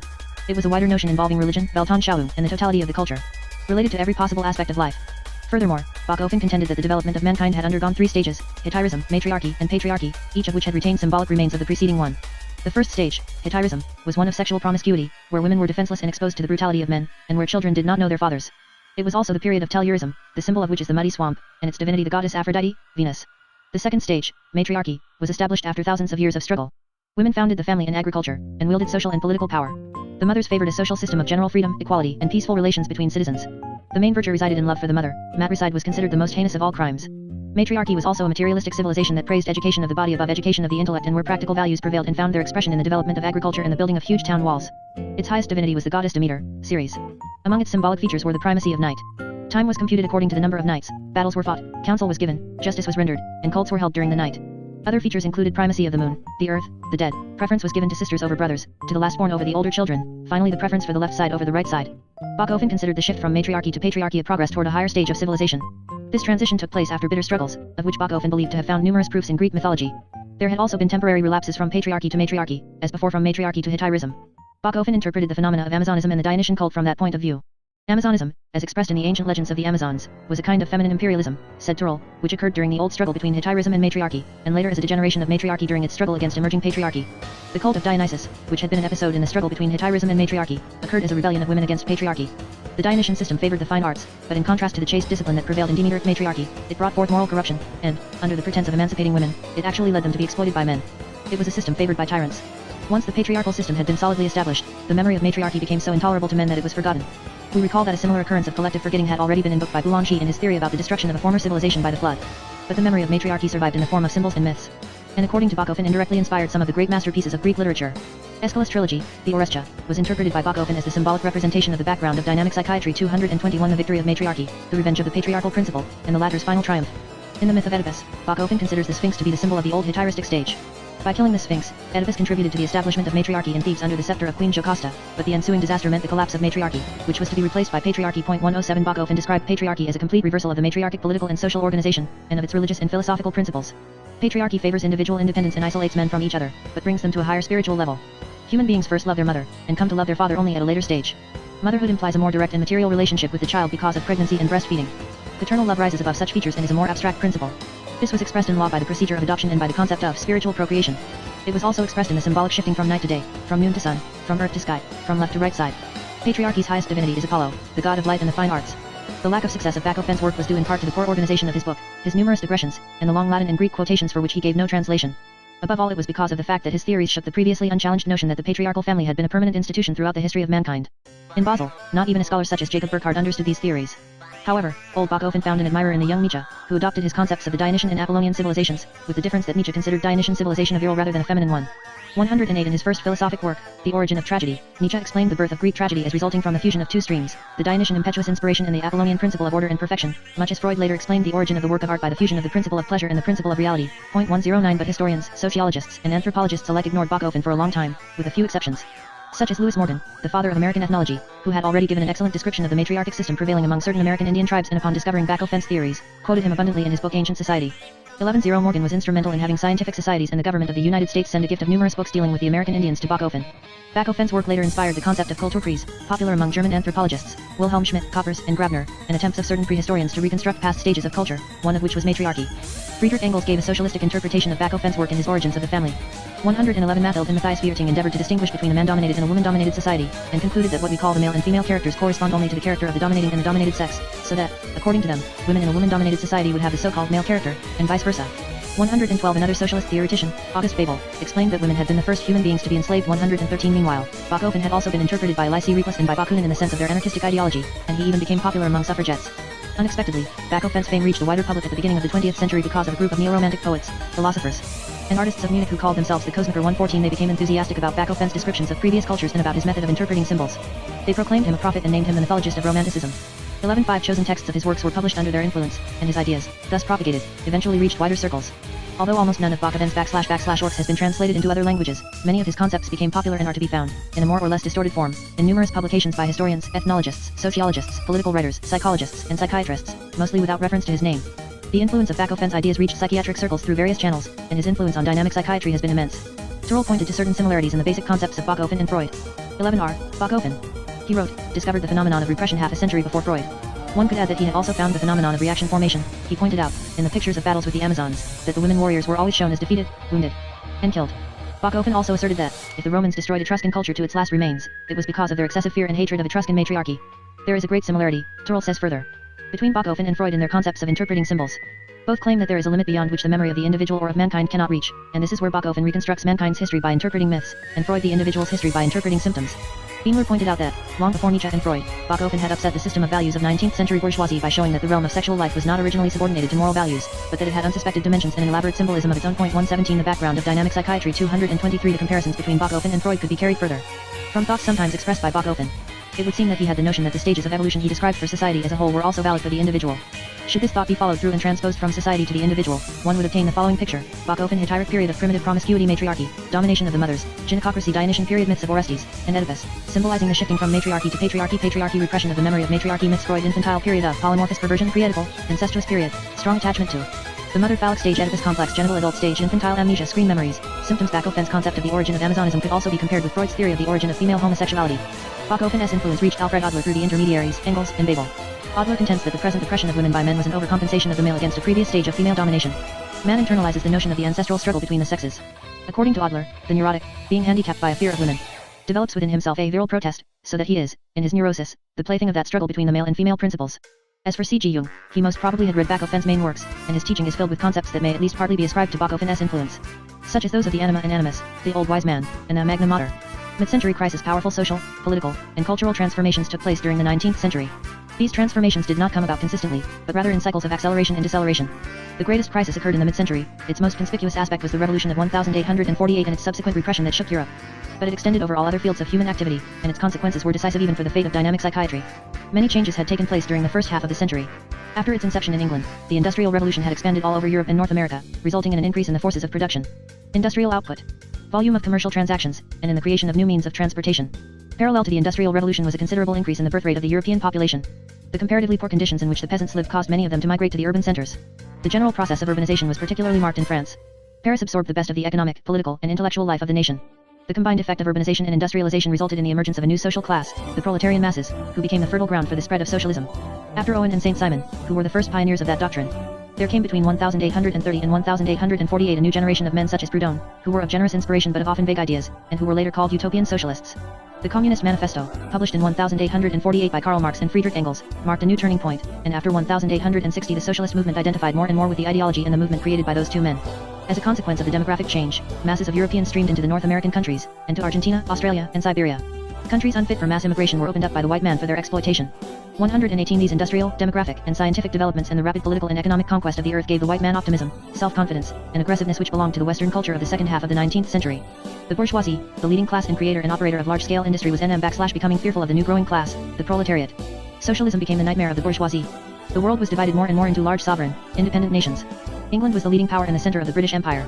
France was second, while Germany and Italy were still striving for their national unity. Some concern was being expressed about the new rising nations, the United States and Russia. In 1840, Alexis de Tocqueville prophesied that they would suddenly emerge as the two leading powers who would someday dominate the world and share it between them. LL9 in 1869, Bachofen foretold that the historian of the 20th century would speak only about America and Russia, and that old Europe's role would be restricted to that of teacher to the new masters. L20 But such ideas were hardly taken seriously.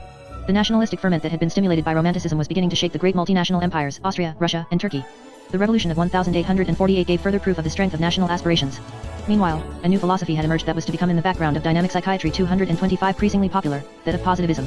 Its origin can be traced back to the French encyclopedists of the 18th century and particularly to Condorcet, who contended that the progress of the human mind would be achieved through the progress of science. The new philosophy, which had been inaugurated at the dawn of the 19th century by St. Simon, was systematized by Auguste Comte, his disciple literate in France, and by John Stuart Mill and Herbert Spencer in England. Positivism's basic principle was the cult of facts. The positivists did not search for the unknowable, the thing in itself, the absolute, but for the kind of certitude afforded by experimental science and for constant laws such as laws of physics. Positivism rejects any speculation akin to the philosophy of nature. Another feature of positivism is its interest in applied science and its search for the useful. Following the line of the Enlightenment, it is concerned with man as a social being. It was Auguste Comte who created the word sociology and who established the foundations of that science, which he divided into static and dynamic sociology. These were the main tendencies that were slowly working their way through the first half of the century and were then precipitated by the mid-century crisis. Its most conspicuous aspect was the Revolution of 1848. This revolution was a political movement with strong emotional overtones. It was greeted with such juvenile enthusiasm throughout Europe that it has been called the Spring of the Peoples. 121 It was the upsurge of democracy against conservatism, of socialism against the privileges of the bourgeoisie, of oppressed nations against government by foreign powers. In many regards it was a temporary revival of Romanticism and a conflict between generations. In Germany it took on the special aspect of a search for national unity, but the convocation of Parliament in Frankfurt was followed by a lamentable failure, with the result that the sought-after unity became a fact only later, through Bismarck and under the Prussian hegemony.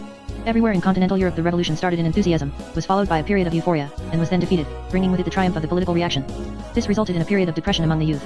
Many among the most progressive and energetic of European youths, especially in Germany, felt weary of Europe, Europeanized, and emigrated to the United States. The widespread and collective psychological manifestations that accompanied and followed the 1848 revolution have not been made the object of a systematic investigation. Among its various facets was an increased importance of animal magnetism. In many places psychic epidemics occurred after stage demonstrations. At the same time the great wave of spiritism already mentioned in Chapter 2 swept over the United States and then over England and continental Europe. The connection between the spiritistic epidemics and the 1848 revolution was well understood by Littra, who wrote, "In our epoch of revolutions, considerable upheavals have often disturbed society, filling some with profound fears, others with unlimited hope. The nervous system has become more sensitive. Such are the circumstances which favored the contemporary explosion." 122 The mid-century crisis completed the defeat of Romanticism. A few epigones such as Fechner and Bachofen were sure to be misunderstood. The second half of the century belonged to science and to the belief in science. During the French Revolution and Napoleon's reign, scientists were called upon, perhaps for the first time, to contribute, by the way of their discoveries, to the defense of their countries. This is possibly what inspired certain bold proposals. In 1803, Henri de Saint-Simon proclaimed that science should be organized into a unified body of knowledge and that scientists should be organized into a hierarchic body modeled on the Catholic clergy, under the direction of a council of Newton. 123 Johann Christian Ryle proposed that science should be organized in a military manner as a state institution. 124 Scientists of the various specialties would work in a disciplined manner under the command of their hierarchic superiors and would devote themselves to research in practical and applied sciences. In their leisure time they would be allowed to do research in the pure sciences. However, the type of scientific organization that prevailed in the 19th century was as far from the constructive chaos of the 18th century as from the regimented science proposed by Saint-Simon and Ryle. Research was now being carried out mainly in universities. Although each university was independent from the others, a relationship between them was assured by a network of scientific societies and scientific journals. One decisive event / is the foundation of the University of Berlin, 1806, an extremely bold gesture at that time since Prussia had been defeated and ruined. The foundation of the university was intended as a first step toward the regeneration of the nation. It was organized on a high scientific level and at great cost under the leadership of Wilhelm von Humboldt. 125 The University of Berlin soon became the model upon which other German universities were organized and new ones created. It eventually became a standard for all of Central Europe. Thus, German science made rapid strides and began to supersede France around the mid-century, and Germany became the world's leading scientific country. Under the combined influences of positivist philosophy, the concentration of scientific research in universities, and the trend of cultural optimism, Western science was pervaded with an almost religious faith in science that reached more and more layers of the population. Science was considered to gratify man's disinterested thirst for knowledge above all. Do you believe, asked Nietzsche, that the sciences could have taken shape and become great if the magicians, the alchemists, the astrologers, and the witches had not preceded them? They who had first to create, the background of dynamic psychiatry 227 through their promises and deceitful pretenses, the thirst, hunger, and taste for hidden and forbidden powers, 126. This also meant that science had to prove its efficacy by protecting the life of man, and by overcoming and conquering nature for his benefit. Science was now also a synthesis of tried techniques and had to follow a rigorous methodology of practical efficiency. Furthermore, science was now considered as a unified body of various disciplines and as a treasure of knowledge common to all mankind, from which everyone could benefit as well as contribute. This ruled out the existence of secret sciences and also those scientific schools dependent on specific philosophical systems such as had existed in ancient Greece. Following the tradition of the Enlightenment, positivism claimed that science would solve the riddles of the universe. Only one further step had to be taken before claiming that science would provide a substitute for religion. It should be said, however, that it has never been easy to find a criterion for what science is and what it is not. Animal magnetism, phrenology, and homeopathy were hailed as wonderful scientific discoveries and as new branches of science. They had thousands of enthusiastic disciples, were at times taught in universities, but throughout the 19th century they were dismissed by the majority of scientists. The universal belief in science often took the shape of a religious faith and produced the mentality that has been called scientism. The scientism trend went so far as to deny the existence of all that was not approachable by scientific methods, and it often merged with atheism. After 1850, a wave of popular books propagating the exclusive belief in science combined it with atheism and sometimes with an oversimplified teaching of materialism. Such were the works of Buchner, Molschott, and Vogt, and later those of Haeckel. Whether the belief in science did take that extreme form or whether it remained more moderate, the general optimism remained a characteristic feature until the end of the century and is well illustrated in the novels of Jules Verne, who depicts scientific wonders in a hopeful light. The scientist became a well-known character of society under the stereotype of the savant. 121 The savant of necessity belongs to a university, outside of which there was almost no science. But he was not just the scholar of former times, he was now a researcher as well as a professor. His most manifest feature was his disinterestedness. Science was to him a religion, and the discovery of truth the goal of that religion, which had its saints and its martyrs. The savant was of necessity also a hard worker, absorbed in his research to the point of being absent-minded. Though modesty was not always his chief virtue, he often looked timid, was a poor conversationalist, and had little time for social life, outside of that which was necessary for his legitimate academic ambitions.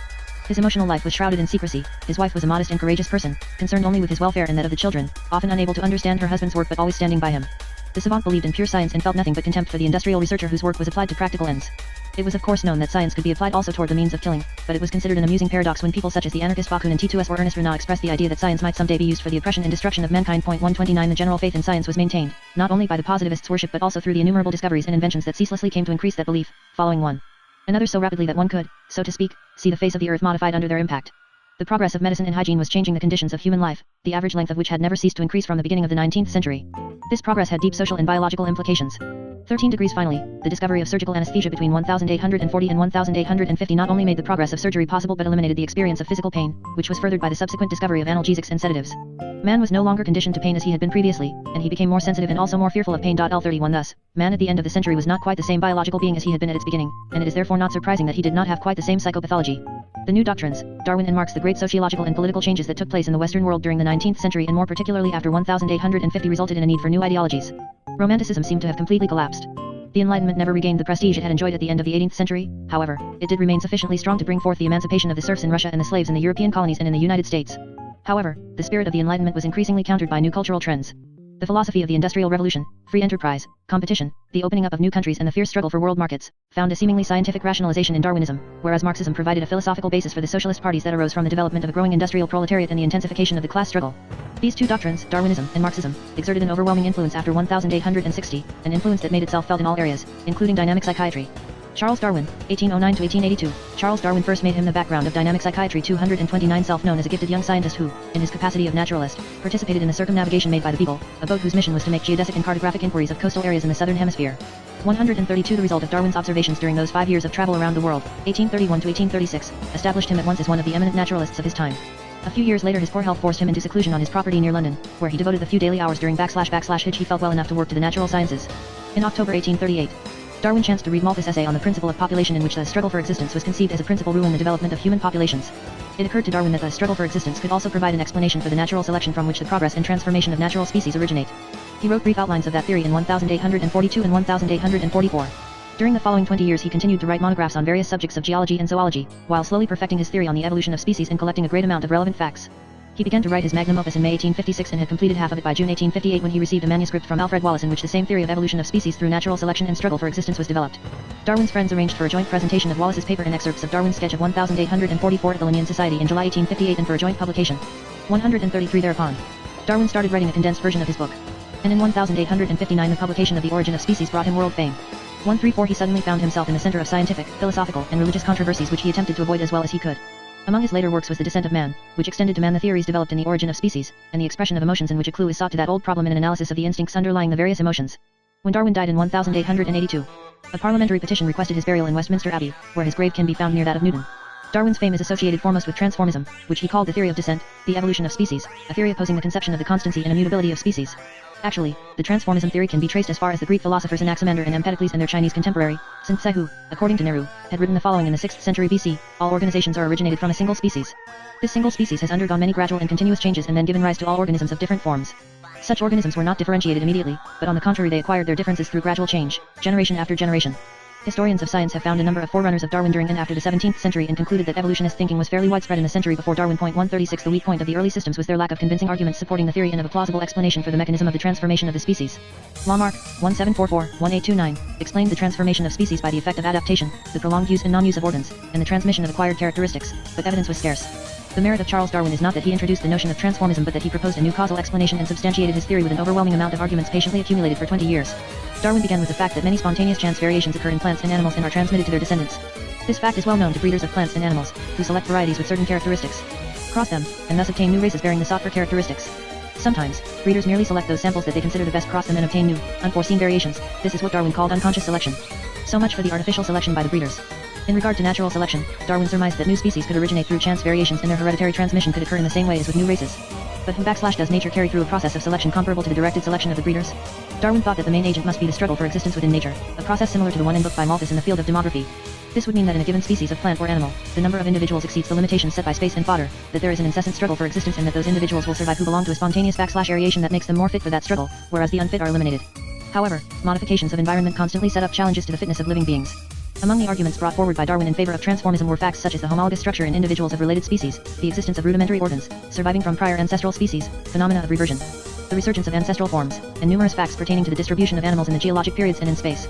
But in order to make his explanatory theory consistent, Darwin had to assume several other hypotheses, that spontaneous variations could give rise to new species, not only to new races, that acquired characteristics could be hereditarily transmitted, that the background of dynamic psychiatry 231 duration of geological periods had been immensely long, and that the progress of paleontology would provide the missing links connecting the known species with their supposed ancestral forms.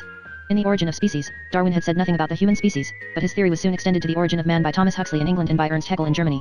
In his second major book, The Descent of Man, Darwin brought forward the hypothesis that man is descended from a hairy-tailed quadruped, probably arboreal in its habits, and an inhabitant of the Old World. I.J. This ancestor of man was as different from the most primitive savages living today as those savages are from civilized man. Darwin tried to reconstruct a picture of that ancestor and to give a purely biological explanation of its evolution toward the present human species. Society, he says, issued from the instinct of parental and filial love, from the instinct of sympathy and mutual help between animals of the same species. Language issued from cries uttered as an accompaniment to certain emotions and from the imitation of cries proffered by other animals. Morals resulted mainly from the above-mentioned instincts, reinforced by man's sensitivity to public opinion and later by reason, instruction, and habit. In The Descent of Man, Darwin departs from the almost exclusive role he had ascribed in The Origin of Species to the struggle for existence. He speaks of the instinct of mutual help, and declares that, in the evolution of man, the most important factor was sexual selection. That is, the fact that the stronger individuals tend to choose the more attractive females. That these females show a preference for the stronger males. And that these selected individuals have the more numerous offspring. The story of Darwinism is a typical instance of a theory that emancipates itself from its founder and takes an autonomous and unexpected course of life. The Origin of Species had hardly been published when Darwin found himself identified with many contradictory interpretations of his work and became a living legend. 138 It was said that Darwin, a white-bearded old patriarch of natural sciences and of broken health, living in isolation and seclusion, had achieved the most momentous intellectual revolution since the time of Copernicus. 139 He was said to have been the first to enunciate the theory of evolution. Former supporters of this theory, including his grandfather Erasmus Darwin, were called precursors if not simply ignored. Moreover, forgetting that Darwin had proposed the theory of evolution as a hypothesis, it was now assumed that he had proved it and raised it to the level of indisputable scientific truth. The notion of the struggle for existence, far from being just an explanatory hypothesis, was now considered the mainstay of Darwinism. It was overlooked that Darwin had proposed several other mechanisms, one of which was sexual selection. The struggle for life, now understood in a more Hobbesian sense as a war of everyone against everyone, was proclaimed a universal law discovered and demonstrated by Darwin, an iron law governing the living world and mankind and providing a yardstick for ethics. There were, however, a few scientists who tried to ascertain in an objective way the real meaning of Darwin's thoughts, to assess them scientifically, and to discard the misinterpretations of his enthusiastic supporters as well as those of his blind opponents. Point 140 The historical importance of a theory is not restricted to what was originally in the mind of its author. It also consists of the extensions, adjunctions, interpretations, and distortions to which it is submitted, and the reactions that result from the impact of the theory and of its distortions. The proper field of the Darwinian theory was natural history, and it was offered by its author as a hypothesis tending to substantiate the theory of transformism. In that regard, its effects were manifold. It provided a strong impulse to the natural sciences. The search for the missing links in the reconstruction of the transformations of species furthered the progress of paleontology. And the embryological arguments in favor of transformism were the starting point of new studies in comparative embryology. Above all, the publication of The Origin of Species changed the general outlook of naturalists. The theory of fixism lost practically all of its supporters, and transformism, now called the theory of evolution, was adopted by the vast majority of scientists. But whether this means that the particular hypotheses formulated by Darwin to explain the mechanism of evolution were confirmed is one of the most controversial questions in modern science.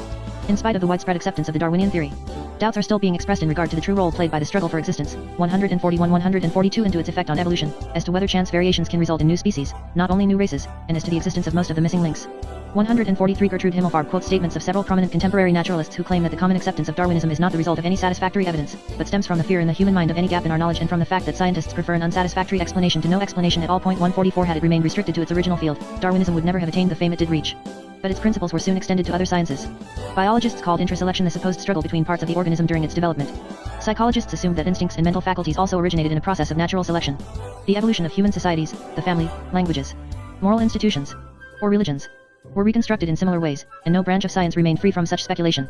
14 Darwin had been cautious not to encroach upon the field of philosophy, but his followers decided that a philosophical system could be deduced from his ideas, and particularly a new concept of evolution and progress. The background of dynamic psychiatry. 233 The Enlightenment had understood the idea of progress as a continuous process, which mankind had followed under the guidance of reason, a process aiming at the good and the happiness of mankind, including its disinherited members. Romantics had speculated about a hidden process underlying nature, of unconscious irrational forces, which, however, worked toward a rational aim. Now, Darwinism pointed to the occurrence of biological progress among living species and of social, and even moral, progress within mankind as a result of the automatic and mechanic effect of chance happenings and of a blind, universal struggle. This idea was seized by atheists who used it as a weapon against the religious belief in the creation and against religion itself. But while certain circles identifying with biblical fundamentalism pursued the fight against Darwinism, most theologians soon reconciled the idea of evolution with religion. The American botanist A.S.A. Gray, 1810-1888, Darwin's first advocate in America, had been the proponent of the theistic wing of evolutionary thought from the beginning. 146 In the United States, Darwinism exerted a strong influence on philosophy, and a new mode of thinking arose that no longer considered things as permanent entities but rather from the universal viewpoint of evolution. 147 Instrumentalism, pragmatism, and utilitarianism are favored expressions of that philosophical attitude. In Germany, philosophical Darwinism took a different form under the influence of Ernst Haeckel, a biologist who had gained praise by his excellent research on infusoria, medusae, and sponges. Haeckel proclaimed himself the prophet of Darwinism and claimed to substantiate it with a new proof, the fundamental biogenetic law. 148 In its embryonic stages, he said, any living being goes through the transformations that its ancestors went through during the entire evolution. Ontogeny recapitulates phylogeny. However, he later recognized that this law was not constant, since the series of metamorphoses could be abridged or even altered. But Haeckel incorporated Darwinian transformism into a vast philosophical system called monism. Nature, he said, is the theater of a universal process of evolution, from molecule to celestial bodies. There is no difference between organic and inorganic nature. Life is a physical phenomenon characterized by a peculiar kind of vibration in matter. All the living species in nature originated from matter through the intervention of one elementary living being, the Munera, a unicellular being without a nucleus. Haeckel claimed to have seen the Munera through the microscope. The entire process of transformism, starting with the Munera, embraces the three kingdoms of the protists, plants, and animals. Haeckel reconstructed the whole genealogic tree of man in 22 degrees, of which the Munera was the first and man the 22nd, all others were hypothetical beings. The 21st, that is, the closest ancestor of man, was supposed to be a pithecanthrope, related to the apes. Man had appeared in Lemuria, now a submerged continent between India and Africa. There had been 12 species and 36 races of men. Haeckel taught that cells, and even molecules, are endowed with elementary consciousness, and he proposed the creation of a new religion based on the worship of the cosmos. Haeckel never understood that his system was but a late resurgence of philosophy of nature. He considered it to be absolutely scientific, and it is difficult today to imagine the fantastic success that his theories enjoyed during several decades, especially in Germany where they were often identified with Darwinism. It was mostly under that cloak of Haeckel that young men of Freud's generation first became acquainted with Darwinism, and his prestige remained so high that, when young Rorschach hesitated in 1904 between the vocations of art or natural science, it was a logical step for him to write to Haeckel and ask his counsel. The most important influence of Darwinism was felt through social Darwinism, that is, the indiscriminate application of the concepts of struggle for life, survival of the fittest, and elimination of the unfit to the facts and problems of human societies. It was the naturalist Thomas Huxley, one of Darwin's first disciples, who summarized that philosophy in a famous speech made in 1888, relating to England's contemporary situation, from the point of view of the moralist. the animal world is on about the same level as a gladiator's show. The creatures are fairly well treated, and set to fight whereby the strongest, the swiftest, and the cunningest live to fight another day. The spectator has no need to turn his thumbs down, as no quarter is given. In the cycle of phenomena presented by the life of man, the animal, no more moral end is discernible than in that presented by the life of the wolf and the deer. So among primitive men, the weakest and stupidest went to the wall while the toughest and shrewdest, those who were best fitted to cope with their circumstances, but not the best in any other sense, survived. Life was a continuous free fight and beyond the limited and temporary relations of the family. The Hobbesian war of each against all was the normal state of existence. But the effort of ethical man to work toward a moral end by no means abolished. Perhaps has hardly modified. The deep-seated organic impulses which impel the natural man to follow his non-moral code. 149 If Darwin's teaching could be thus interpreted by a naturalist, one can easily imagine how it became distorted in the writings of sociologists and political authors who had learned of it only by hearsay. In the name of that fantasy Darwinism, this alleged universal law was used as a rationalization to justify the extermination of primitive populations by the white man. Marxists used it as an argument in favor of class struggle and revolution. The criminologists Ferri and Garofalo of the Italian positive school used the concept of the elimination of the unfit as an argument for the preservation of capital punishment. Atkinson extended the notion of universal the background of dynamic psychiatry 235 struggle to the realm of the family and described the murder of the old father by the adult sons as being the rule among primitive men. 150 militarists throughout the world turned it into a scientific argument for the necessity of war and for maintaining armies. The pseudo-Darwinian philosophy that persuaded the European elite that war is a biological necessity and an inescapable law has been held responsible for the unleashing of World War J.151. A long series of politicians proclaimed the same principle, culminating with Hitler who repeatedly invoked Darwin. 152 In short, as stated by Kropotkin, there is no infamy in civilized society, or in the relations of the whites toward the so-called lower races, or of the strong toward the weak, which would not have found its excuse in this formula. 153 This line of thought, which could be traced from Hobbes' principle of man is a wolf to man to Malthus and from Darwin to Kipling's literary description of the law of the jungle, gave its specific coloring to the Western world particularly in the last decades of the 19th and the beginning of the 20th centuries. The impact of any doctrine consists also in its distortions and in the contradictions that arise against both the doctrine and its distortions. From the very beginning there was strong opposition to the ideology derived from Darwin. During his imprisonment at Clairvaux, 1883 to 1886, the Russian anarchist Kropotkin saw the necessity of reassessing Darwin's formula on the basis of data that he found in the works of the Russian zoologists Kessler and Sievertsoff. He elaborated his theory of mutual aid as the basic law of living beings. 154 This theory seems to have gained some ground, also, characteristically, with contemporary British naturalists. 155 Other naturalists have long pointed out that even if the so-called struggle for life was applicable to the animal world, this was still no reason to apply it to human society, which has its specific laws and structure. 156 The English economist Norman Angell warned before World War I against the fallacy of that alleged law that was leading the nations of Europe into catastrophe. 157 The principle of evolution itself met with contradictions. The French biologist René Quinton proclaimed the principle of constancy. He said that, if the sea had been the birthplace of all living things, including man, these had in turn retained through all phases of evolution the milieu intérieur, which, from the physical and chemical points of view, is very similar to the composition of seawater. 158 Remy de Gourmont applied this principle to intellectual life and denied that there had been any real progress in the development of man's intelligence. Inventors and artists of prehistoric times, he said, possessed as much genius as any modern inventors or artists. The highest level of human intelligence had remained the same throughout all phases of cultural evolution. 15.9 The law of the survival of the fittest and of the elimination of the unfit is of particular interest to dynamic psychiatry. Actually, few men had been less fit for a life of harsh competition than Darwin himself, whose early ambition had been to become a country clergyman and to devote his spare time to his hobby of natural history. His poor health would have barred him from any university career. He would not have been able to carry out his work had it not been for his personal fortune and the care of a devoted wife. He avoided personal participation in the controversies aroused by his theories and left this to his supporters. Alfred Adler systematically reversed the principle of the elimination of the unfit. He showed that organic inferiorities often gave an impulse for biological compensation. He then extended this principle to the psychological realm as well, making compensation a basic concept of his system. Thus inferiority, far from being a cause of failure, would appear on the contrary to be the best stimulant for social struggle and victory. Like so many of his contemporaries, Freud was an enthusiastic reader of Darwin, and the influence of Darwinism on psychoanalysis is manifold. L61st, Freud followed Darwin in the shaping of a psychology based on the biological concept of the instincts. A psychology of that kind had already been formulated by Gall and his followers and by a few psychiatrists such as J.C. Santlis. 161 But Freud's theory of the instincts is obviously derived from Darwin. It is worthy of note that Freud started with the exclusive consideration of the libido and later came to the assumption of a separate aggressive and destructive instinct, whereas Darwin had followed the opposite path. In The Origin of Species he had centered his theory around the fact of the struggle for existence, whereas in The Descent of Man he supplemented it by assigning the primary role in the origin and development of man to sexual attraction. Second, Freud followed Darwin in his genetic outlook on the manifestations of life. Darwin elicited facts of localized arrests of development and of reversion, that which Freud later called fixation and regression. Third, Freud seems to have transposed to psychology and anthropology Haeckel's law of recapitulation, the principle that ontogeny recapitulates phylogeny finds its equivalent in Freud's assumption that man's individual development goes through the same phases as the evolution of the human species, and that the Oedipus complex is the individual's revival of the murder of the old father by his sons. Finally, Darwin's influence can be recognized in Freud's elaboration of a biological theory on the origin of human society and of morals, taking as a starting point the consideration of an early, hypothetical ancestor of man who lived in small groups or hordes. Another indirect influence of Darwin on Freud can also be traced. Paul re-explained the elaboration of moral conscience as issuing from a kind of legalized Darwinian struggle for life, such as is reported to have existed among ancient Icelanders. 162 They proclaimed that man has no right to that which he cannot defend, so that, if someone wanted another person's property, he could challenge the owner to a duel. If the owner refused, or if he was killed in the fight, his property legally passed on to his. The background of dynamic psychiatry 237 Challenger. But there came a time when the law no longer tolerated that primitive custom, and the frustrated aggressive and acquisitive drive of man became the root of remorse. Hence of conscience. This theory was developed by Nietzsche in his Genealogy of Morals, which was the prototype of the notions later expounded by Freud in Civilization and its Discontent. 163 Karl Marx, 1818-1883, we have seen Ho /v Darwinism. which had been originally a system of hypotheses enunciated in support of the theory of evolution, was transformed by Darwin's followers into social Darwinism, a philosophy that gave a seemingly scientific rationalization to the spirit of ruthless competition that animated the industrial, commercial, political, and military world during the last decades of the 19th century. In contrast to social Darwinism, Marxism was a philosophical system from the start, but it soon also became a philosophy of history, an economic theory, a political doctrine, and even a way of life.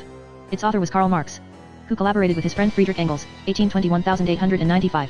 Both Marxism and Darwinism share the notion of the progress of mankind, but their doctrines diverge in their views of the nature of the underlying process. Darwinism ascribes progress, in the evolution of species as well as in that of mankind, to the mechanical and deterministic effect of biological phenomena. Marxism ascribes it to a dialectical process, which, however, must be aided by man's conscious effort. Another feature shared by Marxism and Darwinism alike is the idea that justice and morality are not absolute, permanent principles as had been taught by traditional philosophies and by the Enlightenment, but that they are relative. For Darwin they are the outcome of social evolution, for Marx they are intelligible in terms of historical materialism and the history of class struggle. As a philosophical system, Marxism's main source was Hegel, directly as well as through certain of his disciples. Hegel's philosophy provided Marx with the dialectic method, that is, a method for analyzing seemingly contradictory concepts and for discovering the common principle that would unite them in a higher synthesis, progressing thus from notion to notion toward the absolute. But whereas Hegel had used his dialectical method for the construction of a powerful system of philosophical idealism, Marx applied it to a materialistic philosophy. Marx also took from Hegel the concept of alienation, that man is alienated, estranged, from himself. Alienation means that man has externalized a part of himself. / he then perceives as an external truth. There were extensive discussions about alienation among Hegel's followers. One of them, Ludwig Feuerbach, claimed that man is alienated from himself because he created a god in his own image, thus projecting the best part of his spirit outside himself and adoring it as though it were a superior being.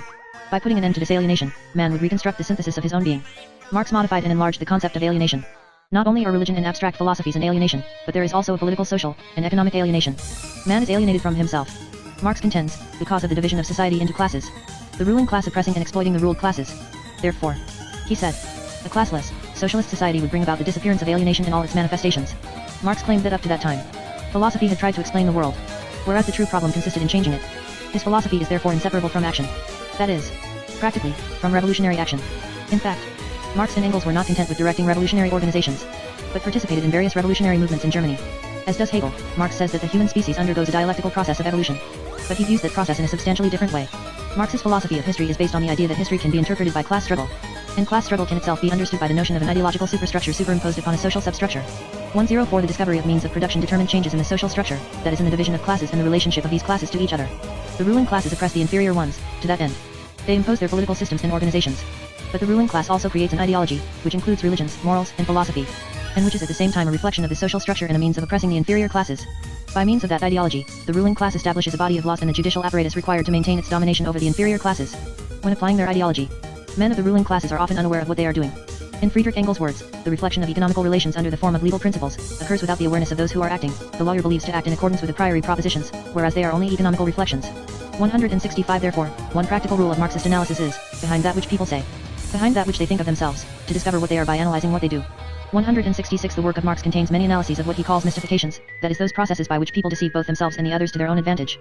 The ideological superstructure determined by the social substructure must necessarily follow its changes. However, there may be delays, discrepancies, the background of dynamic psychiatry 239 and resistance to those changes. This is particularly true when the structure of class relationship has been modified in such a way that the upper class is declining while the inferior class is in a position to overthrow it. In such cases, people of the inferior class may be unaware of the situation, and men of the upper class may consciously resist the change or elaborate new ideologies in order to deceive the lower class. According to Marx, war is a mystification of the lower classes by the ruling ones who hope to thus divert an impending revolution. As a political doctrine, classical Marxism, as expressed in Marx's and Engels' Communist Manifesto, 1848, and in further works, does not believe in the possibility of a gradual and peaceful shifting of power from one class to another. The structure of class relationship may become gradually modified up to a critical point at which revolutionary activity must interfere and bring about the inevitable change. Revolutionary intervention first implies a dialectic analysis of the economic and social situation in order to assess its inner contradictions and the direction toward which it is aiming. At this point, the first phase of revolutionary activity consists in bringing awareness to the lower classes or at least to its elite, and the last step is the revolutionary activity proper. A further contention of Marxism is that under given circumstances it may be necessary to provoke the revolutionary situation in order to precipitate the crisis. It is not necessary for our purposes to develop further these considerations. With regard to dynamic psychiatry, what has been said should suffice to enlighten certain features of Freud's and Adler's dynamic psychologies. In Adler's case, the relationship to Marx is quite obvious in direct since, although he was not a communist or an orthodox Marxist, he was a supporter of socialism. To a certain degree, Adler considers a neurosis as a reflection of social relationships as internalized by the individual. The influence of the socialist August Bebel is apparent in Adler's concept of the relations between man and woman. Curious parallels have been pointed out between some of Freud's basic ideas and those of Marx. 167 Marx and Freud each had rabbis among his ancestors, each belonged to a family within that circle of Jewry that had come under the influence of the Enlightenment, and the work of each theory is indissolubly linked to practice, in the form of revolutionary activity for Marx of psychotherapy for Freud. Each man considered religion as an illusion. In Marx's view, religion is a consoling dream to the frustrated proletariat created by the ruling class in order to exploit the proletariat and perpetuate its oppression. Religion is the opium of the people. In Freud's view, religion is an illusion determined by wishful thinking, as stated in The Future of an Illusion.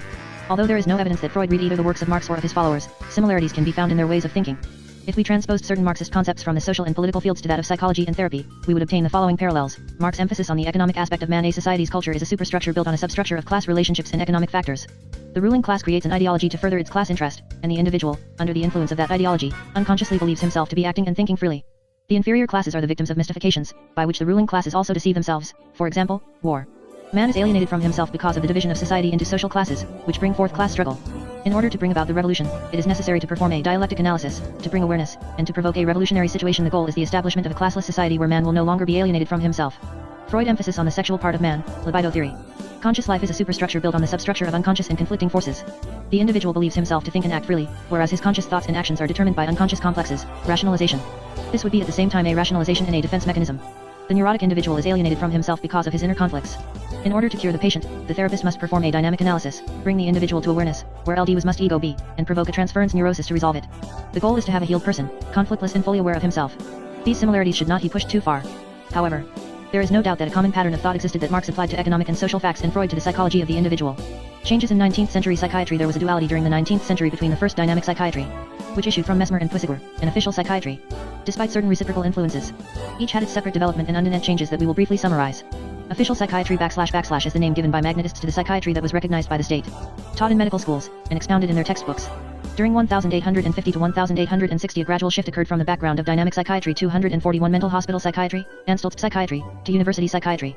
168 During the first half of the century mental hospitals had been the hearts of psychiatric progress where original theories were developed and moral treatment applied to mental patients. Around the middle of the century, psychiatry came under the strong influence of positivism and scientism, and the organicist viewpoint prevailed while romantic psychiatry rapidly declined. Men such as R.E.I., Ideler, Newman, and Heinroth were now forgotten or ignored, and moral treatment was impeded almost everywhere. At this turning point stands the name of one great pioneer, Wilhelm Griesinger, 1817 to 1869, the representative psychiatrist of the mid-century. In 1845 he published a textbook on psychiatry, after which he spent several years in Egypt as director of the public health service and physician to the Khedive. 169 After his return to Europe, he became in 1860 the first director of the newly founded University Mental Hospital of Zurich, the Bergholzli. In 1867 he published a considerably enlarged second edition of his textbook on psychiatry, which became the standard textbook of that science for an entire generation. Griesinger is often considered as the man who won the victory of the Somatiker over the Psychiker. It is true that he proclaimed that mental diseases are brain diseases and that he expected the secret of mental illness to be elucidated through the progress of brain anatomopathology. He also introduced the physiological concept of the reflexes into the theory of mental diseases. Nevertheless, Griesinger was all but an exclusive Somatiker. He applied to psychiatry the dynamic associationistic concepts of Herbart, and he retained many of the principles of the Psychiker. Recent studies have shown to what an unexpected extent Griesinger was a representative of dynamic psychiatry. 170 He proclaimed that the greatest and most important part of the psychic processes were unconscious. He took over and developed the Psychiker's concept of the pathogenetic role of emotions and thus explained the psychogenesis of fixed ideas. Almost all fixed ideas are essentially expressions of a frustration or gratification of one's own emotional interest, so that, in certain cases, the therapy can only be based on ascertaining what are the underlying psychic states. Griesinger also developed an entire ego psychology. Distortions of the ego can result from non-assimilated clusters of representations, which then may face the ego as though they were a stranger and come in conflict with it. Griesinger thus stands at the crossroad of most of the psychiatric trends of the 19th century: brain anatomopathology, and neuropsychiatry, clinical psychiatry, and dynamic psychiatry. Moreover, he was a good organizer of mental hospitals. He is also regarded as the founder of university psychiatry, and after him the great leaders in psychiatry were of necessity university professors. Finally, he inaugurated the predominance of German psychiatry over French psychiatry. Until 1860, French psychiatry was so much in the foreground that most of the case histories given in Griesinger's textbook itself were borrowed from French authors. Griesinger's followers, men such as Westphal Maynard and Wernicke, took over and developed his organic approach to mental illness, but they seem to have had a blind spot in regard to the dynamic psychological part of his teaching. A new synthesis of organic and dynamic psychiatry was to be achieved only later by Griesinger's remote successor at the Bergholzli, Eugen Bleuler. At the same time, there was also an official psychiatry of neuroses, which was mostly practiced by neurologists, seeing that patients were reluctant to go to mental hospital psychiatrists. This branch of psychiatry also underwent certain important changes in the course of the 19th century, the most important of which was in the neuroses themselves. Devilish possession had by now disappeared, although sporadic cases could still be observed, as seen in Chapter 1 with the case of Gottlieb Indidus and the Pastor Blumhardt, and two neuroses typical of the 18th century had rapidly declined. The vapeurs of society women disappeared with the downfall of the aristocracy, and hypochondriasis, which had been the fashionable male neurosis, gradually became old-fashioned. But a new disease entity took its place. It first appeared under the name of wear and tear syndrome. As pointed out by Elzavi, 171, the English physician James Johnson described it in 1831 as a disease peculiar to the English as opposed to their French neighbors, and ascribed it to the physical and mental overexertion and the manifold tensions resulting from contemporary life in England under the impact of the Industrial Revolution. 172 Johnson emphasized the role played by overwork, lack of outdoor exercise, and the murky smoke hanging over the cities. He saw no remedy for it except annual relaxation and travel abroad. In 1869, a somewhat similar disease, neurasthenia, was described in the United States by George M. Beard. 173 The basic symptom of neurasthenia, he said, was physical and mental exhaustion manifested in the impossibility of performing physical and mental work. The patient complains of headaches, neuralgias, A morbid hypersensitivity to weather, noise, light, the presence of other people, and any kind of sensory or mental stimuli. Sleeplessness. Loss of appetite, dysphagia, disturbances of the secretions, and tremors of the muscles. Neurasthenia, though, was compatible with a long life. One of Beard's patients, an active 70-year-old man of business, had suffered from it every day for the past 55 years. Beard first described neurasthenia to a dephosphorization of the nervous system. As a therapy, he recommended an abundant use of physical and chemical tonics of the nervous system, including muscular exercise, general electrization, phosphorus, strychnine, and arsenic. Beard later revised his description. He now viewed neurasthenia, the background of dynamic psychiatry 243, as an essentially American neurosis. 174 its causes lay in the climate, extremes of heat and cold, humidity and dryness, electricity in the air, and above all in the peculiar way of life of North America. A young and rapidly growing nation with religious liberty, liberty as a cause of nervousness, in the process of an intensive economic development. This way of life entailed an increased amount of work, forethought, and punctuality, an increase in the speed of life, railways, the telegraph, and also the repression of emotion, an exhausting process. Beard foresaw that neurasthenia would reach the old continent if Europe ever became Americanized. In later publications, Beard reinterpreted neurasthenia in terms of the balance of nervous energy proper to individuals. There are people with very small resources, he said, and there are millionaires of nerve force. Some have a small amount of reserve force, others a large amount. Men, like batteries, need a reserve force, and men, like batteries, need to be measured by the amount of the reserve, and not by what they are compelled to expend in ordinary daily life. Beard liked to express these ideas with financial comparisons. The man with a small income is really rich as long as there is no overdraft on the account, so the nervous man may really be well and in fair working order as long as he does not draw on his limited store of nerve force. On the other hand, a millionaire may draw very heavily on his funds and yet keep a large surplus. What matters, therefore, is not to expend more force than one can afford to. A neurasthenic is a person who is overdrawing his account and if he persists, he goes into nervous bankruptcy. It is noteworthy that both the notion of the budget of nervous forces and the financial comparisons were to be found again in a more systematized way in Janet's writings. In Beard's description, neurasthenia was a disease proper to men. Women benefited from what Beard called an unusual social position, so that, in his own words, the phenomenal beauty of the American girl of the highest type / is the counterpart of the social factors that made neurasthenia prevalent among men. In a posthumous work, he put an increased emphasis on the sexual etiology of neurasthenia. 175 Beard was one of the first, if not the first, physician to seek a dynamic psychological explanation of alcoholism. The 19th century saw an extreme growth and spread of alcoholism, and clinicians everywhere described and classified the various conditions resulting from the intake of alcohol. Pathologists described the lesions, but no one seems to have investigated the problem of why men aware of the dangers of alcohol resorted to drinking. Beard suggested that men began to drink when there was a discrepancy between the effort they had to furnish and the amount of nervous force that they felt within themselves. 176 Interestingly enough, a similar theory of the psychogenesis of alcoholism was later to be proposed by Janet. Beard's ideas met with great success. Not only was neurasthenia a disease of professional men and hard workers, but it was the neurosis of modern life itself. Sanitariums for its treatment were erected in America and in Europe. However, in the measure in which neurasthenia became a more widespread diagnosis, its origin was ascribed more to constitutional factors and to factors other than hard work, for instance to sexual disturbances and masturbation. Beard's clinical studies of neurasthenia were more successful than the therapies he proposed against the illness. It was given to another American physician, Silas Weir Mitchell, 1829–1914, to devise a standard method for its cure. 177 Weir Mitchell, who had become known as one of America's foremost neurologists, had Philadelphia's most fashionable practice. 17 His method 179 was based on rest isolation and on a feeding cure. The patient was isolated in a sanitarium, lay in bed, was given a rich diet, and submitted to at least 1 hour's daily massage. In order to compensate for the effects of prolonged rest and rich diet, massage and electricity were considered indispensable parts of the treatment program. This treatment could last for months and sometimes for years, and became fashionable among the well-to-do. It was given the nickname method of Dr. Diet and Dr. Quiet. Weir Mitchell apparently did not suspect that a good part of the therapeutic success of that method could be ascribed to the strong psychological rapport, which was established between the patient and the masseur. By the end of the 19th century, two conditions were universally considered to be the main neuroses, hysteria and neurasthenia, the former being mainly a neurosis of women, the latter predominantly a neurosis of men. Hysteria and neurasthenia were often described side by side and contrasted with each other. However, this concept was criticized and efforts were made to delineate other specific types of neurosis. Even before Beard's description of neurasthenia, Benedict Augustin Morel, 1809–1873, had described a new neurosis under the name of dys/ir emotive, emotional delusions. 180 He gave remarkable case histories of that supposedly new condition, which he considered to be a disease of the vegetative system. After Morel, emotional delusion was given the name phobia, and there was a competition toward the isolation and description of new subforms of phobia, agoraphobia, claustrophobia, topophobia, and the like. The nosologic situation of these phobias was controversial, and they were often incorporated as subforms of neurasthenia. In 1873, Chris Haber described 38 observations of a new type of neurosis, which he called cerebrocardiac neuropathia. 181 His patients were suddenly seized with fits of anxiety, beating of the heart, and dizziness. They also suffered from sleeplessness and nightmares. These feelings of anxiety were not related to any definite object of fear, as was the case with phobias, and this neurosis was obviously identical with what was later called anxiety neurosis. The background of dynamic psychiatry 245 With the advance of the century, the field of neurosis seems to have become increasingly complex. Aside from the two great neuroses, hysteria and neurasthenia, there were now a multitude of neurotic cases that were difficult to classify. With the development of industry and the multiplication of industrial accidents on one side, and the development of insurance companies on the other, traumatic neuroses arose that authors classified either under the heading hysteria or under neurasthenia. More and more, official medicine was on the search for new theories and new therapeutic methods for these neuroses. Such was the situation around 1880, and explains, at least to a certain extent, the sudden revival of interest in hypnosis. It was hoped that hypnosis would provide a new solution to the problems of neuroses. But as we will see, this hope remained unfulfilled, and it was given to Janet and Freud to find new ways of approaching that old problem. Conclusions. The history of dynamic psychiatry becomes fully intelligible only after considering its sociological, economic, political, cultural, and medical backgrounds. At the end of the 18th century, the populations of Europe were divided into rigid social classes, the two main classes being those of aristocrats and commoners. This explains why animal magnetism assumed different characteristics with Mesmer and with Quisigur. When treating the distinguished ladies of his aristocratic clientele, Mesmer elicited crises, which were in fact abra actions of their fashionable neurosis, the vapeurs. When Quisigur treated his peasants, he provoked magnetic sleep, a phenomenon expressing a relationship of authority and subordination between the aristocratic master and his peasant servant, a relationship that was not exempt, however, from a peculiar feature of bargaining. Mesmer's Bacchae, a would-be physical apparatus, appealed to the contemporary aristocracy's taste for amateur physics. Quisigur's magnetized tree fitted into the peasant folklore and its belief in sacred trees. The overthrow of the aristocracy and the subsequent rise of the bourgeoisie resulted in the propagation of a more authoritarian way of individual and collective psychotherapy, the hypnotic suggestion. The birth of dynamic psychiatry can also be understood as a manifestation of the victory of the cultural movement of the Enlightenment over the spirit of the Baroque in the latter's stronghold, Austria. The vicissitudes of dynamic psychiatry during the 19th century may be regarded as manifestations of the struggle between the Enlightenment, which stressed the cult of reason and of society, and Romanticism, which emphasized the cult of the irrational and of the individual.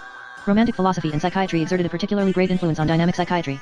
After the mid-century political and cultural crisis, Romanticism was defeated and gave way to positivism, which was a late offshoot of the philosophy of enlightenment, hence a temporary decline of dynamic psychiatry. Meanwhile, the Industrial Revolution, the growth of the proletariat, and the growth of nationalism furthered the advent of two new doctrines, Darwinism, and its distortion of social Darwinism, and Marxism. These two new ideologies were also reflected in dynamic psychiatry. All these changes also found an expression in the form of neuroses, of which new types developed, neurasthenia and phobias, bringing with them the need for new methods of psychotherapy. Through the combined action of all these factors, a new type of dynamic psychiatry superseding the first one finally emerged. The circumstances that preceded and accompanied its birth need closer examination and will be dealt with in the following chapter. 5. On the threshold of a new dynamic psychiatry. The period from 1880 to 1900 was crucial in two respects. It was then that the first dynamic psychiatry was at long last recognized by official medicine and that it acquired a great diffusion. It was also the period of the dawn of a new dynamic psychiatry. The history of those two processes cannot be separated from the new social, political, and cultural context. The world in 1880. The general face of the world had changed radically in the course of the century, through the French Revolution and the Napoleonic Wars, the rise of new national states, the rapid progress of science, industry, and commerce, and the exploration of the remaining unknown regions of the world. The feeling prevailed that human culture was reaching a peak. However, in retrospect, that world was in many regards very different from ours, and it requires a real effort to visualize it as it was. Above all, there prevailed a feeling of deep-rooted security. In spite of local and limited wars, workers' strikes, socialist agitation, and the anarchists' criminal attempts, the world seemed unshakable. The same was true in economic matters, despite periodical crises. There were no problems of devaluation or of variations in the rates of exchange between the national currencies. Since financial transactions were effected with gold coins, money seemed to be something constant, reliable, and of universal and lasting value. In spite of national rivalries, in that era of armed peace, boundaries could almost be forgotten at times. Anyone could leave his residence at any time and, provided he could afford it, travel to any part of the world without a passport, visa, or any other formality, with the sole exception of Russia and Turkey. This firm and stable basis of life was also reflected in the architecture. Bank buildings and hotels were built with walls as 254 on the threshold of a new dynamic psychiatry, 255 strong as those of a fortress. Private villas were often surrounded by stone walls. Life seemed so secure that many people lost interest in social and political problems and lived from day to day. There was a strong emphasis on male domination. It was a world shaped by man for man, in which woman occupied the second place. Political rights for women did not exist. The separation and dissimilarity of the sexes was sharper than today. The army was an exclusively male organization. A women's auxiliary service was unheard of. Office employees, including secretaries, were all males. The universities admitted no female students. The first ones appeared in the early 1890s. There were many gentlemen's clubs, and even in mixed social gatherings men would go to the smoking room while the ladies went to the drawing room, once dinner was over. Male virtues, ambition, aggressiveness, toughness, were extolled in literature. Virile manners included the wearing of a beard, mustache, or whiskers, walking with a stick or a cane, the practice of athletics, horseback riding and fencing, rather than other sports that are more widespread today. Another virile custom, the duel, existed among officers, in German student associations, and in certain aristocratic and high life circles. However, women had their salons, their committees, their journals, and trains had special compartments for ladies. Women who wore slacks, wore their hair short, or smoked, were hardly to be found. Man's authority over his children and also over his wife was unquestioned. Education was authoritarian. The despotic father was a common figure and was particularly conspicuous only when he became extremely cruel. Conflicts between generations, particularly between fathers and sons, were more frequent than today. But authoritarianism was a feature of the times and reigned everywhere, not only in the family. The military, magistrates, and judges enjoyed great prestige. Laws were more repressive, delinquent youth sternly punished, and corporal punishment was considered indispensable. All this must be considered with regard to the genesis of Freud's Oedipus complex. Some classes were more strictly divided than they are today. The aristocracy, although deprived of factual authority, enjoyed much prestige, especially in the majority of countries that had a royal or an imperial court. In Europe, only France and Switzerland were republics. But everywhere, the leading class was the high bourgeoisie. The largest part of the wealth and political power was in its hands, and it controlled industry and finance. Below the bourgeoisie were the working classes. To be sure, the conditions of laborers had much improved since the beginning of the century, but, despite the progress made, laborers were much poorer than they are now and were also less protected by social laws. The working hours were long, many laborers felt exploited, and demonstrations during strikes or on the 1st of May often took place in a loaded atmosphere. Child labor had been prohibited, but women's work in sweatshops were no myth. The material conditions of the peasantry had also largely improved, but not enough to prevent a constant stream of farmers from emigrating to the towns and cities. The impoverishment or disappearance of folklore was noticeable everywhere. The lowest step of the social ladder was occupied by the so-called lumpenproletariat, that is, people living in slums in the utmost misery. Inextricable social problems were linked with the existence of these classes. Another feature of that period was the existence of a large number of domestics. Practically every bourgeois family had at least one servant, and wealthy and aristocratic families often had a dozen or more. Their material conditions were mostly mediocre. The relationship between masters and servants was no longer a patriarchal one, as it had been a century earlier, but mostly an authoritarian and unsentimental one. The white man's domination, celebrated in Kipling's work, was unquestioned and proclaimed as a necessity for the welfare of the colonial peoples. When attention was drawn to the rapid disappearance of primitive populations in various parts of the world, it was often explained as a sad but necessary consequence of progress or the struggle for life. The objectors were rebuffed by phrases involving the civilizing mission of Europeans and the white man's burden. Another characteristic feature was the great amount of leisure enjoyed by certain classes. Not only did women of the aristocratic and bourgeois society not work, but there were also many men of leisure among the aristocrats, the wealthy, and men of private means. There was also a special world of artists, writers, journalists, and people of the theater, who spent much of their time in cafes and other public places. In that period when neither radio, nor television, nor the cinema existed, the theater had an enormous importance. Great actors enjoyed immense popularity comparable to that of today's most famous film stars. A publicity industry as it exists today was hardly known at the time, so that every man had to make his own publicity either through journalistic acquaintances, salon gossip, or by making himself conspicuous in some other way. Hence the theatrical way of life, poses, verbal violence, public quarrels and reconciliations of prominent figures. Marcel Proust's work has captured the spirit of that time in his descriptions of those men and women of leisure, their carriage drives, their idle talk. It has often been asked why hysteria was so frequent in the 1880s and so rapidly declined after 1900. One plausible explanation is that it was in accord with the theatrical and affected way of life of that period. In a world of leisure, love was naturally a prime concern of men and women. No wonder that the spirit of that time was permeated with refined eroticism. Those people who were in love with love gave to their amorous intrigues the peculiarly formal or theatrical character of their period, as seen in their literature and theater, for instance in the work of Arthur Schnitzler. This same atmosphere bred sudden fads such as On the Threshold of a New Dynamic Psychiatry 257, the craze for Wagner's music, for Schopenhauer's and von Hartmann's philosophies of the unconscious, later for Nietzsche's writings, for the symbolists, the neo-romantics, and others. Only in that particular perspective can the origin of the New Dynamic Psychiatry be understood. The political background. The birth of the New Dynamic Psychiatry must also be viewed within its setting in the political background of the period. The world was now divided between powers, national sovereign states, which were in harsh competition with each other and linked by a complex network of treaties and shifting alliances. The dominant power was the British Empire, although it was more and more closely followed by the United States. The British Navy controlled the seven seas, the Union Jack was flying over vast colonies and territories scattered over the globe, British currency was the soundest, and London was the world's greatest commercial and financial center. Queen Victoria, who in 1876 had also been crowned Empress of India, was the incorporation of England's might and of its traditions of dignity and respectability. To present-day generations, the Victorian spirit represents ugly architectural style, cumbersome furniture, heavy draperies, pompous ceremonies, solemn phraseology, old-fashioned prejudices, and ridiculous prudishness. But to its contemporaries, the word Victorian was rather suggestive of victory, and in fact England was constantly victorious over land and sea. What their present-day descendants term hypocrisy was to Victorian ancestors rather self-discipline and dignity. The Victorian spirit was actually the outcome of a cultural change that had taken place during the 50 years preceding the coronation of Queen Victoria in 1837. It had started as a reaction against the dissolute life of 18th century English society and against the deadly danger that had imperiled England during the French Revolution and the reign of Napoleon. A movement of religious zeal was initiated by William Wilberforce, an influential member of Parliament who was also instrumental in abolishing the slave trade. The movement for religious and moral reform paralleled a series of movements for social and educational reforms of all kinds. 3. It was also felt that England, having to govern a large empire, also had the task of educating generations of efficient and honest civil servants. Contrary to present-day assumptions, sexual matters were treated frankly in medical and anthropological literature. They also were discreetly hinted at in literature. Far from being old-fashioned, England was at the peak of its strength and produced many heroic personalities, empire builders, explorers, and philanthropists, as well as many remarkable women, such as Florence Nightingale. One need only look at portraits of Victorian personalities and see their expressions of quiet and concentrated energy. Longfellow's verse "Life is real. Life is earnest" seemed to be their motto. They did not resent the fact that England, being so powerful, had many enemies. Britain also exerted a great attraction upon foreigners, who zealously imitated British manners. But the Victorian spirit, which had started before Queen Victoria and prevailed during most of the 19th century, was already in sharp decline in 1880. On the continent, the leading power was now Germany, which, after having been for several centuries a nation without a state, had finally achieved its unity. However, this had not come about under the Democratic Parliament of Frankfurt in 1848, but in 1871 under Prussia's leadership with its Iron Chancellor, Bismarck. During its stateless nationhood, Germany had vacillated between two poles of attraction, Austria and Prussia. The former had been eliminated by Prussia's victory over Austria in 1866, and German unification had finally been reached as a result of Germany's victory over France in the Franco-Prussian War of 1870-1871. In Europe the Germans had hitherto been considered as a nation of romantics, musicians, philosophers, poets, and selfless scientists. Now, after they had come to a full political awareness, they often gave the impression of being an aggressive people who only respected force. The German population increased enormously in spite of the ceaseless massive emigration to America. There was an extraordinary industrial and commercial expansion, and Germany built a gigantic and well-trained army. By now, however, the other European nations shared among themselves the best of the overseas territories, and Germany, who entered the colonial competition only in the 1890s, had to be content, grudgingly, with the leftovers. Then, remembering that Germany had owned a powerful navy in the Middle Ages, Emperor William II decided to build a new one, to Britain's great annoyance. Germany's resentment was increased by the fear of French revenge and Russia's ambitions. As time went by, the Germans became obsessed with the fear of encirclement by the combined forces of France, England, and Russia. German leadership remained almost unchallenged in the fields of science and culture, with the exception of the fine arts in which the French prevailed.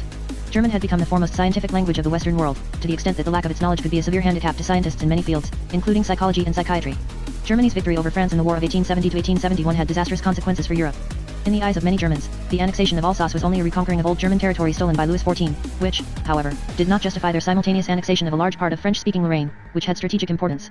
But, under Napoleon III, France had proclaimed the right to self-determination of peoples, a principle that the French had applied when taking over the provinces of Savoy and Nice in 1860. Since the population of Alsace and Lorraine had clearly manifested their desire to be French, their annexation by Germany was regarded by the French as a political on the threshold of a new dynamic psychiatry 259, anachronism as well as a crime, and they remained irreconcilable. A collective feeling of inferiority permeated France following its defeat by Germany and its inferior position toward the British Empire. But it found partial compensation through the acquisition of a new colonial empire, through brilliant financial prosperity, and through its cultural and scientific achievements that challenged those of Germany. In contrast to the STEM, disciplined, authoritarian Germans, the French claimed to personify spontaneous creativeness and intellectual freedom. A peculiar feature of France was the extraordinary concentration of the intellectual life of the entire country in its capital. Art, music, literature, and science flourished in Paris, the Ville Lumière, which the French considered the capital of the civilized world. Though the French language was gradually losing its former preponderance, it was still widely used and remained the official language of international diplomacy. In the eyes of many Frenchmen, their country was the champion of the spirit, facing the heavy German cult of the force. But France's population did not increase as did that of other countries, which contributed to the stereotyped image of France as a declining nation, a feeling widely held in Germany. In Central Europe, the Austro-Hungarian monarchy occupied a vast area between Germany on the north, Switzerland and Italy on the west, Russia on the east, and the new Balkan nations and Turkey on the south.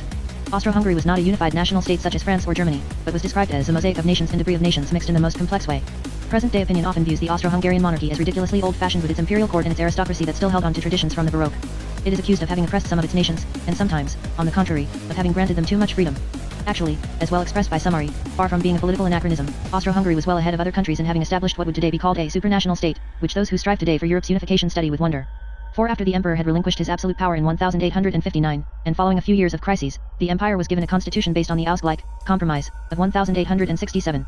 The empire was divided into two states having strictly equal rights, both subject to the same sovereign who was Emperor of Austria and Apostolic King of Hungary. Each of these states comprised one dominating nation and several national minorities. The two states were united, not only through their loyalty to their sovereign, the Habsburg Emperor, but by an imperial and royal, KUK, government, which was responsible for certain matters such as war and diplomacy.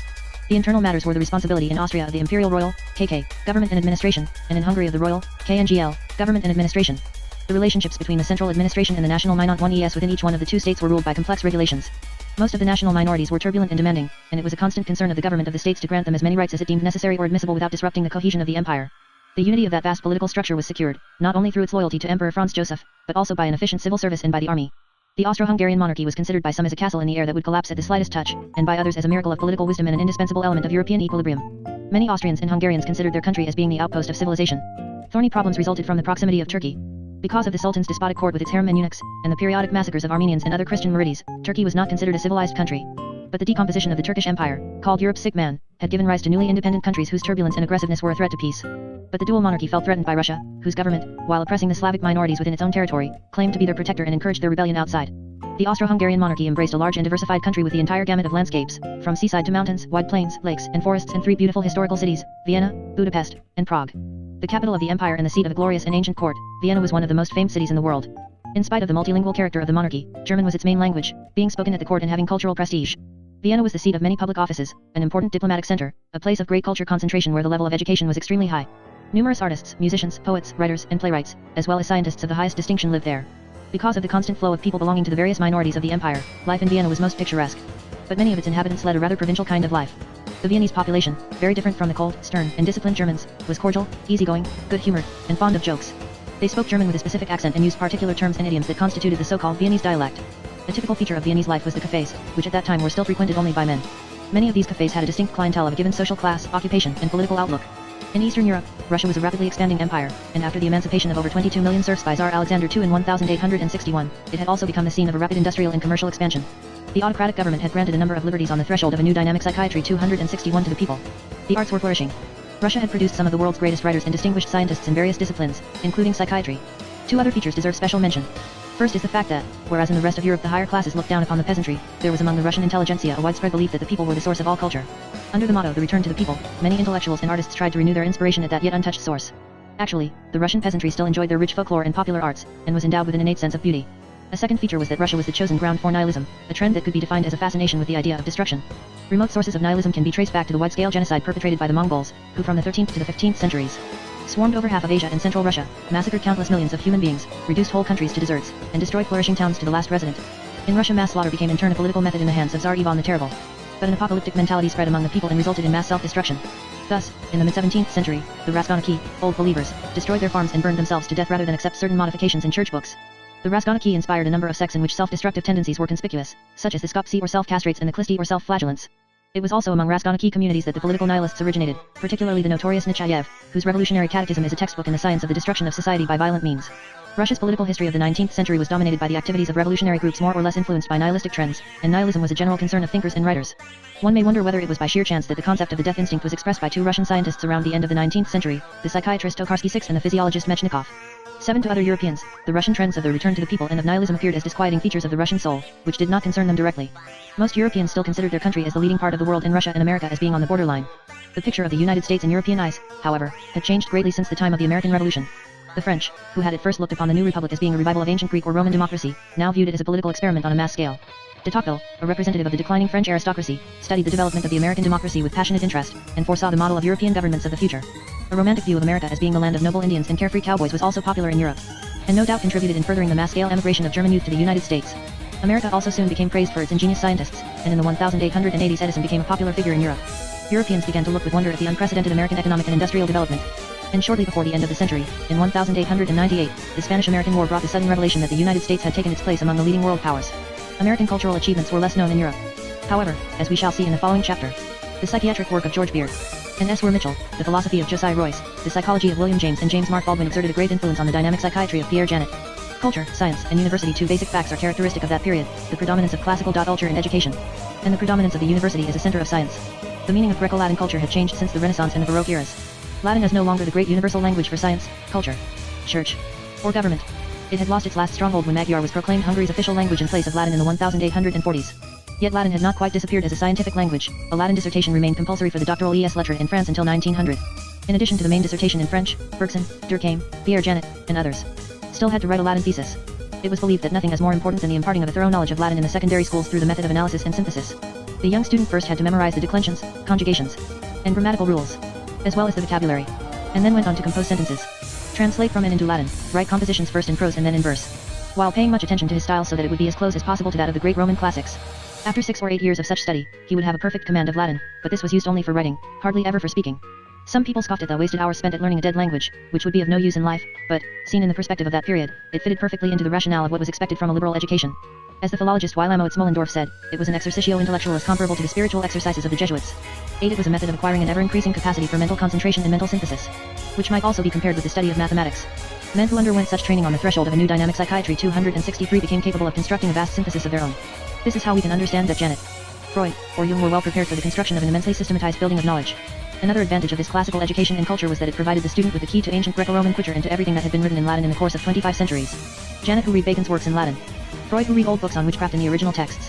And Jung, who read the medieval alchemists in their difficult Latin, were no exceptions among men educated at that time. The teaching of Latin was given precedence over that of foreign languages, because learning Latin meant acquiring a knowledge of the roots of one's own national culture, whereas learning a foreign language was acquiring unconsciously the pattern of thought of an alien culture.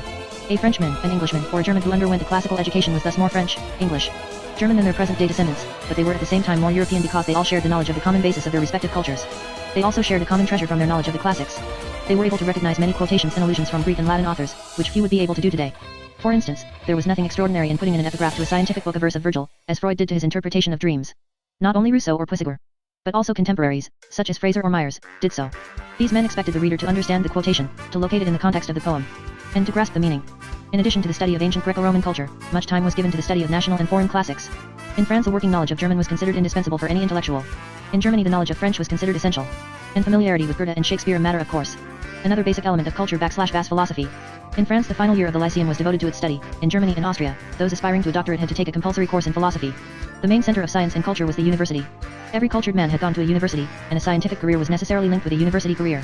Exceptions such as Bachofen and Darwin were very rare. Both men enjoyed the advantage of a substantial personal fortune.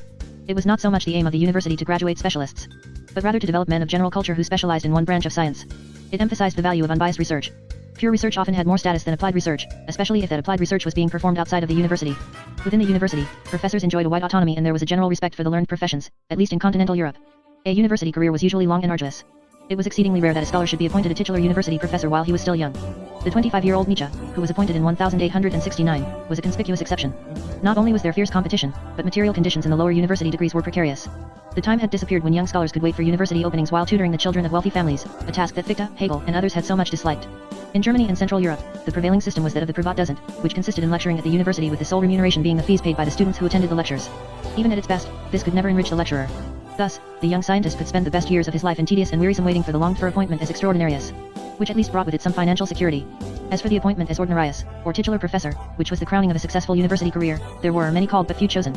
Still more, it was not sufficient to be talented or to be a hard worker, one also had to conform to certain rules. Though it was necessary to be ambitious, it was no less necessary to avoid being what Germans call the Streber and the French the Arrivista. Albert Fuchs tells how his father, whose life had been devoted to his university career in Vienna, carefully taught him to distinguish between those two things. Efforts toward securing a superior title in the university hierarchy belonged to the legitimately ambitious.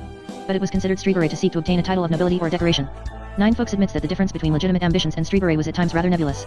In his memoirs, Max Dessoir made a sketch of the rules leading to success at the university in Germany around 1885. 10. The surest way was to attach oneself to a leading university personality. Another way was to write papers that would be noticed by specialists and through which one could get in touch with leading personalities. However, it was wise to avoid writing too much and becoming a Narcissus of the inkpot.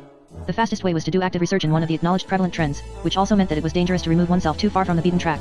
One should also avoid being too versatile, and try rather to dominate one narrow field. It was good for one's name to be synonymous with a certain book, a certain invention, or a certain theory. But it was undesirable and dangerous to be better known by the public at large than in university circles, as had been the case with Haeckel, who had started a brilliant university career but whose popular writings about science and philosophy had evoked ferocious attacks upon him by his colleagues. It is obvious from the literature of that time that a university career was fraught with many handicaps and that it took little to destroy it. The anatomopathologist Lulbersk tells how his career was nearly ruined on the threshold of a new dynamic psychiatry 265 through a faux pas of his. Working as an assistant at the Rostock Pathological Institute, he asked one morning who was the idiot who had put an anatomic piece into a given chemical solution, to which the second assistant replied that it had been done on the order of Herr Professor. The next day, Lulbersk received a letter from Professor Thierfelder, who, on account of the insult directed against him, immediately dismissed Lulbersk from the institute. Lulbersk adds that in some scientific fields such as anatomy, physiology, bacteriology, and chemistry, the young scientist was utterly dependent on the material and on the working opportunity provided by an institute. Thus, to be forced to leave the institute could amount to having one's career ruined. It was also dangerous suddenly to change the direction of one's work or to shift into another field. Thus Backofen, who had embarked on a promising career as a historian of law, saw this career shattered when he published his work on ancient tombs. The same happened to Nietzsche, whose brilliant career as a philologist was threatened when he published his Origin of Tragedy, and definitely ended when he published his subsequent philosophical works. The possession of a large fortune was also a double-edged sword. It could make the years of the Privatdozent tolerable, but it complicated matters when the scientist later became his own Maecenas. Difficulties arose, for instance, for the physiologist Chermuk, who erected a large auditorium in Leipzig, at his own expense, especially designed for experimental demonstrations. Obersteiner, professor of anatomy and pathology of the nervous system, taught without remuneration at Vienna University for 37 years. He founded an institute at his own expense, and later donated to the university all his material, his collections, and his library of 60,000 volumes. But he experienced much resistance and hostility on the part of the university's administration and of certain of his colleagues. Those who did not have the advantage of owning a large fortune not infrequently died in poverty in spite of their fame. Benedict relates that when the illustrious pathologist Rokitansky died, his wooden backslash was left with a meager pension, which was later supplemented only because of Benedict's personal intervention. I too the same applied to clinical medicine. Although a physician could rely on his clientele, this could never replace the scientific resources provided by a hospital or other official institution. The interrelationships of university scholars were marked by intensive rivalries, paradoxically allied to a stiff Korpsgeist or traditional professional solidarity. On account of the Korpsgeist, universities sometimes retained old professors on their staff whose teaching had become quite obsolete or who were eccentric or incapable. A tragic example was the case of the Vienna University Obstetrics Hospital in the years 1844 to 1850. Hundreds of mothers lost their lives there because of endemic puerperal fever, whereas the other obstetrical hospital attached to the university, which served as the midwives' training school, showed no such mortality records. The chief assistant, Dr. Semmelweis, tirelessly pointed to the source of the evil and denounced the incapacity of his chief, Professor Johann Klein, against whom no action was ever taken, and the university collegium, which consisted of honest and responsible persons, did not interfere on account of the Korpsgeist. When the professor finally left, Semmelweis was not given the appointment because he had broken an ethical rule in denouncing his chief. 13. This story, which provoked so much indignation at the time, had a recent counterpart in the story of Professor Ferdinand Sauerbruch, 1875 to 1951, a brilliant surgeon whose conceit about his capabilities had become pathological. In his later years one patient after another died on the operating table without anyone daring to intervene. 14. It was inevitable that a system that entailed such hardships and competition would also breed much envy, jealousy, and hatred between the rivals. But these feelings had to be repressed in order to conform to the official standards of behavior. Hence the manifestation of resentment so aptly analyzed by Nietzsche and Schiller. The French writer Léon Daudet has described, under the name of invidia, the kind of professional resentment that arose among writers, but his description would be equally applicable to university scholars of his period. 15. Rarely did the invidia degenerate into an open conflict between professors in the same university. One of the few examples is the dispute between the Viennese professors Hyrtl and Bruck. These two renowned scholars lived at the Anatomy Institute, Bruck on the ground floor and Hyrtl on the upper floor. Hyrtl enjoyed the reputation of being one of the greatest anatomists of his time. He was extremely wealthy but equally stingy and eccentric, and heartily disliked by all his colleagues. A stern, rigid, and disciplined Prussian, Bruck hated Vienna and was hated in turn by many of his students for his excessive severity. His conflict with Hyrtl began on the day when he announced that he would give a course of higher anatomy, hoher Anatomy. This way of designating histology struck Hyrtl as a personal insult. He took to using noisy tools when he knew that Bruck had company in the apartment below. Bruck retaliated by placing the dogs, on whom he conducted hunger experiments, under Hyrtl's windows, expecting to disturb him with their howling. To his amazement, however, Briedotic found that the animals failed to lose weight as expected, until one day he discovered that Hyrtl secretly fed the poor beasts with meat that he threw down to them from his windows. 16 but useless ally. Within the same university, professors who disliked each other maintained a facade of correctness, if not of courtesy, and never spoke ill of each other in public. But, from one university to another, they felt less obligation for self-restraint and would vehemently attack one another, either verbally. One example is the vitriolic speech Fierko delivered in Munich against Hegel in 1877, or in the form of venomous pamphlets. When Nietzsche published his Birth of Tragedy, the philologist von Wilamowitz-Moll on the threshold of a new dynamic psychiatry 267 Lender severely criticized it in writing. 17 Nietzsche's friend, the philologist Erwin Rohde, 18 replied with a virulent pamphlet beginning with the famous sentence, when a head and a book collide and it sounds hollow, does it necessarily stem from the book? 19 New ideas and discoveries were sometimes accepted immediately with enthusiasm, such as Röntgen's discovery of the X-rays. But not infrequently they aroused stormy controversies. When Pasteur invented his preventive treatment for rabies, he was the object of such violent attacks on the part of the internist Peter that he fell into a depression and had to take some months' vacation. 2 degree in Germany. When Ehrlich discovered the treatment for syphilis with arsenobenzols, he was mercilessly attacked for several years afterward. Certain topics such as hypnotism were constantly brought back to light and dropped again because of such attacks. When Kratky Teving, then professor in Graz, started working with hypnosis, he was furiously attacked by Benedict, who said that he would submit him to a psychological analysis, that is, have his personality analyzed and reconstructed by synthesis. 21 Whatever the explanation, there is no doubt that there was much more verbal violence in the scientific world then than there is today, and this should be taken into account in judging the current controversies against Freud, Adler, and Jung. However, it must be said in all fairness that distrust of new ideas and discoveries was justified more than once. It would be simple to list alleged discoveries that turned out to be erroneous. How often did archaeologists claim to have deciphered the Etruscan language, physicists to have discovered new rays, physicians a cure for cancer, or historians of literature to have identified the true author of Shakespearean drama? Sometimes an erroneous discovery would induce other researchers into the same illusions, thus bringing false confirmation that was to be refuted by a more critical inquiry. This happened to the physicist Blondlot and Nancy, who believed that he had discovered a new kind of rays, N-rays, which were eventually shown to be the result of an illusion. 22 Another collective illusion, which was more long-lived, was the alleged discovery of the canals of the planet Mars by the Italian astronomer Schiaparelli in 1879. Several astronomers all over the world started believing that they saw these canals and other similar ones in increasing numbers. Maps of Mars were published showing up to 800 such canals. The conclusion was then drawn that Mars / is inhabited by intelligent beings. 23 However, nobody was ever able to obtain a photograph of the canals. In this case the illusion was more tenacious because of the emotional connotation relating to the problem of the existence of intelligent beings in other worlds. One should not overlook that official science also had to resist persistent attacks on the part of several pseudosciences such as phrenology, homeopathy, and astrology, which enjoyed popularity among large sections of the public and of the intellectual world. The intensity of competition between scientists also explains the extraordinary bitterness of priority contestations. Certain scientists of gentle character would become enraged if someone published as a new discovery something that they had already published. In the 18th century, there had been a controversy bet / Leibniz and Newton about the discovery of the infinitesimal calculus that embittered Newton's last years. In that case, it concerned one of the greatest discoveries in the history of science. But all through the 19th century, controversies raged over the priority of matters, which, in retrospect, seem petty or ridiculous. Seldom was a question of priority concluded in the generous way in which Darwin and Wallace settled their dispute in 1858 under the auspices of the Linnean Society. It was not very frequent either to see a discovery actually stolen from its discoverer, although several instances have been reported. Augusta IV insists that he had discovered the nucleus of the origin of the rabbit's auditory nerve in 1884 and sent a paper about this discovery to Professor Bechterew in Petersburg, who informed him that he had himself just made the same discovery. And / Ho published it sometime later in the Neurologisches Centralblatt. 4. Never doubted that Bechterew had stolen his discovery. 24 In most of these controversies, however, the disputes were about the priority of the discovery. The rule had been established that priority was given to the first one to publish the discovery. The official date of publication was considered decisive. As a result, disputes arose about the length of time authors had to wait between the date of sending in the manuscript and the date of its printed appearance in the journals. 4. Claimed to have discovered the unity of the nervous cell in 1886 and sent his work to the Archiv für Psychiatrie, which published it only in January 1887. The same discovery was made simultaneously by his, who had sent his paper to another journal, which published it in October 1886, with the result that he was given priority. After them, Ramon Y. Cagel, Carl Eicher, and finally Waldier published the same discovery, but the latter, having coined the term neuron, was generally credited with that discovery. 25 Rumors were circulated that certain authors did not hesitate to alter the date of publication of their books or pamphlets in order to secure priority. Scientific controversies were also embittered by nationalistic passions. From the beginning of the century, there had been growing rivalries between German science, French science, and English science, each country trying to push its / N scientists into the foreground. The Franco-Prussian War of 1870 to 1871 further inflamed the passions. Disputes arose between scientists of both countries, sometimes in a dignified form as between Renaud and David Strauss, sometimes in a more hostile manner as between Fustel de Couw, Angis and Mommsen. At times there were exchanges of insults. After their military defeat, the French upheld Pasteur with his epoch-making discoveries for the benefit of mankind as a symbol of French superiority in the realm of the spirit. Germany opposed Koch to Pasteur. At the International Congress for On the Threshold of a New Dynamic Psychiatry 269 Hygiene in Geneva in I-882, Pasteur read a paper in defense of his discoveries against Koch's arguments. He happened to quote a Recueil allemand, German collection, of papers about hygiene. Koch, who was among the assembly, understood Pasteur to say Orgueil allemand, German conceit, arose, interrupting Pasteur with vehement protestations, to the surprise of the audience who could not understand what Koch was protesting. 26 There is no doubt that science had lost much of the international character it still had in the 18th century.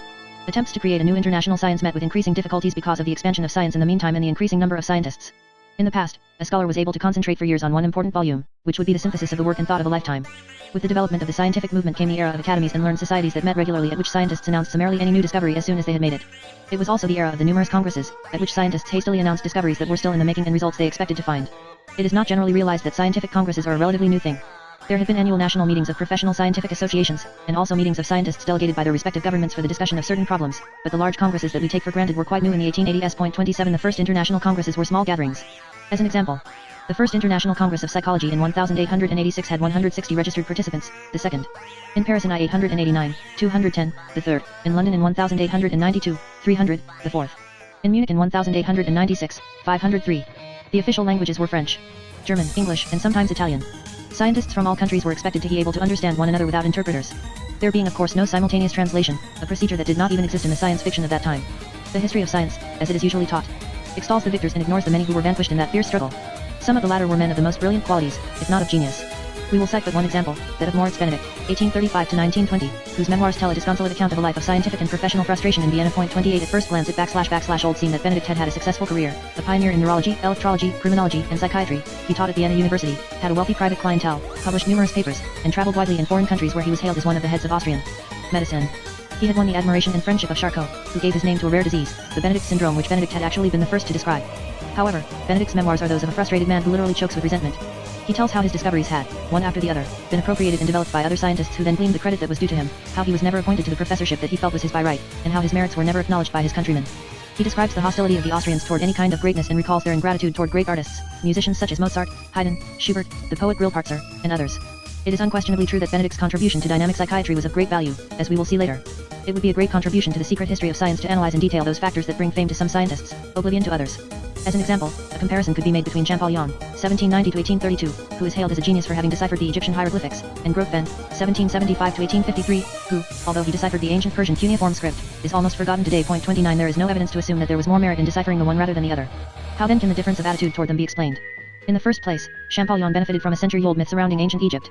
The hieroglyphics, sacred writing, were supposed to contain the mysteries of a prodigious and forgotten wisdom of unfathomable antiquity. On the other hand, ancient Persia had been so thoroughly destroyed by the Islamic and Mongolian conquerors that little of it had survived. Only later, with Fechner's books and Avesta and Nietzsche's Zarathustra, did it become a little more fashionable. Second, the cuneiform characters were more abstract and less decorative than the highly artistic Egyptian hieroglyphics. Third, Champollion's discovery had a political background. Napoleon's Egyptian expedition, itself a most romantic episode of history, had been frustrated by the English, and the Anglo-French strife was being pursued in the scientific field. While British scholars were on the track, the deciphering of the hieroglyphics was first achieved by a Frenchman, which meant a revenge for France. Grotefenkel's discovery, however, occurred at a time of unreceptiveness in Germany. Fourth, the life of Champollion himself is filled with adventurous and romantic episodes. While still a child, he experienced the thrill of the Egyptian expedition. At the age of 12, he made a solemn vow that he would decipher the hieroglyphics. He then met an Egyptian monk who taught him the Coptic language, which he soon mastered and knew as well as his mother tongue by the time he was 16. His first paper on the Coptic language received an enthusiastic reception at the Institut de France. When he made his decisive discovery, he ran to his brother, shouting, "J-E-T-N/affaire, I got it," upon which he fainted and had to rest for 5 days. This discovery was celebrated as a national triumph by the French in the face of violent British protestations. Grotefend's life, on the contrary, was that of a cobbler's son who had painstakingly become a teacher in a small classical college and who could climb no higher on the academic on the threshold of a new dynamic psychiatry 271 ladder. His discovery met with incredulity, suspicion, and hostility on the part of the Orientalists, who found it inadmissible that so great and important a discovery should have been made outside of university circles. With much effort, Grotefend was able to publish part of his discovery, and spent the rest of his life struggling desperately to win the recognition that was given him only posthumously. Many parallels could be drawn in other sciences to the fates of Champollion and Grotefend. Truly, in the scientific world, perhaps more than anywhere else, did Kipling's verse apply, triumph and disaster. These two impostors. The prophet of a new era, Nietzsche. Around 1880 the Western world lay under the influence of positivism, scientism, and evolutionism. The predominating trends were, besides the remnants of the old Enlightenment philosophy, social Darwinism, Marxism, and the newer materialistic and mechanistic philosophies. Among the leading thinkers were the utilitarianists and social philosophers Herbert Spencer, John Stuart Mill, and Hippolyte Taine. In literature, naturalism aimed at reproducing as exactly as possible the picture of life and facts as Balzac had done and as was then being done by Flaubert, Maupassant, and Zola. Romanticism seemed a thing of the past. However, around 1885, a new cultural turn, a marked change in intellectual orientation could be felt throughout Europe. It affected many aspects of culture, and the birth of the newer dynamic psychiatry can be understood only in its context. Friedrich Nietzsche stands out among the leaders of this new movement. Nietzsche, 1844 to 1900, was the son of a Protestant minister, who died when Nietzsche was very young. Nietzsche's first vocation was Greco-Latin philology. An exceptionally brilliant student, he was appointed professor of classical philology at the University of Bâle in 1869 at the age of 25, a legendary feat. In 1872 he surprised and disappointed his colleagues with his book The Birth of Tragedy. Illness forced him to resign from his post in 1879. He had already started to write a series of books in which he proclaimed in a brilliant aphoristic style and a prophetic tone the necessity of overthrowing the accepted values of contemporary society, the principle of the will to power, and the more obscure teaching of the Superman and the eternal return. In 1889 he was struck with general paresis and spent his remaining years in total mental alienation until his death in 1900. Nietzsche represents to a high degree what the Germans call a problematic nature. That is, a personality that is difficult to assess and gives rise to conflicting opinions. His entire development followed a pattern of successive crises. After the dramatic loss of his Christian faith in early youth, came his enthusiasm for Schopenhauer and Wagner, his shift from philology to philosophy, and then the abrupt break of his friendship with Wagner. These experiences combined with a succession of severe physical and neurotic sufferings, from which he emerged each time with new philosophic conceptions. The last of which was his celebrated book Thus Spake Zarathustra. It is difficult to ascertain to what extent Nietzsche's last works express a further evolution in his thinking or its distortion through mental illness. 3 facts contributed to confer a particular importance in the contemporary European world on Nietzsche: his legend, his style, and his ideas. The legend around him had started in his lifetime, that of a man severing himself from society, living in solitude in the Swiss mountains like Zarathustra in his cave, and throwing an anathema on contemporary society. 30 Then came his mental illness that some purported to be fate's vengeance against a human who pretended to rise above his fellow beings. After his death, Nietzsche's legend was furthered mainly through the Nietzsche archives, whose true purpose seems to have been to propagate that legend in accordance with the wishes of his sister and a small group of followers who did not hesitate to publish falsified versions of his posthumous works. 31 Nietzsche's legend, in turn, was to be exploited by various ideologies, including Nazism. The influence of Nietzsche's work is perhaps due as much to its style as to its content. The Birth of Tragedy is his only book of which the outline is consistently clear. The following works were successions of sparkling aphorisms. Thus Spake Zarathustra, the story of a prophet and of his utterances, a book filled with allegories and myths, exerted an extraordinary fascination upon European youth between 1890 and 1910. Nietzsche's ideas are particularly difficult to appraise, because of their lack of systematization and innumerable contradictions. No wonder they have given rise to so many conflicting interpretations. Contemporaries were impressed by their polemic character and by Nietzsche's vehement attacks against the current ideologies, the social order, established religion, and conventional morality. He denied the existence of causality, natural laws, and the possibility of man reaching any truth, a conclusion expressed in one of his aphorisms: nothing is true, everything is allowed. In that perspective, Nietzsche's thought has been understood as a radical system of philosophical and moral nihilism. 32 Most interpreters of Nietzsche, however, consider the negative aspect of his thought as being a preliminary to a philosophical reconstruction of man, society, and ethics. In his positive aspects, Nietzsche is as important for his psychological as for his philosophical concepts. The novelty of the former was belatedly recognized chiefly through the work of Ludwig Klages, L3 Karl Jaspers, 34 and Alwyn Mittasch. 35 Klages goes so far as to call Nietzsche the true founder of modern psychology. Thomas Mann considered Nietzsche to be the greatest critic and psychologist of morals known to the history of the human mind. 36 Even his ideas on crime and punishment have been on the threshold of a new dynamic psychiatry. 273 Shown to be of great originality and interest from the point of view of modern criminology. 37 Alwyn Mittasch has depicted the connection between Nietzsche's psychological ideas and contemporary discoveries on physical energy. Nietzsche transposed into psychology Robert Mayer's principle of conservation and transformation of energy. In the same way that physical energy can remain potential or be actualized, Nietzsche visualized how a quantum of dammed up, psychic, energy could wait until it could be utilized, and how sometimes a slight precipitating cause could release a powerful discharge of psychic energy. Mental energy could also be voluntarily accumulated with a view toward later utilization on a higher level. It could also be transferred from one instinct to another. This led Nietzsche to consider the human mind as a system of drives, and eventually the emotion as a complex of unconscious representation and states of the will. Ludwig Klages has characterized Nietzsche as an eminent representative of a trend that was prevalent in the 1880s, the uncovering or unmasking psychology, which Dostoevsky and Ibsen developed in other directions. It was Nietzsche's concern to unveil how man is a self-deceiving being, who also is constantly deceiving his fellow men. With all that which a person allows to appear, one may ask, what is it meant to hide? What should it divert the eyes from? What prejudice should it conceive? How far goes the subtlety of this dissimulation? How far does he deceive himself in this action? 38. Since man lies to himself even more than to others, the psychologist should draw conclusions from what people really mean, rather than from what they say or do. For instance, the gospel saying, "He that humbleth himself shall be exalted," should be translated into, "He that humbleth himself wishes to be exalted." 39. Furthermore, what man believes to be his own true feelings and convictions are often but the remainders of convictions, or simply assertions, of his parents and ancestors. We thus live from the folly as well as the wisdom of our ancestors. Nietzsche is inexhaustible in his attempts to show how every possible kind of feeling, opinion, attitude, conduct, and virtue, is rooted in self-deception or an unconscious lie. Thus, everyone is the farthest to himself, the unconscious is the essential part of the individual, consciousness being only a kind of ciphered formula of the unconscious, a more or less fantastic commentary on an unconscious, perhaps unknowable, but felt text. 40 Nietzsche conceived the unconscious as an area of confused thoughts, emotions, and instincts, at the same time as an area of reenactment of past stages of the individual and of the species. The obscurity, disorder, and incoherence of our representations in dreams recall the condition of the human mind in its earliest stages. The hallucinations of dreams also remind us of those collective hallucinations that seized whole communities of primitive men. Thus, in sleep and dream, we repeat once more the task, pensum, performed by early mankind. 41. Dream is a reenactment of fragments of our own past and of the past of mankind. The same holds true for outbreaks of uncontrolled passion and mental illness. 42 Klages and Jaspers have both shown the great interest of Nietzsche's theories of the instincts, their interplay, their conflicts, and metamorphoses. In his first works he tells of the need for pleasure and struggle, of the sexual and herd instincts, and even of the instinct for knowledge and truth. Gradually he gave prevalence to one basic instinct, the will for power. Above all, Nietzsche describes the vicissitudes of the instincts, their illusory compensations and vicarious discharges, their sublimations, inhibitions, turning against oneself, not forgetting the eventuality of their conscious and voluntary control. The concept of sublimation, which was not new, was applied by Nietzsche both to the sexual and the aggressive instincts. 43 He considered sublimation a result of inhibition or of an intellectual process, and a very widespread manifestation. Good actions are sublimated evil ones. 44.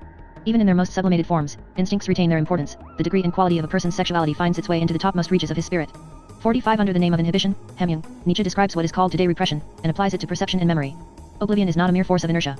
On the contrary, it is an active, and in the strictest sense, a positive capacity for inhibition. 46. I have done it, says my memory. I cannot have done it, says my pride, and remains inexorable. Finally, the memory gives way. 47 As for the turning against oneself, it furnishes the key to several of Nietzsche's basic concepts, resentment, moral conscience, and the origin of civilization. The word resentment, which comprehended all sorts of feelings of rancor, spite, envy, grudge, jealousy, and hatred, was given a new meaning by Nietzsche. When such feelings are inhibited and therefore become unconscious to the subject, they manifest themselves in disguised forms, notably as false morality. For Christian morality, Nietzsche proclaimed, was a refined form of resentment. It was a morality of slaves who were unable to overtly rebel against their oppressors and therefore took to this devious way of rebelling, thereby feeling superior while humiliating their enemies. The Christian command, love thine enemy, Nietzsche says, is a subtle way of driving one's enemies to exasperation. Hence a most cruel vengeance. Nietzsche's concept of resentment was to be taken over, modified and developed by Max Scheler (49 and Marathon). So Nietzsche's theory of the origin of moral conscience was inspired by his friend Paul Rée, who contended that conscience originated in the impossibility of discharging man's aggressive instincts, which man met at a given period of history.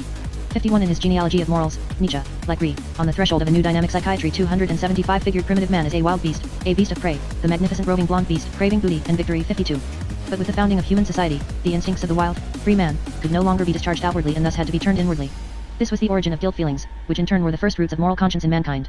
In the individual, this process is enforced by the action of moral commands and inhibitions of all kinds. The content of our conscience consists of all that which, in our childhood, was demanded from us, without explanation and regularly, from persons we respected or feared. Faith in authority is the source of conscience. It is not the voice of God in man's breast, but the voice of several men in man 53. Moreover, the individual bears within himself all kinds of opinions and feelings stemming from his parents and ancestors, but which he believes to be his own. In the son becomes conviction what in the father was still a lie. 54 Not only fathers, but mothers also determine the conduct of the individual. Every person carries within a picture of woman which he acquired from his mother. From this picture, he will be determined to respect or despise women or be indifferent toward them. SS Nietzsche explains the origin of civilization in a way identical with that of the origin of conscience, from a renunciation of the gratification of our instincts. We recognize here the old theory of Diderot and his followers. Civilization is equated with the illness and suffering of mankind, because it is the consequence of a forcible separation from the animal past, a declaration of war against the old instincts, which, up to then, constituted his strength, his pleasure, and his awesomeness 56. A conspicuous feature of Nietzsche's psychology is the importance he ascribes not only to aggressive but also to self-destructive instincts. Among the manifestations of the latter, according to Nietzsche, is the thirst for knowledge. In Nietzsche's words, science is a principle inimical to life and destructive. The will for truth could be a disguised wish for death 57. Science is an affirmation of a world other than ours, and therefore the negation of our world, which is the world of life. Among Nietzsche's properly philosophical ideas, two deserve special attention, that of the Superman and the eternal return. The concept of the Superman has given rise to a wide range of interpretation. It has nothing in common with the picture of a Superman as an extraordinarily strong and vigorous individual endowed with mysterious powers. The Superman was not a new concept, but what Nietzsche exactly meant by it is still a controversial matter. 5H One possible interpretation derives from Nietzsche's contention that man is something that must be overcome, the first message given by Zarathustra in his Predications. $5 LT, man has to conquer himself, but how and for what purpose? It could be that man is suffering from being caught between his false morality and his deep-seated animal aggressive instincts. In order to resolve this conflict, man must cast off all established values, and experience within himself the upsurge of all violent and repressed instincts. Thus, the thoughts of a man thirsty for vengeance ought to revel in such feelings ad nauseam, until he feels ready to forgive, bless, and honor his enemy. 60 Having thus reappraised all his values, man now establishes his own scale of values and his own morality and lives in accordance with them. 61 This man, the Superman, is now strong, even hard, but kind to the weak, and follows the highest possible moral rule, that of the eternal return. The latter has also given rise to many diverging interpretations. It should not be understood in the sense of cyclic palingenesis proclaimed by certain ancient philosophers who thought that, in view of the physical constitution of the universe, the same events will necessarily repeat themselves at given intervals ad infinitum. As W.D. Williams said, Nietzsche's idea is the following: we come back again and again not to a life precisely like this one but to this very life. Nietzsche's view is that all life, the highest and the lowest, the noble and the petty, the good and the evil, is eternal, whether we will or no. We may see in the idea an extreme expression of the consciousness of our ultimate responsibility as human being from which there is no escape. We must answer for every moment of our lives by reenacting it in eternity. 63 This is also what Nietzsche expressed in the concise formula, this life thine eternal life. Nietzsche linked the concepts of the Superman and the eternal return. The Superman conforms his life to the principle of the eternal return, thus living sub specie edimitatis, hence the awesome majesty of each human act. Nietzsche once said that every philosophical system is nothing but a disguised confession. Man can stretch himself as he may with his knowledge and appear to himself as objective as he may. In the last analysis he gives nothing but his own biography. 64 This is true for Nietzsche more perhaps than anyone else. Lou Andreas Salome was the first to understand the close relationship between Nietzsche's physical and nervous sufferings and the productivity of his mind. 65 According to Andreas Salome, Nietzsche went through a series of cycles that were marked by phases of illness, recovery accompanied with the gain of new philosophical insights, and a period of euphoria that preceded the next relapse into illness. This may also account for his unflinching conviction that he was bringing a new message to mankind and was the prophet of a new era, and may also account for the truly fantastic success that Nietzsche's ideas enjoyed in Europe in the 1890s. An entire generation was permeated with Nietzschean thinking, whatever interpretation was given to it in the same way as the former generation had been under the spell of Darwinism. It is also impossible to overestimate Nietzsche's influence on dynamic psychiatry. More so even than Bachofen, Nietzsche may be considered the common source of Freud, Adler, and Jung. For those acquainted with both Nietzsche and Freud, the similarity of On the Threshold of a New Dynamic Psychiatry 277 EIR thought is so obvious that there can be no question about the former's influence over the latter. Freud speaks of Nietzsche as a philosopher whose guesses and intuitions often agree in the most astonishing way with the laborious findings of psychoanalysis, adding that for a long time he avoided reading Nietzsche on that very account, in order to keep his mind free from external influences. 66 It should be recalled, however, that at the time of Freud's early maturity it was not necessary to have studied Nietzsche to be permeated with his thought, seeing how much he was quoted, reviewed, and discussed in every circle and in every journal or newspaper. Psychoanalysis evidently belongs to that unmasking trend, that search for hidden unconscious motivations characteristic of the 1880s and 1890s. In Freud as in Nietzsche, words and deeds are viewed as manifestations of unconscious motivations, mainly of instincts and conflicts of instincts. For both men the unconscious is the realm of the wild, brutish instincts that cannot find permissible outlets, derived from earlier stages of the individual and of mankind, and find expression in passion, dreams, and mental illness. Even the term ID, das Es, originates from Nietzsche. 67. The dynamic concept of mind, with the notions of mental energy, quanta of latent or inhibited energy, or release of energy or transfer from one drive to another, is also to be found in Nietzsche. Before Freud, Nietzsche conceived the mind as a system of drives that can collide or be fused into each other. In contrast to Freud, however, Nietzsche did not give prevalence to the sexual drive, whose importance he duly acknowledged, but to aggressive and self-destructive drives. Nietzsche well understood those processes that have been called defense mechanisms by Freud, particularly sublimation, a term that appears at least a dozen times in Nietzsche's works, repression, under the name inhibition, and the turning of instincts toward oneself. The concepts of the imago of father and mother is also implicit in Nietzsche. The description of resentment, false conscience, and false morality anticipated Freud's descriptions of neurotic guilt and of the superego. Freud's civilization and its discontent also shows a noteworthy parallelism with Nietzsche's genealogy of morals. Both give a new expression to Diderot's old assumption that modern man is afflicted with a peculiar illness bound up with civilization, because civilization demands of man that he renounce the gratification of his instincts. Scattered throughout Nietzsche's works are countless ideas or phrases whose parallels are to be found in Freud. Nietzsche taught that no one will complain or accuse himself without a secret desire for vengeance, thus every complaint, klagen, is accusation, and klagen. 68. The same idea with the same play on words is to be found in Freud's celebrated paper Mourning and Melancholia. Their complaints are actually plaints in the older sense of the word. 69. Should the interpretation of the Superman hinted at by Lou Andrea Salome be the right one, it would contain the seed of Freud's concept of psychoanalytic treatment. The Superman, who has overcome the conflict between his conventional morality and his instinctual urges, has become free in his innermost. He has erected his own scale of values and his own autonomous morality. If he is good, it is for no other reason than that he has decided to be so. He has overcome himself in somewhat the same way as the neurotic after a successful psychoanalysis. Although the influence of Nietzsche on psychoanalysis had not been very thoroughly investigated as yet, 7 degrees Cruikshank has made a detailed study of Nietzsche and Adler.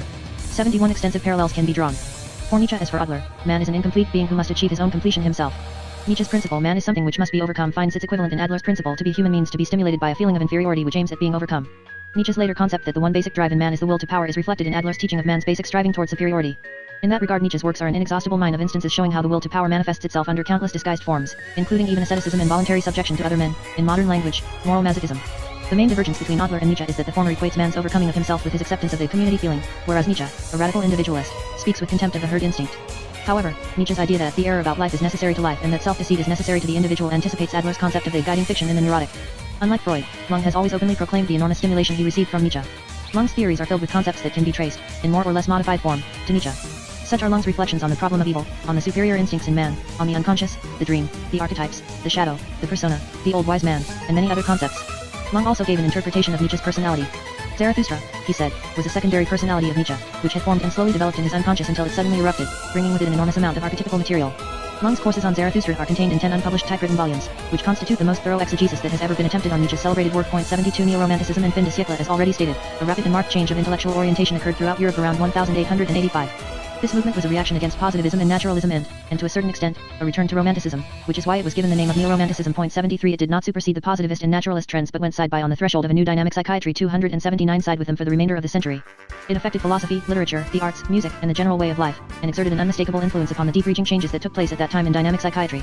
In its restricted sense, the term Neo-Romanticism designates a number of German poets, including Stefan George, Gerhard Hauptmann, Hugo von Hofmannsthal and Rainer Maria Rilke. In its extended sense, it includes a much wider range of poets, artists, musicians, and thinkers who belong to a variety of local and temporary groups. Such were the Pre-Raphaelites in England, the Symbolists in France, and the Jugendstil movement in Germany. It culminated in the decadence and the fin de siècle spirit. In spite of its name, this movement was far from simply a return to Romanticism. In certain regards it could be called a distorted imitation, almost a caricature, of Romanticism. The relationship with nature first of all, could not possibly be the same. Owing to large-scale industrialization, urbanization, and new scientific discoveries, life in the course of the 19th century had become increasingly artificial. No wonder one does not find in Neo-Romanticism that immediate, poignant feeling of intimate contact with nature that was at the root of Romanticism. Even where there was no direct search for the artificial and where it came closest to nature, Neo-Romanticists visualized it stylized, as seen through the eyes of artists and aesthetes. Whereas Romanticism had viewed everything in the process of growth and evolution, Neo-Romanticism was inclined to view it in the process of decay. Whereas Romanticism had the peculiar ability for empathy with almost all periods of history, Neo-Romanticism showed a predilection for the periods of decadence. Nor could Neo-Romanticism find a direct contact with the soul of the population, as German Romantics had done. With the decline of peasantry, the folklore, which had been a rich source of inspiration for the Romantics, was disappearing in the 19th century, and Neo-Romantics had to be content with a more or less vague search for myth. Romanticism had emphasized the unique and irreplaceable value of the individual, seeing him at the same time in the context of interpersonal contacts in friendship, love, small groups, and the community. Neo-Romanticism stressed the worship of the individual to the point where it isolates him from others, so that narcissism is one of its common features. Never, in the history of literature, did poets celebrate Narcissus and narcissistic heroes to such an extent. It has been shown that the Narcissus figure was a general symbol and incarnation of the spirit of that time. 74 However, the Neo-Romantics were no less concerned than their predecessors with the irrational, the occult, and the exploration of the hidden depths of the human mind. As the Romantics had turned to mesmer and animal magnetism, the Neo-Romantics were now enthusiastic toward hypnotism, and demanded new evidence about the unconscious. In his memoirs, Jules Romer has pointed out the extraordinary contrast between the symbolist movement in France and the general march of civilization in the contemporary world. The world was on an ascending march and was overflowing with vitality. Everywhere, political freedom and social justice were in progress. Man's material condition did not cease to improve, not for a privileged few, but for the greatest number. Science and modern technique had hardly shown more than their beneficial aspects, and seemed to promise nothing but a continuous improvement of the earthly sojourn. In a world becoming filled with giant enterprises, factories, machines, unfolding immense power, and where one of the main problems is to become aware of it all, to incorporate all that in the life of the spirit, to master all this turmoil in order to draw from it the harmony of a new civilization, the pure symbolist, in his ivory tower, tells legends to himself, sometimes pleasant, sometimes bookish or childish. He considered his time as a decadence, a Byzantine rottenness, which is certainly the most phenomenal misinterpretation ever committed by literature. There was a kind of collective schizophrenia, the meaning of which was probably not negligible. 7.5 What Jules Romain says of the symbolist movement in France could, of course, be said in exactly the same way of other similar movements throughout Europe, that is, of all those that proclaimed the decadence of modern civilization and belonged to the neo-romantic trend. A historian of literature, A.E. Carter, describes this tendency in a similar way. Nearly all authors of the time thought their age decadent. This was not the whim of a few eccentrics, but the settled opinion of pathologists, philosophers, and critics. Seen from the ruins of the present, the 19th century looks almost unbelievably massive, an accumulation of steam, cast iron, and self-confidence, rather like one of its international expositions. It was the century which absorbed continents and conquered the world. Why such an age, which lived a vigorous life vigorously, should have spent so much time in sullen musing on its own decadence, real or imagined, is a strange problem to which no simple answer can be given. 76 is shown by Carter.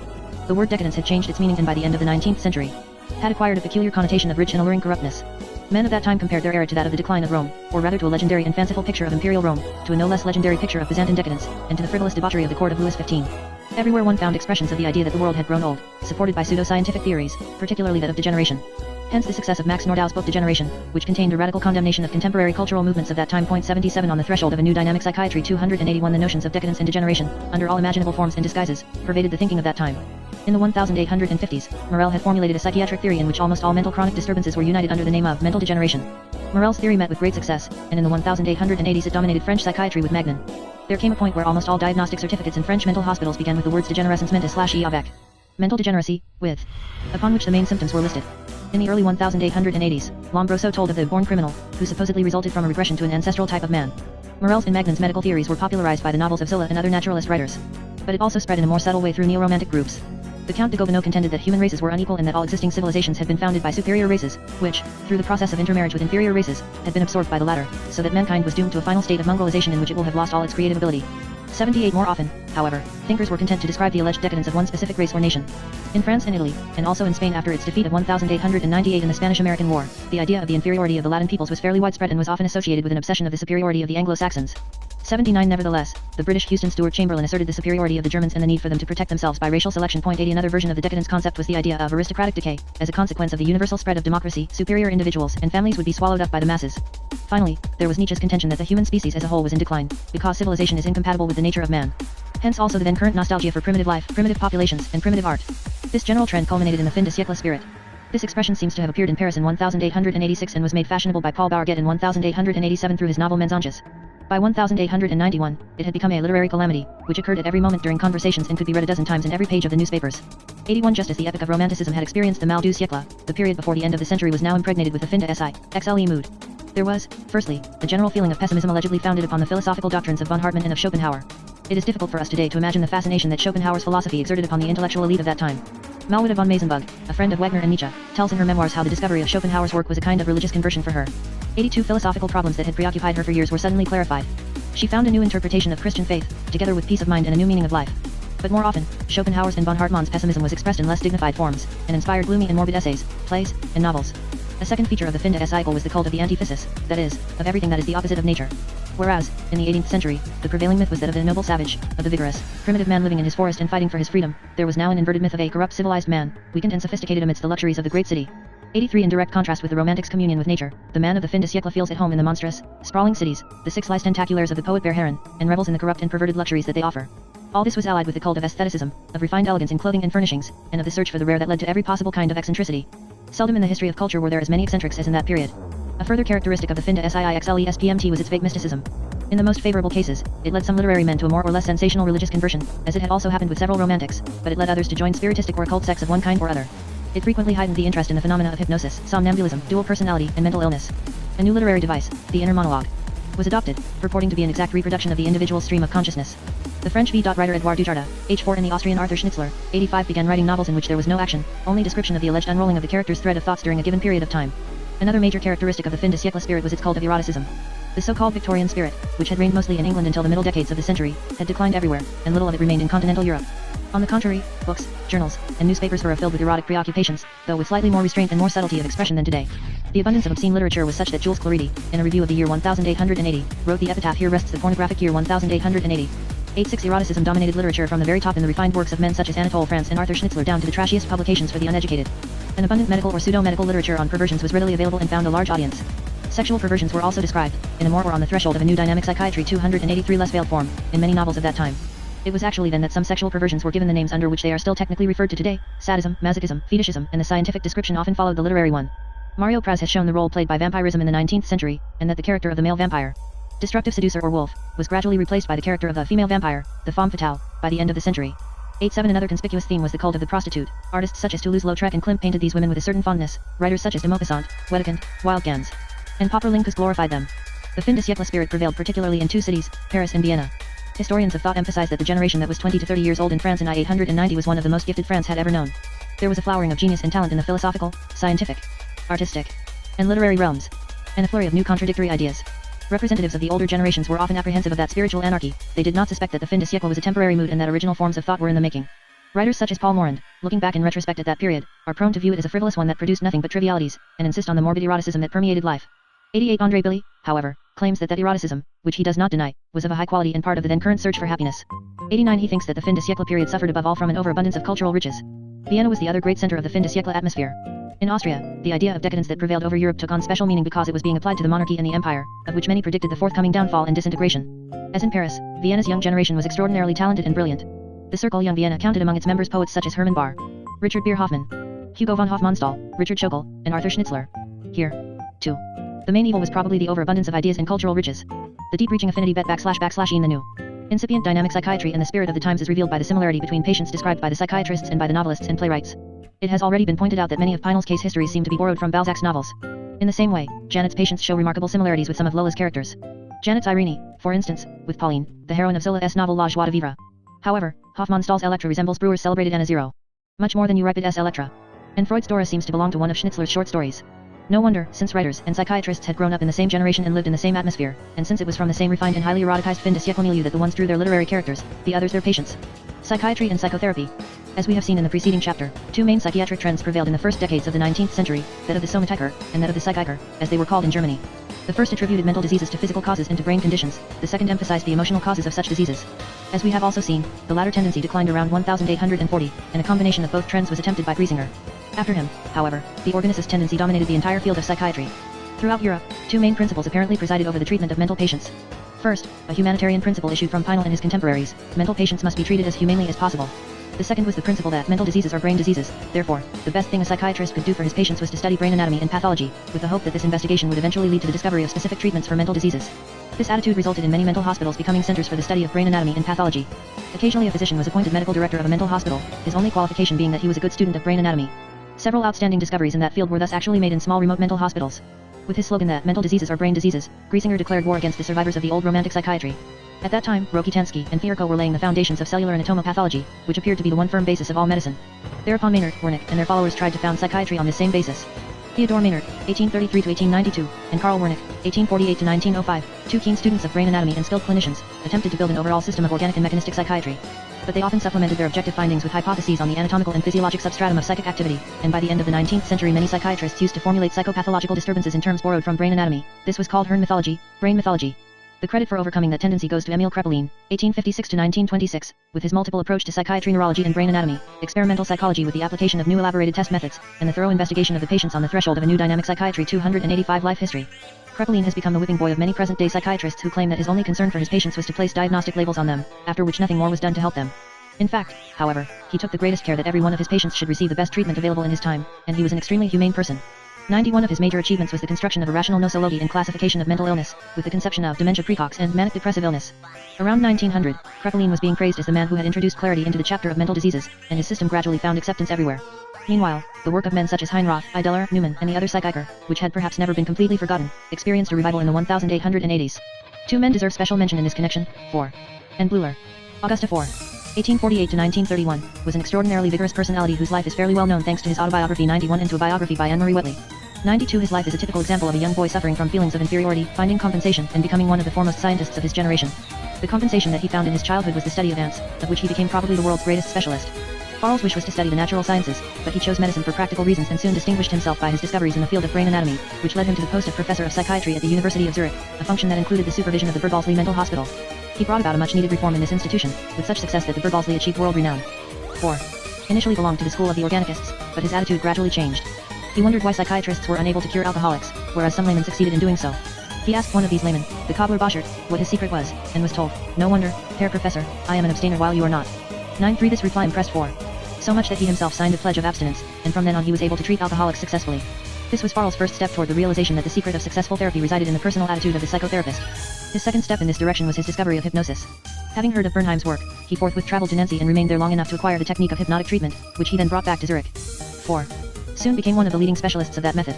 He organized an outpatient service in which hypnotic treatment was also successfully applied to patients afflicted with rheumatism and various physical ailments. Among Farrell's students were Eugen Bleuler, 1857 to 1939, who became Switzerland's most prominent psychiatrist, and Adolf Meyer, 1866 to 1950, who became the foremost psychiatrist in the United States. Eugen Bleuler 94 is universally known for his theory and description of schizophrenia, a term he coined to replace the term dementia praecox, the original meaning of which was no longer understood. 9.5 It is hardly possible to understand Bleuler's work without taking into account the background of social and political struggles in the canton of Zurich in the 19th century. Eugen Bleuler was born in 1857 in Zollikofen, then a farming village and now a suburb of Zurich. His ancestors were farmers, but his father was a merchant and the administrator of the local school as well.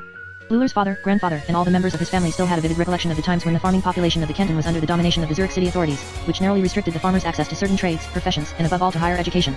The farming population was class-conscious, sometimes in an aggressive or revolutionary fashion, sometimes in a more progressive way. They organized reading circles and other cultural activities. The Bleuler family had taken part in the political struggle which, in 1831, finally led to the winning of equal rights for farmers and to the founding of the University of Zurich in 1833, which was destined to further the intellectual development of the young farming generation. Many foreign professors were called to occupy the posts that could not be filled by the Swiss citizens. The first professors who came to teach psychiatry in Zurich were Germans, Griesinger, Gudin, and Hitzig. They were also the first directors of the Bergbolsli Mental Hospital.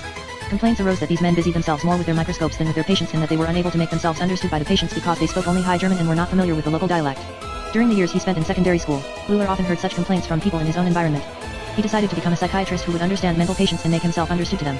As soon as he had obtained his diploma, Bleuler became a resident in the Waldau Mental Hospital near Bern, where he showed an unusual devotion toward his patients. He then left to study with Charcot and Magnin in Paris, traveled to London and Munich, and then joined the staff of the Bergbolsli Mental Hospital, which was at that time under the direction of 4. In 1886, Bleuler was appointed medical director of the Renault Mental Hospital, a large asylum inhabited by old demented patients that was considered to be one of Switzerland's most backward institutions. Bleuler undertook the task of rehabilitating this hospital and cared for his patients with unusual selflessness. A bachelor, he lived in the hospital and spent all his time with his patients, from early morning till late at night, taking part in on the threshold of a new dynamic psychiatry 287 their physical treatment, organizing work therapy, and achieving a close emotional contact with each one of his patients. He thus attained a unique understanding of mental patients and the most intimate details of their psychological life. From this experience he drew the substance of his future book on schizophrenia and his textbook on psychiatry. In 1898, Bleuler was chosen to succeed 4. As head of the Bergbolsli Mental Hospital. His duties included teaching, which provided him with the possibility of transmitting the results of his Renault experience to his students, and these lectures became the core of his celebrated book on schizophrenia, which he published belatedly in 1911. 96 Meanwhile, he had continued his investigations with the help of his staff which, after 1900, included C.G. Jung. As Bleuler's doctrine on schizophrenia has often been misunderstood, it is perhaps not amiss to recall its main features here. Its starting point was Bleuler's own effort to understand a category of people who had never been understood before. That is the schizophrenics. During the 12 years that he spent at Renault, continuously living with a great number of such patients, he not only talked with them in their own dialect but made every possible effort to understand the meaning of their supposedly senseless utterings and their delusions. Bleuler was thus able to establish an emotional contact, a affective rapport, with each one of his patients.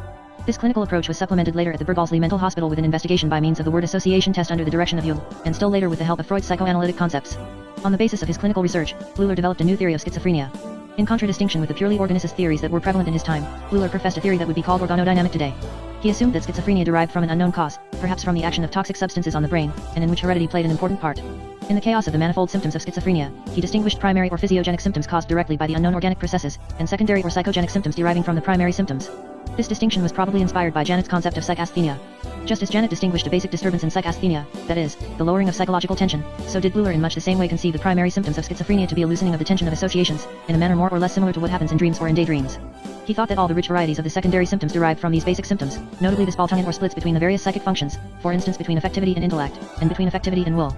The autism, that is the loss of contact with reality, was in Bleuler's original concept a consequence of the dissociation, only later did Bleuler's students see in it the basic symptom of schizophrenia. A curious comparison could at this point be made between Bleuler's concept of schizophrenia and Schlegel's philosophical theory 97 that man is severed from communication with God, nature, and the universe because he is split within himself between reason, will, and fantasy, and that it is the task of philosophy to re-establish harmony within man. It is doubtful, however, that these ideas of Schlegel's influenced Bleuler's theory of schizophrenia, in spite of the similarities of thought. From the nosological point of view, Bleuler's concept of schizophrenia is wider than that of Krepeline's dementia praecox, since Bleuler includes in schizophrenia various acute conditions that were previously considered disease entities of their own. This was more than a diagnostic subtlety. Bleuler contended that if patients with these acute conditions received proper intensive care they had good chances of recovery, whereas if they were neglected or improperly treated, many of them would evolve toward chronic schizophrenia. Bleuler's concept of schizophrenia was not only a new theory but, as emphasized by Minkowski, it had in itself a therapeutic implication. 98 Bleuler introduced the optimistic notion that schizophrenia would be stopped or regressed at any stage of its evolution and, at a time when physiological and pharmacological treatment methods did not exist, he used a number of devices, which, according to the testimony of all those who have worked at the Berdalsley Mental Hospital at that time, sometimes produced miraculous effects. He would, for instance, resort to the early discharge of apparently severely ill patients, or to a sudden and unexpected transfer to another ward, or assign a responsibility to the patient. He also organized a system of work therapy and arranged the leisure time of his patients as well as the functioning of a human community in the mental hospital. Bleuler was not the only psychiatrist who, in the years 1890 to 1900, strove to introduce psychological understanding and treatment of mental patients, but he was probably the one whose efforts in this direction were most successful. He pioneered in the path that was later followed in the United States by Adolf Meyer. 99 In Germany, similar experiments were conducted in many mental hospitals and gradually brought about improvements that often astounded foreign visitors. In 1906, Stuart Payton emphasized the optimism of German psychiatrists and praised the psychiatric institutes at Erlangen, Weiertburg, and Munich as model mental hospitals. 100 He also noted the establishing of outpatient services and the resulting improvement in the general mental health of the population. These efforts culminated in Hermann Simon's Active Ear Therapy, more active therapy, a method that he worked out a few years before World War I. 101 It was an elaborate system of work therapy in which each patient was assigned a particular task with a given amount of work to accomplish, and which was designed to bring forth the maximum improvement in him, with the result that agitation completely disappeared from me on the threshold of a new dynamic psychiatry 289 mental hospital, this at a time when physiological and pharmacological treatments were unknown. Work therapy had also been organized in private institutions by Mobius, Grauman, and others, for the treatment of neurotics. 102 Another feature of the years 1880 to 1900 was the gradual elaboration of the notion of a dynamic psychiatry. The word dynamic came to be commonly used in psychiatry, although with a variety of meanings that often entailed some confusion. Philosophers and physiologists had used it with meanings that were often unclear, so that the dictionary of the French Society of Philosophy warned against its use. The word dynamic, it says, is seductive through its scientific aspect, but it is nonetheless, especially as an adjective, one of the most current false coins in the philosophical language of students and pseudo-philosophical writers. 103 Let us now examine the various meanings that the term acquired in neuropsychiatry. 1 Leibniz is generally credited with having coined the word dynamic in contradistinction to the words static and cinematic. He used it in mechanics. The term was taken over and applied to psychology by Herbart, who distinguished the static and dynamic states of consciousness, and later to sociology by Auguste Comte, who distinguished between a static and a dynamic sociology. In physiology, the word had been used as early as 1802, and German magnetizers commonly spoke of dynamic psychic forces. 104 However, it was mainly Fechner who gave the impulse to the concept of psychic energy and, as we shall later see, during the second half of the 19th century there were theories of nervous energy and mental energy modeled more or less on the physical theory of energy. 2 French physiologists, however, had used the word dynamic to express the notion of functional as opposed to organic. Macario wrote an often quoted study on dynamic paralyses, by which he meant paralysis without lesions of the nervous system. Later, Charcot taught the distinctions between organic and dynamic paralysis, the latter group including those paralyses resulting from hysteria, hypnosis, and psychic traumatism. 3 A third meaning was introduced by Brown-Séquard with his theory of dynamic actions in the nervous system. 106 A stimulation of one part of the nervous system, he said, could bring forth effects in one of its other parts, either as dynamogenesis, a stimulation of functioning, or as inhibition, a lessening of functioning. Psychiatrists began to apply these concepts to the phenomena of mental disturbances, especially to neurosis, supplemented sometimes by other concepts taken over from brain physiology such as that of facilitation. 107.4. Meanwhile, the term dynamic had been applied to the motor power of images, a concept probably dating to the philosopher Malebranche and his successors. According to de Morsier, this concept was transferred from philosophy to psychiatry by Esquirol who had attended the lectures of the philosopher Laromidière from 1811 to 1813.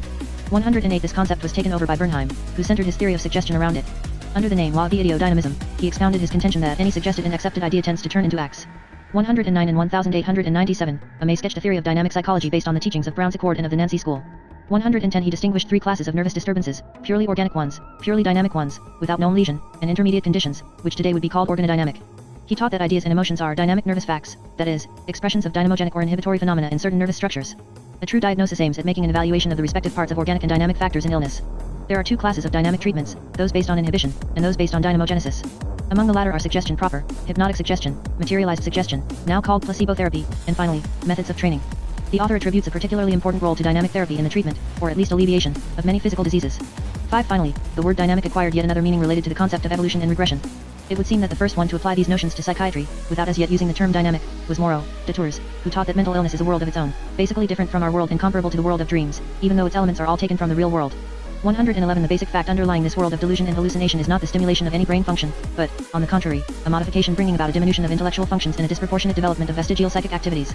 Janet always insisted that his own dynamic theory had been inspired by what he called Moreau de Tours' fundamental law of mental illness. 11 Henry E.Y. repeatedly underlines the originality of Moreau's ideas.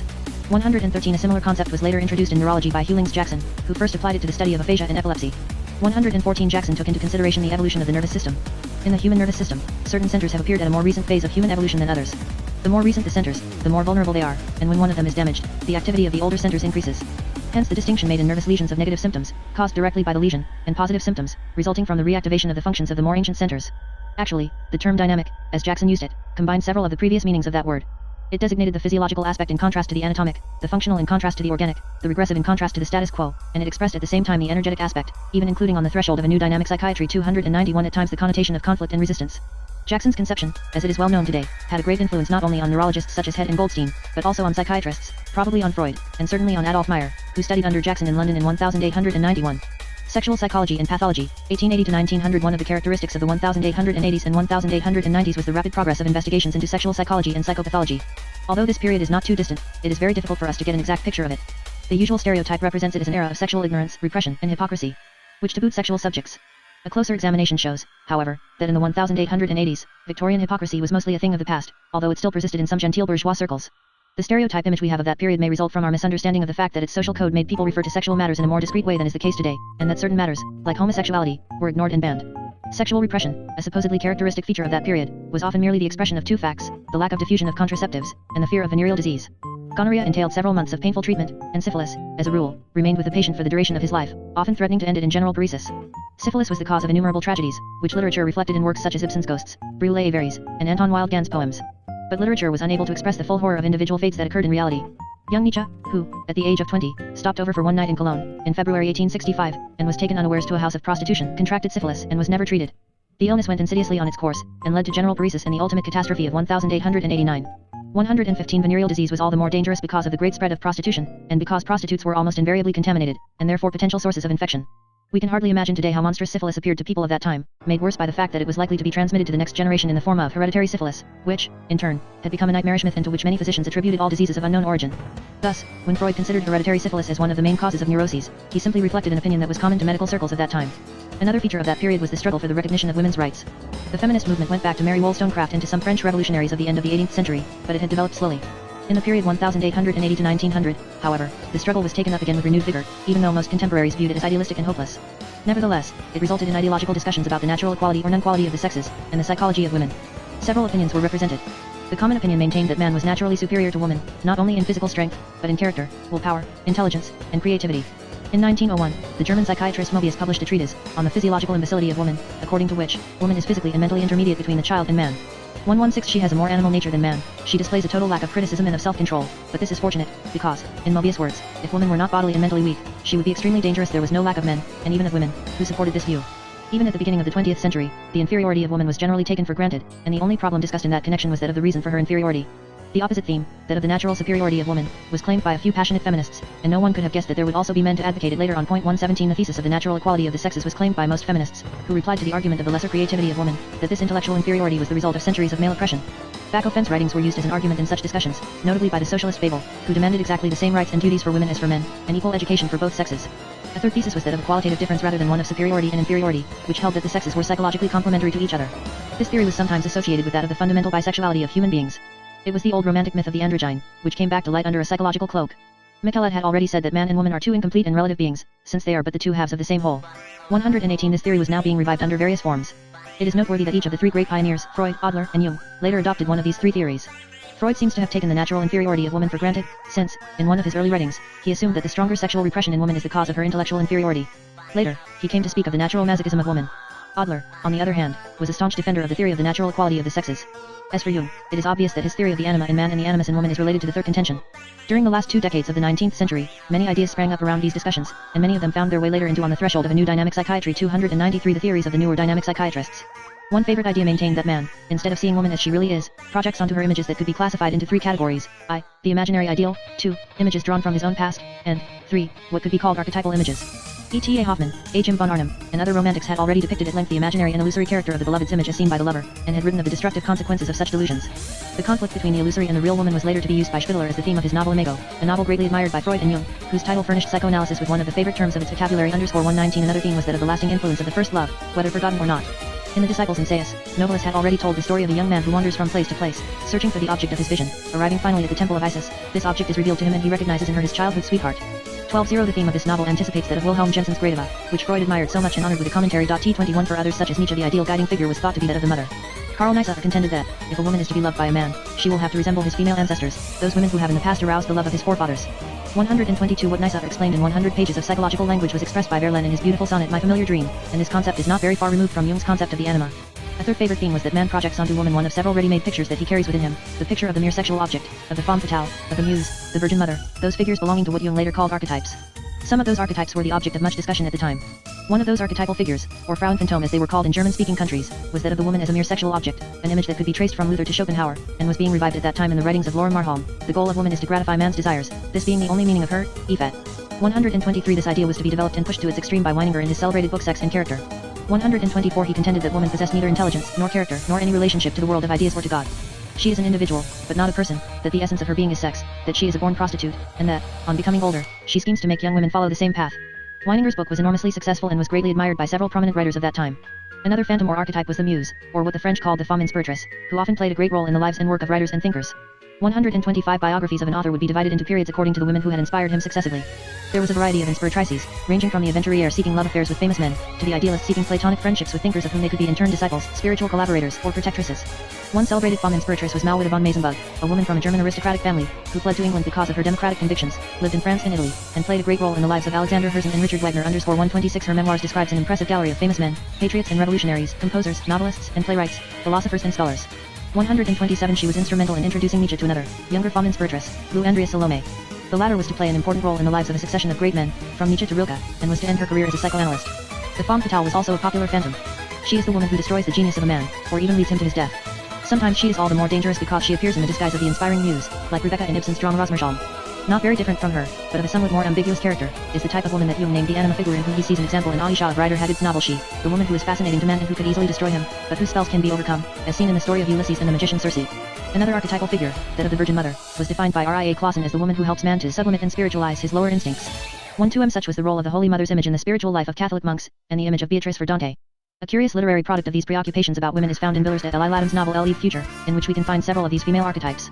129 There is the vamp Evelyn, who seduces an honest family man and leads him to ruin and suicide. There is Alicia, the beautiful but stupid and vulgar woman.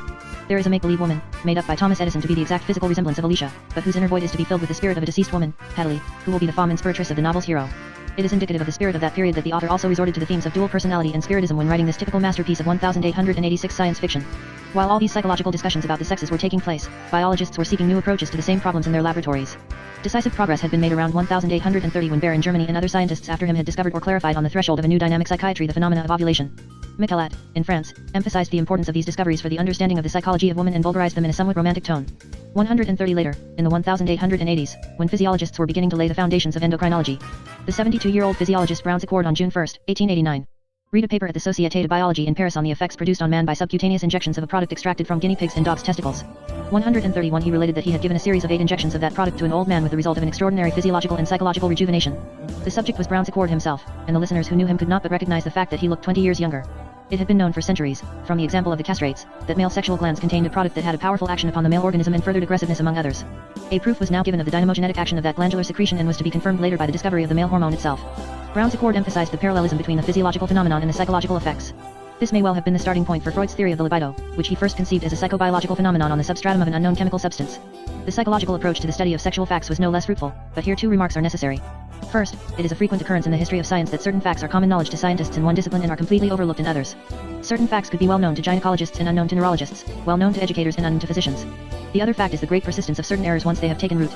Thus, during the 18th and 19th centuries there were current, false ideas about the alleged dangers of masturbation, such as the belief that it could be the cause of severe medulla and other brain diseases or hemophrenia. At the end of the 19th century, such contentions began to be questioned, but they still reigned in popular literature and in part of the scientific literature. It was commonly believed that masturbation was one of the main causes of neurasthenia, and this idea is even to be found in Freud's earlier writings. While physicians generally considered child sexuality as a rare abnormality, it had been taken for granted for a long time by priests and educators. Father Debren, a moral theologian who was also a physician, insisted in his books upon the great frequency of infantile masturbation, of sexual play between young children, and of the seduction of very young children by wet nurses and servants. 132 Bishop Dupanloup of Orleans, an eminent edu.cator, repeatedly emphasized in his work the extreme frequency of sex play among children, and stated that most children acquired bad habits between the ages of 1 to 2 years. 133 Similar ideas were brilliantly expounded by Michelet in some of the works that he wrote for popular education. In Our Sons he warned parents against the dangers of what would be called today child sexuality and the Oedipus complex. 134 He cites with approval the ancient Jewish writings that recommend that the father keep a certain distance from his daughter, and the Catholic moralists who recommend the same behavior on the part of mothers toward their sons. Michelet says that modern science confirms the wisdom of such commands, and shows that the boy is a man almost at his birth. If he lacks the power, he has the instincts and dreams of vague sensuality. Infants in the cradle can already be amorous, he says, and therefore the mother should be careful in that regard. Almost always the infant is jealous of its siblings and of its father. Michelet perceptively describes how the small child simulates sleep in order better to watch with acute attention the conversations and intimacies between its parents. If the mother makes a habit of taking the child to bed with her, a magnetic tie is established between them, which may result in grave dangers for the child in the future. Michelet also warns against incestuous attachments between siblings at an early age and says that he has observed at least 5 or 6 esteemed and well-known families where such attachments have yielded bitter fruits. As so many of his contemporaries, Michelet also warns of the possible seduction of young children by servants, and against the dangers of a marked preference of the mother for one of her children. Michelet's works were widely read and from his example, as well as from many of his contemporaries, it is obvious that in his mind the angelic purity of the small child was by no means a common belief. L35 The medical and psychiatric study of sexual deviations also made decisive progress after 1880, but this study was no novelty. 136 For centuries it had been dealt with by moral theologians. For instance, in the 17th century in the De Sancto Matrimoniae Sacramento by Sanchez, an enormous work, of which abridged versions were known to many parish priests. 137 In the 18th century a work by Alfonso de Liguori gained an even wider audience. L38 From the theological viewpoint of sin, Liguori distinguished between acts committed according to nature such as rape, adultery, and incest, and those committed contrary to nature such as sodomy and bestiality. A further distinction was made between consummated acts and non-consummated acts, the latter including an entire gamut ranging from impure thoughts and obscene words to physical contact without actual consummation. This classification was expanded by Father Debren, who, being also a physician, developed the psychological aspect of the problem and should be considered one of the pioneers of sexual pathology. Remy de Gourmand said that sexual pathology originated from 2 main sources, the works of Catholic moral theologians and those of Porno on the Threshold of a New Dynamic Psychiatry. 297 Graphic writers. But the time had come when writers began to treat sexual matters in an objective and non-pornographic way. Jean-Jacques Rousseau, 1712-1778, claimed to give in his Confessions a complete and sincere account of the most intimate experiences of his life, including his sexual experiences concerning masturbation, sexual inhibition, exhibitionism, and moral masochism. One generation later, Restif de la Bretonne, 1734-1806, described his fetishism in several of his novels, particularly in Monsieur Nicolas. The Marquis de Sade, 1740-1814, who belonged to a French aristocratic family, was a psychopath of dissolute mores but of brilliant intelligence, who, as a result of several offenses, spent 14 years of his life in prison and 13 years in mental hospitals. 139 He used his forced leisure to write novels which had been considered boring for a long time. Recently it has been believed that Sade was a profound genius and a great pioneer in sexual pathology. It should be remembered, however, that he had spent his childhood and youth with his uncle, the learned and wealthy Bishop de Sade. If the young Sade read treatises of moral theology in his uncle's large library, he could have drawn from them a good part of his supposedly original concepts of sexual pathology. Among more recent writers, Leopold Sacher-Masoch, 1836-1895, described his own abnormal sexual tendencies in several novels, principally in Venus in Furs. 140 The hero of that novel craves humiliation on the part of the woman he loves and is morbidly attracted by her furs. Meanwhile, a Russian physician, Kahn, published a treatise in Latin, Psychopathia Sexualis, in 1844, describing succinctly the modifications of the nisus sexualis, sexual instinct. 141 A German psychiatrist, Jacob Christoph Sandless, founded a system of psychology and psychopathology on a theory of the instincts. 142 The basic tendency to being, Saint-Street, was divided by Sandless into the animal and the spiritual parts of man, hence 2 fundamental drives, the sexual and the spiritual. These 2 drives develop, but there are interactions between them that include many deviations of which a variety is described by Sandless. Among others, he emphasizes the connection between religious delusions and the sexual drives. In France, Pierre Moreau, de Tours, wrote a classical treatise on sexual deviations. 143 In 1870, under the name of Contrary Sexual Feeling, Westphal inaugurated the objective psychiatric study of male homosexuality. 144 But the honor of being the founder of modern scientific sexual pathology goes to the Austrian clinician, Richard von Krafft-Ebing, 1840-1902, already known as a prominent forensic psychiatrist. In 1886 he published his Psychopathia Sexualis, based on many case histories of sexually abnormal individuals. The book was an enormous success and was constantly retyped, as Krafft-Ebing modified the contents of the book in his classifications of sexual abnormalities from one edition to the other. He coined the term sadism and masochism, the first in memory of the Marquis de Sade, to designate that deviation in which sexual pleasure is associated with physical cruelty inflicted upon the partner, and the term masochism in memory of Sacher-Masoch, to designate an association of sexual pleasure with the idea or the fact of being humiliated and mistreated by a woman. 145 Contrary to a frequent assumption, Krafft-Ebing did not speak of physical pain in that connection. On the contrary, he said that masochists loathe the idea of flagellation. He considered the latter to be a quite different condition not necessarily connected with sexual pathology. Krafft-Ebing's first classification of sexual pathology distinguished 4 classes of sexual abnormalities. I. Absence of sexual drive. 2. Pathological increase of sex drive. 3. Abnormal period of emergence of the sex drive, either too early or too late in life. 4. Perversions, sadism, necrophilia, and contrary sexual feeling. 146 In the subsequent editions of Psychopathia Sexualis he modified his classification several times and finally came to distinguish 2 main groups, the first according to the goal, sadism, masochism, fetishism, and exhibitionism, the second according to the object, homosexuality, pedophilia, zoophilia, gerontophilia, and autoerotism. Krafft-Ebing gave a tremendous impulse to the study of sexual pathology, and after 1880 studies on the subject appeared in increasing numbers, particularly in Germany. In 1899 Magnus Hirschfeld founded the first specialized periodical in that field, the Jahrbuch für Sexualwissenschaften. And he was the first to make a radical distinction between homosexuality and transvestism. Among other studies were those by Iwan Bloch, Lowenfeld, Marcuse, Moll, and those of German anthropologists on comparative sexual psychopathology. In France, Lassagne had already presented the first psychiatric study of exhibitionism in 1877. 147 Alfred Binet coined the word fetishism in an extensive study devoted to that deviation. 148 One of Charcot's pupils, Chambard, mentioned erotogenic zones, for the first time in 1881, a term taken over by Krafft-Ebing that later found its way into psychoanalysis. 149 In England, Havelock Ellis became known mainly for his great compilation on the studies on the psychology of sex. These studies by Krafft-Ebing and others provoked a deep interest that soon reached a wide public, which, as we have seen, was already provided with a great number of novels on the subject of sex. Contrary to the present-day legend that would have us believe that those were days of sexual obscurantism, on the continent there were no barriers to the publication, distribution of, and access to such writings. It was also the time when popular books on sexual matters began to appear everywhere. In Germany, for instance, a book by Bolsche, Love, Life and Nature, describing in detail the manifold varieties of the processes of reproduction throughout the animal kingdom, became a bestseller. 150 It is true that criticism was growing against this overflow of sexual literature, but the real meaning of this on the threshold of a new dynamic psychiatry. 299 Criticism is misunderstood today. Moritz Benedict relates that when Krafft-Ebing's Psychopathia Sexualis was published, he had to dissuade the committee of the British Medico-Psychological Association from cancelling Krafft-Ebing's honorary membership in the association. 151 The complaint against Krafft-Ebing was not in publishing his book, but that he had not prevented it from being sold indiscriminately. Benedict noticed that, today, the students of higher schools for girls were more knowledgeable on the theme of sexual perversions than we were as young physicians. Benedict adds that Mantegazza, an Italian professor, published a book on sexual matters that also became a bestseller and was translated into several languages, and justified himself by saying that, because of his modest remuneration as a professor, he had to find other sources of income. Obviously, the dividing line between scientific vulgarization and pornography was difficult to determine from the very beginning. Another objection that Moritz Benedict and others made to the new sexologists was that they had created a kind of romanticization of the sexual perversion. Whereas in the past sexual deviants were regarded as being similar to outlaws, they were now often pictured as undergoing unheard of sufferings. Also in that regard, the delineation was not always easy between the writings of professional psychiatrists and those of sexual deviants defending their cause. A much discussed question at that time was whether sexual deviations were inborn or acquired. Here also can be seen the difference in outlook of people according to their field of activity. For the educators, the problem was simple. They saw homosexuality as an almost natural result of certain unfavorable conditions among adolescents and young men. The same applied to the army, the navy, and the prisons. Krafft-Ebing, who is a forensic expert, had to examine the most severe cases of sexual abnormalities brought before the courts, and who had been influenced by the degeneration theory of Morel and Magnin, was inclined to attribute most severe sexual perversions to a constitutional origin. This opinion was shared at first by many psychiatrists. However, the notion that psychological causes can be the origin of sexual perversion gained ground. The origin of many perversions was traced to a particular event in childhood. Rousseau had already described how a spanking he had received from a young woman, at the age of 8, had been the starting point of his sexual deviation. Binet, without denying the role of predisposition, noted in the history of his fetishists an occurrence that had given the perversion its characteristic form. In 1894, Fenn told of two women who, in early childhood, had been the object of sexual caresses by domestics, without any immediate effect, but later in life, under circumstantial stress, a sexual deviation appeared. 152 Fear believed that the same could happen in cases of sexual seduction in infants. In 1901, Moll emphasized the danger of corporal punishment for young children, warning that it could become the cause of sexual stimulation in the teacher, in the schoolmates who witness the punishment, and particularly in the punished child on whom it can have a lasting effect. 53 The occurrence of sexual deviation originating in certain interpersonal situations in early youth was taught by Theodore Maynard. 154 His clinical experience, he said, had led him to find that homosexuality was always of acquired origin. As an example, he related the story of a man who was attracted to his own sex, and whose mother had become a widow early in her life and invited young boys of her son's age to keep him company, being unable, however, to help his perceiving her own erotic feelings toward them. By merely following her example, he thus found himself becoming attracted toward his own sex. Maynard also tells the story of a necrophile whose deviation originated in his having been working in a morgue where he received his first sexual stimulation from the sight of naked female corpses. The idea became prevalent that sexual disturbances could result from unconscious psychological causes whose origins were to be found in childhood.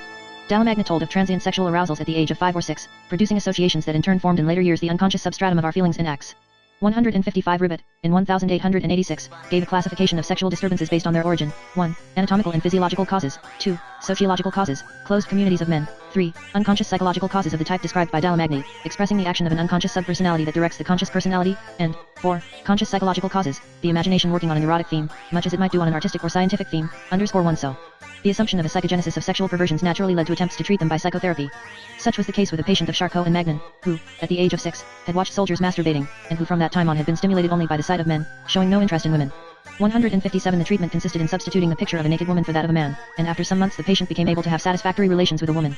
20 years later, Magnin published the follow-up to that story. The patient had become convinced that his obsession was not invincible, and after a great effort in view of creating new, heterosexual associations, he was able to marry and had never relapsed into his former habits at the time of that publication. ISS During the period 1880 to 1900, a growing interest was taken in the disguised manifestations of the sexual instinct, which had previously been made the object of investigations by Ideler, Newman, Santless, and others. The role of the sexual instinct in hysteria had been taken for granted by almost all physicians up to Briquet, who, as we have seen above, expressly on the threshold of a new dynamic psychiatry 301 denied it in his textbook written in 1859.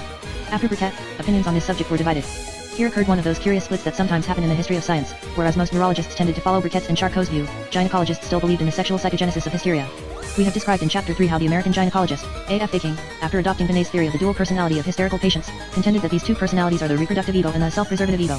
159 If a woman decides to say no to the demands of reproductory functions, hysteria is liable to occur, unless the woman's need for activity is totally absorbed in the struggle for existence. Among neurologists, however, one did not accept Briquet's theory. Moritz Benedict contended in 1864 that hysteria depended on functional, not physical, sexual disorders. 160 In 1868 he substantiated this theory with clinical observations on the relationship of hysteria and disorders of the libido, as he called it, published 4 cases of male hysteria that he blamed on mistreatment in childhood, and proclaimed the necessity for psychotherapy. 161 and 1891 in the following years, he described what he called the second life, the existence and importance of a secret life in many persons, particularly in women, and the pathogenic role of a secret, which he said almost always concerns some aspect of the sexual life of the patient. 162 He gave examples of severe hysterical conditions rapidly cured by the confession of such pathogenic secrets and the subsequent disappearance of the patient's problems. In regard to the other than current neurosis, neurasthenia, most specialists still believed that masturbation was one of its most frequent causes, but the belief began to grow that there were other sexual causes, especially coitus interruptus. Alexander Pyer, a Zurich physician, quoted a dozen authors who shared this opinion with him.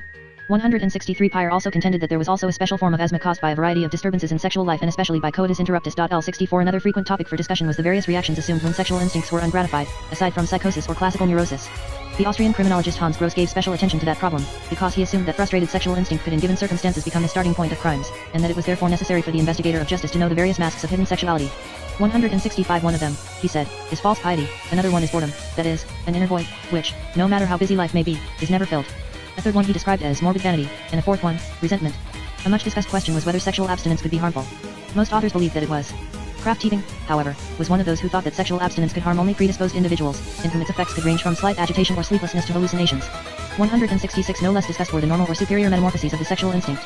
Curiously enough, Gall, although the initiator of a psychology based on the study of instincts, objected to that idea and exclaimed, who would dare derive from a condition of the organs of generation, poetry, music, and the graphic arts?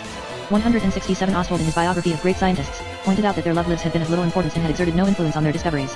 168 But Metchnikoff, followed by the majority of authors, believed in the importance of sexuality and the creativeness of geniuses, and had gathered many documents on that problem. L69 Many went even further and attributed a sexual origin to the feeling for beauty. Espinas presented a theory of aesthetic feeling originating in the competition between males for winning females in the form of brilliant plumage, song, and dances, and in the effort of the female to make herself attractive to the male. 117 Nietzsche said that every kind of beauty incites to reproduction, this being its specific effect from the lowest sensuality to the highest spirituality. 171 Steinthal held that in the course of man's ascent from the animal world, a part of his sexual instinct became transformed into the sense of beauty. 172 Mobius taught that everything that we find beautiful in nature stems from the sexual instinct, and that the aesthetic feeling itself shows a direct connection with it. 173 Santayana taught that the sexual impulse irradiates into religion, philanthropy, love for nature and animals, and the sense of beauty. 174 Naumann stressed that the primitive and all-powerful source of aesthetic activity as well as enjoyment is sexual life. 175 Jirgi Ahern more moderately saw sexual instinct as one of four basic factors of the origin of art, and considered eroticism a means of selection and evolution and as an emotional stimulant. 176 Remy de Gourmont contended that neither men nor women are beautiful in themselves, woman even less so than man. If the female body has become the incarnation of beauty, it is through a sexual illusion of man. 177 In short, this concept of the sexual origin of the feeling of beauty was the most prevalent, and fitted well into the general picture of that time. Also in that period investigations began into the stages of evolution of the sexual instinct, both in the history of the human species and in the development of the individual. In 1894 Dessoir gave an account of the evolution of the sexual instinct in young people. There is, he says, a phase of non-differentiation, followed by a phase of differentiation leading either normally to heterosexuality or abnormally to homosexuality.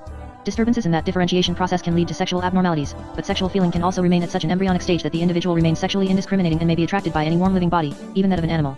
It is important to distinguish between actual homosexuals and individuals who have remained at a stage of non-differentiation, and who can be attracted by both sexes. Albert Moll in his book On the Threshold of a New Dynamic Psychiatry 303 Inquiry into Libido Sexualis continued Dessoir's idea of a phase of sexual non-differentiation before puberty, preceding the phase of differentiation. 179 Incidentally, the word libido had been used many times before by those physicians who more or less loosely mixed Latin words into their terminology. To them, it simply meant sexual desire. It had been used occasionally by Maynard, 180 more frequently by Benedict, 181 and by Krafft Ebing, 182 and quite currently by lesser-known authors such as Efforts, 183 and Eulenberg. 184 It seems that it was Moll who gave it the wider meaning of sexual instinct in its evolutionary sense, and Freud refers to Moll in that connection. In 1886, the French philosopher Riad suggested that just as the sexual act is but a moment in the sexual instinct itself, sexual instinct could be a part of a more general instinct. 1HS In the married couple there is a wider circle of conjugal love around the nucleus of pure sexuality that is impregnated, however, with sexual feeling. In the love of parents toward their children, there is more than just parental love. The father is jealous of his daughter, more often even than the mother of her son. The reverse is already seen in the child, in the sensuous avidity with which the infant sucks his mother's breast and young children kiss their parents. Ariad tells of a 6 or 7-year-old girl who rolled herself in her father's dirty clothes, saying it smells of daddy. He also quotes Perez and many others of the role of sex in the emotional feelings of young siblings. In common acts of politeness, especially of a man toward a young woman, and of pure friendship, there is always a sexual undertone. The contribution of sexual instinct to social feelings is considerable, he says. In that frame of reference, sexual abnormalities could be considered in Lombroso's sense as an arrested development. From the foregoing it can be seen that by the year 1900 sexual psychology and psychopathology had already been in full development for 20 years, and had made numerous contributions that tended to be synthesized in the new science of sexology. The study of dreams. Because of the importance that the theory and interpretation of dreams were destined to acquire in dynamic psychology, it is appropriate to inquire about their development during the decisive period between 1880 to 1900. At that time there was actually a great amount of research being done on dreams. However, to understand its meaning, we must go back a few decades. We remember that Romanticism placed an enormous emphasis on dreams, that almost all the Romantics either had a complete theory or scattered ideas about them, and most of those authors insisted on the creative process of dreams. Ennemoser 186 said the essence of dream is a potential life of a genius. Troxler 187 went so far as to say that dreaming was a more fundamental process than waking life, by which he apparently meant that the process of dreaming under the conscious state was a continuous one, of which we become aware only when dreaming in sleep. The romantic conception of dreams culminated with von Schubert, whose ideas were summarily reviewed in Chapter 4. After the decline of Romanticism, the era of positivism brought the notion that dreams were a meaningless byproduct of automatic and uncoordinated brain activity occurring during sleep. It was, however, during that period that the work of three great pioneers of dream investigation appeared, that of Schema, Maury, and Hervé de Saint-Denis. Their work was basic to the further elaboration of dream theory from 1880 to 1900 and still later in the dream theories of Freud and Jung. Meanwhile, students of dreams gradually established a set of techniques for the investigation of dreams based on observation, experimentation, and the mastery of dreams. It was found that observation could be conducted either while falling asleep, when being awakened during sleep, or when spontaneously waking up. It is important to remain still after waking in order to recall one's dream, which should then be written down immediately on a prepared sheet of paper lying nearby. Hervé de Saint-Denis supplemented the writing down of his dreams with the drawing of them. Students of dreams noticed that they could easily train themselves to the point of being able to remember their dreams fairly well. The method of experimentally producing dreams was inaugurated by Maury, and that of the mastering of one's dreams by Hervé de Saint-Denis. Schemer's book The Life of the Dream appeared in 1861 as the only one of a proposed series of 8 discoveries in the realm of the soul. 1-8b Schemer's work has never been popular. Some readers dislike the romantic tone with which he speaks of the soul in the introduction, which manifests itself in dreams like a lover to his beloved. Other readers were discouraged by the dryness of the main text and what they felt was an exaggerated tendency toward classification. When we add that the book is extremely condensed and that it has become very scarce, one can understand why it is so rarely read today. Schemer begins his investigation with what would be today called a phenomenology of dreams. Light in dreams, he says, is the expression of clear thinking and of sharpness of will, chiaroscuro, the expression of imprecise feelings. He also describes the stages of dreaming and falling asleep, full sleep, and awakening. With regard to the dream's inner organization, he distinguishes between the decentralization, which would be today called dissolution or regression, and the positive manifestations of the dream fantasy. His main idea is that psychic activity in dreams is directly expressed in a language of symbols, hence the possibility of interpreting them. Schemer proposed a system of dream interpretation based on a plausible theory, which resulted from prolonged objective observations. Some symbols are determined by spiritual stimulation, others by bodily on the threshold of a new dynamic psychiatry 305 stimulation. Religious feelings are expressed in the form of revelation brought by a respected master, intellectual feelings in the form of discussion between equals, feelings of diminished vitality are seen in the vision of a sick individual, and so on. A great part of Schemer's book is devoted to an analysis of the symbols elicited from bodily sensations. Certain symbols correspond to each one of the organs and are not arbitrary but revealed by experience. Schemer studied the correlation between the dreams and the dreamer's physical diseases or functional modifications at the time of awakening. He found, for instance, that dreams of flying were related to an increased functioning of the lungs. Dreams of heavy traffic through streets would sometimes express heart or circulatory conditions.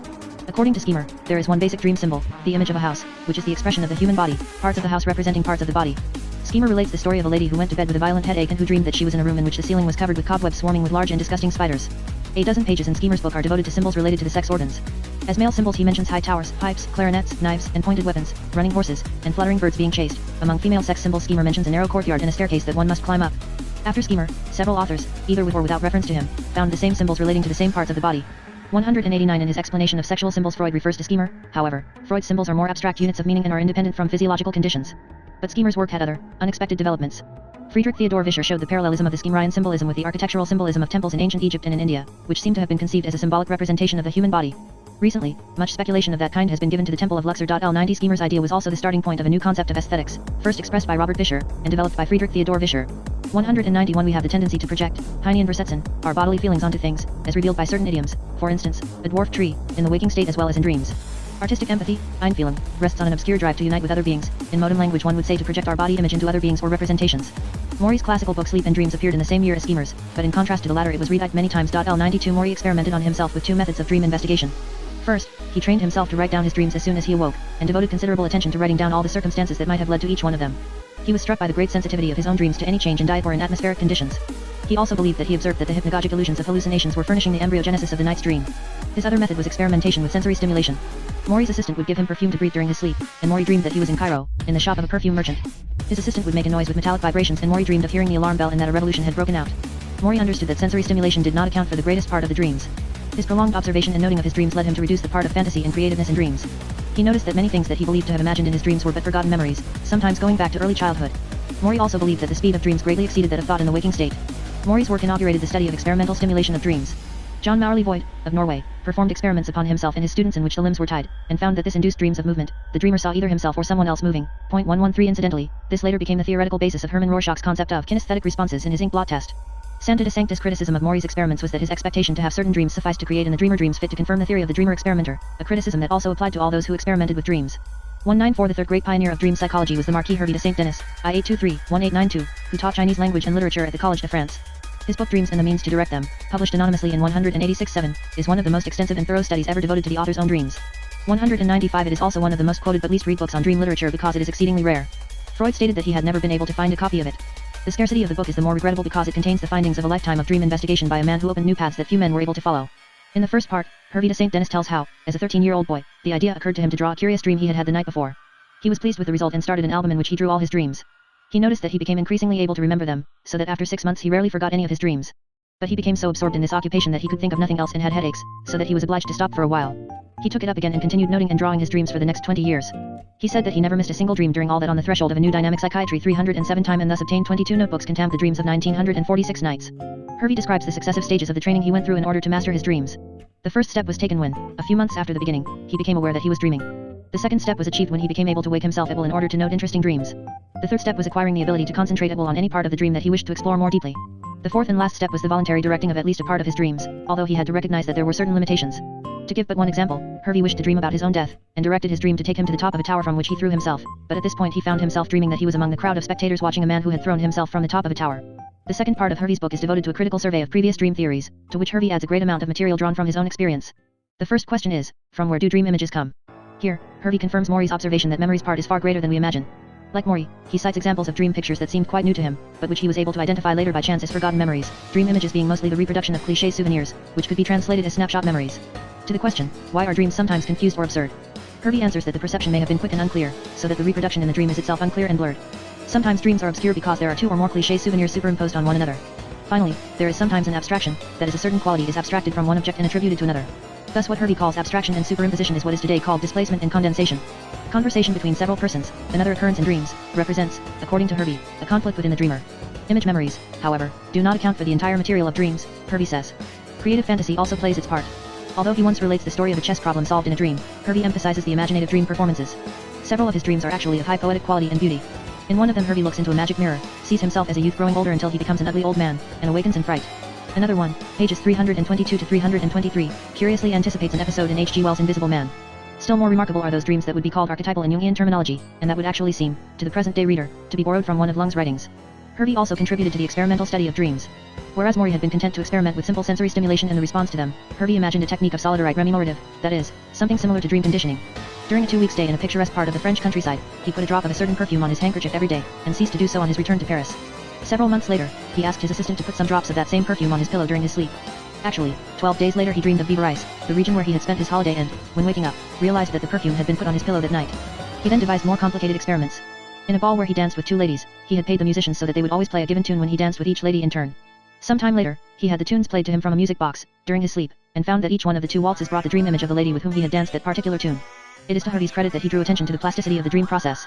But the technique that he devised for mastering and consciously directing his own dreams was so difficult that he found few imitators. One of these few was the Dutch psychiatrist and poet, Frederik van Eeden, who began in 1896 to study his dreams with a technique similar to Hervey's. Like Hervey, to whom he refers, Van Eeden says that as a first step he became conscious of his dreams and later acquired the ability to direct them at will. He first condensed his observations into a novel, The Bride of Dreams. 196 he had been reluctant to publish his findings as his own, because of their unusual character. However, he reported on them in a paper read at a meeting of the Society for Psychical Research, and he distinguished several classes of dreams, among them demon dreams, in which he had to deal with demon personalities, that is non-human, acting and speaking, independent beings. 197 he also had lucid dreams, in which he directed himself to meet dead people with whom he had been acquainted. He also claimed to have been able in a lucid dream to transmit a subliminal message to a medium. Hervey's experiments may have inspired George du Maurier's novel Peter Ibbetson, a bestseller of the 1890s, in which 2 lovers, who are separated, manage to meet every night in their dreams and together explore the world of their childhood, of their ancestors, and of past centuries. 198 Robert Louis Stevenson's dream life, which we have mentioned in chapter 3, could be called semi-consciously directed _L99 he reports having used the help of his little people or brownies as collaborators for the writing of his novels. It is strange to see how, after Hervey to St. Denis, the plastic power of dreams conscious or unconscious has been neglected by students of dreams, with few exceptions. The work of the 3 pioneers, Schemer, Maury, and Hervey to St. Denis, dominated the subsequent dream investigation during the last third of the 19th century. A considerable amount of research was devoted on the threshold of a new dynamic psychiatry 309 to dreams, during that period, by authors who are, for the most part forgotten today and who have scarcely been mentioned by historians, with the exception of Binswanger. 201 Streimpel, a professor at Leipzig University, wondered why the world is so different in dreams from what it is in waking life, and gave this answer: when we awaken, we are unable to place the dream into our past or our present, and this is also why men have had a tendency to seek its meaning in the future. 202 to the question why does the dreamer believe that his dream is real?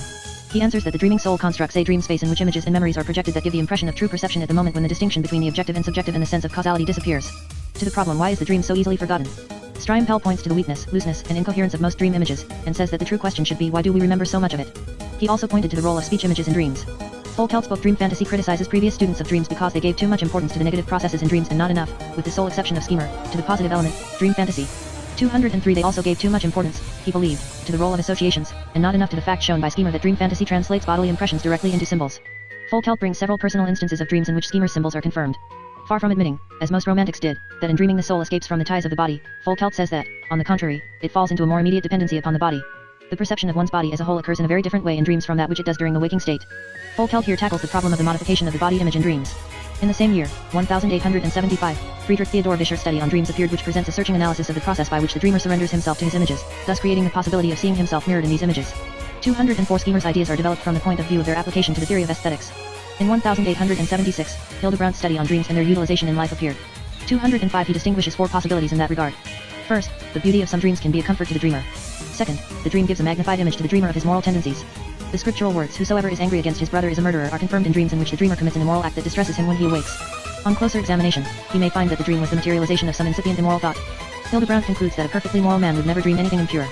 Third, the dream can give clear insight into certain things that in waking life had been obscurely perceived, for instance, that someone wants to harm the dreamer. Fourth, there are those dreams that announce an illness, such as have been reported since Aristotle, and those dreams that inform us about physiological conditions of the body such as those described by Schemer. Incidentally, Hildebrandt's discussion of the dreamer's moral responsibility for his dreams was later taken over by Joseph Popper, who, in a curious essay, describes how, whether awake or asleep, it is the same person who has the same thoughts and feelings, and therefore, if there is something hidden or unchaste in a person, his dreams will appear senseless or even nonsensical. 206 We recognize here the notion that was to become the cornerstone of Freud's theory on dreams. Binns, in 1878, pointed out the role of chemical and toxicological causes in the genesis of dreams. 207 Certain chemical substances give specific dreams, such as the dream brought forth by opium, atropine, alcohol, hashish, and ether. According to Binns, students of the dream have overemphasized the psychological side and have largely ignored the physiological factors causing dreams. Robert introduced a new point of view. 208 Nature, he believes, does nothing unnecessarily. If dreaming exists, it must have a necessary function. What could this be? Robert assumes that it is an elimination process that occurs in the brain and whose reflection we perceive as the dream. Therefore, it is not that man can dream, but that he must dream, in order to eliminate the images that burden his mind, such is the case when there is an overflow of perceptions from outside, or of fantasy images. Such is particularly the case for unclear perceptions or ideas that have not been completely thought out. The elimination occurs through a process that Robert calls the dream work, Traumarbeit, through which they are either incorporated into the memory or forgotten. The eliminated images are perceived by us as dream images, they are chips from the workshop of the mind. An important consequence of this is that a person from whom one would take the capacity for dreaming would sooner or later become mentally deranged, and the kind of the mental derangement would be determined by the type of preoccupation that was not eliminated in dreams. He gives the example of 2 merchants, each of whom receives a letter at his office but which each neglects to read. The first merchant is in great business difficulties from which the second has just recovered. Therefore they are in different moods and this will be reflected in their dreams. But should these merchants not be able to unload their minds in dreams, the first would develop delusions of persecution, the second, delusions of grandeur. Yves Delage, a French biologist, devoted many years to the study of dreams. He gave a first sketch of his theory in 1891.209. He started his On the Threshold of a New Dynamic Psychiatry 311 investigation from an original perspective. What are the things of which we do not dream? He found that things that occupy the mind heavily during the day do not appear in dreams, nor do the important events in life. Lovers, for instance, do not dream of each other before marriage, during the honeymoon, or for some time afterward. Only later, when they have become used to each other, do they dream about each other. To the question what do we actually dream, he answered that the great majority of dream images come from unfinished acts or thoughts or from elusive perceptions, mostly of the day before. Delage does not seem to have known of Robert. This does not exclude the fact that dreams can be elicited by an actual sensory stimulation, such as described by Maury. Delage's psychology is an energetic dynamic one, along the lines of Herbart's. Our impressions, he says, are accumulators of energy, in other words each one has its own charge of energy, and depending on the charge of energy, they repel or inhibit each other. Although in our dreams recent unfinished thoughts or images dominate, impressions that are complete can break through, if they have a very strong charge of energy. This is precisely what happens in nightmares. But there is also an independent activity in dreaming, which proceeds in decreasing order from daydream to half-dream, and from partially directed dream to ordinary dream. But the dream does not only consist of recent unmodified images. In that connection, Delage mentions 2 processes that had already been described by Maury and Hervey de St. Denis. One is the fusion of representations into one image and the other the attribution of a neutral act to another subject, in modem terms, condensation and displacement. Furthermore, not only recent memories but old ones may occur in dreaming. One finds that old memories are brought back through associations with recent memories, and chains of associations may sometimes be reconstructed, as Maury did with chains of verbal associations. Delage believed that such chains of associations must exist within the dreams. From this brief review it can be seen that investigators of dreams from 1860 to 1899 had already discovered almost all the notions that were to be synthesized by Freud and by Lung, and many others who have not yet received sufficient attention. In Freud's theories can be recognized the influences of Maury, Schemer, Straumpel, Volkelt, and Delage. As for Jung, his theory of dreams reminds us more of von Schubert in the Romantics, and shows at times striking analogies with Hervey de St. Denis. The exploration of the unconscious. In the last decades of the 19th century, the philosophical concept of the unconscious, as taught by Schopenhauer and von Hartmann, was extremely popular, and most contemporary philosophers admitted the existence of an unconscious mental life. Psychologists were seeking scientific evidences, and in that regard, decisive contributions were made in the years 1880 to 1900. Here, too, we have to go back in order to see the problem in its proper context. The assumption that a part of psychic life escapes man's conscious knowledge had been held for many centuries. In the 17th and 18th centuries, it attracted more attention. In the 19th, as one of the most highly debated problems, it became finally one of the cornerstones of modern dynamic psychiatry.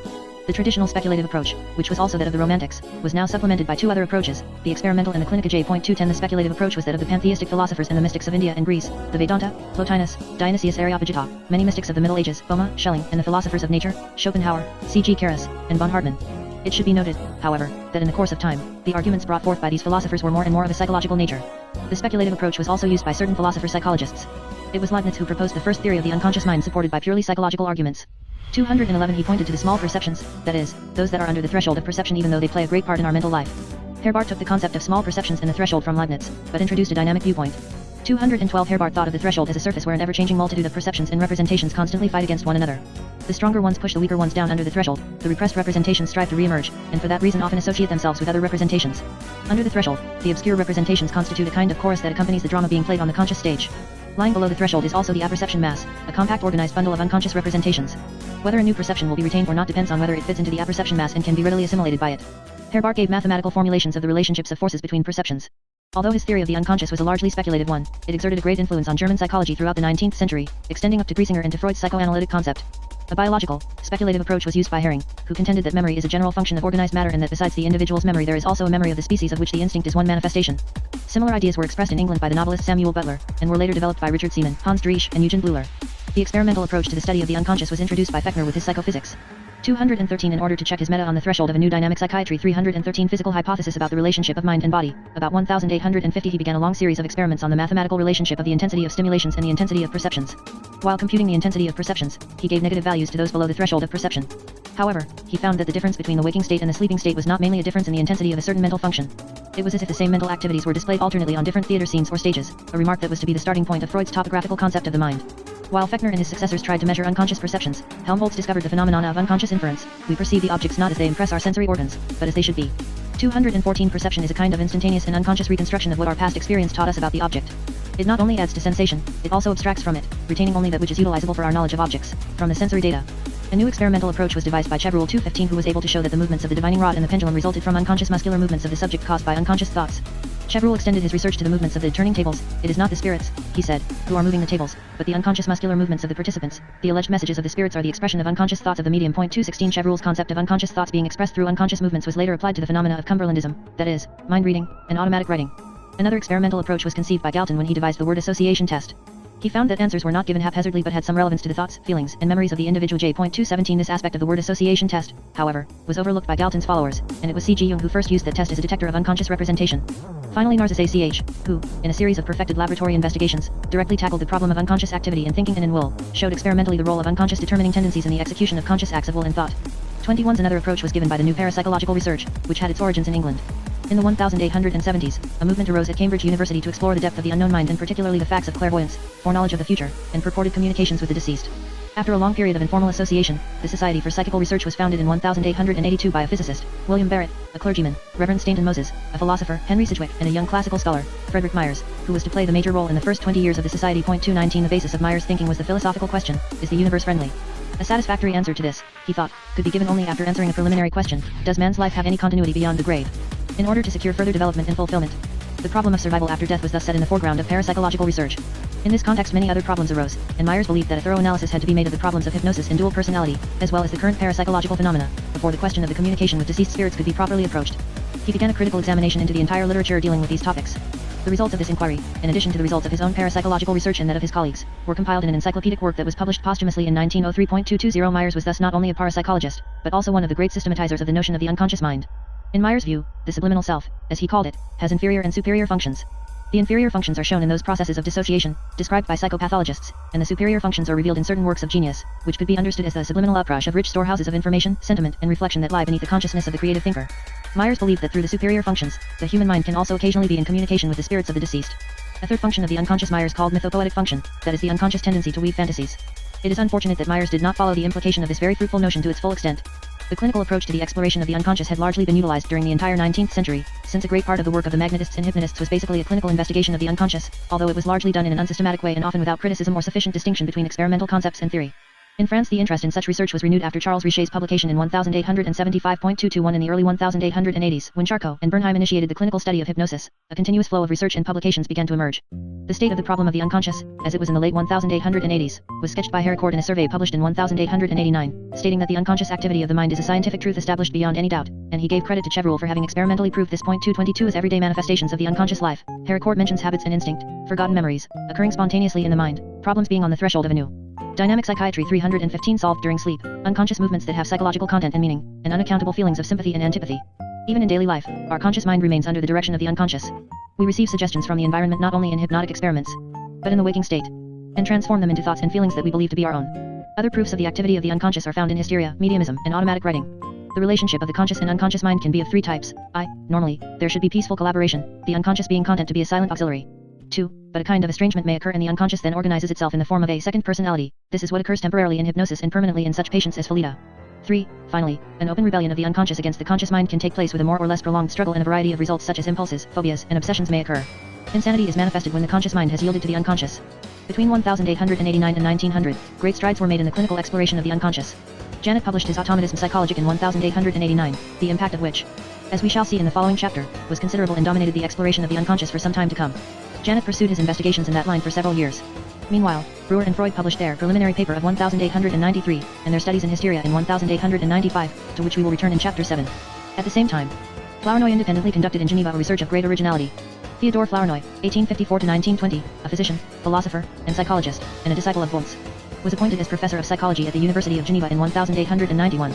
He had learned the techniques of experimental psychology and undertook to apply them to problems of parapsychology.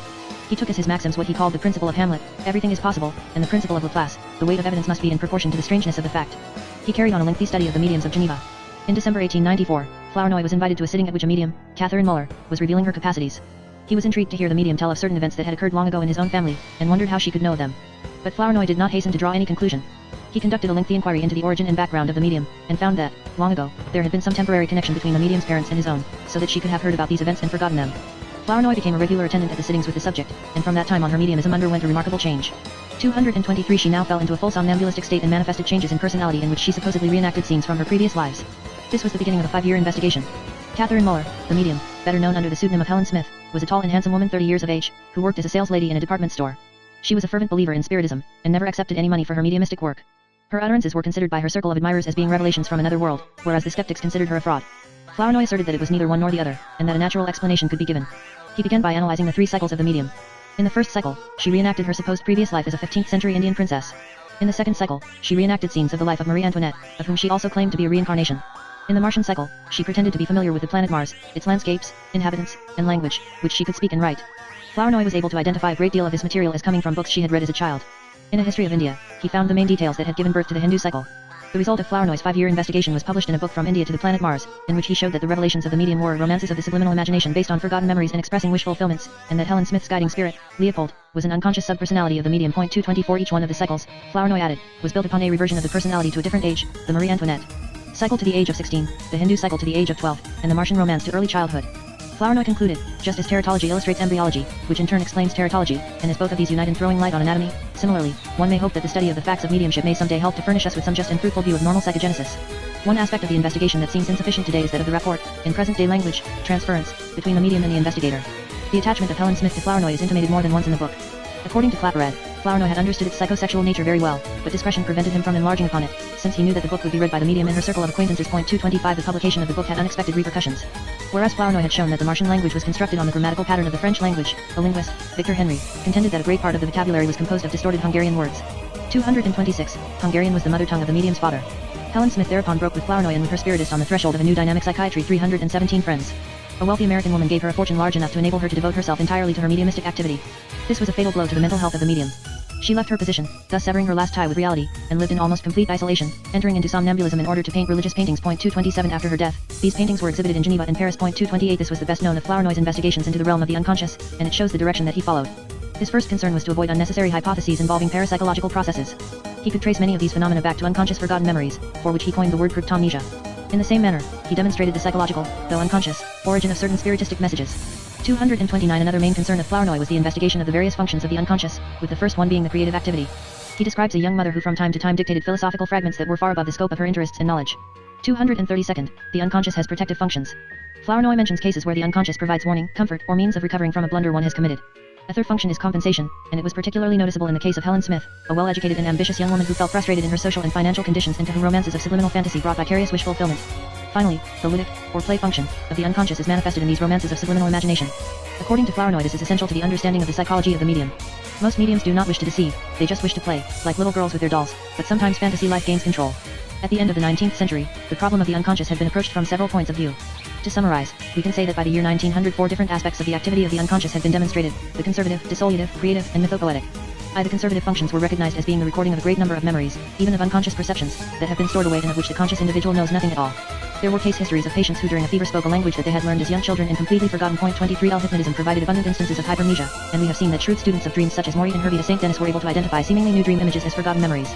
The continuing action of forgotten perceptions and memories was illustrated by Korsakoff, who told of an amnestic patient who manifested his fear of electric machines although each time he seemed to have completely forgotten his previous electric treatments. 232 Flournoy insisted upon the persisting action of cryptomnesia and how it could explain supposed facts of clairvoyance or telepathy. A classical discussion at the end of the 19th century among psychologists and philosophers was whether the individual retains an unconscious record of the totality of the memories of his entire life. The dissolutive functions of the unconscious were understood to include two sets of phenomena. One is made up of those psychic phenomena that at one time were conscious but have become automatic, such as is the case with habits. The other is made up of dissociated parts of the personality that may still lead a parasitic existence and interfere with normal processes. The classical instance was post-hypnotic suggestion. There were also the facts investigated by Charcot, Binet, Janet, Dolbeauf, and Myers. Around 1895, the assumption that disturbing tendencies were forced into the unconscious was a matter of course. 233 These phenomena were the starting point of the research of both Janet and Freud. 3 The creative function of the unconscious had been emphasized long ago by the Romantics, then in a more psychological way by Galton, and later by Flournoy and Myers. 234 The mythopoetic function, a term apparently coined by Myers, is a middle region of the subliminal self where a strange fabrication of inner romances perpetually goes on. 235 Its great explorer was Flournoy with his research on Helen Smith and other mediums. In this conception the unconscious seems to be continually concerned with creating fictions and myths, which sometimes remain unconscious or appear only in dreams. Sometimes they take the form of daydreams that evolve spontaneously in the background of the subject's mind, a fact hinted at by Charcot. Sometimes, these fictions are acted out in the form of somnambulism, hypnosis, possession, medium's trance, mythomania, or certain delusions. Sometimes the mythopoetic functions express themselves organically, and this suggests one of the possible concepts of hysteria. It is surprising, however, to see that the notion of the mythopoetic function of the unconscious, which seemed so promising, was not more fully investigated. The Great Year. The last 15 years of the 19th century cannot be well understood without the notion of the fin de style that permeated the life and thought of that era. But as the century drew to an end, the preoccupation of fin de style was being replaced by that of the Great Year, which was to close the century and open the way to a new unknown era. The year 1900 acquired the value of a symbol, meaning at once the end of a century and the birth of a new one. Astronomers, of course, pointed out that the year 1900 would be a year like any other, but the popular feeling persisted with the symbolic meaning which the Etruscans or the Aztecs on the threshold of a new dynamic psychiatry 319 had given to the change of centuries into the Great Year. It was at least the golden opportunity for philosophers, teachers, scientists, and writers to draw the balance of the 19th century and make their predictions for the 20th. Alfred Wallace in his Wonderful Century tried to evaluate the successes and failures of the 19th century. 236 The positive aspects included a catalogue of discoveries in all fields of science, from physics and astronomy to natural science, including the theory of natural selection, and of the application of these sciences to the modes of traveling, the conveyance of thought, labor-saving machines, and so on. On the negative side, Wallace grouped vaccination, a delusion, and its penal enforcement, a crime, the shameful neglect of phrenology, which, he predicted, would assuredly attain general acceptance in the 20th century, and also hypnotism and psychical research. Above all, the 3 great plagues of the 19th century had been the demon of greed, the plundering of the earth, and the vampire of war. The first had brought with it an enormous increase in the total mass of misery in the world, the second was an injury done to posterity, and the third had made the world into the gambling table of the 6 great powers, not to speak of the extermination of the native populations. As viewed from that aspect, the prospects for the 20th century seemed rather gloomy. Most of the new prophets saw the future from the viewpoint of their own interests. An author of well-known books on popular science, Buchner, foretold that the 20th century would accomplish all that the 19th had left undone, and would bring about the synthesis of science and life. 237 Ellen Key, a Swedish woman who had distinguished herself as a fighter for the rights of women, announced that the 20th century would become aware of the rights of and be concerned with the welfare of children. It would be the century of the child. 238 A socialist, Herska, described the future world in a novel as a socialist paradise provided with all kinds of technical improvements, including airplane trips. 239 Hegel prophesied the disappearance of the old religions based on superstitious beliefs, and the appearance of a new religion, the monistic church, based on science but performing aesthetic rites in imitation of ancient religious ceremonies. 240 In the new temples there would be neither crosses nor statues of saints, but beautiful palm trees and aquariums with medusae, corals, and sea stars. The altar would be replaced by a celestial globe showing the movements of the stars and planets. The Marxists did not fail to make prognosis on the basis of their dialectic analysis. Friedrich Engels wrote that a Damocles sword of war was hanging over the heads of mankind and that on the first day of that war, all the treaties and alliances would be broken. It would be a war of races, with the Germans on one side, the Latin and Slavic peoples on the other. There would be 15 to 20 million fighters, and the only reason why this war had not yet broken out was the total unpredictability of its outcome. 241 H. G. Wells attempted rational predictions based on a careful analysis of the social, political, and scientific trends of the end of the 19th century. 242 He foresaw a tremendous development of science and technology, and of traffic, the death of the railways, which would be replaced by motorized traffic. Air traffic he considered impractical, an enormous expansion of cities, the emergence of a new middle class composed mostly of technicians, the disappearance of the peasant class and of social parasites, that is of both the idle rich and the unproductive poor, the disappearance of secondary languages, leaving only English and French, new types of wars that would be a monstrous thrust and pressure of people against people, and the disrespect of the rights of civilian populations. But in the midst of these turmoils, the emergence of a group of kinetic men would bring about a new philosophy and a new morality. Perhaps the most widely read of all these predictions were the 20th century novels of the French writer Albert Robida, who illustrated them with fanciful drawings of people in 1895 fashions, in the midst of fantastic machines and gigantic buildings in modern style. 243. He, too, foresaw a fabulous development of science and technology, and that all manifestations of life would be dependent on electricity. Weather would be controlled by the Meteorologic Institute, deserts would be irrigated and all unused land reclaimed and populated. Everywhere, the cities would spread, the population of Paris would rise to 11 million inhabitants. There would be a ceaseless traffic from one place to another through pneumatic tunnels and by airplane. It would be possible to have instantaneous communication with people all over the world through the that is, a telephone combined with a kind of mirror in which one could see the person with whom one was talking. People would no longer write to each other but would send records. Books would be replaced for the most part by phonobooks. It would be an era of linguistic and cultural confusion in which the old classics would be read only in condensed form. Housewives would no longer cook, a supervised food institute would dispatch meals through pneumatic tubes. Science would make it possible to hear voices from the past, to revive extinct animal species, to produce artificially a living human being under artificial experimental conditions. Woman would everywhere be the equal of man. A new business feudality would emerge and it would be a life of terrible harshness for millions of workers. Life would be feverish, harassing, and under constant overstimulation. There would be new art forms and new sports such as submarine hunting. Privacy would disappear because science would provide unlimited means for spying. There would be terrifying wars, no longer for outmoded ideals, but for the conquest of commercial markets. Individual courage would now seem pointless in such wars where poisonous gases and microbes were used. There would, however, remain a few havens of peace. Brittany, for instance, on the threshold of a new dynamic psychiatry 321 would be transformed into a reservation in which the Bretons would live exactly in the style of the 19th century, whereas Italy would be transformed into a gigantic attraction park for tourists. At least one psychiatrist tried his hand at that game. Concluding a book about the great collective psychoses from the 16th to the 19th centuries, Rigner tried to sketch what would be the mass psychosis of the 20th century. 244 Taking into consideration the decline of family, aristocracy, and religion, the unleashing of uncontrolled social competition, the spreading of revolutionary ideologies, and the pernicious action of alcoholism, he foretold that the mass psychosis of the 20th century would probably be the folly of slaughter, the madness of blood and destruction. In psychology and psychiatry, as elsewhere, few people seemed to doubt that the future would bring great progress and perhaps big surprises. In 1892, Janet contended that in the 20th century all patients, from the simple rheumatic to the general paretic, will have their psychology minutely investigated in all their details, an assumption that looked paradoxical at that time. 245 Bergson declared in 1901, to explore the unconscious, to work in the subterranean of the mind with especially adequate methods, this will be the main task of psychology in the opening century. I do not doubt that fine discoveries will follow, as important perhaps as have been in the preceding centuries those of physical and natural sciences. 246. Meanwhile, a new term had become fashionable, the word psychotherapy, used at first by some of Bernheim's disciples. 247 It was rapidly adopted by writers and by the public, and guesses were made about the psychotherapy of the future. 248 Van Eden recognized that hypnosis and suggestion worked only with patients of the lower classes. It is inadmissible that a therapy be fit only for hospital patients, he added. 249 One had defined as psychotherapy for educated people. It would be a non-authoritarian method, which would keep personal liberty intact, explain to the patient what is going on in his mind, and guarantee that all the methods employed act only through his own psyche. Thus many people in 1900 were expecting the rise of a new dynamic psychiatry, but few, apparently, realized that it had already been born. 6 Pierre Janet and psychological analysis. Chronologically speaking, Pierre Janet was the first to found a new system of dynamic psychiatry aimed at replacing those of the 19th century, and because of this, his work is also the link between the first dynamic psychiatry and the newer systems. None of the new pioneers had a better knowledge of the first dynamic psychiatry or drew more, or, at any rate, more consciously, from it. His work was also one of the main sources for Freud, Adler, and Jung who, unlike Janet, derived more or less directly from Romanticism whereas Janet pursued his own development. In the contrast between Janet on the one side, Freud, Adler, and Jung on the other, one can see a later manifestation of the contrast between the spirit of the Enlightenment and that of Romanticism. The setting of Pierre Janet's life. Pierre Janet was born in Paris in 1859 and died there in 1947. Apart from 7 years spent teaching in the provinces and several trips abroad, he jived his entire life in Paris and vast thoroughly Parisian in manners and customs.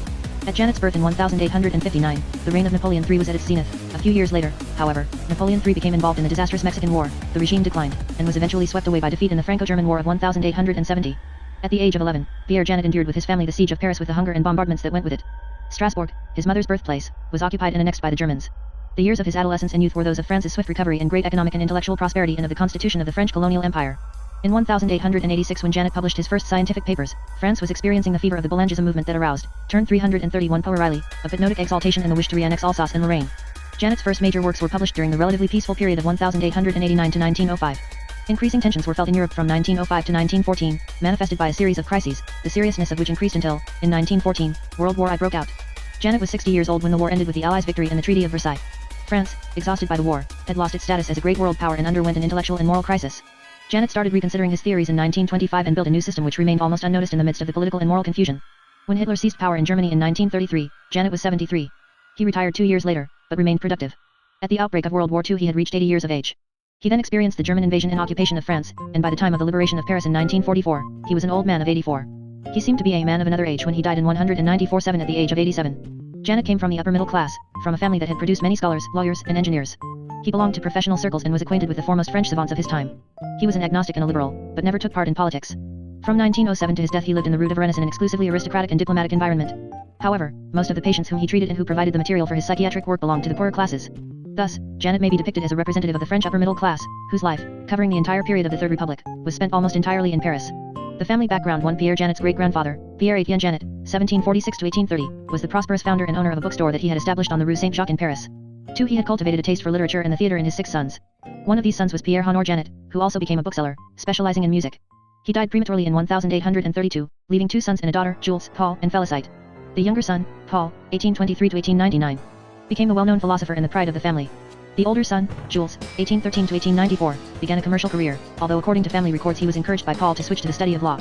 However, even though Jules is referred to as an avocat, in certain documents, it seems that he never actually practiced law but earned his living as a legal editor. He married twice. His first wife, a cousin, was Adelaide Antoinette Janet, to whom he was married on September 5, 1832. In 1850 she bore him a daughter, Berthe. Not long afterwards she died, and several years later, while he was Pierre Janet in Psychological Analysis 333 visiting his brother Paul, who was then a university professor in Strasbourg, Jules became acquainted with Fanny Hummel, a young neighbor of Paul's. They were married on April 10, 185 and had 3 children, Pierre, Marguerite, and Jules. Little is known about the Hummel family. Fanny Hummel's father, Franz Jacques Hummel, was a building contractor in Strasbourg. He had 5 children of whom Fanny, born September 4, 1836, was the eldest. The Hummels were devout Catholics and Fanny, Pierre Janet's mother, was very attached to her faith all of her life. Her sister Marie, born May 2, 1838, became a nun in the Order of the Assumption and spent her life in convents of that order, first in France, later in England. Janet's daughter, Madame Helene Pichon Janet, recalled a childhood visit to her aunt in London where her father had taken her. The Hummels belonged to the group of Alsatians who were intense French patriots and for whom the annexation of Alsace and Lorraine by Germany was considered a family tragedy. For in many of these families, some members remained in Alsace while others went to live in France. Family tradition tells of one of Fanny's brothers escaping into France and joining the French army, where he became an officer, thus being suspicious from the German viewpoint, and of how he once returned for a clandestine visit to Strasbourg in civilian clothes, accompanied by his young nephew Pierre. Little is known about the personality of Pierre Janet's father. According to family tradition, he was a very kind man, although shy, seclusive, and psychasthenic. Details about him are scarce and not easy to interpret. Pierre Janet once mentioned an incident remembered from his childhood. He was in his father's study, going to and fro and kicking the door, while his father kept placidly looking on without saying a word. Finally, young Pierre became tired of his game and left the room. Did this mean that his father was so passive that he was unable to show a reaction, or, on the contrary, was he a very wise man who triumphed over his child's bad temper by his display of patience? Pierre Janet's mother is said to have been a very wise, sensitive, and warm person. Pierre was profoundly attached to her and always spoke of her with the deepest affection. He was the oldest child of a young mother, who was 21 at his birth, whereas the father was 45, one generation older. Pierre Janet's stepsister and his mother's younger siblings belonged chronologically to an intermediate generation. Jules and Fanny had 3 children, Pierre, Jules, and Marguerite. Marguerite, who married a man named Weedle, remained a devout Catholic like her mother. Jules, born December 22, 1861, became a physician and a well-known specialist in neurology. He was greatly interested in psychology, and during his years of internship collaborated with his brother in hypnotic experiments. His medical dissertation, devoted to neurotic disturbances of urination, is a fine contribution to what today is called psychosomatic medicine, as was true of a later study he made on anuria. Pierre and Jules remained close to their respective families throughout their lives. As the one person in the family who exerted a major influence on Pierre Janet was his uncle Paul. Not only did he help Pierre in his career, but he seems to have been the model the young man strove to imitate. Remarkable parallels can be drawn in the lives of these men. Both were timid, seclusive boys who underwent a period of adolescent depression, and who, after overcoming it, engaged in a successful career. Both went to the Lycée Louis Le Grand, entered the École Normale Supérieure, became abrégés de philosophie, taught philosophy in a lyceum, and then became university professors and members of the Institut de France. Paul Janet was also the author of textbooks of philosophy, which were classics in France for 2 or 3 generations, and he also wrote numerous studies on the history of philosophy. The philosopher's son, whose name was also Paul Janet, became a well-known electrical engineer who founded the Electrotechnical Institute in Grenoble and later the École Supérieure d'Électricité in Paris. He, too, was philosophically oriented and wrote studies on the philosophy of science and on the psychology of scientific discoveries. 6. Through his numerous relatives, Pierre Janet had various other connections in the world of the university, engineering, and public administration. Events in Pierre Janet's life. Pierre Janet was born in Paris on May 30, 1859, at 46 Rue Madame, a little street near the Jardin du Luxembourg. Soon afterward, his parents moved to Bargues-Lorraine where they had bought a house. Bargues-Lorraine, now a suburb of Paris, was at that time still a small township. The house was an old one, which, in contrast to the other houses in the area, had been built in the Renaissance style, with slanted slate roofs and pink walls. According to family tradition, the house was the last remnant of a residence given by the gallant King Henry IV to his celebrated mistress Gabrielle d'Estrées. To this day, the street actually bears the name Impasse Gabrielle d'Estrées. Pierre Janet always kept a fond image of that house and its garden. He went to school at the College Saint-Barbe des Champs in the neighboring town of Fontenay Auxiliary Roses. He is said to have been a very shy boy who found contact with his schoolmates difficult. A few years later, he went to the College Saint-Barbe in Paris, which was the main school. The College Saint-Barbe is one of the oldest and most highly reputed schools in France. Few schools can boast of having produced such an impressive list of great men as St. Ignatius of Loyola, St. Francis Xavier, and Calvin, and numerous prominent scientists, writers, politicians, and military men. The scholastic level was high, as might be expected from such a time-honored institution. When Janet was 11, at the outbreak of the Franco-Prussian War of 1870, his parents had the unfortunate idea of Pierre Janet and Psychological Analysis 335 leaving Bargues-Lorraine to settle temporarily in Paris, thinking that they would be safer there. As a result, the Janet family suffered the siege of Paris with its consequences. As soon as the fighting was over, the children were sent to the mother's family in Strasbourg. Consequently, young Pierre witnessed the pain and anguish suffered by those Alsatians, who, like his mother's family, were ardent French patriots, and saw Alsace torn away from France and annexed by Germany. 7 At the age of 15, Pierre went through a period of depression, which interrupted his studies for several months and which was at the same time a religious crisis. He was able, however, to overcome the depression and to find a new equilibrium. From that time on, Janet became a brilliant student and decided to devote himself to philosophy. After successfully passing his baccalaureate at examination on July 10, 1878, and completing 1 year of a special preparatory class at the Lycée Louis Le Grand, Janet succeeded in the rigorous competition for admission to the École Normale Supérieure. This is a well-known preparatory school where an elite group of students live for 3 years and are trained intensively toward professorships in French lyceums. It also produces many university professors. The École Normale Supérieure provides students with an education of the highest quality, but also leaves a great deal of freedom and spare time to the students in order to allow them to develop their own independent thinking. Notwithstanding the affection of cynicism and controversialism, the so-called normalian spirit, which is often the form taken by such independent thinking, the milieu is nevertheless highly propitious for the establishment of lasting friendships between men who are destined to be the intellectual leaders of their generation. When Janet was admitted to the competitive examinations of 1879, there were, among the successful candidates, several who were to become well-known scholars, particularly Durkheim, the future sociologist, and Goblet, the logician. Very little is known about the 3 years that Janet spent at that school, 9 although it is known that he obtained his licence es lettres on August 3, 1880, and that director Ernest Rosat, 10 a philosopher and a moralist, died the same year. On February I, and was replaced by the historian Fustel de Coulanges. Janet spent part of his spare time studying science and obtained the degree of baccalaureate at Restaurant in Science on April 7, 1881.11. On September 7, 1882, he attained second place in the stiff competitive examinations of the Agrégation de Philosophie. Only 8 candidates were received, among whom was Durkheim, who came in 7th. During Janet's stay at the École Normale Supérieure in 1881, the International Electrical Exposition was organized in Paris, bringing the revelation of a new world of the future in which life would be dominated by science, technology, and electricity. Another sensational event in 1882 was Charcot's paper Read at the Académie des Sciences, bringing about an official rehabilitation of hypnosis, which suddenly acquired scientific status. Charcot was greatly discussed at that time and, according to Parody, Janet was already visualizing his future as a physician able to discuss Charcot's theories. 12 among the students who were admitted the year before Janet were Bergson and Jouers. The latter was to acquire fame as a great French socialist leader, the former was to become the most celebrated French philosopher of his generation. Bergson and Janet were to remain in close intellectual contact for the duration of their lives. After placing second at the AGN, Gachin de Philosophique on September 7, 1882, Janet immediately embarked upon his professional career. At that time the Normalians were exempted from military service, the 10 years of teaching to which they had pledged themselves were considered sufficient service. 13 The 22-year-old professor was appointed by a ministry decision of September 23, 1882, to teach philosophy at the Lyceum of Chartres, in the rural province of Berry, where he assumed his task on October 4, 1882. Curiously enough, he left the Lyceum on February 22, 1883, having been appointed to the Lyceum in Le Havre. For it was rather unusual for a professor to transfer from one lyceum to another in the middle of a scholastic year. The only plausible explanation is that as a result of a sudden vacancy at Le Havre, a professor was urgently needed there. Le Havre was considered to be a far superior position than Chartres. Shortly before his departure from Châteauroux on February 10, 1882, Janet gave a lecture on the foundation of the right of property. 15 It is interesting to see, in this first known publication by Pierre Janet, the logical outline, the firmness of thought, and the clarity of style that he was to display in all of his subsequent writings. Private property, he wrote, has not always existed, it is neither a metaphysical nor a natural necessity, but has been invented by man on account of its utility. It should be perfected, and the goal should be to reconcile interest and justice. Pierre Janet spent the following 6½ years, from February 1883 to July 1889, in Le Havre, a maritime, industrial, and commercial city that counted 105,000 inhabitants at that time. It was administered by a progressive mayor, Jules Siegfried, who belonged to an Alsatian Protestant family that had left Alsace after the German annexation. Siegfried was an active and energetic administrator, much concerned with the welfare of the city.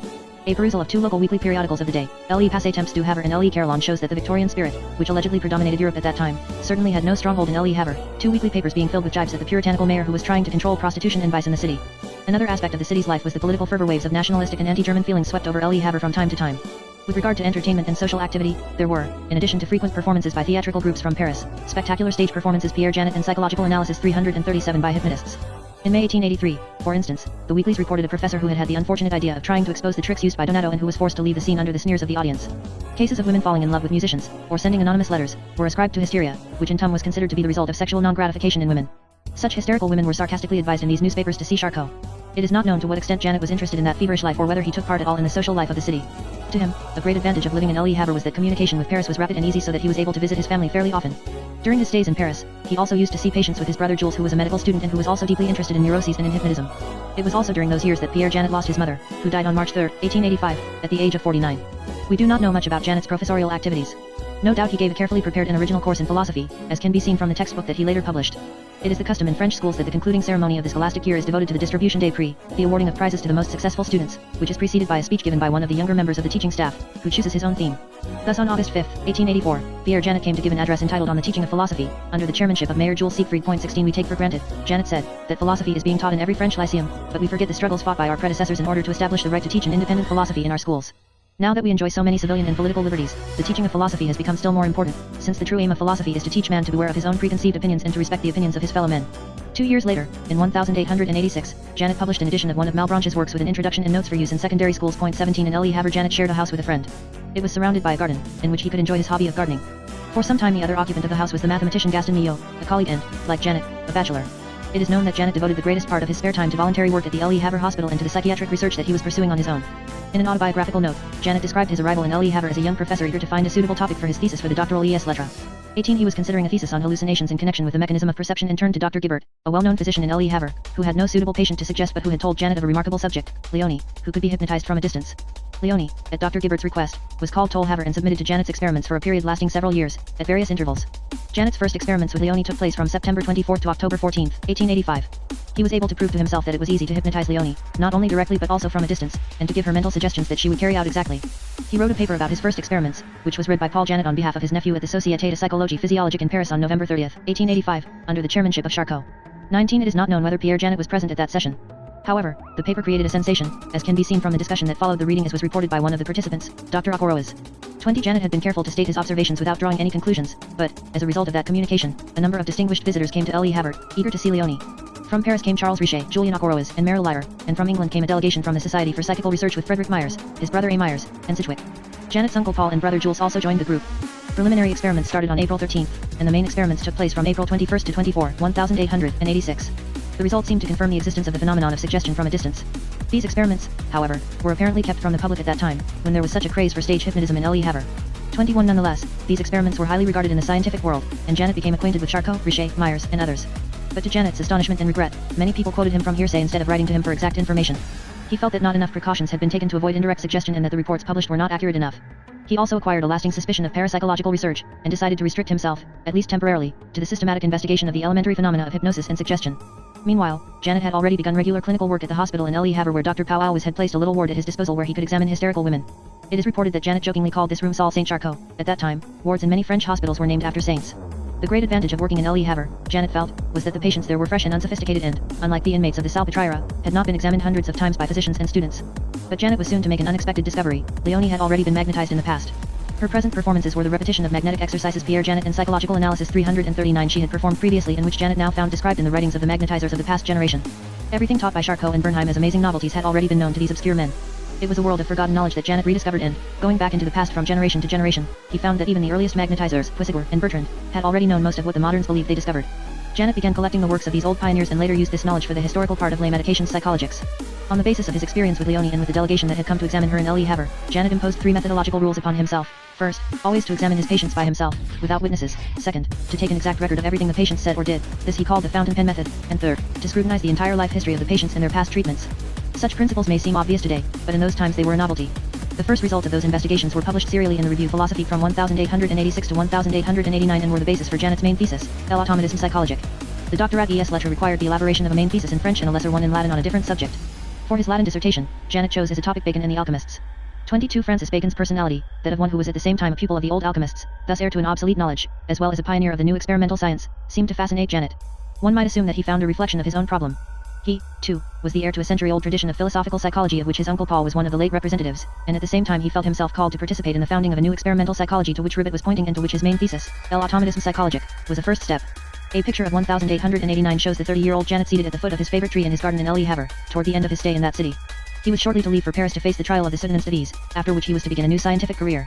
His face shows an expression of calm energy and concentrated thought, which is found on most pictures taken of him during these years. The ceremony of the presentation of the thesis took place at the Sorbonne on June 21, 1889, under the chairmanship of Dean Himley. 23 The jury was composed of Professors Boutroux, Marion, Seals, Waddington, and Paul Janet. 24 Many objections and arguments were brought against the thesis, but Janet impressed the jury with his sharp mind and the subtleties of his arguments and his eloquence. The jury congratulated him and acknowledged the fact that he had remained firmly on philosophical ground and had carefully refrained from encroaching onto the medical field. Janet, who was already well known in philosophical and psychological circles for his publications during the previous 3½ years, now acquired the reputation of a master. He moved to Paris where he had been appointed to a new post. The ceremony of the presentation of his thesis took place during the Great Universal Exposition of 1889 in Paris. Scientists from all over the world were meeting in the Ville Lumière at congresses that were held at the rate of 3 or more at a time without interruption. Among many other events, the International Congress for Experimental and Therapeutic Hypnotism took place from August 8 to 12.25. Janet was one of the committee members together with Liebald, Bernheim, Desjardins, and Faure, and had ample opportunity to become acquainted with celebrities of the psychological and psychiatric world. Among the 300 participants of the Congress were Dessoir, Myers, William James, Lombroso, and a Viennese neurologist named Sigmund Freud. Janet knew from the beginning that he would be unable to pursue his psychopathological research if he did not acquire the MD degree, and he decided to take up his medical studies while continuing his profession and his own research. The years from 1889 to 1893 saw him intensely absorbed in his work, having to meet his teaching commitments at the Lycée Louis Grant during the scholastic year 1889 to 1890 and from then on at the College Rollin. The only trace of his activities during that time is the address he gave at the distribution of prizes on July 30, 1892. In which he talked thus to the finishing students: what did you learn during your 10 years of secondary school? Some knowledge and basic science certainly, and also the habit of intellectual work acquired through such exercises as translation and composition. But there is more. The aim of secondary education is to help one understand others as well as social problems, to acquire an attitude of reasonable doubt and tolerance toward the opinions of others. 26 Janet began his medical studies in November 1889.27. At that time medical studies took only 4 years, including one preparatory year of physics, chemistry, and natural science, and usually required a 5th year for the concluding examinations and the thesis. Janet was, however, exempted from the first year. Having furthermore the good fortune of being freed from many obligations through the benevolence of his teachers, he spent from 1890 on much time in Charcot's wards at the Salpêtrière, examining patients. There are also records of his clinical stages at the hospitals Laennec and St. Antoine. At the latter, he observed the case of a 14-year-old girl who was admitted with apparently neurotic symptoms and who soon died. A post-mortem showed that she had a hydattic cyst on the brain. Janet published a paper about that case and wondered how Pierre Janet and psychological analysis 341 brain lesion of such importance could have produced so few clinical symptoms. 28 The patient, he added, belonged to a family strongly tainted by neuropathic heredity, which could perhaps account for the fact that the cyst had been located in the brain rather than in another organ. Janet passed his terminal examinations on May 31, 1893, and presented his medical thesis on July 29 of the same year. Charcot was chairman and Charles Richet one of the 3 other members of the jury. He was graduated with high honors. Meanwhile, in 1890, Janet had again taken up his clinical research, investigating at the Salpêtrière the patients Madame D, Marcel, Isabelle, and Ethel, who played an important role in the elaboration of his theories. On the basis of his findings, he built his theory of hysteria that he expounded first in a Rio Journals and then in his MD thesis in 1893. His reputation had already crossed the English Channel, and at the International Congress of Experimental Psychology in London in July 1892 he read a paper on his research on the relation of amnesia to unconscious fixed ideas. Point 29 For a long time Charcot had been keenly interested in psychology. He founded the Société de Psychologie Physiologique with Charles Richet. Desiring to incorporate experimental psychology into the great research unit he had built at the Salpêtrière, he opened a laboratory for this purpose, which he entrusted to Pierre Janet. Since Charcot needed Janet in that regard and Janet needed Charcot for the rich clinical material to be found at the Salpêtrière, this promised to be the beginning of a long and rewarding collaboration. But on August 17, 1893, merely 3 weeks after Janet had obtained his MD degree with Charcot as one of his examiners, came the news of the master's sudden and unexpected death. During the period from 1893 to 1902 Janet worked with relative freedom at the Salpêtrière. Charcot's successor, the neurologist Professor Fulgence Raymond, was personally not interested in neuroses but maintained the psychological laboratory at the Salpêtrière and gave his approval to Janet's research. Inasmuch as they concerned patients of the Salpêtrière, most of Janet's articles were for several years published under the joint signatures of Raymond and Janet. It was also a period of intensive work in other areas. Janet still taught philosophy at the Collège Rollin until 1897 and during the scholastic year 1897 to 1898 at the Lycée Condorcet. He was then appointed, first as charge de cours, 1898 to 1899, in experimental psychology at the Sorbonne, then as maître de conférences, 1898 to 1902. During that same period, he was asked by Ribet to replace him temporarily at the Collège de France from December 1895 to August 1897.30 and 1894. Janet published the textbook of philosophy on which he had been working for 12 years and of which we will speak later. Janet's private life had also undergone changes. In 1894 he married Marguerite Duchesne, the daughter of an auctioneer in Le Havre, who had come to live in Paris after her father's death. The young couple took an apartment in the Rue de Bellechasse and moved, in 1889, to the Rue Barbette de Julie near the Quartier Latin. They had 3 children, Helene, who was to marry the psychoanalyst Edouard Pichon, Fanny, who became a French teacher, and Michel, who had a brief career as an engineer and died prematurely. Janet led the usual academic life, that is, he taught for 9 months in Paris, taking 3 months vacation in which he wrote or prepared his lectures for the following academic year. He usually spent his vacation at Fontainebleau, where he would go for long botanical walks through the forest. His father died on October 22, 1894, at the age of 82. During those years Janet's interest covered a wide field, as shown by his book reviews on topics ranging from brain histology to experimental psychology and criminology. The focus of his clinical research shifted from the clinical investigation of hysteria to that of neurasthenia. Janet's research was at once extensive, in that he saw many patients at the outpatient clinic and in the wards, and intensive, in that he chose a small number of patients whom he submitted to careful and prolonged studies lasting for years. Among the latter was a woman whom he names Madeleine admitted to the Salpêtrière with a religious delusional ecstasy and stigmata in February 1896. She was to occupy an almost central place in his studies for several years. In addition he had a practice of his own and private patients in a sanatorium in Yans. His reputation as a foremost specialist in neuroses was by then well established and he received many foreign visitors. In 1896 he read a paper on somnambulic influence at the International Congress of Psychology in Munich, which was a new elaboration of the old concept of the rapport. For many years Janet had been thinking of founding a new psychological society to replace the Société de Psychologie Physiologique, which had not long survived Charcot's death. In 1900 an Institut Psychologique International was founded in Paris with the financial help of a number of donors, among whom was Serge Yurevich, an attaché of the Russian Imperial Embassy. It was under the sponsorship of an international committee among whose members were William James, Frederick Myers, Lombroso, Theodore Flournoy, and Theodore Ribet. 31 The aims of that institute do not seem to have been well defined. It was intended to have a psychopathological clinic, laboratories, a library, and to publish a bulletin. Most of these ambitious projects could not be realized, but at least a new psychological society was founded with 40 charter members, which held its monthly meetings in the precincts of the institute and used its bulletin to publish proceedings. Among its active members were Pierre Janet and a younger colleague of his, Dr. Georges Dumas, who was A.P. Pierre Janet and Psychological Analysis 343 appointed secretary of the new society. The history of that Institut Psychologique has never been written. It would be interesting to know why it did not develop further but disappeared a few years later. In 1902, Theodore Ribet left his post as titular professor of experimental psychology at the Collège de France. There were 2 candidates for his post, Pierre Janet and Alfred Binet. At the assembly of the professors on January I-902, Janet's candidacy was defended by Bergson and Binet's by the physiologist Mary. 32 Mary enumerated the many experiments conducted by Wiener in various fields of psychology and emphasized his skill in experimental psychology. Bergson stressed the methodical and concentrated way in which Janet conducted his research and experiments, and the extreme importance of his discoveries in the field of the subconscious mind. The decision rested in the hands of the Minister of Education who decided in Janet's favor on February 17, 1902. Janet had already replaced Ribet from December 1895 to August 1897 and from November 1900 onward. From that time on, the Collège de France became the center of his activities. His lectures there were mostly attended by foreign visitors, by non-specialists, and by very few students. It is the rule at the Collège de France that the professors lecture once a week and that they choose a new topic for each academic year, announcing this topic in advance. Between 1902 and 1912, Janet taught about the normal and the morbid emotions, consciousness, hysteria, and psychasthenia, psychotherapy, the psychology of tendencies, perception, and social tendencies. Part of the material was incorporated into his books, particularly in Les Obsessions et la Psychasthenie and in Les Médications Psychologiques. In 1904, Janet founded the journal de Psychologie with his friend Georges Dumas, in which he published most of his articles from then on. In 1907 he moved to a large and beautiful apartment in which he was to live until his death. It was located at 44 Rue de Varenne in the so-called Faubourg Saint-Germain, the aristocratic neighborhood of Marcel Proust's novels. The apartment comprised 7 large rooms, a splendid hall, and a balcony where Janet grew flowers and cacti. Meanwhile, Raymond of the Salpêtrière had died in 1910 and had been replaced by Desjardins, who was hostile to Janet and his work. On the other hand, men such as Babinski, who had retained only the neurological part of Charcot's teaching, were very suspicious of Janet, whom they accused of perpetuating Charcot's errors. It is not clear what kind of intrigues were devised to remove Janet from his laboratory in Charcot's former wards. However, within the Salpêtrière there were wards administered by other physicians, among them Dr. Negiot, a neurologist whose almost exclusive interest was brain histology. He taught this subject at the Collège de France. Negiot placed a room in his ward at Janet's disposal, where he could keep a small number of patients and visit them regularly. These precarious conditions did not enable Janet to give clinical teaching, so that he was forced to turn down applications from students. 33 However, Janet's fame continued to spread abroad.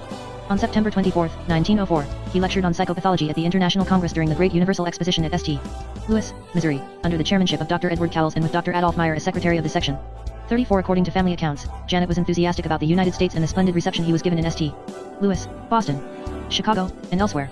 He visited the Rocky Mountains and Niagara Falls. In June 1906, he was one of the delegates of the Collège de France who traveled to London to participate in the festivities organized by London University. In October and November of the same year, he is invited by Harvard University for a second time to the United States, where he gave a series of 15 lectures on hysteria. 35 He also took part in various international congresses in Rome, 1905, Amsterdam, 1907, and Geneva, 1909. In August 1913 the International Congress of Medicine took place in London. In the psychiatric section, a session had been organized to discuss Freud's psychoanalysis. Janet was to read a criticism of it and Jung was to defend it. Janet's main criticism concerned 2 points. First, he claimed priority in having discovered the cathartic cure of neuroses brought forth by the clarification of traumatic origins. And he believed that psychoanalysis was simply a development of that fundamental concept. Second, he sharply criticized Freud's method of symbolic interpretation of dreams and his theory of the sexual origin of neurosis. He considered psychoanalysis a metaphysical system. 36 We shall return at a later point to that memorable session of August 8, 1913, with Jung's report on psychoanalysis and the discussion that ensued. In that circumstance, Janet seems to have departed from his usually conciliatory attitude in scientific discussions. Customarily he always took the utmost care to enumerate his sources and give his predecessors their due, even in minute details.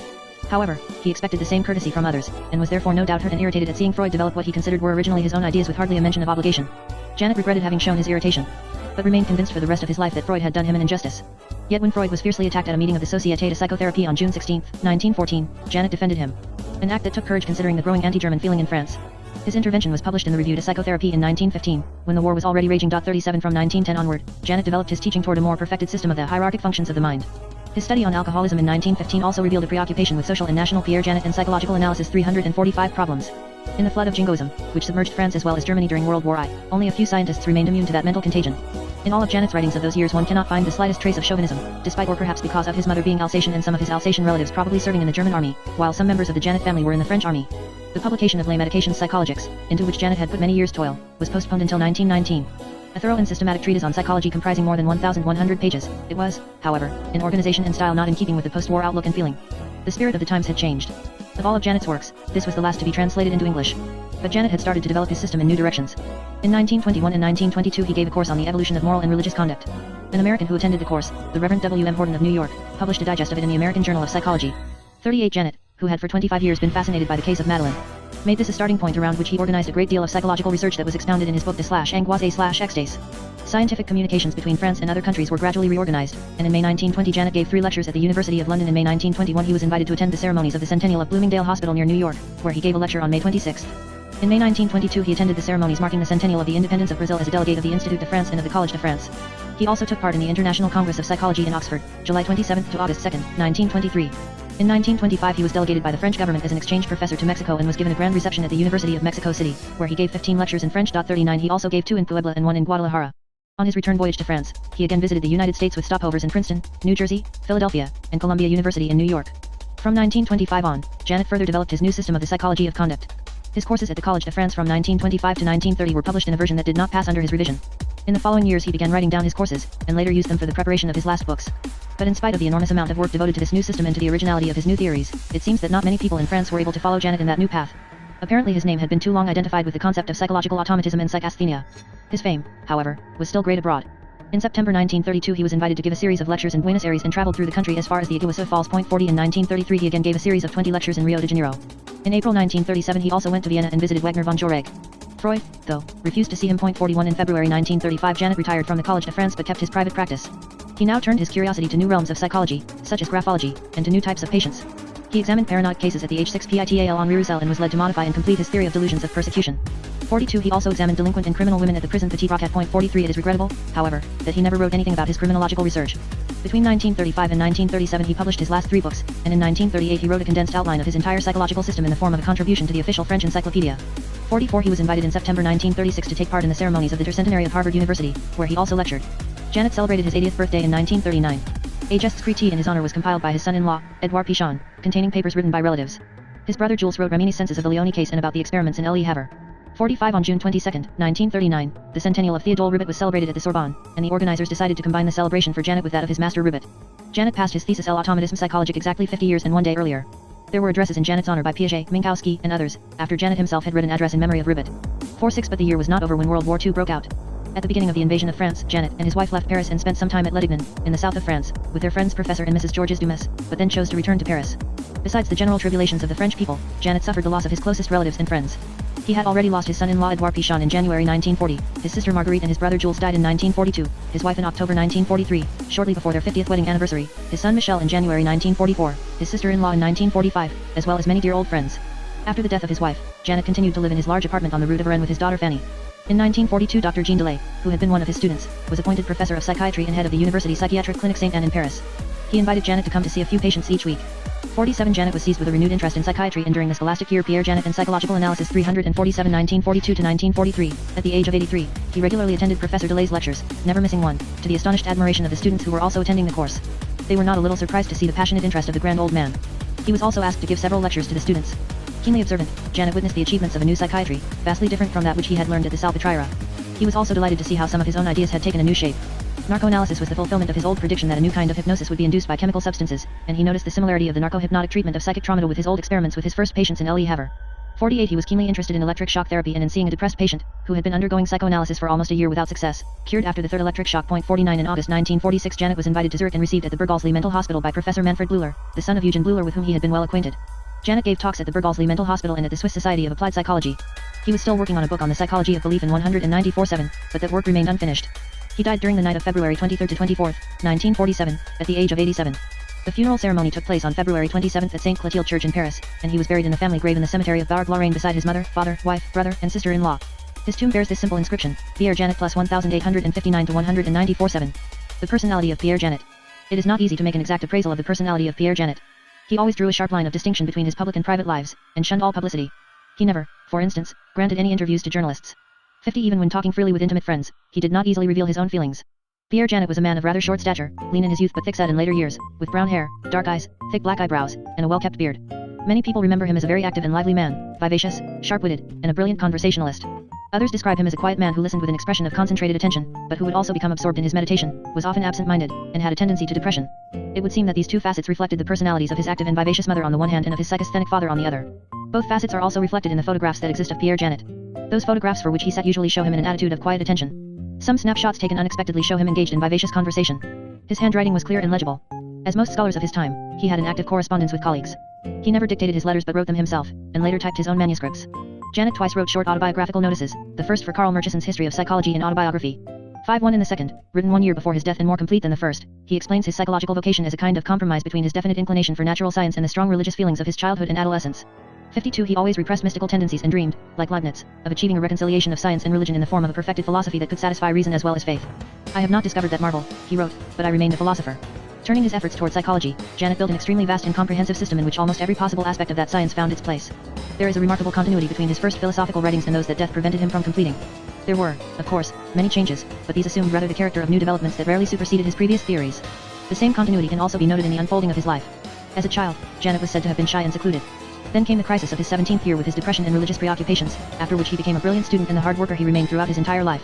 Unfortunately, we have few testimonies regarding the 7 years that he spent in Le Havre, but his publications of that time show him not only as a scholar but also as an extremely skillful clinician and psychotherapist. These brilliant qualities must have developed further in Paris after he had broadened his clinical experience at the Salpêtrière.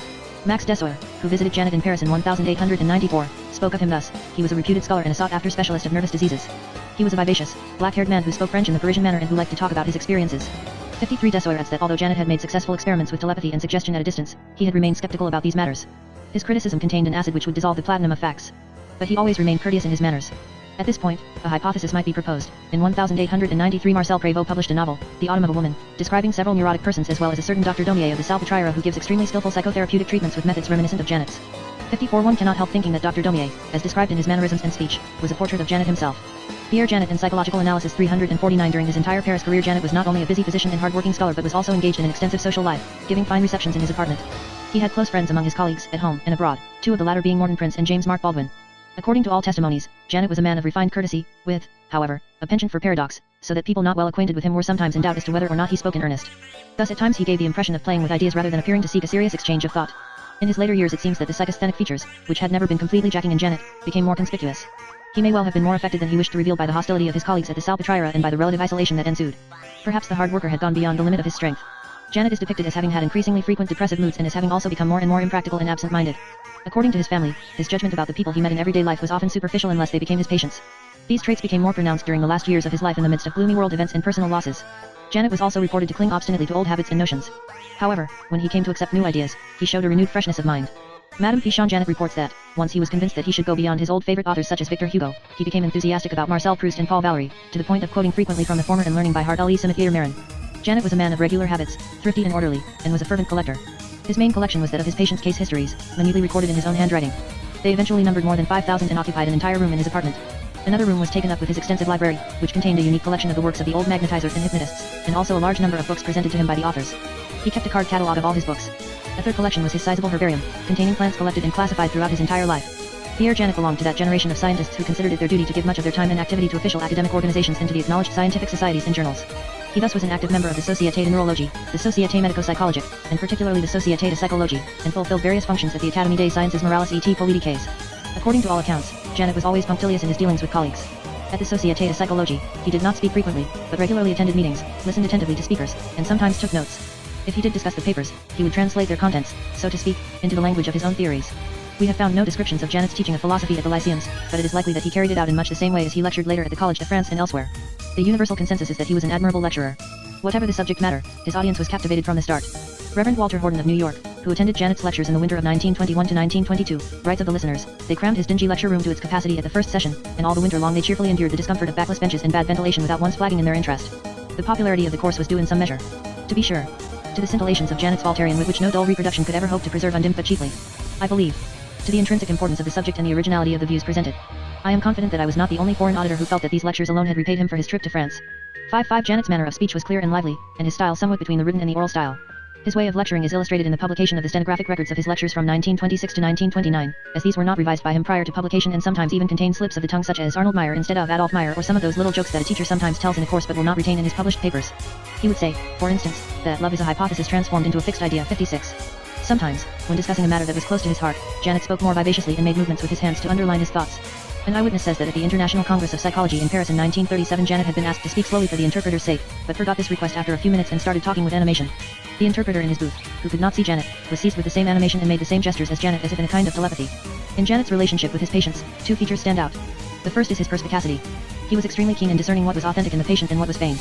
He repeatedly insisted upon the fact that in the behavior of many patients an element of play was involved, that is, the same ludic function that Flournoy had shown at work in his mediums, as well as the need for being admired. This was particularly true, he said, in regard to sexual perversions. In a meeting of the Société de Psychologie in 1908-57 Janet expressed doubts about the sincerity of many sexual deviants, and in his foreword to the French Pierre Janet in Psychological Analysis 351 translation of Pratt-Pitaine's Psychopathia Sexualis, 58 Janet did not hesitate to say that a great part of abnormal sexual behavior is nothing but acting and play. He went so far as to question the sincerity of many severe psychotics. Most frequently, psychotics are acting. Don't believe 1/4 of what they say. They try to impress you with their grandeur or their guilt, in which they themselves believe only half-heartedly or not at all. 59. Another of Janet's features was his skill as a psychotherapist, his prodigious ingeniousness, as the editors of Homage Janet put it. 6. Although examples of it can be found in the Medication Psychologics, they do not exhaust the subject. And one should read many of his short papers to learn of the almost unlimited variety of his psychotherapeutic devices. But there seems to be no record of a cure with Janet written by one of his former patients, although one of them, Raymond Russell, whom Janet had treated for several years for megalomaniac ideas and who later became known as a surrealist writer, copied in one of his books without any commentary what Janet had written about his illness.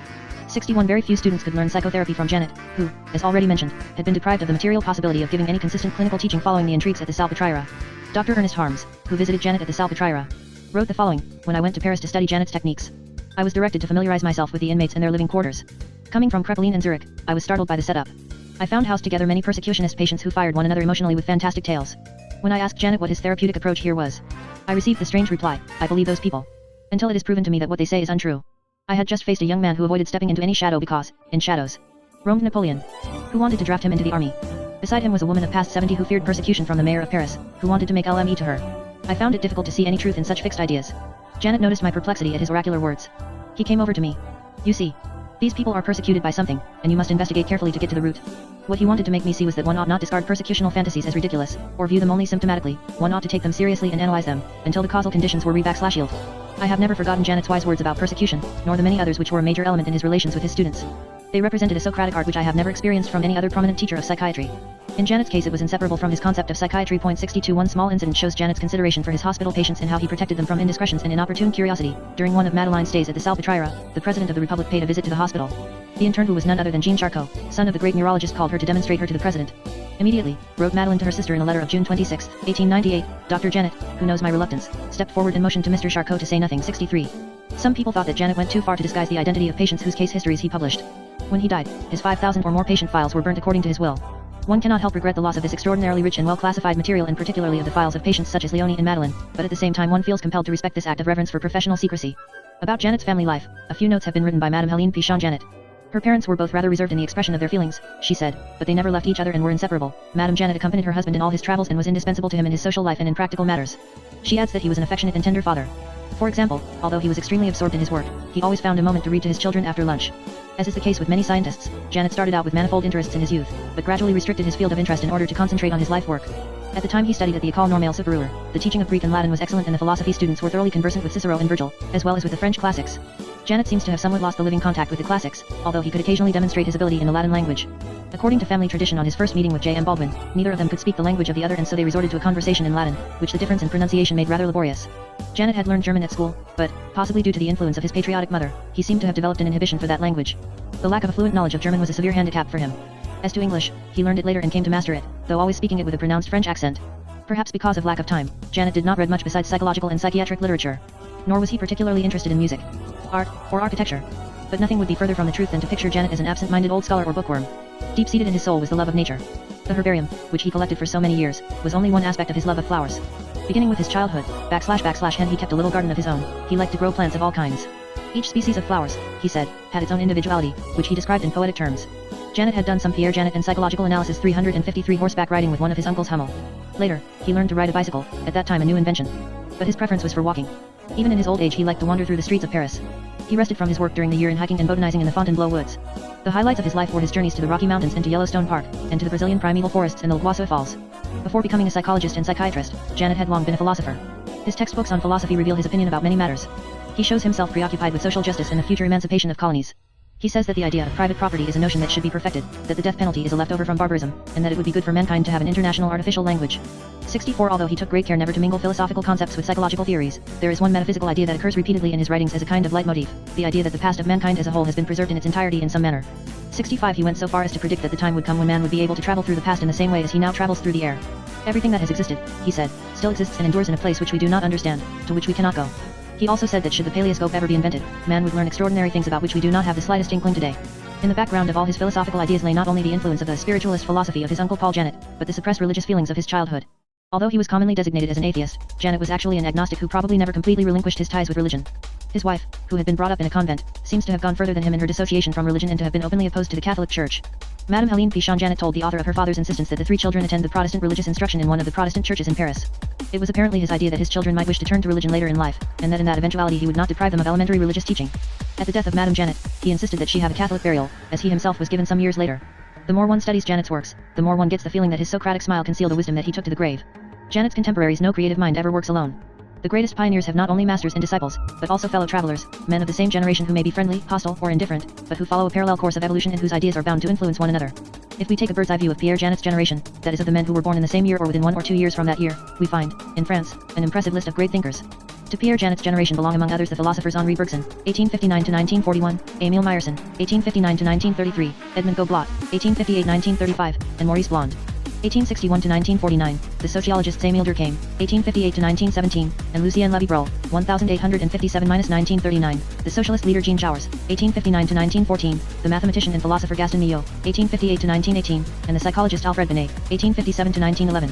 A rapid glance at Bergson's biography shows a certain parallelism between his life and that of Janet. 66 Both were born in Paris in 1859. Both studied in a lyceum in Paris, Bergson at the Lycée Condorcet, Janet at the Collège Sainte-Barbe. Both were accepted at the École Normale Supérieure, Bergson in 1878, Janet in 1879.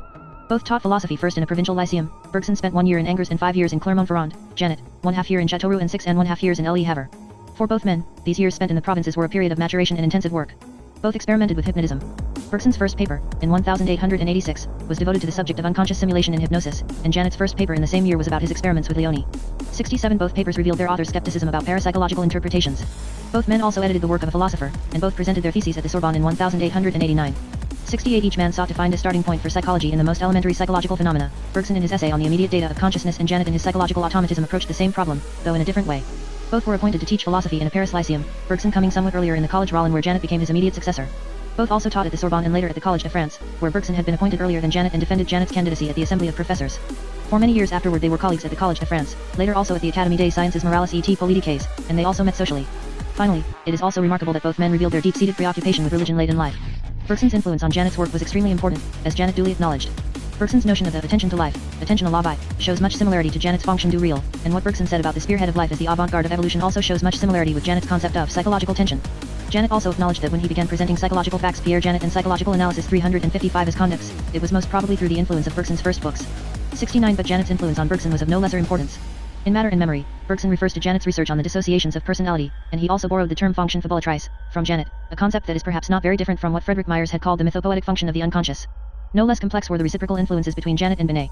Alfred Binet was 2 years older than Janet, having been born in 1857 in Nice. 70 He first studied at the Nice Lyceum, then in Paris at the Lycée Louis Legrand where Babinski was his schoolmate. His first interest lay in law, later in biology, and then in psychology. He then became acquainted with Ribot and Charcot, who allowed him to examine patients on his wards. One of his first pieces of research was on the psychic life of microorganisms. 71 Like Janet and Bergson, Binet was also interested in the problem of the most elementary form of psychological life, and he approached the problem by examining living creatures that he considered to be on the lowest degree of the life scale, that is, the infusoria, and he believed to have evidenced in them manifestations of sensory activity, intelligence, and even rudiments of mutual help. His first book, published in 1886, was The Psychology of Reasoning, in which he chose hypnotism as a method of approach, and concluded that there is a permanent and automatic process of unconscious reasoning at the bottom of man's psychic activity. 72 For several years he devoted himself to investigations of hypnosis, hysteria, and dual personality. Binet's investigations ran parallel to those of Janet, so that either the one or the other was ahead in his research at given times. When Janet published his L'Automatisme psychologique, Binet wrote a detailed review for the Revue Philosophique in which he acknowledged that Janet had anticipated certain results that he had expected to find in his own research, thus making it unnecessary for him to continue. 73 Like Janet, Binet was also interested in the history of animal magnetism and wrote a book on that subject in collaboration with Fear. 74 However, he lacked the penetrating knowledge that Janet had of the subject. In following years, Janet and Binet must have met fairly frequently. They each referred to the work of the other, and both worked for some time at the Laboratory of Experimental Psychology at the Sorbonne. But it seems that for some reason an estrangement took place between them. In 1893, Binet founded L'Année Psychologique, a well-known yearbook of psychology that he used to publish his numerous articles but that never carried any contribution by Janet. Binet suffered serious setbacks in his career. When he applied for a professorship at the Collège de France, he lost out to Janet, and when he applied for a professorship at the Sorbonne, Georges Dumas was given preference. This caused Binet gradually to withdraw from contact with his colleagues. His laboratory at the Sorbonne was located in a remote attic to which few people could find the way, and, owing to his extreme shyness, he never attended any congresses. But he was a hard worker who pioneered in many fields of psychology.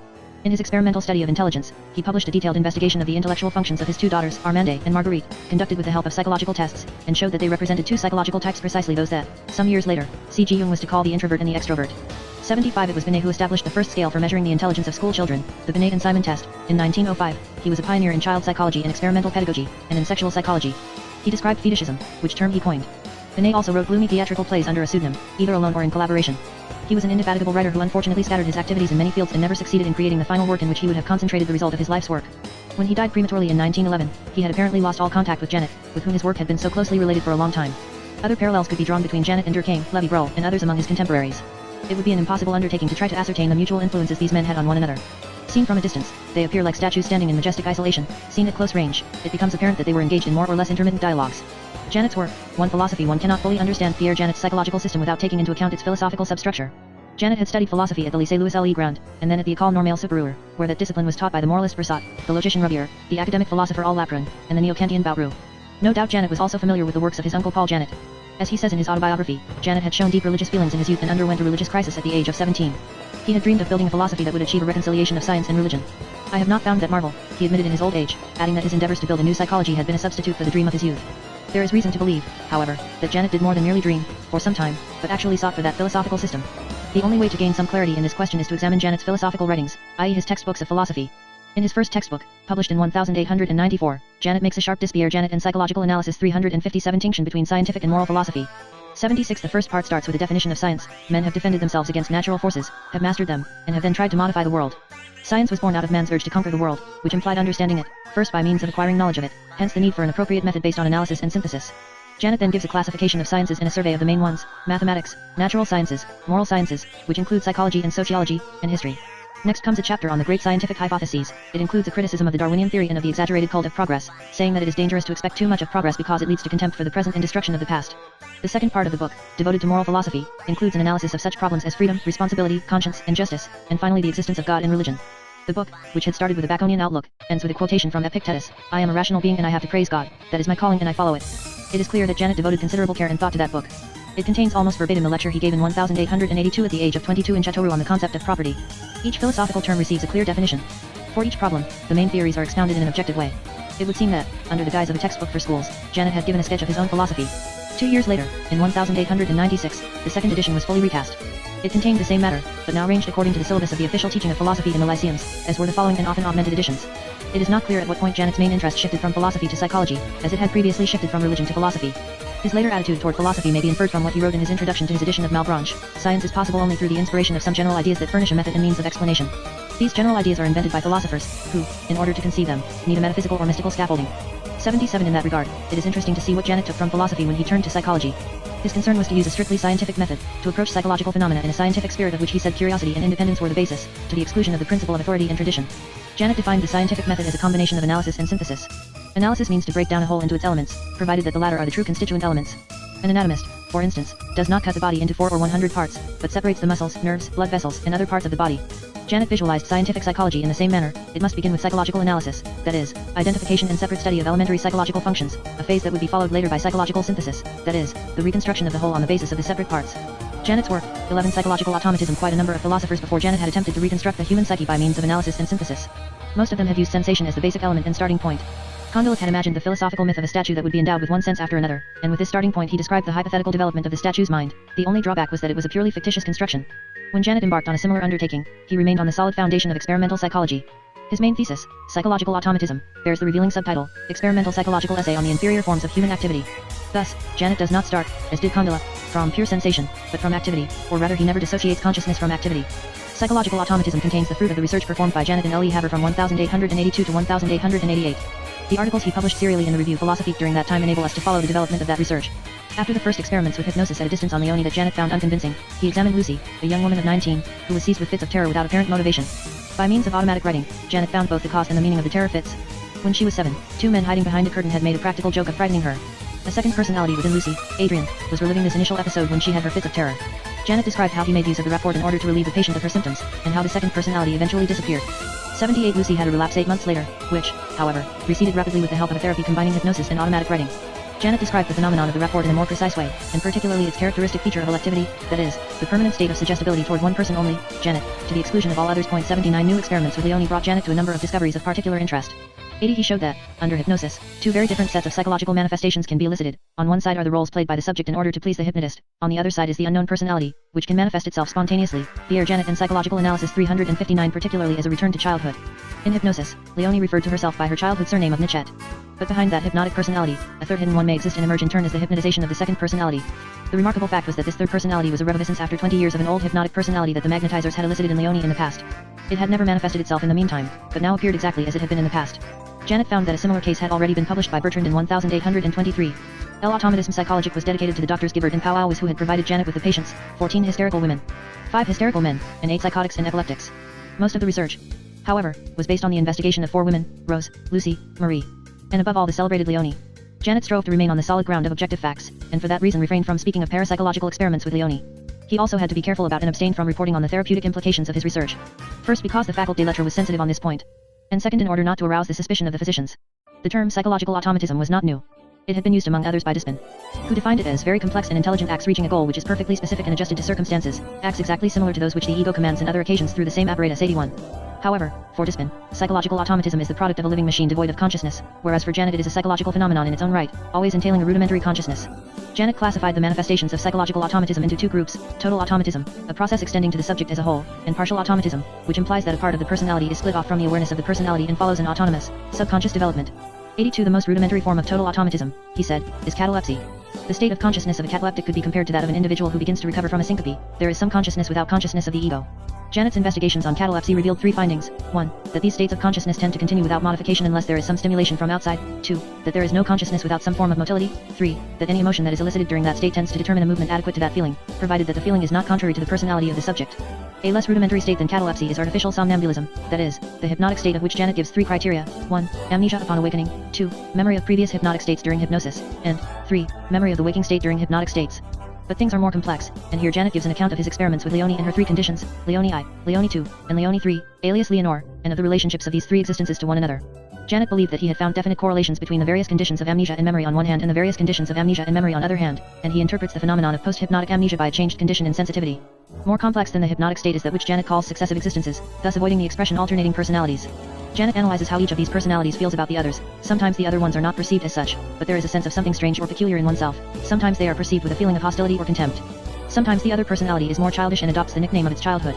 Janet begins the study of partial automatism with its simplest forms, partial catalepsy and the distractions, that is, peculiar states of absent-mindedness. In the latter, while the subject's attention is kept absorbed with something else, the physician whispers a question to which the subject will answer unaware.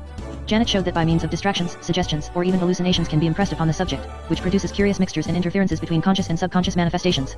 Closely related to the distractions is the phenomenon of automatic writing, widely practiced by the spiritists since 1850. Placing a pencil in the hand of an individual, and keeping his attention elsewhere, one can see him starting to write things of which he is not aware, and elicit in that way large fragments of subconscious material. Another manifestation of partial automatism is post-hypnotic suggestion, a controversial problem for which Janet proposed the following explanation: the subconscious mind, which has been brought to the fore during hypnosis and has now receded, persists and will see to the punctual execution of orders given by the hypnotist during hypnosis. The difficult problem of the simultaneous existences is interpreted by Janet's general theory of the desegregation psychologics, a concept not very different from that of psychological dissolution, first propounded by Moreau, de Tours, and later by Hughlings Jackson. The remainder of the book is devoted to the description and interpretation of various forms of partial psychological automatism, the divining rod, spiritism and mediumism, obsessive impulses, fixed ideas and hallucinations of psychotic patients, and finally what he calls possession, that is, the attitudes, acts, and feelings of the individual being controlled by a subconscious idea. Unknown to him, as was the case with Lucy. She would say with gestures of terror, "I am afraid and I don't know." Pierre Janet in Psychological Analysis 361Y. Janet explains, it is because the unconscious has its dream, it sees men behind the curtains, and puts the body in the attitude of terror. When Leonie says, "I cry and I don't know why," one may also assume that a subconscious idea is acting behind things.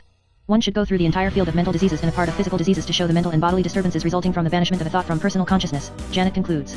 Psychological automatism, of which parts had been known through the publication of excerpts in the Revue Philosophique, was hailed from the start as a classic of the psychological sciences. It clarified many controversial matters while raising new questions. Its main features can be summarized as follows. 1. Seeing that he worked with fresh patients, Janet escaped the objection that the symptoms investigated were the product of the hothouse culture of the Salpêtrière and its mental contagion. One patient, however, Leonie, had already been experimented on by old magnetizers, and by investigating her life history, Janet was led to discover the forgotten world of 1 century of research by magnetizers and hypnotists. 83. 2. In his psychological analysis, Janet departed from the frame of reference of classical psychology, with its sharp distinction between intellect, affectivity, and will. Janet contended that even at the lowest levels of psychic life there was no sensation or feeling without movement, and he agreed with Fouillée that it is the natural tendency of an idea to develop into an act. 3. Janet utilized the dynamic approach in terms of psychic force and weakness. In severe cases of hysteria he told of psychological misery, misère psychologique. 4. Janet emphasized the notion of a field of consciousness and its narrowing in hysterical patients as a result of their psychological weakness. 5. At the lowest degree of mental life, Janet found the two levels of feeling per se and feeling in relation to the conscious ego. This caused him to formulate the concept of function of synthesis, the embryo of his future concept of the hierarchy of psychic functions and of psychological tension. 6. Turning to the century-old concept of the rapport, Janet conceived it as a particular form of anesthesia, that is, a distortion in the perception of the world, in other words as a peculiar mode of perception of the world centered around the person of the hypnotist. 7. Janet contended that certain hysterical symptoms can be related to the existence of split parts of personality, subconscious fixed ideas, endowed with an autonomous life and development. He showed their origin in traumatic events of the past and the possibility of a cure of hysterical symptoms through the discovery and subsequent dissolution of these subconscious psychological systems.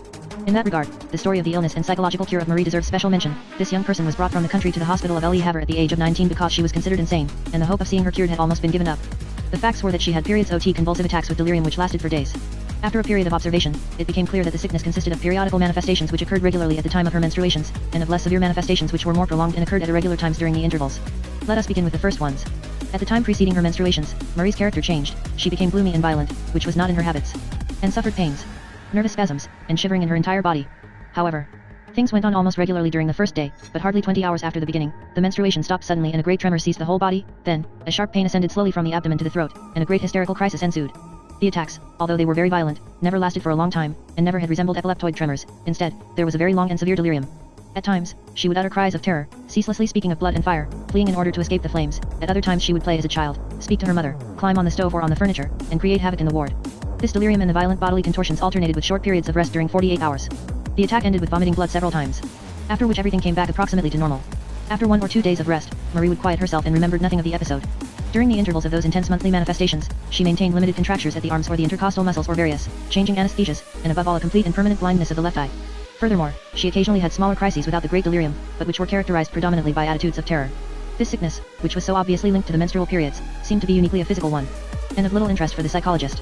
Therefore, at the beginning, I dealt very little with this person.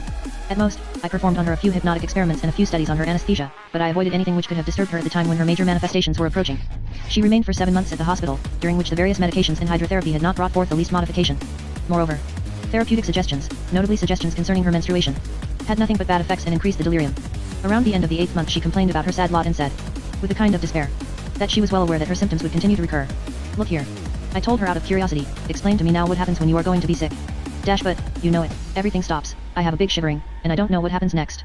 I wanted to get precise information about the way her periods had been inaugurated and had been interrupted. She did not give a clear answer, and seemed to have forgotten most of the events about which Elle asked her. It then occurred to me to put her into a deep somnambulic condition, a state where, as we have seen, it is possible to bring back seemingly forgotten memories, and thus Pierre Janet and Psychological Analysis 363 was able to find out the exact memory of an incident which had hitherto been only very incompletely known. At the age of 13, she had had her first menstruation. But, as a result of a childish idea or of something she had heard and misunderstood, she imagined that there was some shame in it.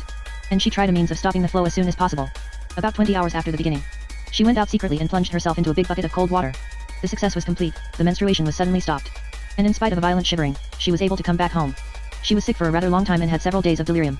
However, everything settled down, and the menstruation did not appear again until 5 years later. When it reappeared it brought back the disturbances I observed. Now, if one compares the sudden stopping, the shivering, the pains she describes today in waking state, with what she describes in a somnambulic condition which, incidentally, was confirmed from other sources, one comes to this conclusion: every month, the scene of the cold bath repeats itself, brings forth the same stopping of the menstruation in a delirium which is, it is true, much more severe than previously, until a supplementary hemorrhage takes place through the stomach. But, in her normal state of consciousness, she knows nothing about all this, not even that the shivering is brought forth by the hallucination of cold. It is therefore probable that this scene takes place below consciousness, and from it the other disturbances erupt. This assumption true or false being made, and after consulting Drive, Pow Whiz, I tried to take away from somnambulic consciousness this fixed and absurd idea that the menstruation was stopped by a cold bath. At first, I could not manage to do it, the fixed idea persisted, and the menstruation, which was due for 2 days later, occurred as usual. But, since I now had more time at my disposal, I tried again. I was able to succeed only thanks to a singular means. It was necessary to bring her back, through suggestion, to the age of 13, put her back into the initial circumstances of the delirium, convince her that the menstruation had lasted for 3 days and was not interrupted through any regrettable incident. Now, once this was done, the following menstruation came at the due point, and lasted for 3 days, without any pain, convulsion, or delirium. After noticing this result, the other symptoms were to be investigated. I omit the details of the psychological exploration, which was at times difficult. The attacks of terror were the repetition of an emotion which this young girl had felt when seeing, at the age of 16, an old woman killing herself by falling downstairs. Blood, of which she always spoke during her crises, was memory from this scene, in regard to the picture of the fire. It was probably an association of ideas, because it was not linked with anything precise. Through the same procedure as before, through bringing the subject back by suggestion to the moment of the accident, I succeeded, not without difficulty, to show her that the old woman had only stumbled but had not killed herself. The attacks of terror did not recur. Finally, I wanted to study the blindness of the left eye, but Marie was opposed to it and said that she was like that from birth. It was easy to check by means of somnambulism that she was mistaken. If one transforms her into a 5-year-old child, by the well-known methods, she takes back the sensitivity she had at that age and one observes that she sees well with both eyes. Therefore, it was at the age of 6 years that the blindness had started. On what occasion? Marie maintains, in waking state, that she does not know. During somnambulism, I make her play the chief scenes of her life at that time, and I see that the blindness starts at a certain point on the occasion of a trifling incident. She had been compelled, in spite of her cries, to sleep with a child of the same age who had impetigo on the entire left side of her face. Some time later, Marie developed an almost identical impetigo, in the same place.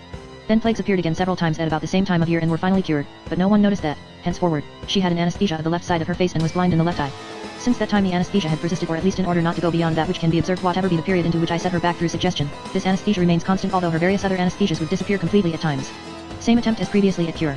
I put her back with the child who had so horrified her. I make her believe that the child is very nice and does not have impetigo. She is half convinced. After 2 reenactments of the scene I get the best of it. She caresses without fear the imaginary child. The sensitivity of the left eye reappears without difficulty, and when I wake her up, Marie sees clearly with the left eye. It is now 5 months since these experiments were performed. Marie has never shown the slightest signs of hysteria. She is doing well and above all is becoming stronger. Her physical aspect has changed thoroughly. I do not attach to this cure more importance than it deserves, and do not know how long it will last, but I found this story interesting as showing the importance of fixed subconscious ideas and the role they play in certain physical illnesses, as well as in emotional illnesses.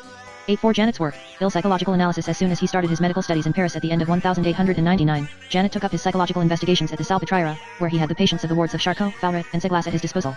One of the first patients on whom he demonstrated his method of psychological analysis and synthesis was Marcel, a young woman of 20. She had been admitted to the ward of Dr. Falret on account of severe mental disturbances that had started at the age of 14 and had gradually worsened. She showed a peculiar difficulty in moving her legs although she was not paralyzed, and also had severe disturbances of memory and thought. How could such a patient be approached from the point of view of experimental psychology?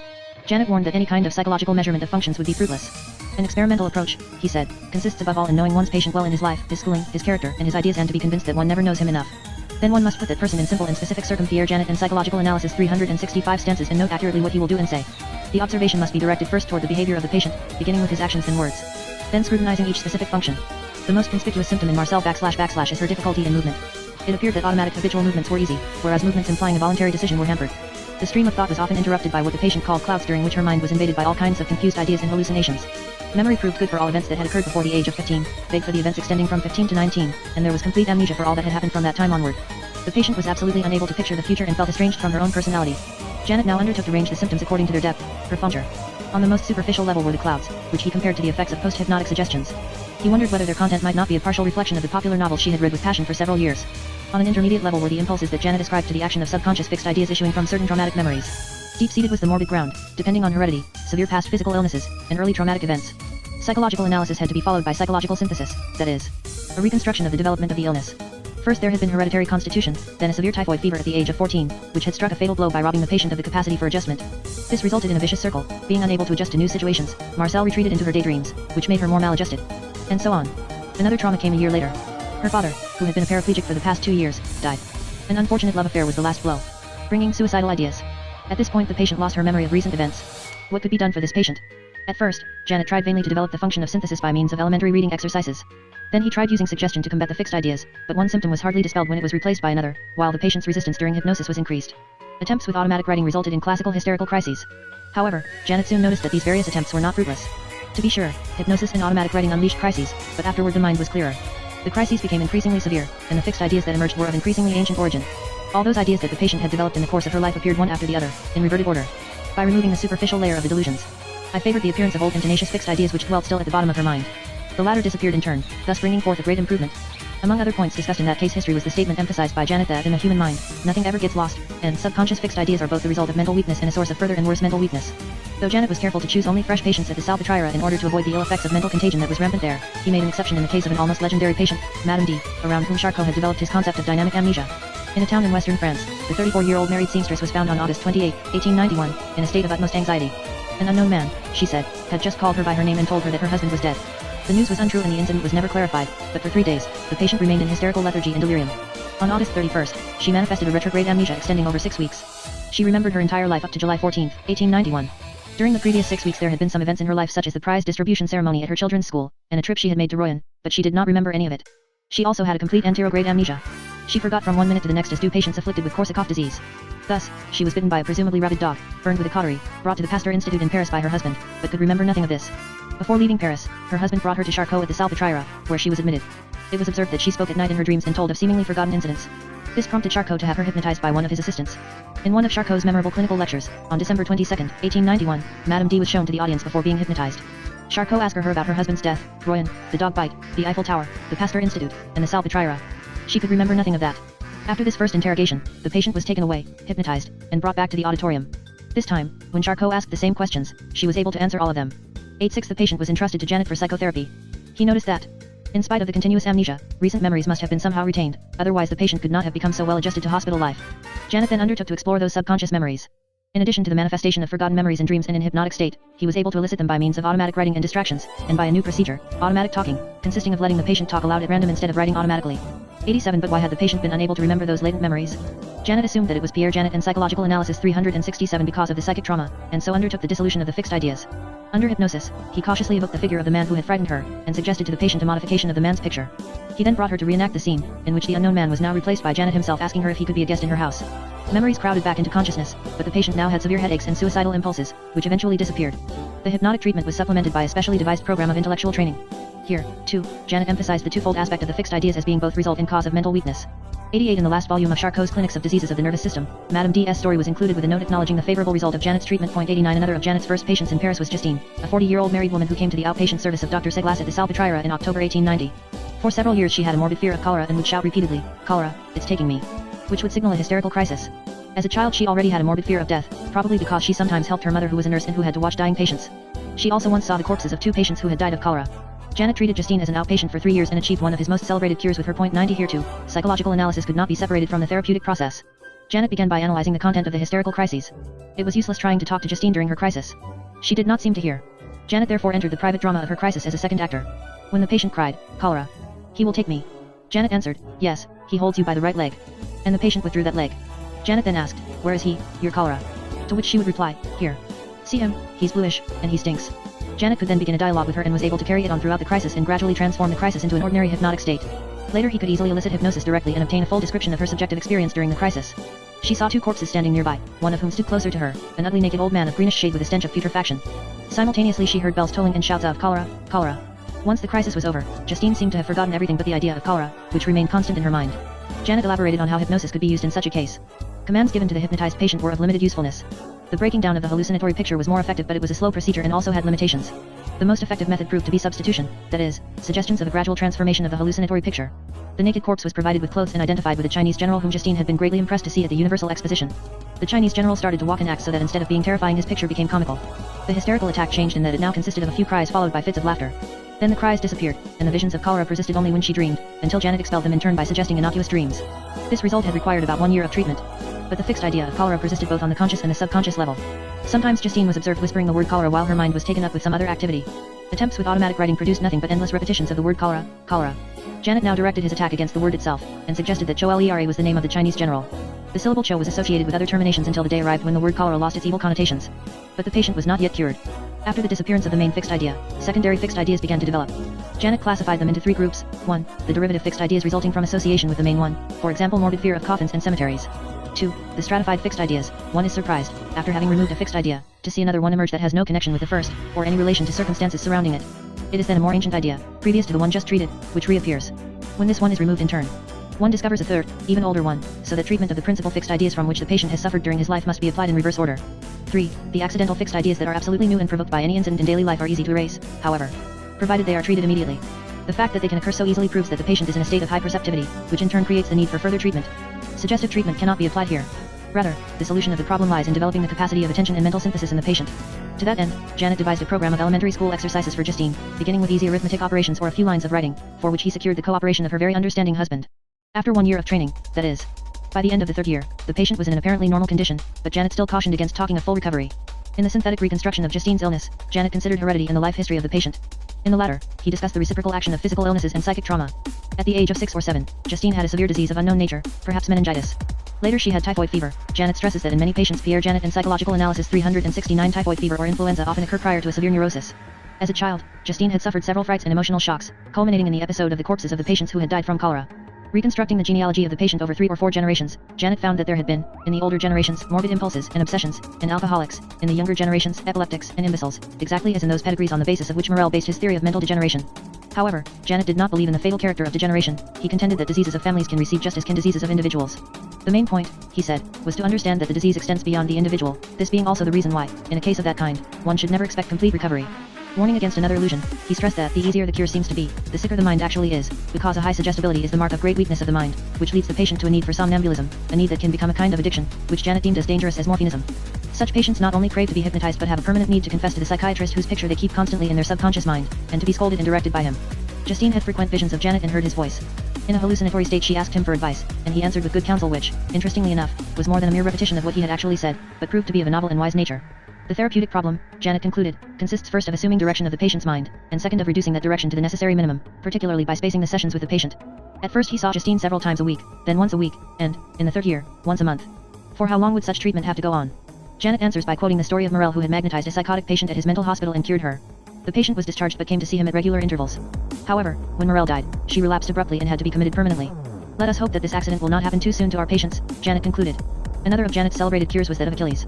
This man of 33 was brought to the Salpetriera at the end of 1890 with manifestations of demoniacal possession. He came from a superstitious environment and his father was said to have met the devil once at the foot of a tree. Achilles was in a state of furious agitation, repeatedly striking himself, proffering blasphemies, and speaking at times with the voice of the devil, which alternated with his own. Charcot asked Janet to treat this patient. The history of the illness did not greatly clarify matters. About 6 months before the patient had gone on a short business trip for a few days, and upon his return his wife noticed that he was preoccupied, gloomy, and taciturn. The doctors who examined him could find nothing wrong with him. Suddenly, the man had a terrific fit of laughter, which lasted for 2 hours, and claimed that he saw hell, Satan, and demons. Then, after tying his legs, he threw himself into a pond, from which he was fished out, and said that this had been a test to make sure whether or not he was possessed. Achilles remained in that condition of devilish possession for several months and Janet noticed that he bore the old classical stigmata of devilish possession. But Achilles refused to speak, and it proved impossible to hypnotize him. Janet then took advantage of the patient's distractions, put a pencil in his hand, and whispered questions at him from behind. As the hand started to write answers, Janet whispered, "Who are you?" The writing answered, "The devil," and Janet replied, "Then we can talk together," and required as a proof of the devil's identity that he should raise the patient's arm against the patient's will, which the devil did. As a further proof, he asked the devil to put the patient in a hypnotic condition even against the latter's will, which was also done. Once hypnotized, the patient himself began to answer and told his own story. During his business trip 6 months before, he had been unfaithful to his wife. He had tried to forget the incident but found then that he was unable to speak. He began to dream of the devil a great deal, whereupon he suddenly found himself possessed. As Janet explained, the patient's delusions were more than the mere development of his dreams, it is the combination, i.e. the reaction of two groups of thoughts which divide this poor mind, it is the mutual interaction of the dream he has and the resistance of the normal person. This is also why suggestion would be insufficient treatment. One has to search for the basic fact which is at the origin of the delusion. The illness of our patient does not lie in the thought of the demon. That thought is secondary and is rather the interpretation furnished by his superstitious ideas. The true illness is remorse. Janet assured the hypnotized patient of his wife's forgiveness. The delusion disappeared outwardly, but persisted in the dreams, from which it had to be expelled in turn. When publishing this observation in December 1894, Janet said that the patient had so far remained cured for 3 years, and he drew the conclusion, man, all too proud, figures that he is the master of his movements, his words, his ideas, and himself. 91 It is perhaps of ourselves that we have the least command. There are crowds of things which operate within ourselves without our will. He added that humans have a propensity to comfort themselves against dull reality by telling themselves fine stories. In some people these stories take the upper hand, to the point where they assume more importance than reality. 92. Another classical, somewhat later case was that of Irene who was brought to the Salpetriera at the age of 23 with severe high-spear Janet and psychological analysis 371 terrible disturbances, somnambulic crises, hallucinations, and amnesia. 93 The illness had started after her mother's death 2 years before. Irene was the only child of an alcoholic worker and a neurotic mother. She was very intelligent, dutiful, and a hard worker, but anxious and extremely shy. At 20, she had to take care of her mother who had a severe case of tuberculosis, while at the same time being burdened with having to earn a livelihood for the entire family. During the last 2 months of her mother's life, Irene had nursed her day and night, without even going to bed. On her mother's death in July 1900, Irene's behavior changed completely. She laughed in the cemetery, did not go into mourning, and began going to the theater. She knew that her mother was dead, but spoke of it as a historical incident that did not concern her. A severe amnesia extended over the 3 or 4 months that had preceded her mother's death, and she also had a fairly high degree of amnesia for the events that had followed. From time to time, however, she had hallucinations in which she saw the picture of her mother and heard her voice that sometimes ordered her to commit suicide. Above all, she had somnambulic attacks in which she reenacted her mother's death. This would go on for hours, and Janet said that it was an admirable dramatic spectacle and that no actress could have performed these gloomy scenes with such perfection. Irene then spoke for some time with her dead mother and upon her command stretched out on the railway tracks, showing her terror in an impressive way when the train arrived to crush her. She also reenacted other traumatic experiences, such as that of witnessing a man shooting himself with a revolver. Irene had spent 3 months in isolation at the hospital and had been treated with hydrotherapy and electricity without any result. When Janet tried to hypnotize her, he met with a very strong resistance. Memories returned only with a great deal of effort and stimulation on the part of the therapist.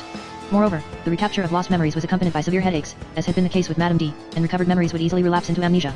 The main therapeutic agent was the stimulation of memory. From the moment when Irene became able to think of her mother at will, she ceased to think of her involuntarily. Afterward, neither amnesia nor hypermnesia remained. Hysterical crises, hallucinations, sudden terrors of subconscious origin disappeared completely. Janet noticed that in Irene's case the therapeutic process had been the reverse of that of Madame D, in whom the dissolution of the fixed idea had brought forth the disappearance of amnesia.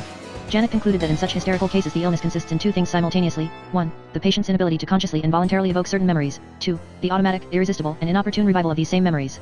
We thus have to deal with a psychological system which escapes the control of consciousness and develops independently. In the case of Irene as in the others, the hypnotic and suggestive treatment had to be supplemented by a treatment of mental stimulation and re-education. Gradually, Janet extended the notion of subconscious fixed ideas beyond the field of classical hysteria, for instance, to occurrences of stubborn sleeplessness, recalling that Noisette and the old magnetizers had emphasized the role of will and suggestion in sleep. Janet pointed out that one form of sleeplessness is caused by subconscious fixed ideas, of which he gave the following illustration. A woman of 37 who had lost a child suffered from severe typhoid fever 4 months later, in the wake of which she manifested an obsessive preoccupation with her dead child for 1 or 2 months. 94 When this obsession disappeared, her insomnia started and had now lasted for 3 years. Soporific medication brought headaches and mental confusion but no sleep. The patient was admitted to the Salpetriera and watched during the night. At no time was she found asleep. When Janet started to hypnotize her, she first fell asleep for 2 or 3 minutes and then woke in terror. Thus, it was established that she could fall asleep but not continue to sleep. Janet succeeded in establishing rapport with her during her few minutes of spontaneous sleep, and, speaking to her gently, he could keep her asleep for as long as 2 hours. During that time she was able to talk to him and told him that she was constantly faced with the fixed idea of her child's death and burial, which was sometimes replaced by the idea of her father's death. The fixed idea had thus first been an obsessive conscious idea and had then become subconscious, causing the insomnia. Here also, the treatment consisted in the dissociation of the fixed idea, but after the disappearance of the symptoms, the patient remained in need of Janet's persistent direction. In a study of 8 patients suffering from spasms of the trunk muscles, Janet found that each of them had suffered from psychic trauma or emotional shocks. 95 The contracture persists because the emotion persists, he said. It is a kind of congealed emotion of which the patient is unaware. Suggestive treatment, he continued, is not enough. One has to treat the subconscious fixed idea and supplement the psychological treatment with massage, the results of which, according to Janet, depend greatly on the personal influence exerted by the masseur upon the patient. Janet's work features numerous other detailed stories of diseases cured through the identification and dissolution of the subconscious fixed ideas, beginning with the story of Lucy, 1886, Marie, 1889, and Marcel, 1891, from which research Janet was to draw the conclusion that psychological analysis can also have a therapeutic value. 96. We will now briefly summarize the main findings of Janet's psychological analysis. 1. There was the discovery of the subconscious fixed ideas and of their pathogenic role. Their cause was usually a traumatic or frightening, i.e. Janet in psychological analysis 373 event that had become subconscious and had been replaced by symptoms. This process was connected, Janet thought, with the narrowing of the field of consciousness. 2. Janet found intermediate levels of subconscious ideas between clear consciousness and the constitutional makeup of patients studied. Furthermore, there appeared even greater complexity in that around primary fixed ideas emerged secondary fixed ideas through association or substitution. Sometimes there might even be a whole array of subconscious fixed ideas, each one originating at a given point of the patient's life. 3 subconscious fixed ideas, according to Janet, are at the same time cause and effect of mental weakness, and in that regard constitute a pathological vicious circle. They undergo slow changes. Sometimes they spontaneously develop and increase, sometimes they become modified within the subconscious mind. 4. It is not always easy to identify these subconscious fixed ideas. Sometimes the content of the crisis is revealing, such as in Irene's somnambulic reenactments of her mother's death. More frequently, hysterical crises are disguised reenactments of the subconscious fixed idea. Janet sometimes mentioned the symbolic character of the symptoms, for instance in Marie's case. The subconscious fixed idea has to be sought for by objective means of investigation. Sometimes, as with Madame D, an inquiry into the patient's dreams would give some clues, but Janet's main approach was through hypnosis, whereby the patient would yield his forgotten memories with more or less resistance. Hypnosis could often be supplemented by automatic writing or the use of distraction. Janet also occasionally used the method of automatic talking, as in the case of Madame D, or that of crystal gazing. 97.5. Subconscious fixed ideas are a characteristic feature of hysteria, in contrast to obsessive neuroses where they are conscious. However, Janet soon discovered the existence of subconscious fixed ideas in conditions such as severe sleeplessness and muscular spasms. His study on ambulatory automatism, published jointly with Raymond, seems to have been the first study in which the various acts accomplished during the fugues were explained as the coordinated effects of a variety of subconscious fixed ideas. 98.6. The therapy must be aimed at the subconscious fixed idea, but Janet emphasized from the beginning that bringing the subconscious ideas into consciousness was not sufficient to cure the patient. It could merely change such an idea into a conscious fixed obsession. Fixed ideas must be destroyed by means of dissociation or transformation. Obviously, since the fixed idea is itself a part of the whole illness, its removal has to be supplemented by a synthesizing treatment in the form of re-education or other forms of mental training. Electricity and massage, Janet thought, work to a large extent as disguised forms of psychotherapy. 99.7. Janet stressed the role of the rapport in the therapeutic process. In psychological automatism he had already discussed the rapport from the viewpoint of the elective narrowing of the field of consciousness around the person of the hypnotist. Janet paid due acknowledgement to the work of the old magnetizers who had described and investigated the rapport and had shown how it extended beyond the time of the hypnotic session, Janet's somnambulic influence. In his paper of 1891 about Marcel, Janet gave rules for the handling of the influence for the benefit of the patient. In the first period, the rapport was to be established. In the second period, one had to prevent its undue development and restrict it by spacing the therapeutic sessions.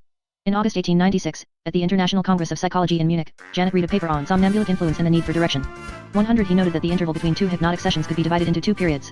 In the first the patient felt relieved, happier, and more efficient, and did not think much about the hypnotizer. In the second the patient became depressed and felt the need for hypnosis, and constantly thought of the hypnotist. The feeling toward the hypnotist varied, passionate love, superstitious terror, veneration, or jealousy. Some patients accepted that influence, others rebelled against it. But even when the influence was not so clearly conscious, it existed beneath the surface and could be evidenced. For instance, in the patient's dreams, in crystal gazing, and in automatic writing. Janet soon noticed that an analogous phenomenon existed in non-hysterical patients. But whereas, with hysterics, it took the form of a need to be hypnotized, it developed in obsessive or depressed patients as a need for being directed. Such manifestations of psychological dependency, Janet thought, would be a good starting point for the study of the psychology of social feelings and interrelationships between people in general. He developed these ideas in greater detail in further publications. 10.1 When he spoke of psychological analysis, Janet never claimed it to be his own method. He apparently used this term in the same general sense that mathematicians do when speaking of algebraic analysis and chemists of chemical analysis. Nevertheless, it would seem that the words psychological analysis at times became identified with Janet's exploration of subconscious processes. 102 Janet's work. For the exploration of neuroses, Janet began his clinical research on hysterical patients and from there shifted to other neurotics, having at his disposal numerous outpatients of the Salpêtrière and later also his private clients. He endeavored to bring some order into that field and elaborated a synthetic theory of neurosis, which he expounded in 2 lengthy books, Neurosis and Fixed Ideas, 103 and Obsessions and Psychasthenia.L04. The essential features of that conception were summarized later in a short book, Neuroses.L05. Pierre Janet and Psychological Analysis 375. Janet never separated his theoretical work from clinical observation and, in that regard, whatever the changes in the theory of neuroses, Janet's case, histories keep their value in regard to the description of symptoms. That clinical material was classified and integrated into a synthesis characterized by the distinction of 2 basic neuroses, hysteria and psychasthenia. Janet discarded the word neurasthenia, which implied a neurophysiological theory for which there was no evidence, and coined the term psychasthenia for a group of neuroses in which he incorporated the obsessions, phobias, and various other neurotic manifestations. Janet's research on hysteria was published in a series of papers from 1886 to 1893 and compiled in his medical dissertation, 1893-106, which was followed 2 years later by a contribution on the psychotherapy of hysteria. 1°7 later he made certain revisions, as can be seen in the book Les Nevroses. Neuroses. The essence of Janet's concept of hysteria is the distinction between two levels of symptoms, the accidents, accidental or contingent symptoms, and stigmata, permanent, basic symptoms. The accidents depend on the existence of subconscious fixed ideas.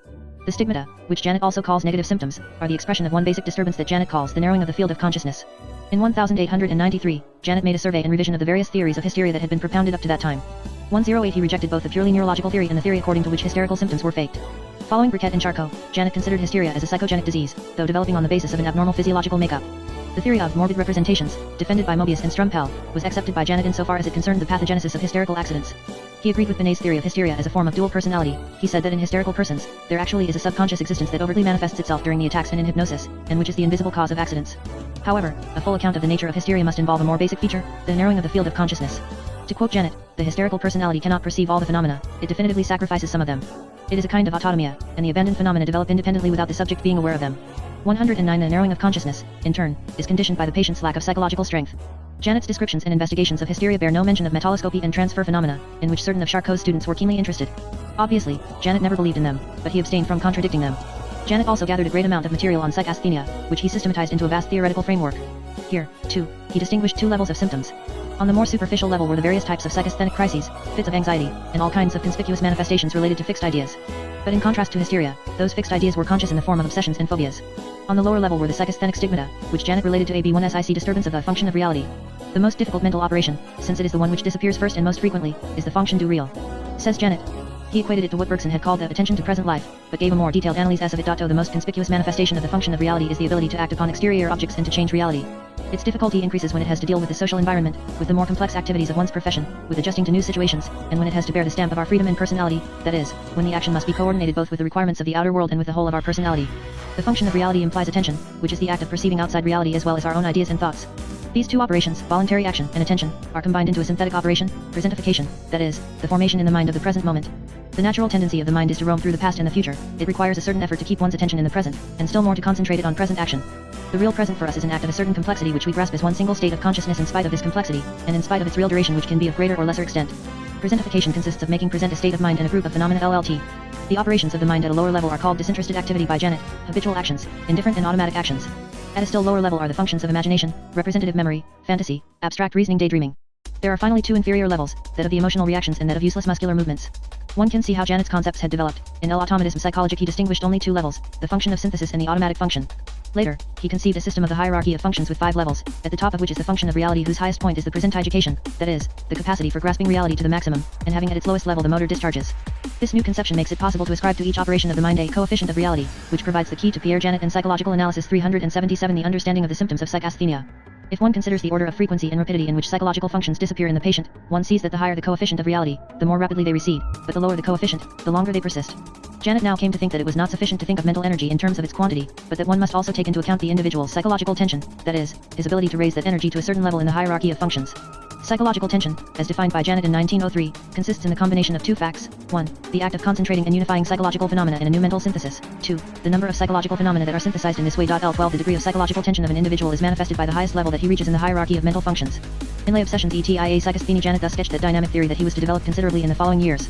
Janet's concept of neuroses belongs neither to the purely organicist nor to the purely psychogenic theories. In hysteria as well as in psychasthenia, he distinguished a psychogenetic process deriving from life events and fixed ideas and an organic substratum, that is, a neurotic predisposition. He ascribed the latter to those hereditary and constitutional factors, which, at the end of the 19th century, in France were lumped together under the improper term of mental degeneration, a term inherited from Morel that had lost all meaning but was still being used in a routine way. The duality between the role of psychogenesis in the shaping of symptoms and the role of organic factors in causing the disease itself was well illustrated in a paper of 1906. A male patient was admitted to the Salpêtrière with delusions of persecutions that had started long ago and could be partially explained by certain life events. However, subsequent examination showed that the patient was afflicted with general paresis. In his paretic delusions he had fallen to the side toward which he was leaning. 113. Janet's work, the dynamic theory. Janet's distinction of two main neuroses, hysteria and psychasthenia, was taken over by C.G. Jung, who made them the prototypes of the extroverted and introverted personalities, the latter being also linked with Bleuler's theory of schizophrenia. Meanwhile, at any rate in France, the neurological school that had succeeded Charcot questioned the very existence of a hysterical neurosis, and hysterical patients gradually disappeared from French hospitals. The concept of psychasthenia was also criticized. Was it really a nosological entity? Janet went over his research on neuroses and developed a dynamic theory of which he had given the first outline in Lay Obsessions etia Psychastheny, 1903. These newer developments are to be found in Lay Medications Psychologics, 1919, and still later in Law Force etia Fibels Psychologics, 1930. In time it became an elaborate construction, which we will try to summarize here as briefly as its complexity will allow. In Janet's time, many authors assumed the existence of a hypothetical nervous or mental energy whose insufficiency would result in neurasthenic disturbances. But they were puzzled by some facts, such as an individual who looked completely exhausted but could suddenly, under certain stimulations, find the strength necessary to accomplish difficult actions. Janet overcame these seeming contradictions by elaborating a system in which psychological energy is characterized by two parameters, force and tension. Psychological force is the quantity of elementary psychic energy, that is, the capacity to accomplish numerous, prolonged, and rapid psychological acts. It exists in two forms, latent and manifest. To mobilize energy means to have it pass from the latent to the manifest form. Psychological tension is an individual's capacity to utilize his psychic energy at a more or less high level in the hierarchy of tendencies as described by Janet. The greater the number of operations synthesized, the more novel the synthesis, and thus the higher the corresponding psychological tension. 114 Comparisons have been made with physical phenomena. The relation of psychological force and tension has been compared to that of heat expressed in terms of calories and in terms of temperature, and to that of electricity in terms of current and voltage. These relations of psychological force and tension are manifested by various phenomena. Agitations occur when the quantity of force is maintained whereas psychological tension is lowered. Psycholeptic crises and other discharges are the effects of a sudden lowering of psychological tension. Drainage occurs when psychological energy of a certain level is utilized on a higher level. There ought to be an equilibrium between force and tension. This equilibrium is often difficult to maintain, hence the oscillations, which, according to Janet, play an important role in mental pathology. With the help of these concepts of psychological force, psychological tension, and their interrelationships, Janet was able to construct a new theoretical model relative to neurotic conditions into psychotherapy. It is probable that we will someday be able to establish the balance sheet of the budget of the spirit much as one does today in business. The psychiatrist will then be able to effectively utilize weak resources while avoiding unnecessary expenditures and directing the effort exactly where needed. Better still, he will teach his patients to increase their income, to enrich their minds. 115 This is the principle that Janet developed in the 1,100-page volume of his Medications Psychologics. His system has been further Pierre Janet and Psychological Analysis 379 elaborated and codified by his Swiss disciple Leonhard Schwartz _11.6 The following material is based on both Janet's principles and Schwartz's elaborations. 11.7 When dealing with any neurotic patient, the first concern should be to make an evaluation of his psychological force and tension. This implies that careful attention must be given to the patient's description of his way of life and of his relationships within his social environment. This systematic inquiry will enable the physician to disentangle the respective parts of the two basic syndromes of the neurosis, the asthenic and the hypotonic syndromes, which are almost always mingled with each other. The asthenic syndrome, defined as insufficiency of psychological force, is manifested above all by lassitude, which increases after effort and diminishes after rest. There is a great variety of asthenic conditions. Janet distinguished three main groups. 118 In mild asthenias the patients are dissatisfied with themselves, unable fully to enjoy happiness or pleasure, and become easily anxious or depressed. Knowing that they tire easily, they avoid efforts, initiative, and social relationships, and are considered selfish or dull. They restrict their interests, feelings, and actions as much as possible to the point of leading an ascetic life, neurotic asceticism. They are suspicious of others, unstable, and slow in adjusting to new situations. They try to be secretive but cannot easily keep a secret, and are often great liars. As a consequence of their asthenia, they give much effort and attention to things that others would consider unnecessary. The intermediate group of asthenias, which Janet also calls social asthenias, includes patients who suffer from the feeling of void, sentiment due by things or persons or their own personality seem to them to be empty, even repulsive if the asthenia is worse. They do not like people, nor do they feel liked by others, hence their feeling of isolation. They often seek out a person to whom they could submit. Part of their activity is devoted to finding means of avoiding effort. Many alcoholics belong in this category. The third group comprises those patients whose asthenia is so severe that they are unable to remain in a steady occupation. Here belong severe schizophrenic conditions which at that time were still called dementia praecox. Janet used to say that ia demens precoce est un demens sociale, dementia praecox is a social dementia. The hypotonic syndrome, defined by an insufficiency of psychological tension, is characterized by two orders of symptoms, primary symptoms resulting from the incapacity to perform acts of psychological synthesis at a certain psychological level, and secondary symptoms, or derivations, expressing a waste of nervous force that cannot be utilized at the desired level. The basic subjective symptom is a feeling of inadequacy, sentiment d'incompletude, expressing the fact that, owing to his inability to perform completed acts at a certain level, the individual has to work on an inferior level of activity. The secondary symptoms consist of a wide gamut of those agitations to which Janet had given minute descriptions in Obsessions et Psychasthenies in 1903, motor agitations, tics, gesticulation, garrulousness, anxiety, obsession, mental ruminations, and also asthma, heart palpitations, and migraines. Characteristically, tiredness here is increased by rest and often diminishes with exertion. Also, this type of patient spontaneously seeks stimulation, because stimulation not only mobilizes latent forces but also raises these forces to a higher level of psychological tension.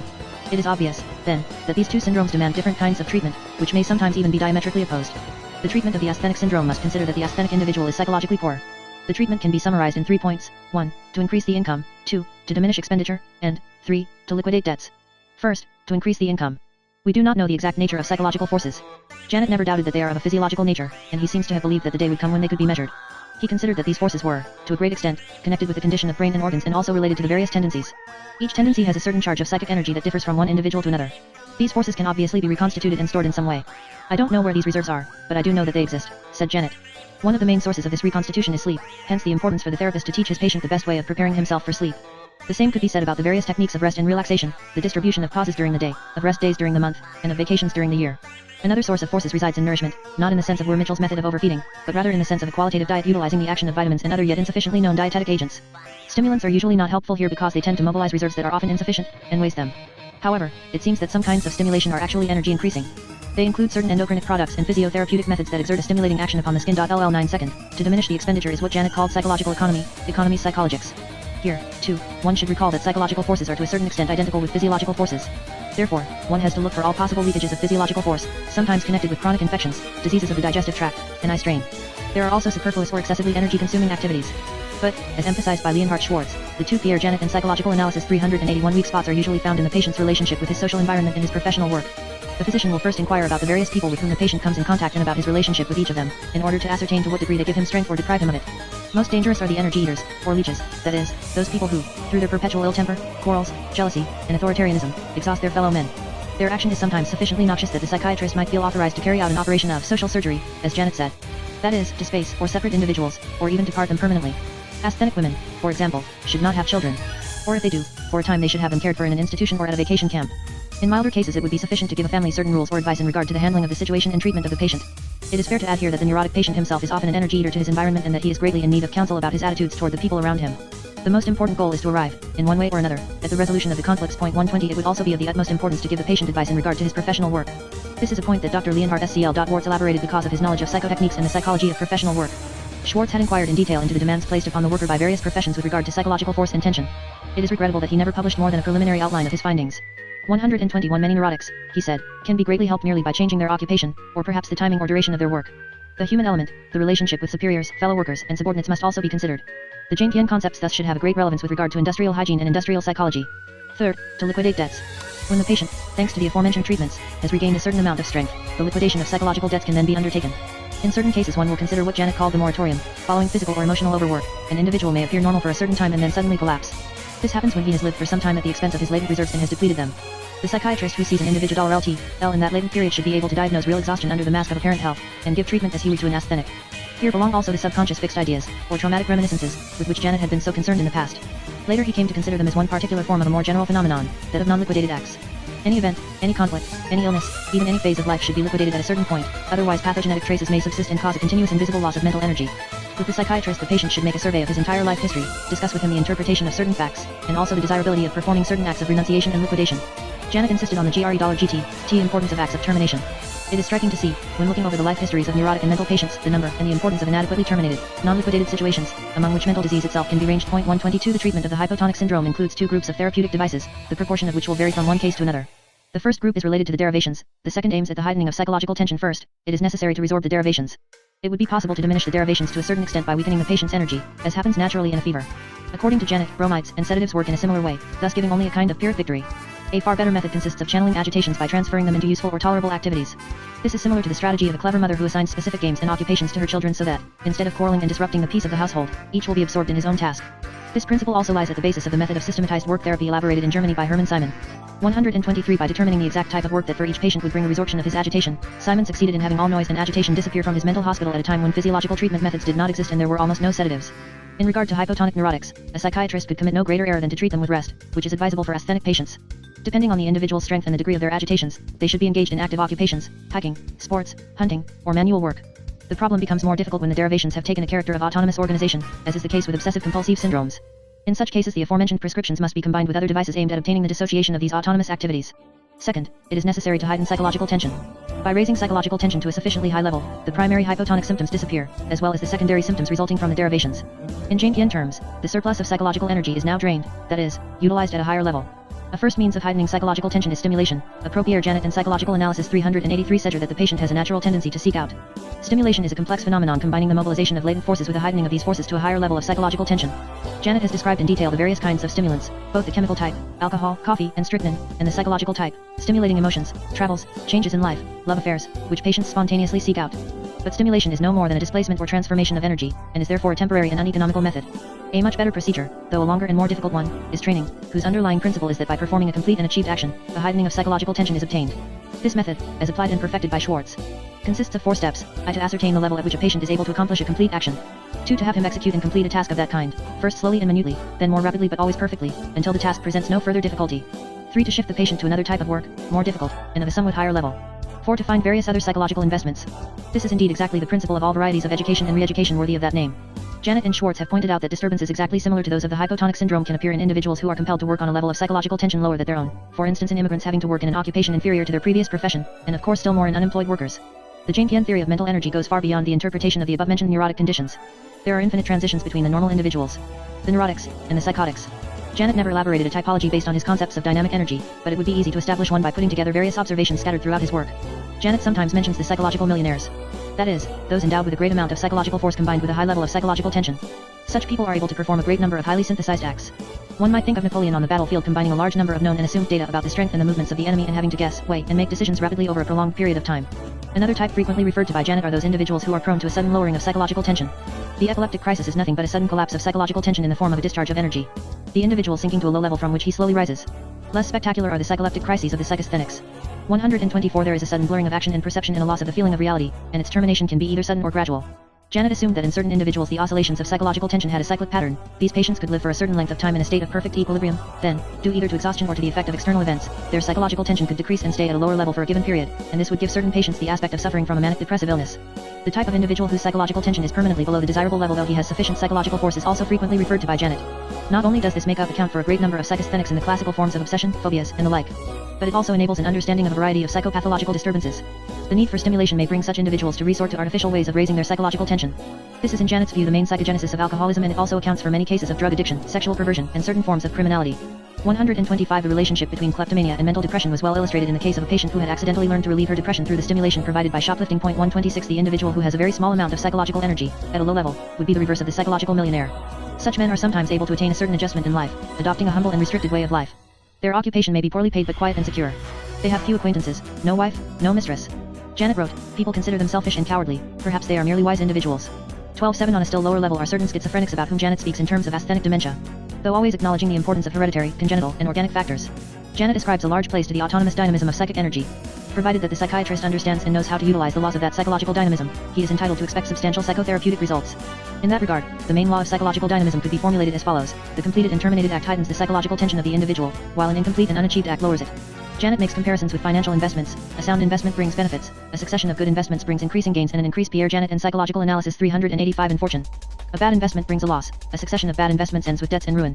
128 This is exactly what happens spontaneously with numerous individuals. Leaving aside all intermediate forms, let us consider the two extreme cases. On one side would be the person who, thanks to an uninterrupted succession of well-completed and terminated acts, becomes able to increase his psychological tension. Janet particularly refers to the case of shy persons who may make efforts to learn social conduct so that they eventually overcome their shyness and become able to enjoy social triumphs. Diametrically opposed is the case of the individual who leaves his actions incomplete and unachieved, each time lowering his psychological tension and leaving him each time less capable of adjusting. He thus falls into a vicious circle whose logical termination is an asthenic hypotonic syndrome, of which hebephrenic schizophrenia is the extreme expression. This conception is strikingly close to Adolf Meyer's theory of schizophrenia as being the outcome of a long series of inadequate reactions and habit deterioration. The Jamepian concept might also shed light upon the much-discussed mechanism of work therapy. It is clear that in Janet's mind there were two different kinds of work therapy. The first one works through the channeling of the derivations. It is the type of therapy that one finds recommended in certain popular books written for neurotics and which advise that nervous individuals get busy and take up as many hobbies and occupations as possible. 129 In psychiatry this is also the principle that Hermann Simon developed to its fullest extent with his method of more active therapy of mental diseases. The second, quite different method, is that of training, that is, giving the patient a manual or intellectual task that requires him to operate at a fairly high level of his ability, teaching him to do it slowly, completely, and perfectly, and then gradually raising the level. This was the principle of classical education and also of professional schools, but it can be used with mental patients in teaching them a new skill, a new trade, or a new language. The results of that method may not be as immediately obvious as those of Hermann Simon, but they are more rewarding in the long run. One may wonder what is the place of hypnosis within that frame of reference. Janet never gave up this method and used it with hysterical patients. From his new dynamic point of view, hypnosis was a means of regulating mental energy in patients in whom an unequal distribution had occurred. 130 The old concept of the therapeutic rapport, which Janet had studied in 1886 under its aspect of electivity and in 1896 under the more general aspects of somnambulic influence and need for direction, was now also enlarged and became the act of adoption. In the relationship between the patient and the director, as Janet said, there sooner or later appeared, sometimes quite suddenly, a remarkable change. The patient would show a specific behavior toward the therapist, which he had toward no one else. He would assert that the therapist was an exceptional being and that he, the patient, had at last found someone who could understand him and take him seriously. This meant in reality that the patient was now able to tell of his own feelings and to speak seriously about himself. The unreal picture he had of the director was a mixture of all kinds of previous more or less similar inclinations toward other persons, now synthesized in a particular way. These opinions and attitudes of the patient, expressed in the act of adoption, and his raised self-esteem, enabled him to perform acts that he had been unable to achieve heretofore, and would also enable the therapist to help the patient out of many of his difficulties. One could say more about Janet's dynamic psychotherapy, however, what has been said above should suffice to show that it is a flexible and inclusive method that can be adjusted to any disease and any patient. More than a specific psychotherapy, it is a general system of psychotherapeutic economics. Janet's work, 6. The Great Synthesis to Janet. Psychological analysis was always the first phase of a method whose second phase was to be psychological synthesis. In psychological automatism he made the distinction of the conscious and the subconscious mind with a function of synthesis performed by the conscious mind. In Obsessions and Psychasthenia he presented a more complex hierarchy of the mind with 5 levels, the concept of psychological tension, and the interpretation of psychasthenia as being a lowering of psychological tension along those levels. From 1909 on, in his lectures at the Collège de France, Janet began to create a greater and more complete synthesis whose first sketch appeared in 1926 in the first volume of From Anguish to Ecstasy. 13.1 Janet once declared that psychologists at the end of the 19th century had written too many monographs on limited topics, to the point of creating great confusion. There was now a need for comprehensive systems that would enable psychologists to order, classify, and interpret facts and provoke discussion that would later lead to the superseding of those systems. Janet undertook the construction of a vast conceptual model that was based not only on adult psychology and psychopathology but also on data furnished by child psychology, ethnology, and animal psychology. Within that frame of reference there is hardly one phenomenon of the mind that cannot be illumined in some way. Perception, memory, belief, and personality are given new interpretations, as are abnormal manifestations such as hallucinations and delusions. In that perfected system, Janet retains his former concepts of psychological energy and tension but he now concentrates on the psychological analysis of the tendencies, a concept that he prefers to that of instinct. Pierre Janet and psychological analysis 387 tendencies are more flexible and can combine with each other. Each tendency is endowed with a certain load of latent energy that differs from one individual to another. Each tendency, once activated by proper stimulation, can be brought more or less close to its complete achievement. Each tendency is ranged on one level in the hierarchy of tendencies, and this gives the key to the understanding of many psychopathological conditions. In that new frame of reference, a subconscious act is now defined as an act which has kept an inferior form amidst acts of a higher level. In other words, an act on any level can become subconscious when the individual is consciously performing acts of a higher level. 132 Janet's great psychological synthesis is a monument of such 11-bladed that it would require a volume of at least 400 to 500 pages to expound its elements. Janet never realized that volume. 133 The author who came nearest to writing it was Leonhard Schwartz, whose posthumous book remained unfinished. It lacked, among other things, the chapters on Janet's concepts of hallucinations and delusions. 134 In the following, we will try to give an extremely succinct view of Janet's great synthesis. Let it be recalled that, in his work, this requires about 20 books and several dozens of articles. We will now give a brief summary of each one of these tendencies. The 9 tendencies are divided into 3 groups, I the lower tendencies, I reflexive tendencies 2. Perceptive suspensive tendencies 3. Socio-personal tendencies 4. Elementary intellectual tendencies 2. The middle tendencies 5. Immediate actions and assertive beliefs 6. Reflexive actions and beliefs 3. The higher tendencies 7. Rational energetic tendencies 8. Experimental tendencies 9. Progressive tendencies. We will now give a brief summary of each one of these tendencies. 11 Reflexive tendencies. These are explosive acts that are unleashed only when a stimulus has attained a certain degree, have an organized form, and are adjusted to some exterior object or situation. Sometimes they consist of movements of repulsion, drawing toward, excretion, or incorporation. Sometimes they are more complex acts, chains of reflexes, kinetic melodies. Here there are no psychological regulations as in emotions, and once started, the movement must follow its course until its end. Psychopathology shows us instances of such reflexive tendencies in the behavior of certain cases of severe idiocy. An epileptic attack is a transient regression to that level. 12 Perceptive suspensive tendencies. These are tendencies whose full activation requires a stimulation in 2 steps. The first stimulation stirs the tendency and is followed by a period of suspense, waiting period, after which a second stimulation is necessary to bring the act to its completion. Sometimes the tendency is more complex and includes a sequence of actions. In contrast to the merely explosive tendencies, the perceptive suspensive tendencies, once unleashed by an external stimulus, aim at modifying something in the exterior world, such as the action of the wild beast upon its prey, and thus imply a certain degree of adjustment. Perceptive suspensive tendencies are the starting point of all forms of action that imply phases of waiting or searching. They are the basis of the act of perception and of the notion of objects. Perception is midway between the first and second stimulations. An object, basically, is a perceptive scheme. For instance, the perception of an armchair is a perceptive scheme of the movements involved in the act of sitting down in it. Among the various objects, one has a privileged condition, one's body, because of its lack of exteriority and because of our conservative conduct toward it. A psychopathological illustration of that level is Janet's story of the bicycle racer who starts his race in a competitive spirit, socio-personal tendency, but under the effect of growing exhaustion becomes indifferent to the spectators, the landscape, and toward the idea of winning. His field of perception is narrowed within the form of the intermediate stage of the perceptive suspensive tendency. The next step in regression would be falling asleep and riding in a purely reflexive way. 13s1.3. Socio-personal tendencies. A differentiation has occurred between 2 groups of conducts, those toward the socius and those toward our own body. However, there are interactions and reciprocal influences between these 2 lines of conduct. The individual adjusts his own acts to the acts of the socius. As a result, such acts are always in variable proportions combined acts or, as Janet says, acts doubles. Among these acts are imitation, collaboration, and command and obey. In regard to imitation, Janet adopts Durkheim's definition. The perception of the act of another man seems to control the execution of the act of the imitator, but imitation is a double act implying an action not only of the imitator, but also of the imitated one. Spontaneous imitation is perfected by the conscious imitation which children learn in the process of playing. In collaboration, 2 socii share in a common action aiming at a common result and giving to both a feeling of triumph. The act of commanding and obeying can be considered as a special kind of collaboration where members of a group accept the act of the chief as a part of the total. Pierre Janet and Psychological Analysis 389 act and the other roles are distributed among the participants. But how do the socii arrive at that distribution of roles? Through acts of valorization sociale, competitive value setting, ascribing to oneself a certain value and bringing others to accept it. Among various other acts on the same level Janet analyzes pity, rivalry, struggle, gift and theft, hiding and showing, sexual conduct, and so on. But the individual does not only adjust his own acts to the acts of the socius, he makes the same adjustment toward himself. In other words, he acts toward himself in the same way as he acts toward others. Here is the starting point of what Janet calls the act of secrecy, a conduct to which he ascribes the utmost importance, since its last term is inner thought. 136 Being alone means not being observed and not having to maintain duties of respect and consideration, regards. It means a simplification of conduct, a lesser expenditure of energy. On the same level from the viewpoint of social psychology, belong the ceremonies. In his studies on the Antiquium of the Australians, Durkheim emphasized the role of mutual stimulation provided by the participants. According to Janet, this is also the level on which belong the four basic emotions. The greatest number of feelings that constitute a person's emotional life depend upon the combination of certain social conducts with four basic emotions: effort, fatigue, sadness, and joy. These four basic feelings correspond to mechanisms of regulation of actions. As a comparison, there are not only functions of respiration and circulation of blood, but also regulatory mechanisms which, depending on the need or circumstance, increase or diminish respiration and circulation. In the same way, there are psychological regulations that either increase or diminish the energy necessary to activate a tendency. After having learned to react to the acts of his socii, man applies the same conducts to himself, thus learning to react to his own actions. In some conditions these regulations are lacking, and the patient experiences a feeling of emptiness or sentiment du vide. The two elementary emotions, effort and fatigue, are compared by Janet to the action of the accelerator and the brakes on a car. The obsessive neurotics are people who always make exaggerated and unnecessary efforts, whereas laziness is a propensity toward insufficient effort. In the same theory, sadness is the fear of action and a reaction to perpetual failure, whereas joy is a surplus of energy left after a successfully terminated action, the reaction of triumph. Janet compares sadness to a change into reverse gear in driving. In that case, joy would be compared with a surplus gas expenditure after a slamming on of the brakes. Actually, however, Janet's theory of emotions is infinitely more complex. In his book on love and hate, for instance, Janet gives a thorough analysis comprehending many nuances and implications of these two feelings. 13.7 From the viewpoint of psychopathology, Janet was greatly interested in all forms of social conduct below the level of speech, such as those that occur among idiots. On the other hand, regression to the level of socio-personal tendencies gave him the clue to many psychopathological manifestations on higher levels. The disturbances in valorization sociales are manifested in two different ways among the timid and the authoritarians. It is also a lack in valorization sociale that brings about the reaction of failure. Delusions of persecution originate through the process of social and intentional objectivation. Another type of delusion of persecution, the delusion of reference, as in patients who believe they are constant, being watched and that others read their thoughts, is ascribed by Janet to deficiencies in the patient's ability to perform the act of secrecy. 1.4.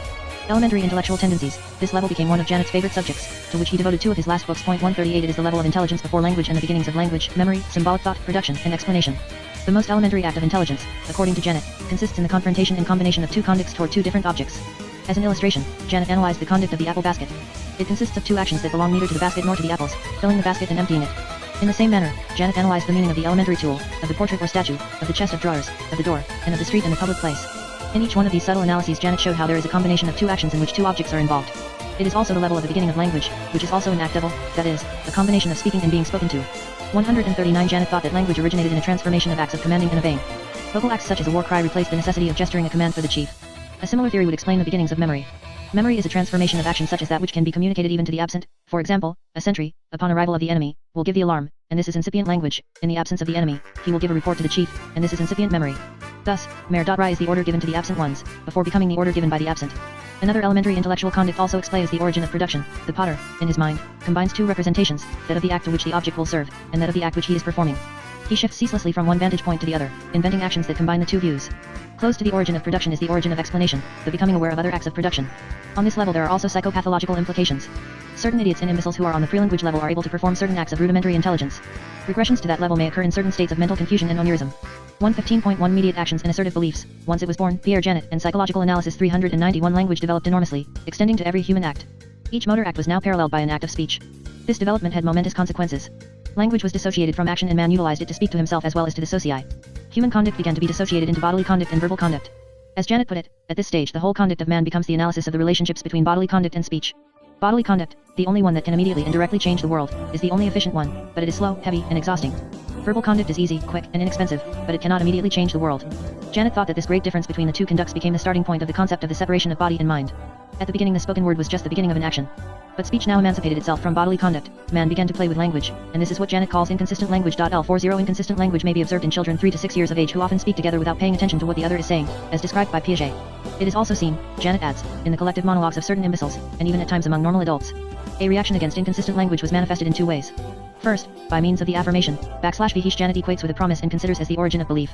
Second, by the act of will, which is a way of forging a close link between language and act. Finally, language was applied by man to speak to himself in the form of inner language. This was the origin of thought. Janet devoted a whole course of lectures to the origin of inner thought. L41 One of the main features of this stage is what Janet calls assertive belief, that is, that belief is adequate to feelings rather than to facts, and therefore often contradictory or absurd. At this stage man believes what he wishes or fears. It is the kind of belief that is usual in children, in the feeble-minded, or in the process of suggestion, and occasionally among many normal persons. Man's representation of the world takes the form of what Janet calls the world of assertive belief, just as perceptive conduct created objects, affirmative conduct now creates beings. Beings are nothing but objects to which the name and the belief add persistence and stability. Memory at this stage undergoes a process similar to that of language. Inconsistent memory is emancipated from memory congruent with acts. Inconsistent memory ignores an accurate localization in time and is the starting point of legends and myths. At this point the individual develops in the form of the personage, characterized by attitudes and roles. The personage is an individual who acts according to the picture that he has made of himself and that he presents to other men. Hence his suggestibility and plasticity. He also ascribes roles to others. From the psychopathological point of view, this is the level not only of inconsistent language and memory, but of suggestibility, which is a kind of inconsistent belief, and of confabulation. Janet sharply distinguishes between confabulation and mythomania. In the latter the individual is conscious that he is lying, but the level of assertive belief is below the level of the more complex conduct of lying. 116 Reflective actions and beliefs. Reflection, according to Janet, issues from discussion between an individual and several socii. This collective conduct was internalized in the form of an inner discussion in which several phases can be distinguished. First comes doubt, which is a suspension of affirmation, then deliberation, which is a struggle between tendencies and arguments, and then a conclusion in an act of decision. The struggle of these tendencies is called deliberation when it terminates with either a will or with a belief. Reflective actions and beliefs are not yet on the logical level. Nevertheless, they imply a coherent knowledge of an external object and of oneself. Man's representation of the world at this stage takes the shape of the world of reflective belief, which Janet also calls Le Real Riglechi, the reflected real, where there are not just beings, but bodies and spirits. At this point Janet brings a new concept of the real, more complex than the one he proposed in 1903. This is the part of Janet's teaching that has the closest connections with his theories of hallucinations and delusions. Conscious reality, Janet says, is a complex structure with the interplay of three levels of reality: the real complete, the complete real, the presque real, the almost real, and the demi-real, the semi-real. The complete real is the fruit of a belief bound to the possibility of an immediate action or intangible permanence. It comprises bodies and spirits. A body is a persistent reality about which one affirms with reflection that it has a place, a form, perceptive qualities, that it is distinct and devoid of intentionality. A spirit is the invisible reality that is distinct from the individual who speaks and distinct from other spirits, and is endowed with intentionality. These two distinct realities, body and spirit, can be united in man in general and in oneself in particular. The almost real is bound with the conduct of expectation and reporting to oneself, and it corresponds somewhat to what Janet had previously called presentification. It includes the notion of the present instant, of the action that we are performing in ha/e immediately in mind, and the reporting to oneself, and takes in the world of consciousness, which is the regulation of our present actions. The semi-real comprises the fringes of reality, which are, in order of decreasing proximity, the perception of the near future, of the recent past, of the ideal, of the remote future, of the imaginary, and finally the abstract idea. In the normal state there must be an adequation between reality and the feeling we have of it. In mental disease inadequations occur, either in the form of surrealization, overrealization, that is, as when an event of the Pierre Janet and psychological analysis 393 distant past is endowed with a feeling of belief that sets it in the present, or under-realization, that is, the inability to feel the objects of the present as being really perceptible, as when the patient's report no longer corresponds to the ideas that his socii have about the same events or objects. In these concepts Janet found a key to the understanding of delusions that he developed in several elaborate papers. On the same level belong consistent memory, acts of conscious will, and a further development of the individual in the form of the reflective self, moi riglechi, ego. Compared with the personage, the conscious ego implies a temporal organization of personality and an integrated biography. This level is of particular importance from the psychopathological point of view. Regression to that level, or disturbances in the process of reflective belief, are evidenced in those individuals who complain of a loss of the feeling of reality and develop an anxious search for the real. This is also the level to which belong disturbances of will such as abulia and, as already mentioned, mythomania. Individuals who do not go beyond the level of reflective action and belief show such characteristics as passion, egoism, laziness, and lying. 1117 Rationalergetic tendencies. The rationalergetic level is the first of the higher tendencies. A new function is added here, namely the tendency to work. Work does not exist among animals. The labor of an ox is not real work. Work hardly exists among primitive people. It disappears in certain categories of civilized individuals such as criminals and prostitutes, as well as in many neurotics and psychotics. Work implies a particular distribution of force. Force is drawn not only from inferior tendencies but from a special reserve. This means that an individual on that level carries out decisions and promises even if he derives no satisfaction from it. Kant expressed this in philosophical language with his concept of the categorical imperative. Janet adds that the value of the person can be measured by his capacity to accomplish chores. Corvées, point 142. Duty is one among the many chores that the superior man is able to impose upon himself. Here also belong voluntary action, initiative, perseverance, and patience. That is, the capacity to endure waiting, boredom, and fatigue. Here also belongs the concept of truth. Truth implies individual belief in a permanent reality extending beyond the field of man's present knowledge. Here also belong, according to Janet, the rules of logic. Before there were abstract concepts, there were rules of conduct that man imposed upon himself. Here, further, belongs the act of teaching, a procedure which, in its full extent, pervades the whole of culture. On this level the individuality develops further, from the ego to the person. The difference between the ego and the person is that the person implies a coherence of acts and a unity of life. Although the rationalergetic tendencies belong to the superior levels, they are not completely devoid of psychopathological implications. A person remaining on that level runs the risk of becoming impractical and an esprifo, a dogmatic and pedantic individual whose judgment is based on theoretical systems and rigid principles rather than experience. Ill 8. Experimental tendencies. In contrast with the rationalergetic level, experimental conduct takes experience into account and submits to facts. This conduct is therefore the starting point of science. The feeling of the absolute is replaced by the concept of the possible. Nature is now conceived of as a system of natural laws. Man feels a need to check an apparatus as well as what is said and to criticize a system according to its practical success. These tendencies also include what moralists call virtuous conduct, in which there is humility, firmness of character, and acceptance of objective truth. 1119 Progressive tendencies. What Janet calls progressive tendencies is the highest development of individual and original conduct. On this level man achieves his own unique individuality, but he also recognizes the fullest individuality of each one of his fellow men, establishing with them a relationship of spiritual intimacy. The search for individuality extends also to events, notably to historical ones. Janet arrives here at one of his favorite speculations, which he expresses in veiled terms: we grow in time like plants in space. This means that the evolution of man, even of man as a biological entity, is open toward the future. In that regard, Janet seems to agree with certain thoughts expressed by Bergson in his Creative Evolution. I43 Evolution, he concludes, is not finished, and human action has been and will be a source of marvel. Janet's work, 7 Psychology of Religion. Janet never lost the deep preoccupation with religion that had marked his youth, and in the course of his clinical work he met several cases of particular interest from the viewpoint of religious psychology and psychopathology. He subsequently elaborated a complete psychological theory of religion, which he expounded in his lectures of 1921 to 1922. Janet never wrote the book he had planned on that subject, but we are acquainted with his theories from a condensed version published by one auditor, the Reverend Walter Horden, and from hints given by Janet in several of his later publications. T44 It may be appropriate briefly to describe some of Janet's clinical cases. One was the celebrated story of Achilles, the man who, in 1891, had been admitted to the Salpêtrière / if demoniac possession, and whom Janet succeeded in curing through the unraveling of the patient's subconscious fixed ideas. Another case was that of Meb, a young lady of 26, who came to the Salpêtrière because of hysterical hallucinations with mystical and erotic themes. 145 The patient claimed to have had hallucinations from the age of 8 to 12. She received visitations from angels, one of whom she called Saint Philomene. At the age of 17, following emotional trauma, the hallucinations started again. The patient's mother Pierre Janet and Psychological Analysis 395 and aunt were fervent spiritists. One of the manifestations occurring in the house were the apports. Shining pebbles were found on the staircase, birds' feathers fell on the table during meals. On her bedroom table Meb found little pieces of glass shaped in the form of a cross, and the entire family believed that these objects had been put there by spirits. Under hypnosis, the patient told Janet that she remembered having disposed the cross during the night in a somnambulic state. She had also placed the stones on the staircase, believing to have seen it done by Saint Philomene. She also recalled that, during the day, she had fallen into a kind of trance or somnambulic state in which she believed herself to be Saint Philomene. She reenacted the scene as it had happened. She had climbed onto a table and stuck the feathers onto the ceiling with flour and water paste, and they had subsequently become unstuck and had fallen onto the table during the meal. She, too, was exorcised by Janet in the same way as Achilles had been. The third, and by far the most interesting, patient was Madeline, a woman about whom very H has been written, by Janet as well as by Catholic theologians. The 42-year-old woman, who had been admitted to the Salpêtrière in February 1896, was placed under Janet's care from May 10, 1896 to December 2, 1901, and again from January 2, 1903, to March 5, 1904. After her discharge and until her death in 1918 she wrote to Janet almost daily, so that he was able to follow her for 25 years. Madeline's life had been extraordinary from the beginning. 146 She was born in 185 in a traditionally Catholic part of western France. From early childhood she had been most devout. When she was 18, she left for England as a governess, but returned after a few months and upset her family by telling them that she wanted to live a life of absolute poverty and anonymity. She maintained communication with her family through her sister. She spent much time caring for the poor, nursing a woman who had cancer, and had served a prison sentence for refusing to reveal her true name to officials. Actually, Madeline had been admitted to the Salpêtrière because of a peculiar and painful contracture of the leg muscles, which permitted her to walk only on tiptoe. These motor disturbances had been attributed to hysteria. Janet suspected syringomyelia or some other lesion of the medulla, but the final diagnosis was never made. Madeline also had peculiar mystical delusions. She believed that she had divine revelations and that she was capable of levitation. During her stay in the Salle Claude Bernard, where Janet kept his few patients, it was observed that Madeline at times had peculiar bleeding skin lesions on the backs of her hands, on the feet, and one on the left side of the thorax. These 5 spots were bleeding all at once, at irregular intervals, several times a year, and corresponded to the stigmata of the Passion such as were also reported in St. Francis of Assisi and several other saints. During all the time she was followed up by Janet, Madeline was subjected to a twofold direction. She had a religious director and she had Janet as her psychotherapist whom she always called man-père, father. It is obvious from Madeline's letters and from Catholic publications that Janet always treated her with the deepest respect for her personality, but as a psychologist he approached her case in a strictly objective way. Janet observed great oscillations within Madeline's condition and distinguished 5 abnormal states, which he called the states of consolation, ecstasy, temptation, dryness, and torture, as well as the state of equilibrium, which was temporary at the beginning but became predominant in the last years of her life. These various conditions have been described at length by Janet in the first volume of his book From Anguish to Ecstasy. It is to a large extent from these observations that Janet developed his theory of emotions and part of his concepts of religious psychology. The publication of Janet's book in 1926 aroused controversy in certain Catholic circles. Janet became the object of vehement attacks and was branded as an atheist. On the other hand, a Catholic theologian, Father Bruno de Jesus Marie, wrote an account of Madeline's case that supplements Janet's publications in a very interesting way. From his point of view, Madeline was undoubtedly neurotic, but she was also a fine and remarkable person whose mysticism was a mixture of psychopathology and genuine religious feelings. Janet's psychology of religion has to be seen within the frame of reference of his concepts of psychic energy and the hierarchy of the tendencies. The moral religious conduct, Janet says, is originally a function of government, that is, the function of controlling the budget of mental forces. The instinct of economy is the root of all morality. Man applies it primarily to the economy of his mental resources, and secondarily applies these principles to the economy of his financial resources. Financial economy is but an outgrowth of the original control of the budget of the mind. Moral conduct is basically the individual's control over all his functions for the sake of conservation of mental energy. But on the socio-personal level he goes a step forward, since there occurs a reciprocal consideration of the mental energy of the individual and the socii in the process of imitation. Mental energy is handled in a different way by the imitators and the leader. For the imitator, imitation is a less costly action. For the leader, giving the example is a costly action for which he is more than repaid by the feeling of satisfaction that he derives from being imitated.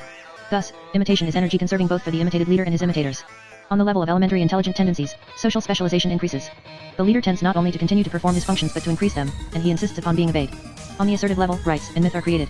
Rites are complicated conducts in which the least details are rigidly fixed, which men compel one another to observe, and for which no reason, either logical or moral, can be given.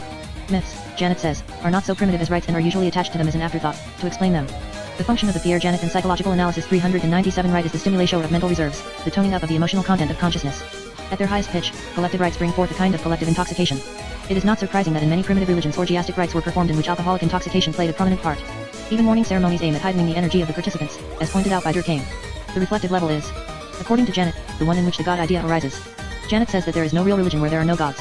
The characteristic of a god, or spirit, is to be anthropomorphic, invisible, powerful, and to have a special function that no ordinary human being could perform. These functions vary with the needs of the worshipper. The god's characteristics are correlated with the conduct of the believer, who honors the god as he would flatter men. He humbles himself as before a chief, he prays for favors and gives thanks for past favors. In return, the believer expects an answer from the god. The god answers through the believer, or at any rate through the priest, whose function it is to make the god answer. To explain how these beliefs and practices have arisen, Janet resorts to the analysis of the phenomenon of thought. Thought is an int-notarized language and, as mentioned previously, with this internalization originated the idea of a devil, or spirit, existing invisibly behind the visible actions of the individual. This was also the origin of animism. Animism springs up spontaneously the moment you first learn the necessity of distinguishing between the man who talks and acts as if he were your friend, and the invisible, inaudible enemy who lurks behind him. The idea of god spirits also grew from the conduct with respect to the absent ones, a special category of the absent being the dead. But why did the god spirits come to play such an important part? Janet answers that all religions have alliances, covenants, with the god, either out of fear, or for the sake of moral strengthening, or because man craves direction and love. Man searches for an ideal, invisible, all-powerful, and all-comprehending director and friend, that is, a god. Here is revealed the function of religion, which is making the gods speak and, according to Janet, we are not to suppose that religion ever could have persisted if the gods had never spoken. The gods can be made to speak in various ways. One is prayer, which is interior conversation. The believer asks something from the god, and something inside himself then gives the answer and comfort in the god's name.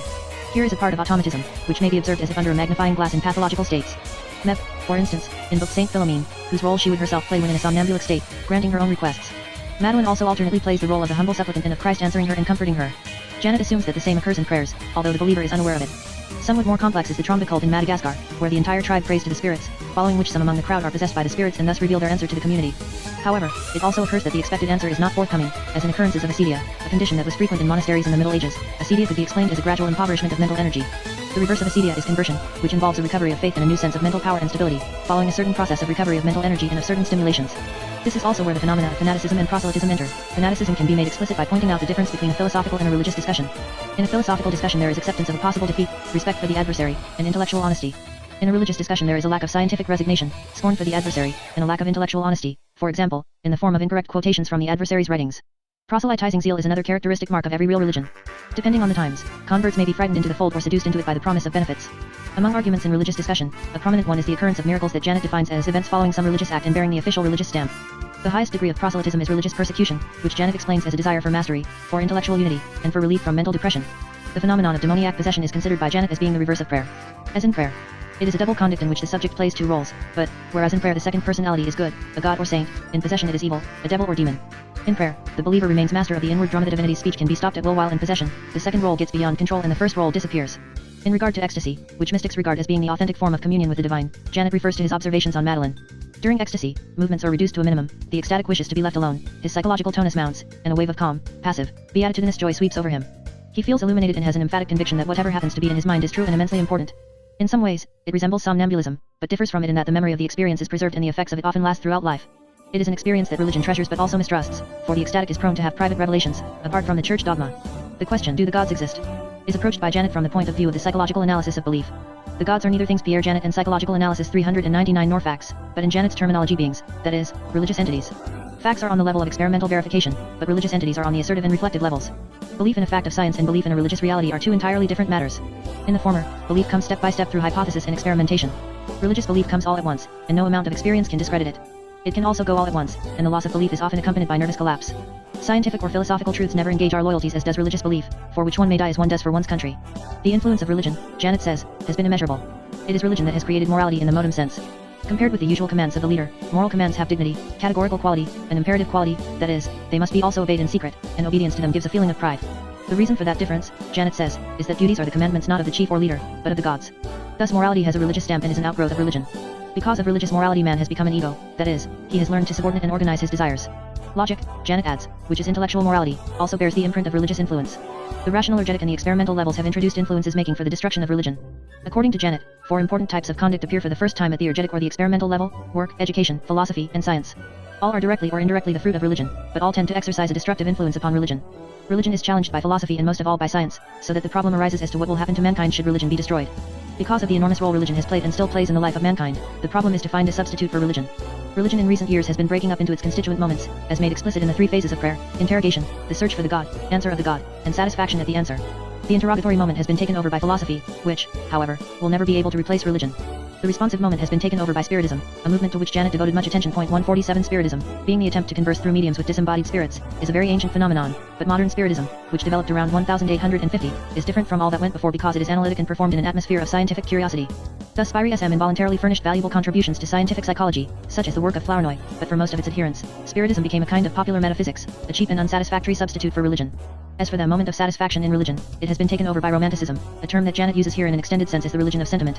Its fundamental proposition is that wherever you find joy, strength, and satisfaction, there you have the immediate evidence of the divine. The classic example would be William James' The Varieties of Religious Experience. However, as Baubrou remarked in his introduction to the French edition of that work, there is no evidence that enthusiasm and joy always go with the truth. Searching for more satisfactory substitutes for religion, Janet thought of two of them. One that he thought was destined to do perhaps more than all others to put religion out of style was scientific psychotherapy, which aims to treat scientifically those states of mind for which religion is the sovereign but imperfect popular remedy. A second substitute would be the worship of progress. Janet does not take this word in the sense of material or mechanical progress and seems to think of even more than intellectual and social progress. His central maxim is that of Guyot, a philosopher he much admired, to be confident in ourselves and in the world. This is an extremely schematic summary of Reverend Borden's account of Janet's lectures of 1921 to 1922. The book that Janet had planned to write on the psychology of religion never materialized. One reason for this may be that, during the rest of his life, his thoughts about religion developed along somewhat new lines. An inference can be drawn from an article published by Janet in 1937. 148 In the meantime, Bergson's book The Two Sources of Moral and Religion had been published, as well as other studies on mysticism. Janet now no longer seemed to consider mysticism as being a merely assertive kind of belief.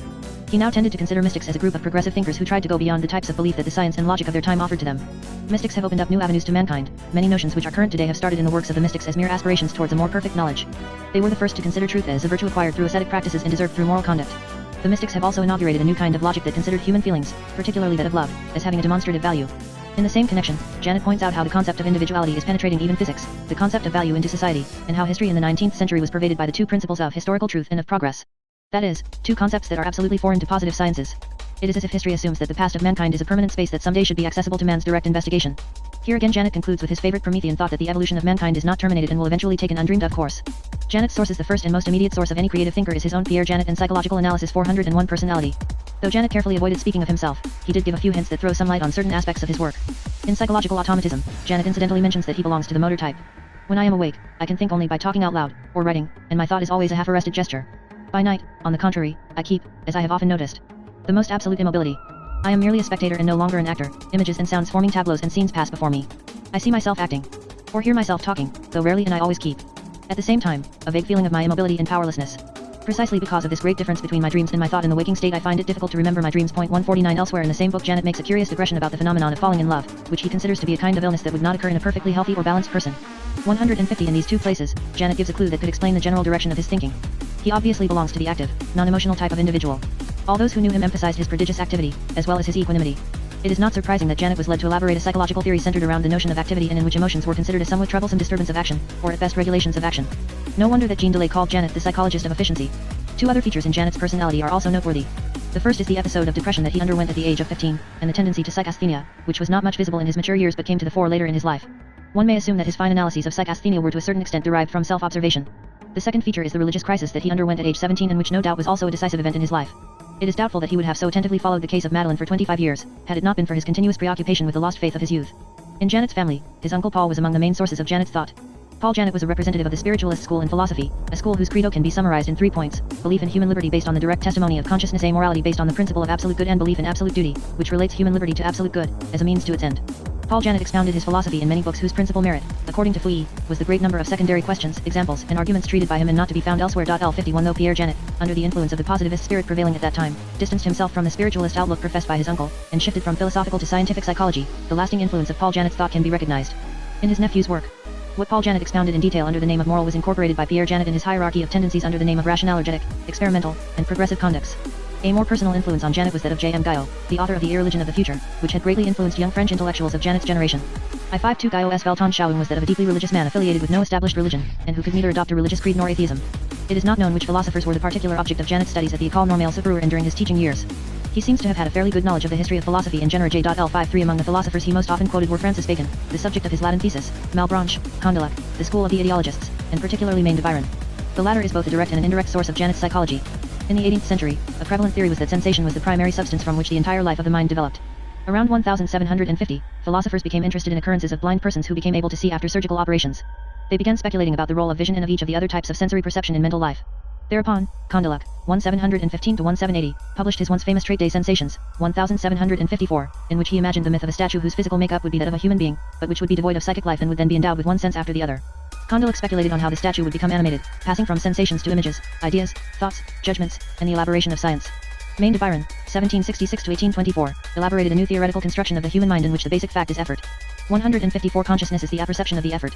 Descartes' principle I think, therefore I am is replaced by I will, therefore I am.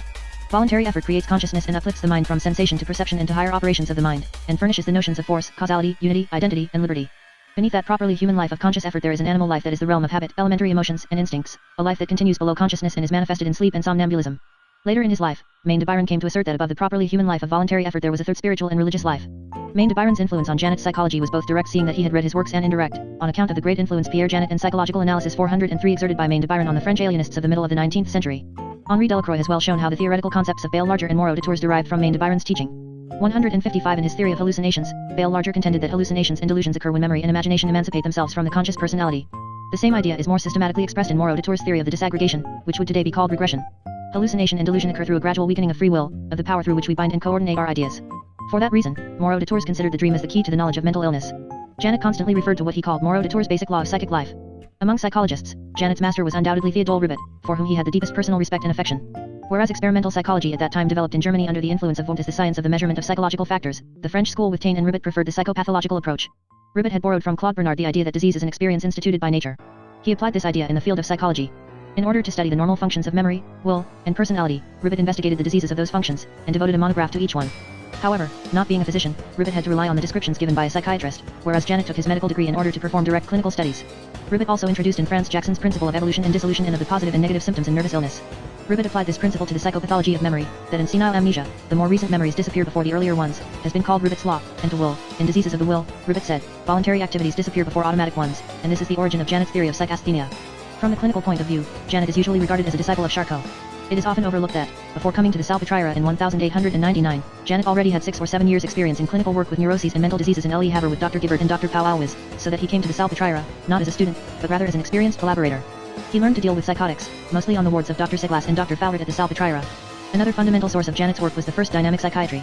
We recall that while in Le Havre he discovered the work of Dr. Perrier and the small group of magnetizers and Scene, and that he subsequently explored the entire world of the forgotten knowledge investigated by men such as Puissigor, Deleuze, Bertrand, Noisette, Test, Gautier, Charpinin, the two Despins, Dupotet, and a long series of pioneers whose merits and discoveries Janet never failed to mention.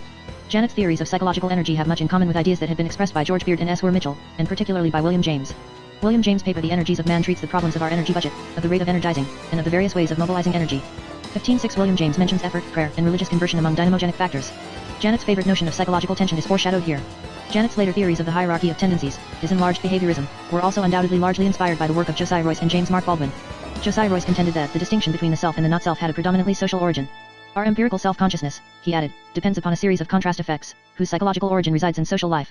The self of the child grows and forms itself through imitation. In origin, then, the empirical ego is secondary to our social experiences. In literal social life, the ego is always known as in contrast to the alter. The child, Royce says, idealizes, that is, internalizes, his social relationships, so that the contrast between ego and alter can be refined into the conscious contrast between present and past self, between my higher and lower self, or between my conscience and my impulses. My reflective life, as it empirically occurs in me from moment to moment, is a sort of abstract and epitome of my whole social life. 157. Royce also drew the psychopathological implications of these theories. 158 The social self has its maladies, can be depressed, exalted, or deluded. Delusions of suspicion, persecution, and grandeur are pathological variations of the social aspect of self-consciousness, which under normal states would mean to be a person aware of social position, dignity, place in the world, and character. J. M. Baldwin's theories are similar to those of Royce, but with more accent on the genetic aspect of this development. Baldwin distinguishes 3 stages in the genesis of the ego and the other. 15.9 First, there is a projective stage in which the infant projects, in other words senses, other personalities before it has a sense of its own. After the 7th month comes the subjective stage in which imitation enables the child to pass from my experience of what you are to an interpretation of what I am. Then comes the objective stage, in which the child reverses the process. This means going from the fuller sense of what I am, back to a fuller knowledge of what you are. This also means that the ego and the alter are born together. My sense of myself grows by imitation of you, and my sense of you grows in terms of my sense of myself. Both ego and alter are thus essentially social, each is associative and each is an imitative creation. Janet never concealed the fact that many of the ideas he developed, so Pierre Janet and Psychological Analysis 405 extensively in his great synthesis, were inspired by Royce and Baldwin. Even the term socius, which he liked so much, was taken over from Baldwin. The influence of German psychology on Janet's work is not easy to ascertain. Though Janet did not read German psychologists directly in the text, he knew of them through Ribet and other sources. The influence of Herbart's psychology is particularly open to question. One of Janet's favorite concepts, the narrowness of the field of consciousness, seems to have been unknown to French psychologists before him, but can be definitely traced back to Herbart. In Herbart's theory, repression and narrowness of field of consciousness were two aspects of the same phenomenon. Since the field of consciousness is too narrow, a limited number of representations can come to the fore simultaneously, hence a struggle between the stronger and the weaker representations and the repression of the weaker by the stronger. 160 It becomes impossible to trace Janet's sources among his contemporaries. As already mentioned in regard to Bergson, Durkheim, and Binet, it is more a matter of reciprocal influences, which often came about through conversation and personal contact rather than through writing. Another problem is presented by the similarities that can be found in Janet's theories in comparison with theories of certain of his foreign contemporaries. W. Drabovich has pointed out the convergence of doctrines between Janet and Pavlov. 161 Both proclaimed the importance of force or energy in psychic activity, though Pavlov expressed it in physiological terms and Janet in psychological terms. According to Drabovich, Janet's concepts of psychological tension, of the drainage, of suggestion, of hypnosis are parallel to Pavlov's concepts. Pavlov occasionally commented on Janet's theories. 162 Similarities between the theories of Janet and McDougall have been pointed out by Karras. 163 Both describe the process of the development and construction of personality on the basis of the tendencies. McDougall, however, does not give such an elaborated picture or scale of the hierarchy of tendencies. He shows more the rivalry and struggle between the tendencies and emphasizes the integrative process of the nervous system. On the other hand, Janet keeps closer to the clinical experience. Analogies between the later theories of Janet and the teachings of George Herbert Mead are particularly striking. Mead's system is also a social behaviorism, which takes as its starting point the individual's social activity and the cooperation of several individuals around a social object. 164 Consciousness, according to Mead, is an interiorization of the action of the others, and reasoning is the symbolic interiorization of discussion between several individuals. 165 Mead also considers emotion as the response of the human organism to our own attitudes. He views perception as an intermediary stage evolving from impulsion to manipulation, Janet's suspensive perceptive induct. Mead distinguishes in the conscious personality the slash, the me, and the self, which correspond fairly well to Janet's individu, personage, and moi. The me, the same as Janet's personage, is a collection of internalized roles. Other similarities could be quoted and inevitably bring up the question, did Mead influence Janet or did Janet influence Mead? The problem is rendered particularly difficult through the fact that Mead's works were published posthumously in 1934 and later, although in his lifetime they had appeared fragmentarily in articles scattered in journals not easily accessible in Europe. On the other hand, Janet's first important publication of his later system appeared in 1926 in his book From Anguish to Ecstasy, although he too had already taught these theories for 15 years in his lectures at the Collège de France. There is no evidence that Janet and Mead had been personally acquainted. A possible explanation might be that they each developed separately the same concepts that they had found in the works of Josiah Royce and James Mark Baldwin.